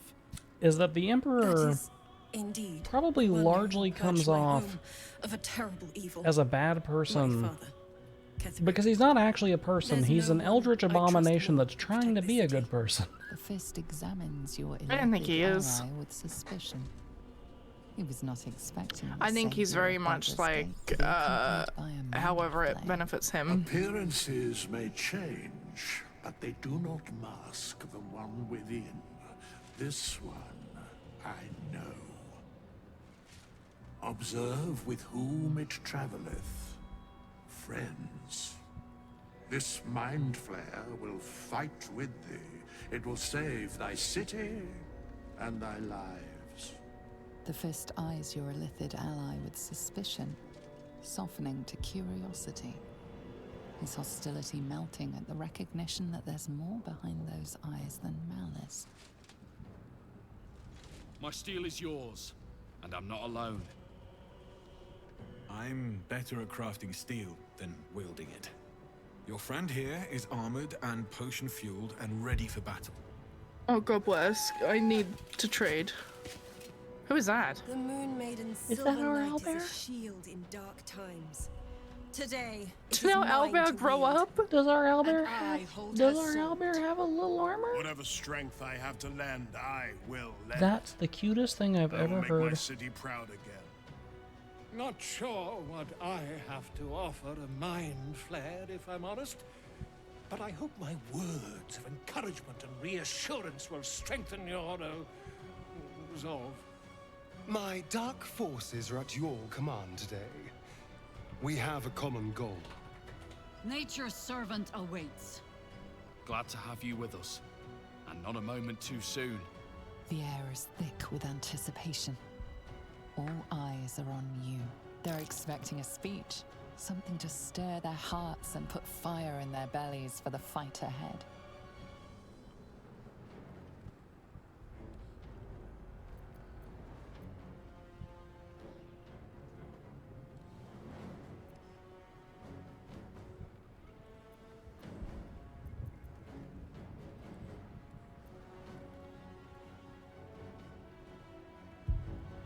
Which one do you think? Yeah, like 3.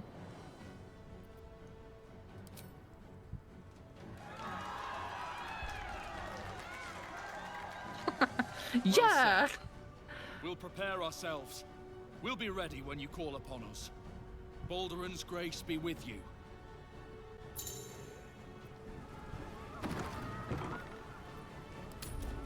Okay.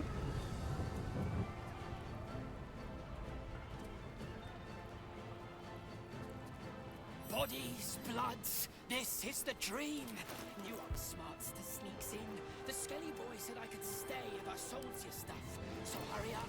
Bye, bye, bye. Where's the trader though? I need a trade.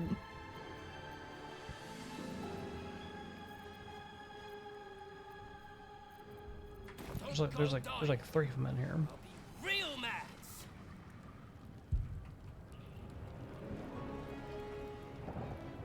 Whose owlbear is this? I think that's ours. Did our owlbear grow up? I just petted and it was tiny.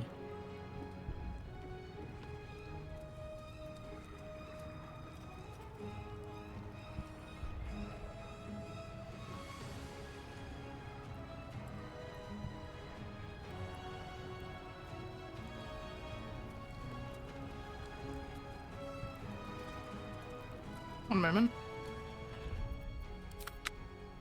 Why can I not buy shit from him? That's so weird. Maybe Withers? No.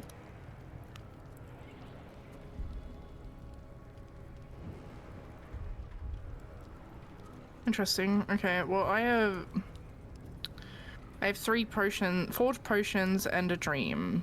Alright, we can do this. I believe in us. Oh, they all scattered. That's so funny. Dragons! Overhead! Stay low!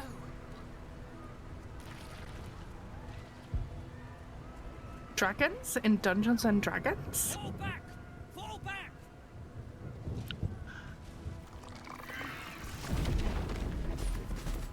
Matthew! Leave him be! We have to keep running! Well, yeah, you're gonna leave him be. He turned into dust. Wait, give me 2 seconds. My vape died. I have another one. Stand by. How is this the problem that we're dealing with right now? There's illiths. I can't do this battle without it. Matthew just died.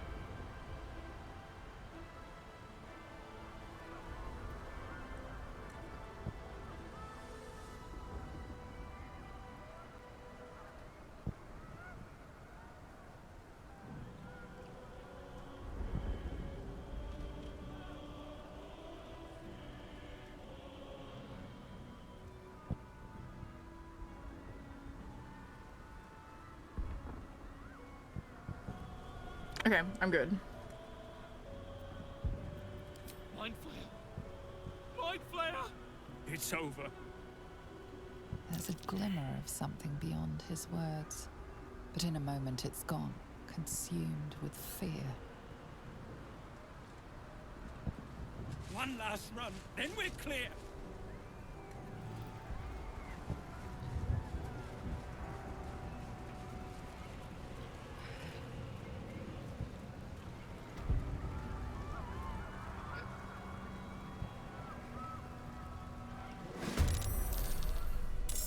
Ooh. Interesting.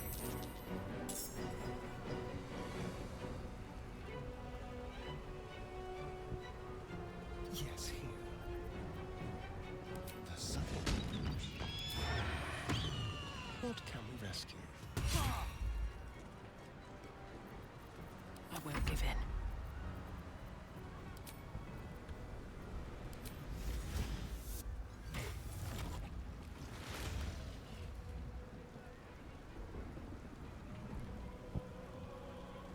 Light on my feet.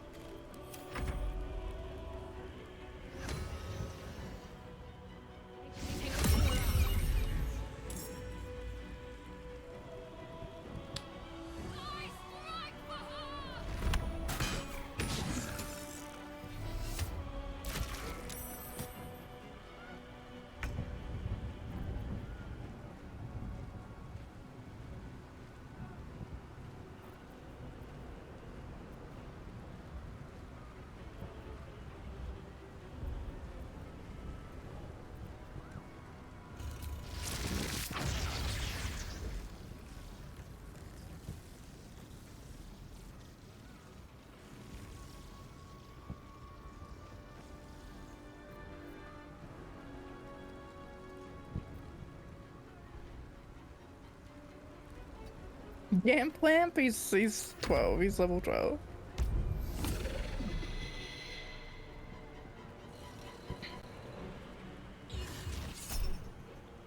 No.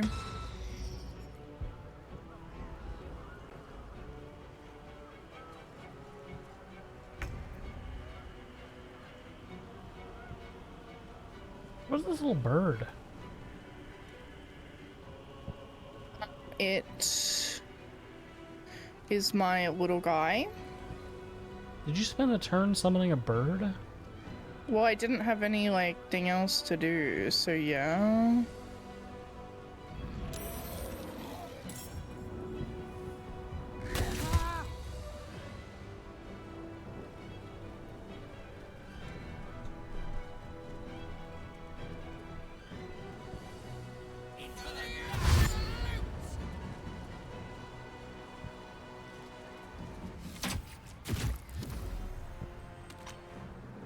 My bird. Oh boy. Uh-oh. Join us.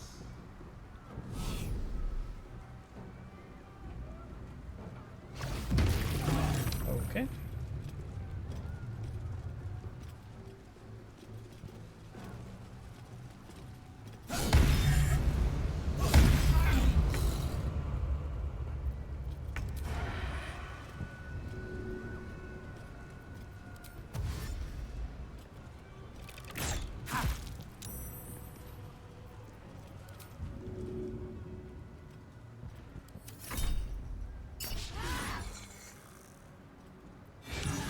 Won't last much longer.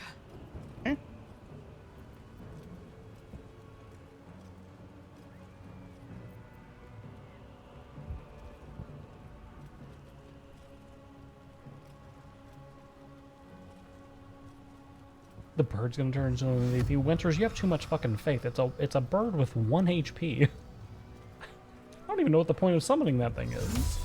I think that's a non-combat thing. It blinds people.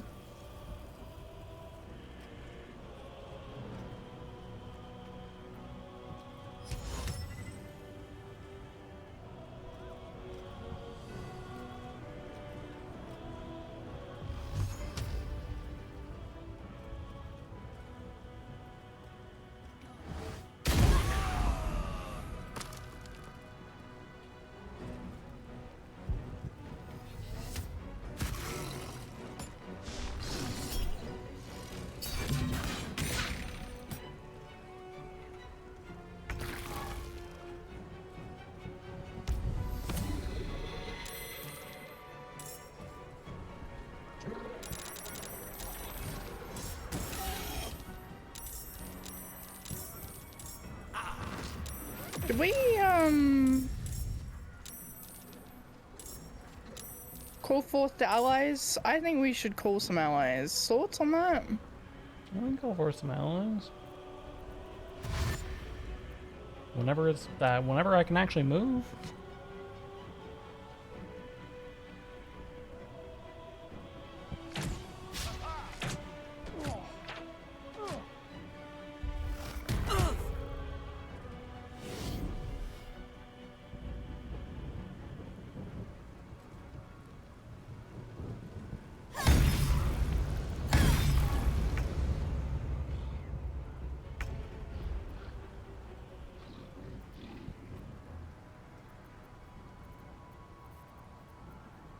I was told there was going to be a button to summon the allies, and I do not see it anywhere. Yeah, I see it. Where? To the left. Above your name. If you like, look at your face.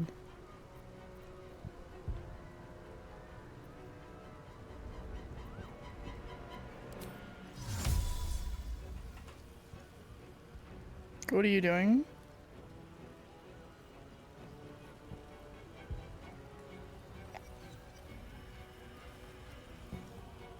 Oh wait, hold on. I'm trying to figure out. Yeah, summon your owlbear cub, all grown up and ready to rage in full armor. Cannot be summoned again if killed in combat.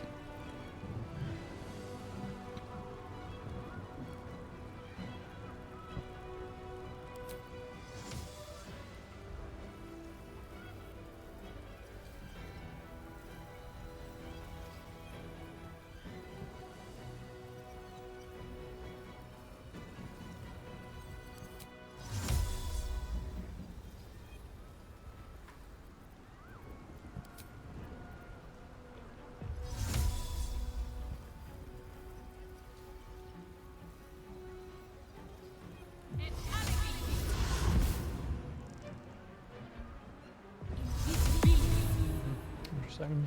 Okay. I'll let you handle them because I'm already having to control Squid Boy, and so.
I don't even know how we win this. I'm gonna keep it so real.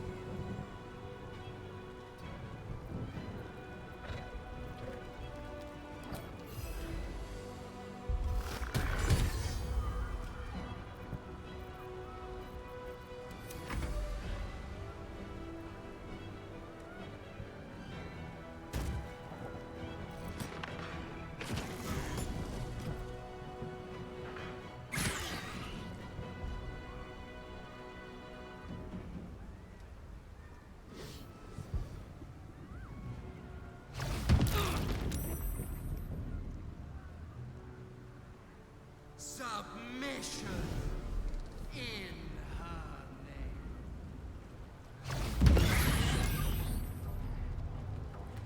Yeah, I don't really know what to do here. There's just so many fucking enemies.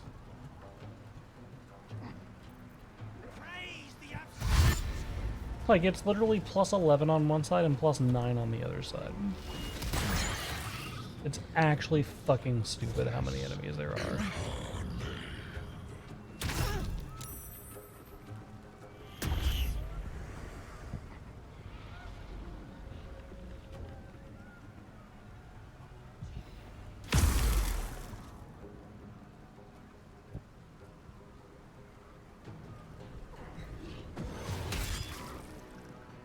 There goes the mind player. I don't know, he's still alive. For now.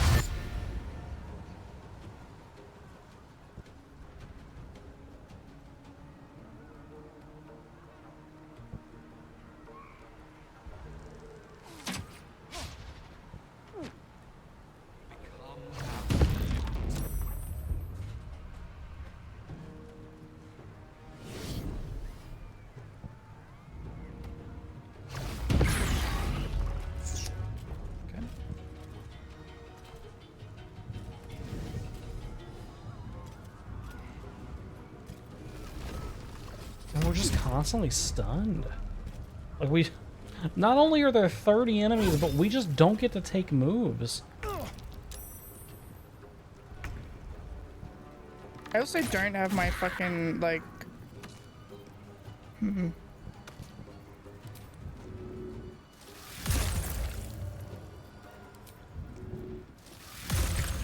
don't have your vibe. Hang on.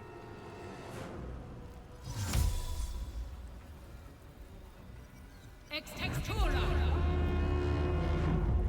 Compass. Now is the time. I did not mean to put them there. Heal me, or I'm It's done annoying.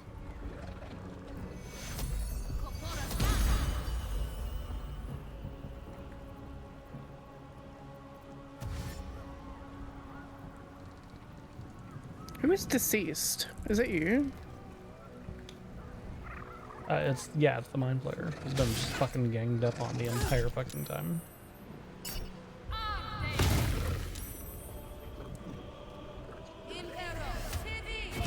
Because there's 30 enemies and they all attack them.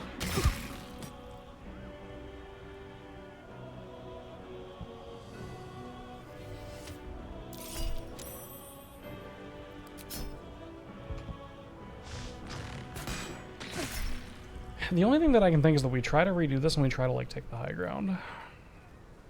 But even then, I don't know how we get multiple characters on there. Like, I can't even wild shape anymore because they've killed both of my wild shapes already. Because they just keep attacking the two of us in the middle. And now Yimma's dead too.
Where even is Karlak in the fucking turnover? Oh, there she is. Okay. Jesus fucking Christ, there's so many.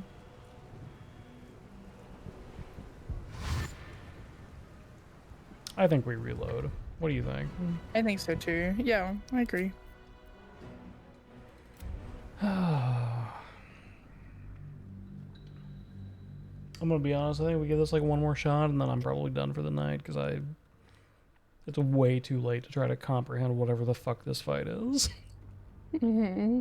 What is like part of the final battle, so it makes sense that it's like difficult.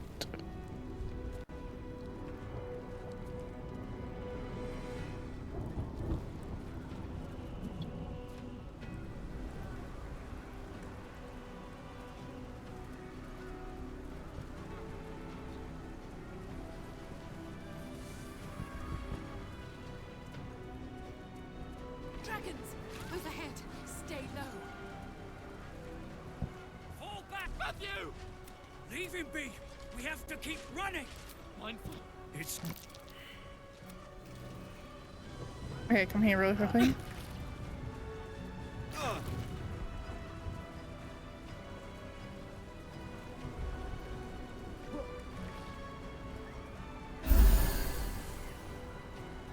Okay.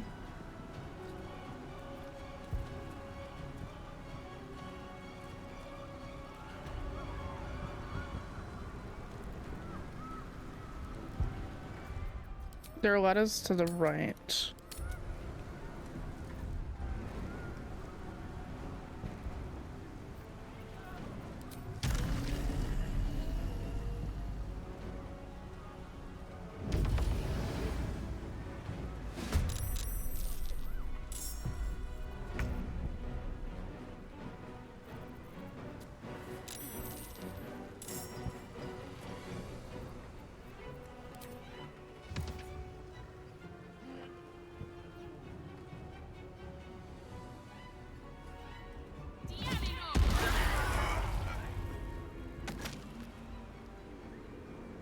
Have them ready.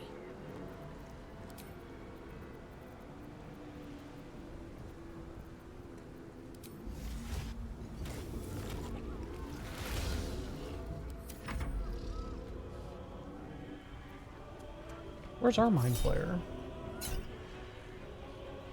Where'd he go? Oh, he's right there.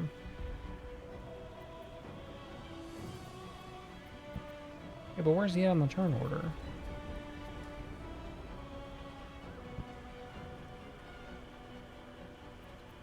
He's not in battle, neither is Assyrian.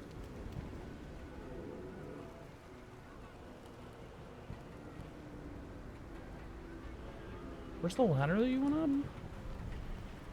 To the right. All right.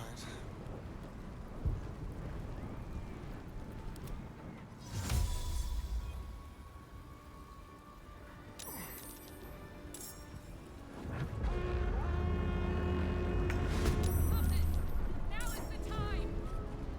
Can you feel death's cold grip?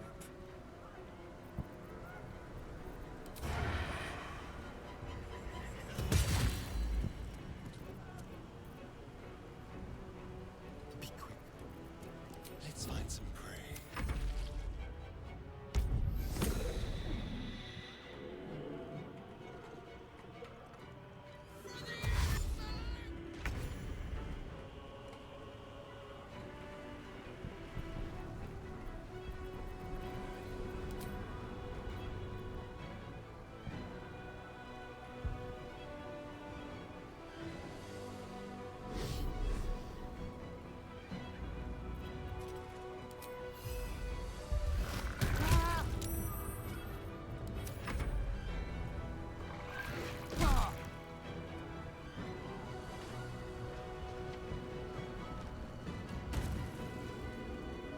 Are you summon these guys?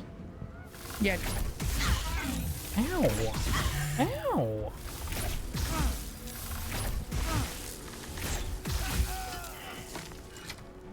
Okay, well, it's good that they killed one of them. Like that. Join us.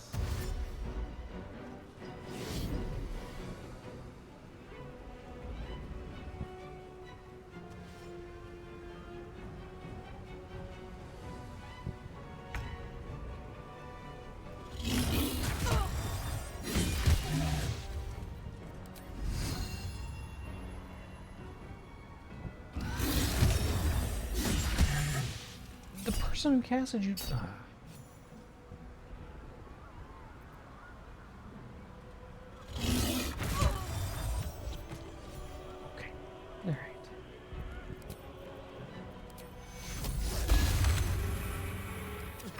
someone inside out. Oh, did you kill that elephant? Yeah. Quiet. Keep them guessing.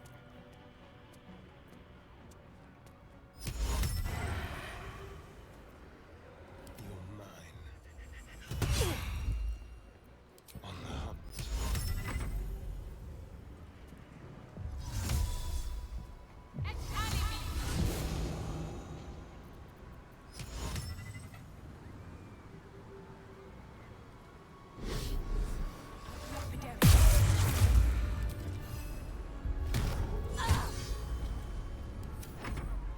TBH, God bless.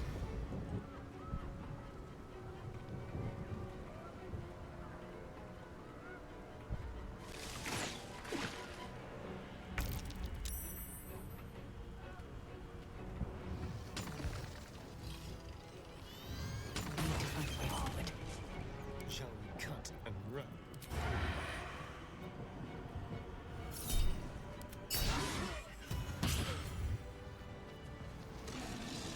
Okay, we save very quickly. Okay, that was a lot easier. Well, we also didn't aggro all of them.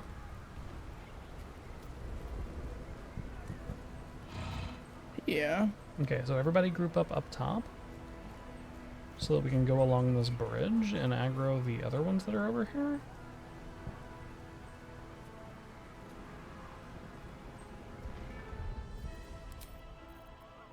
Where you at? Up top near where the goblins were at.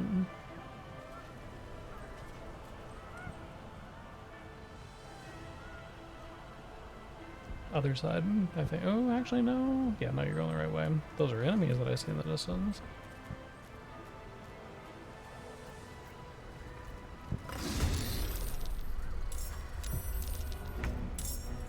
Survival is all that matters. I just had an idea. Asterion, you are going to shoot. Fuck, does he not have any more of them? Oh my god, I can't move any, like, I can't, that's so unfortunate.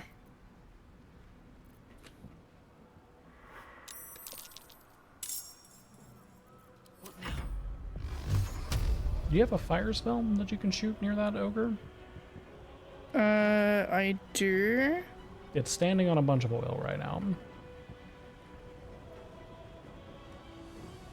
So even if you can just like toss a little tiny fire at it, it would probably be huge. At the thing or at the barrel? Either one. Oh. Why did it do that? We're just gonna.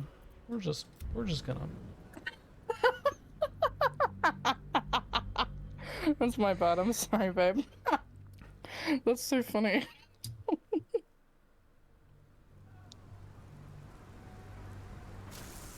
Oh, because of the hands. I see. I see what I did. I get it. Okay, I'm on my way again.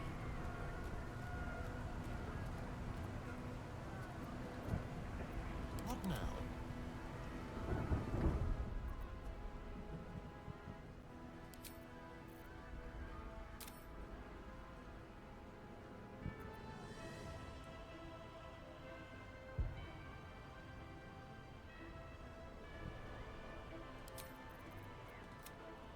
Okay, I'm good.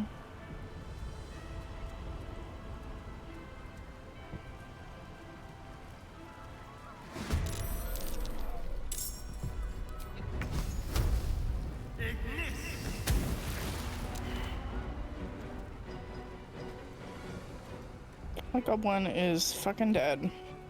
Yep. Nice. Time to push my luck again. Swift as my feet can carry me.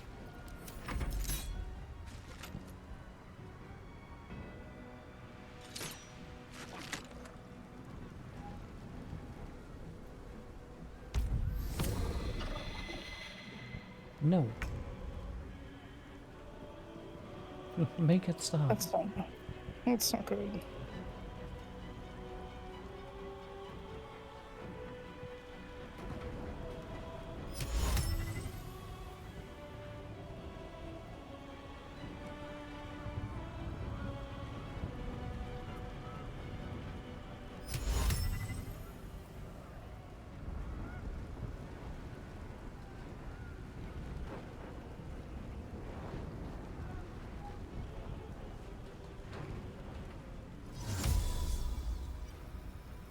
Ex textura.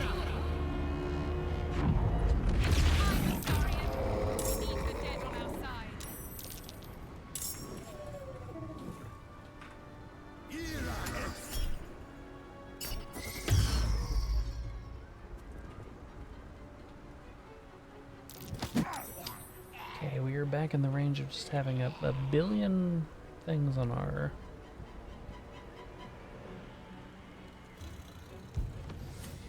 aggro list now.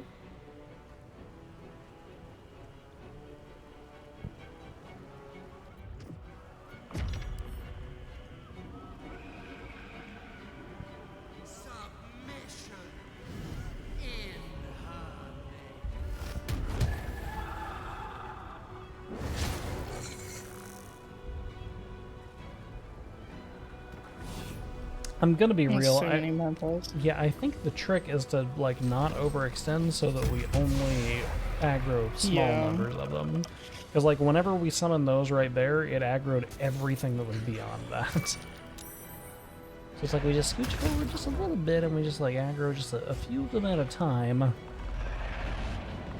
Because now we've got that, which is scary.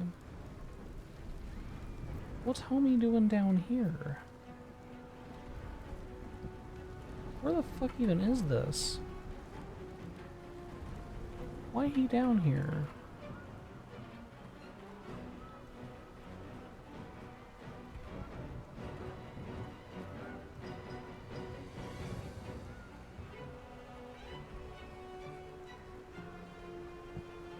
I'm trying to figure out how the fuck to even get him to where the fight is happening.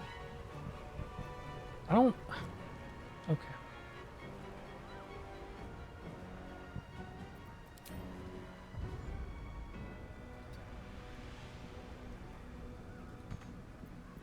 Okay. Fine. Whatever.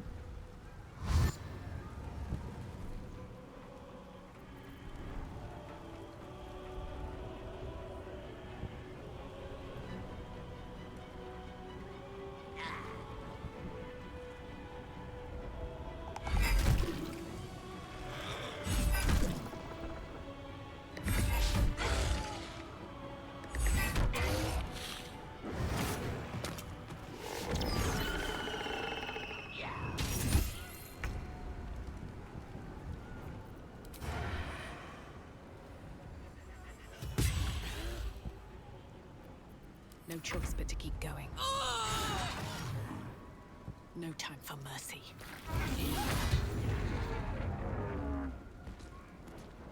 Okay.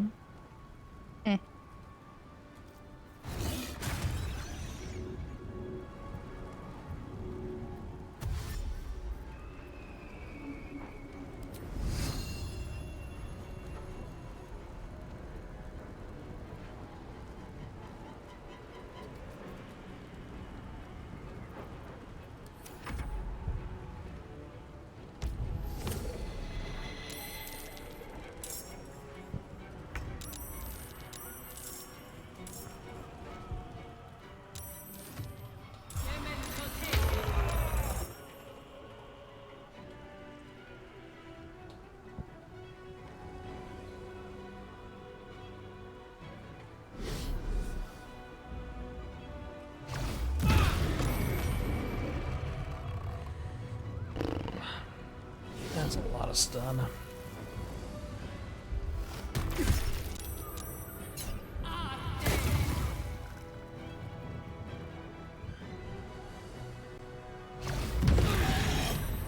Okay, now everything is stunned.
I was so close to death.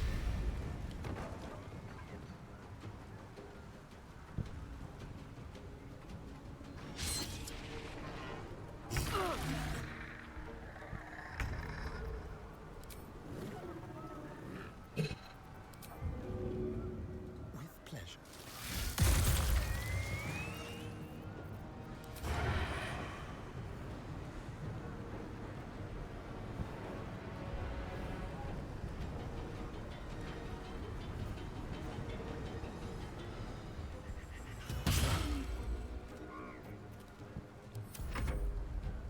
Oh, there's ones over there that are aggroed now too.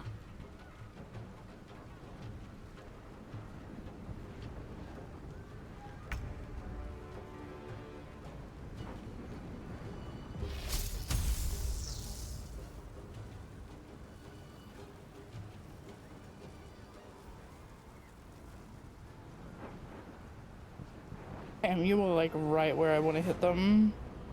I would love to move, but I've been stunned for 2 rounds, so there's just nothing I can do. I'm just sitting there just waiting.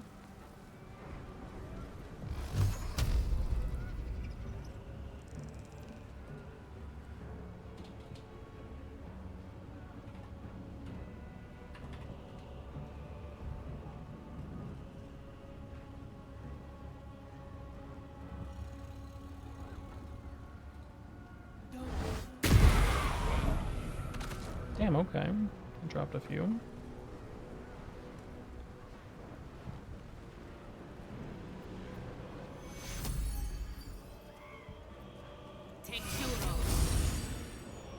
Thanks.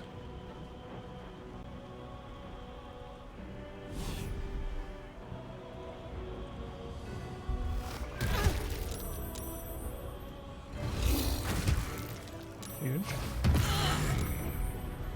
Oh my fucking god, dude. Please stop stunning me.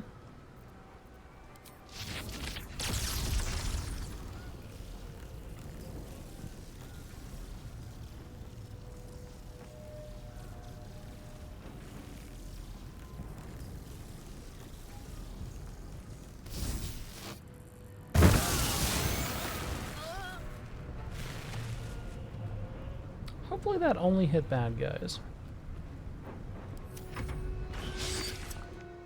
Become absolute.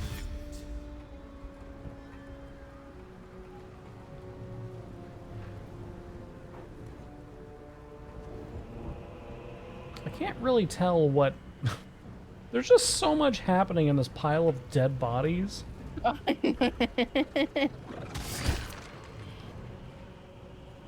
Oh no.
Did I just get silenced? Fuck.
No! I hate that.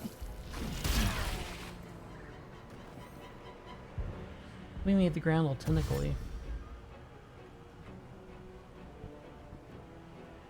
We aggroed way too many fucking enemies for this fight. We're doing good, considering, but...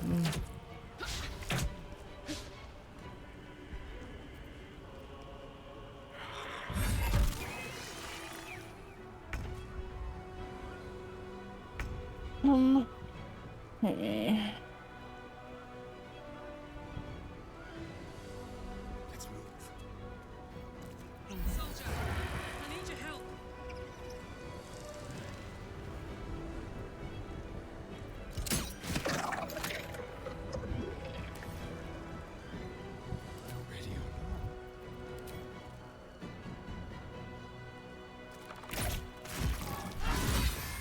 Huge.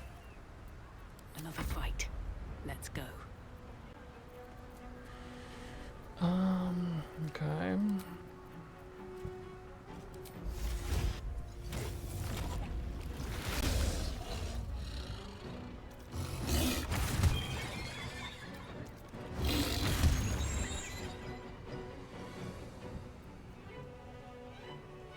Let's get this over with.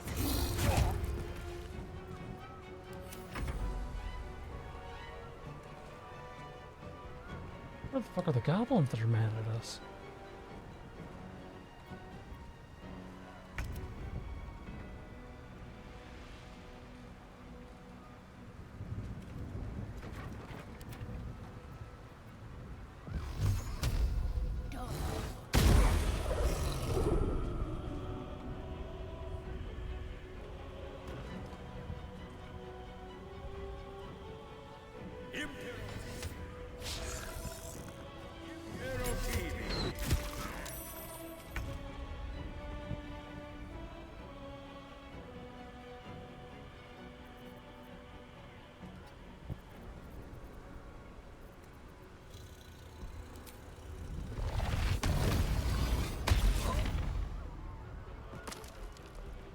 Okay, God bless.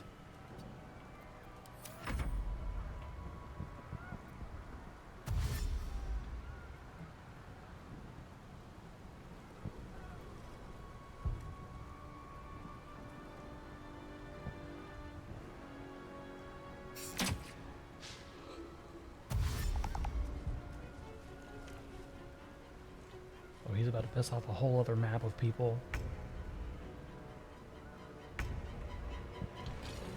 Time to move.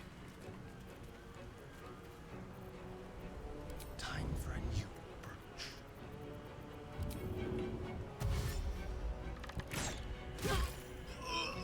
Never a dull moment. These boots have seen everything.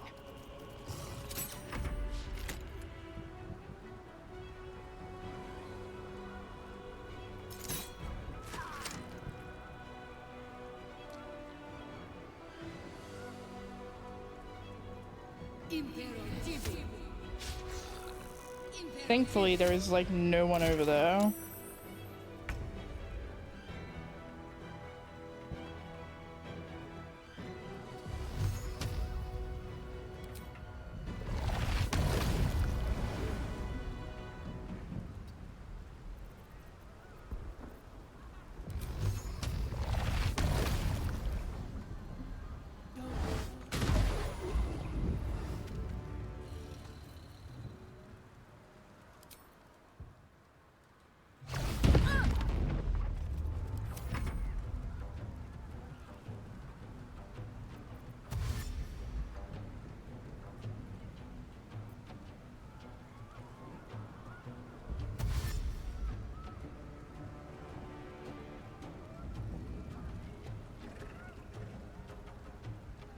Oh, goodbye, Skelly.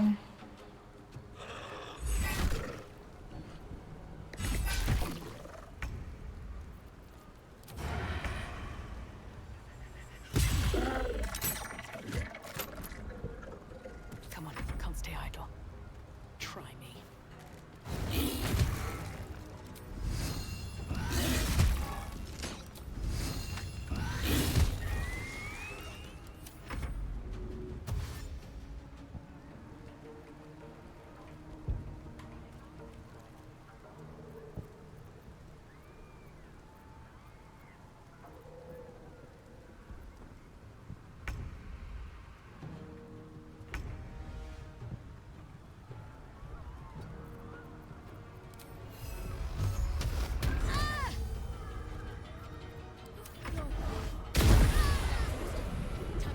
Okay. Looking ahead. Jesus Christ. Yeah.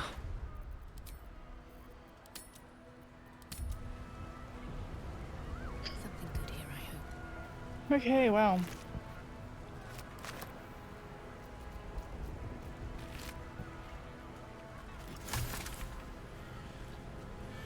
All right. Well, Time to press ahead. do we continue forward? I guess. I guess what we do is we continue forward now. It's up to you. You said you were like getting close to going to it. I'm chilling, me personally, but Press forward a little bit more. do we want a short rest? Yeah, let me dismiss my beast form and then we can short rest. That took the edge off.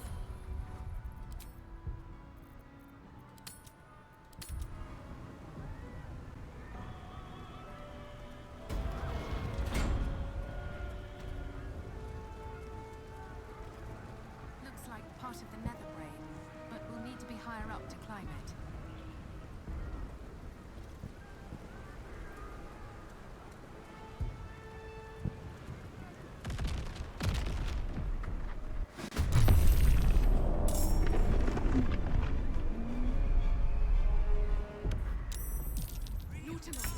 Need to get to the brain now.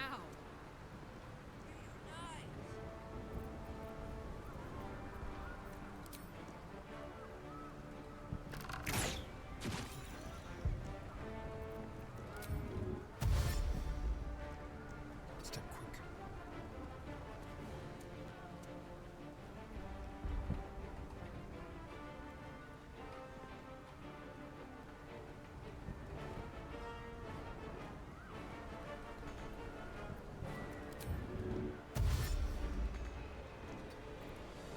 Blood comes easy these days.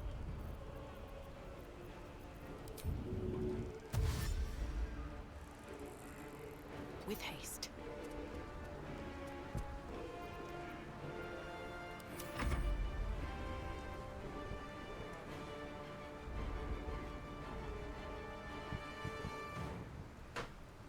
Sliced and burned. Dashed. They will be. God damn you, ball people! We already killed your people.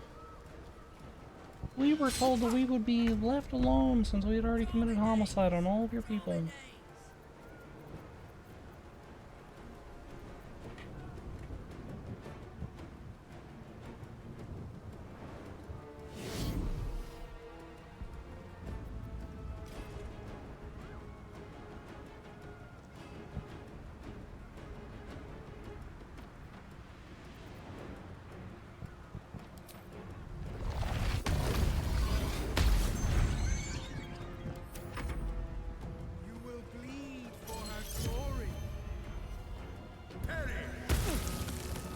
That is, wow. Okay, that's a lot of fucking damage.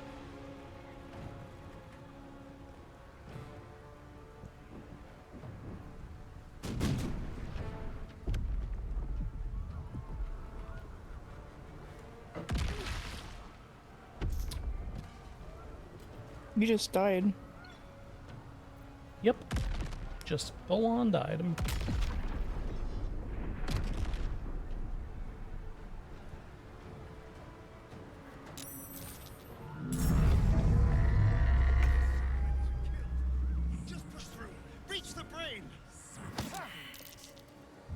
Oh, and you have to pass a strength check for that. That's lovely.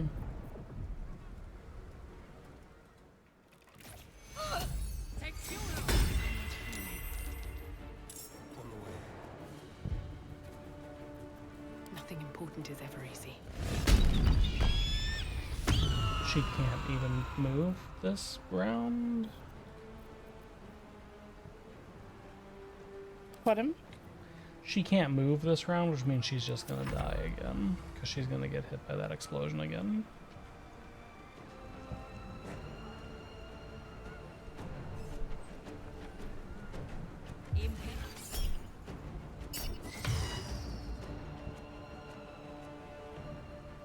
I think Karlak's gonna die as well.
I think we stop here.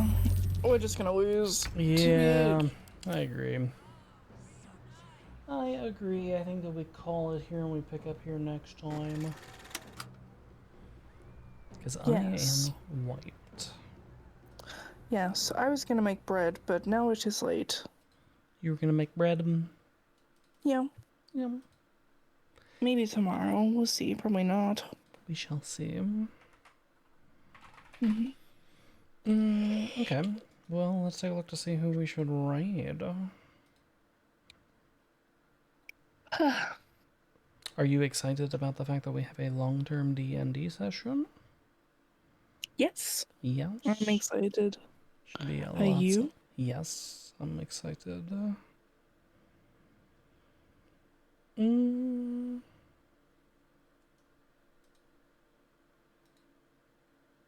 do it. I do it. You do it.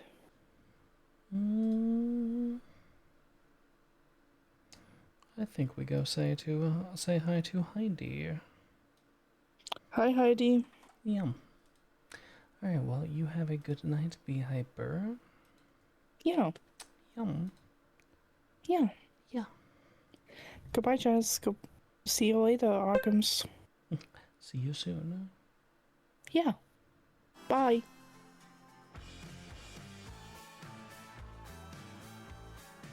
Alright, chats. We go say hi to Heidi. We go say hi to Heidi Saurus here. Chat, go give Heidi all of the love in the world. We'll catch you guys, maybe not tomorrow, but definitely Monday.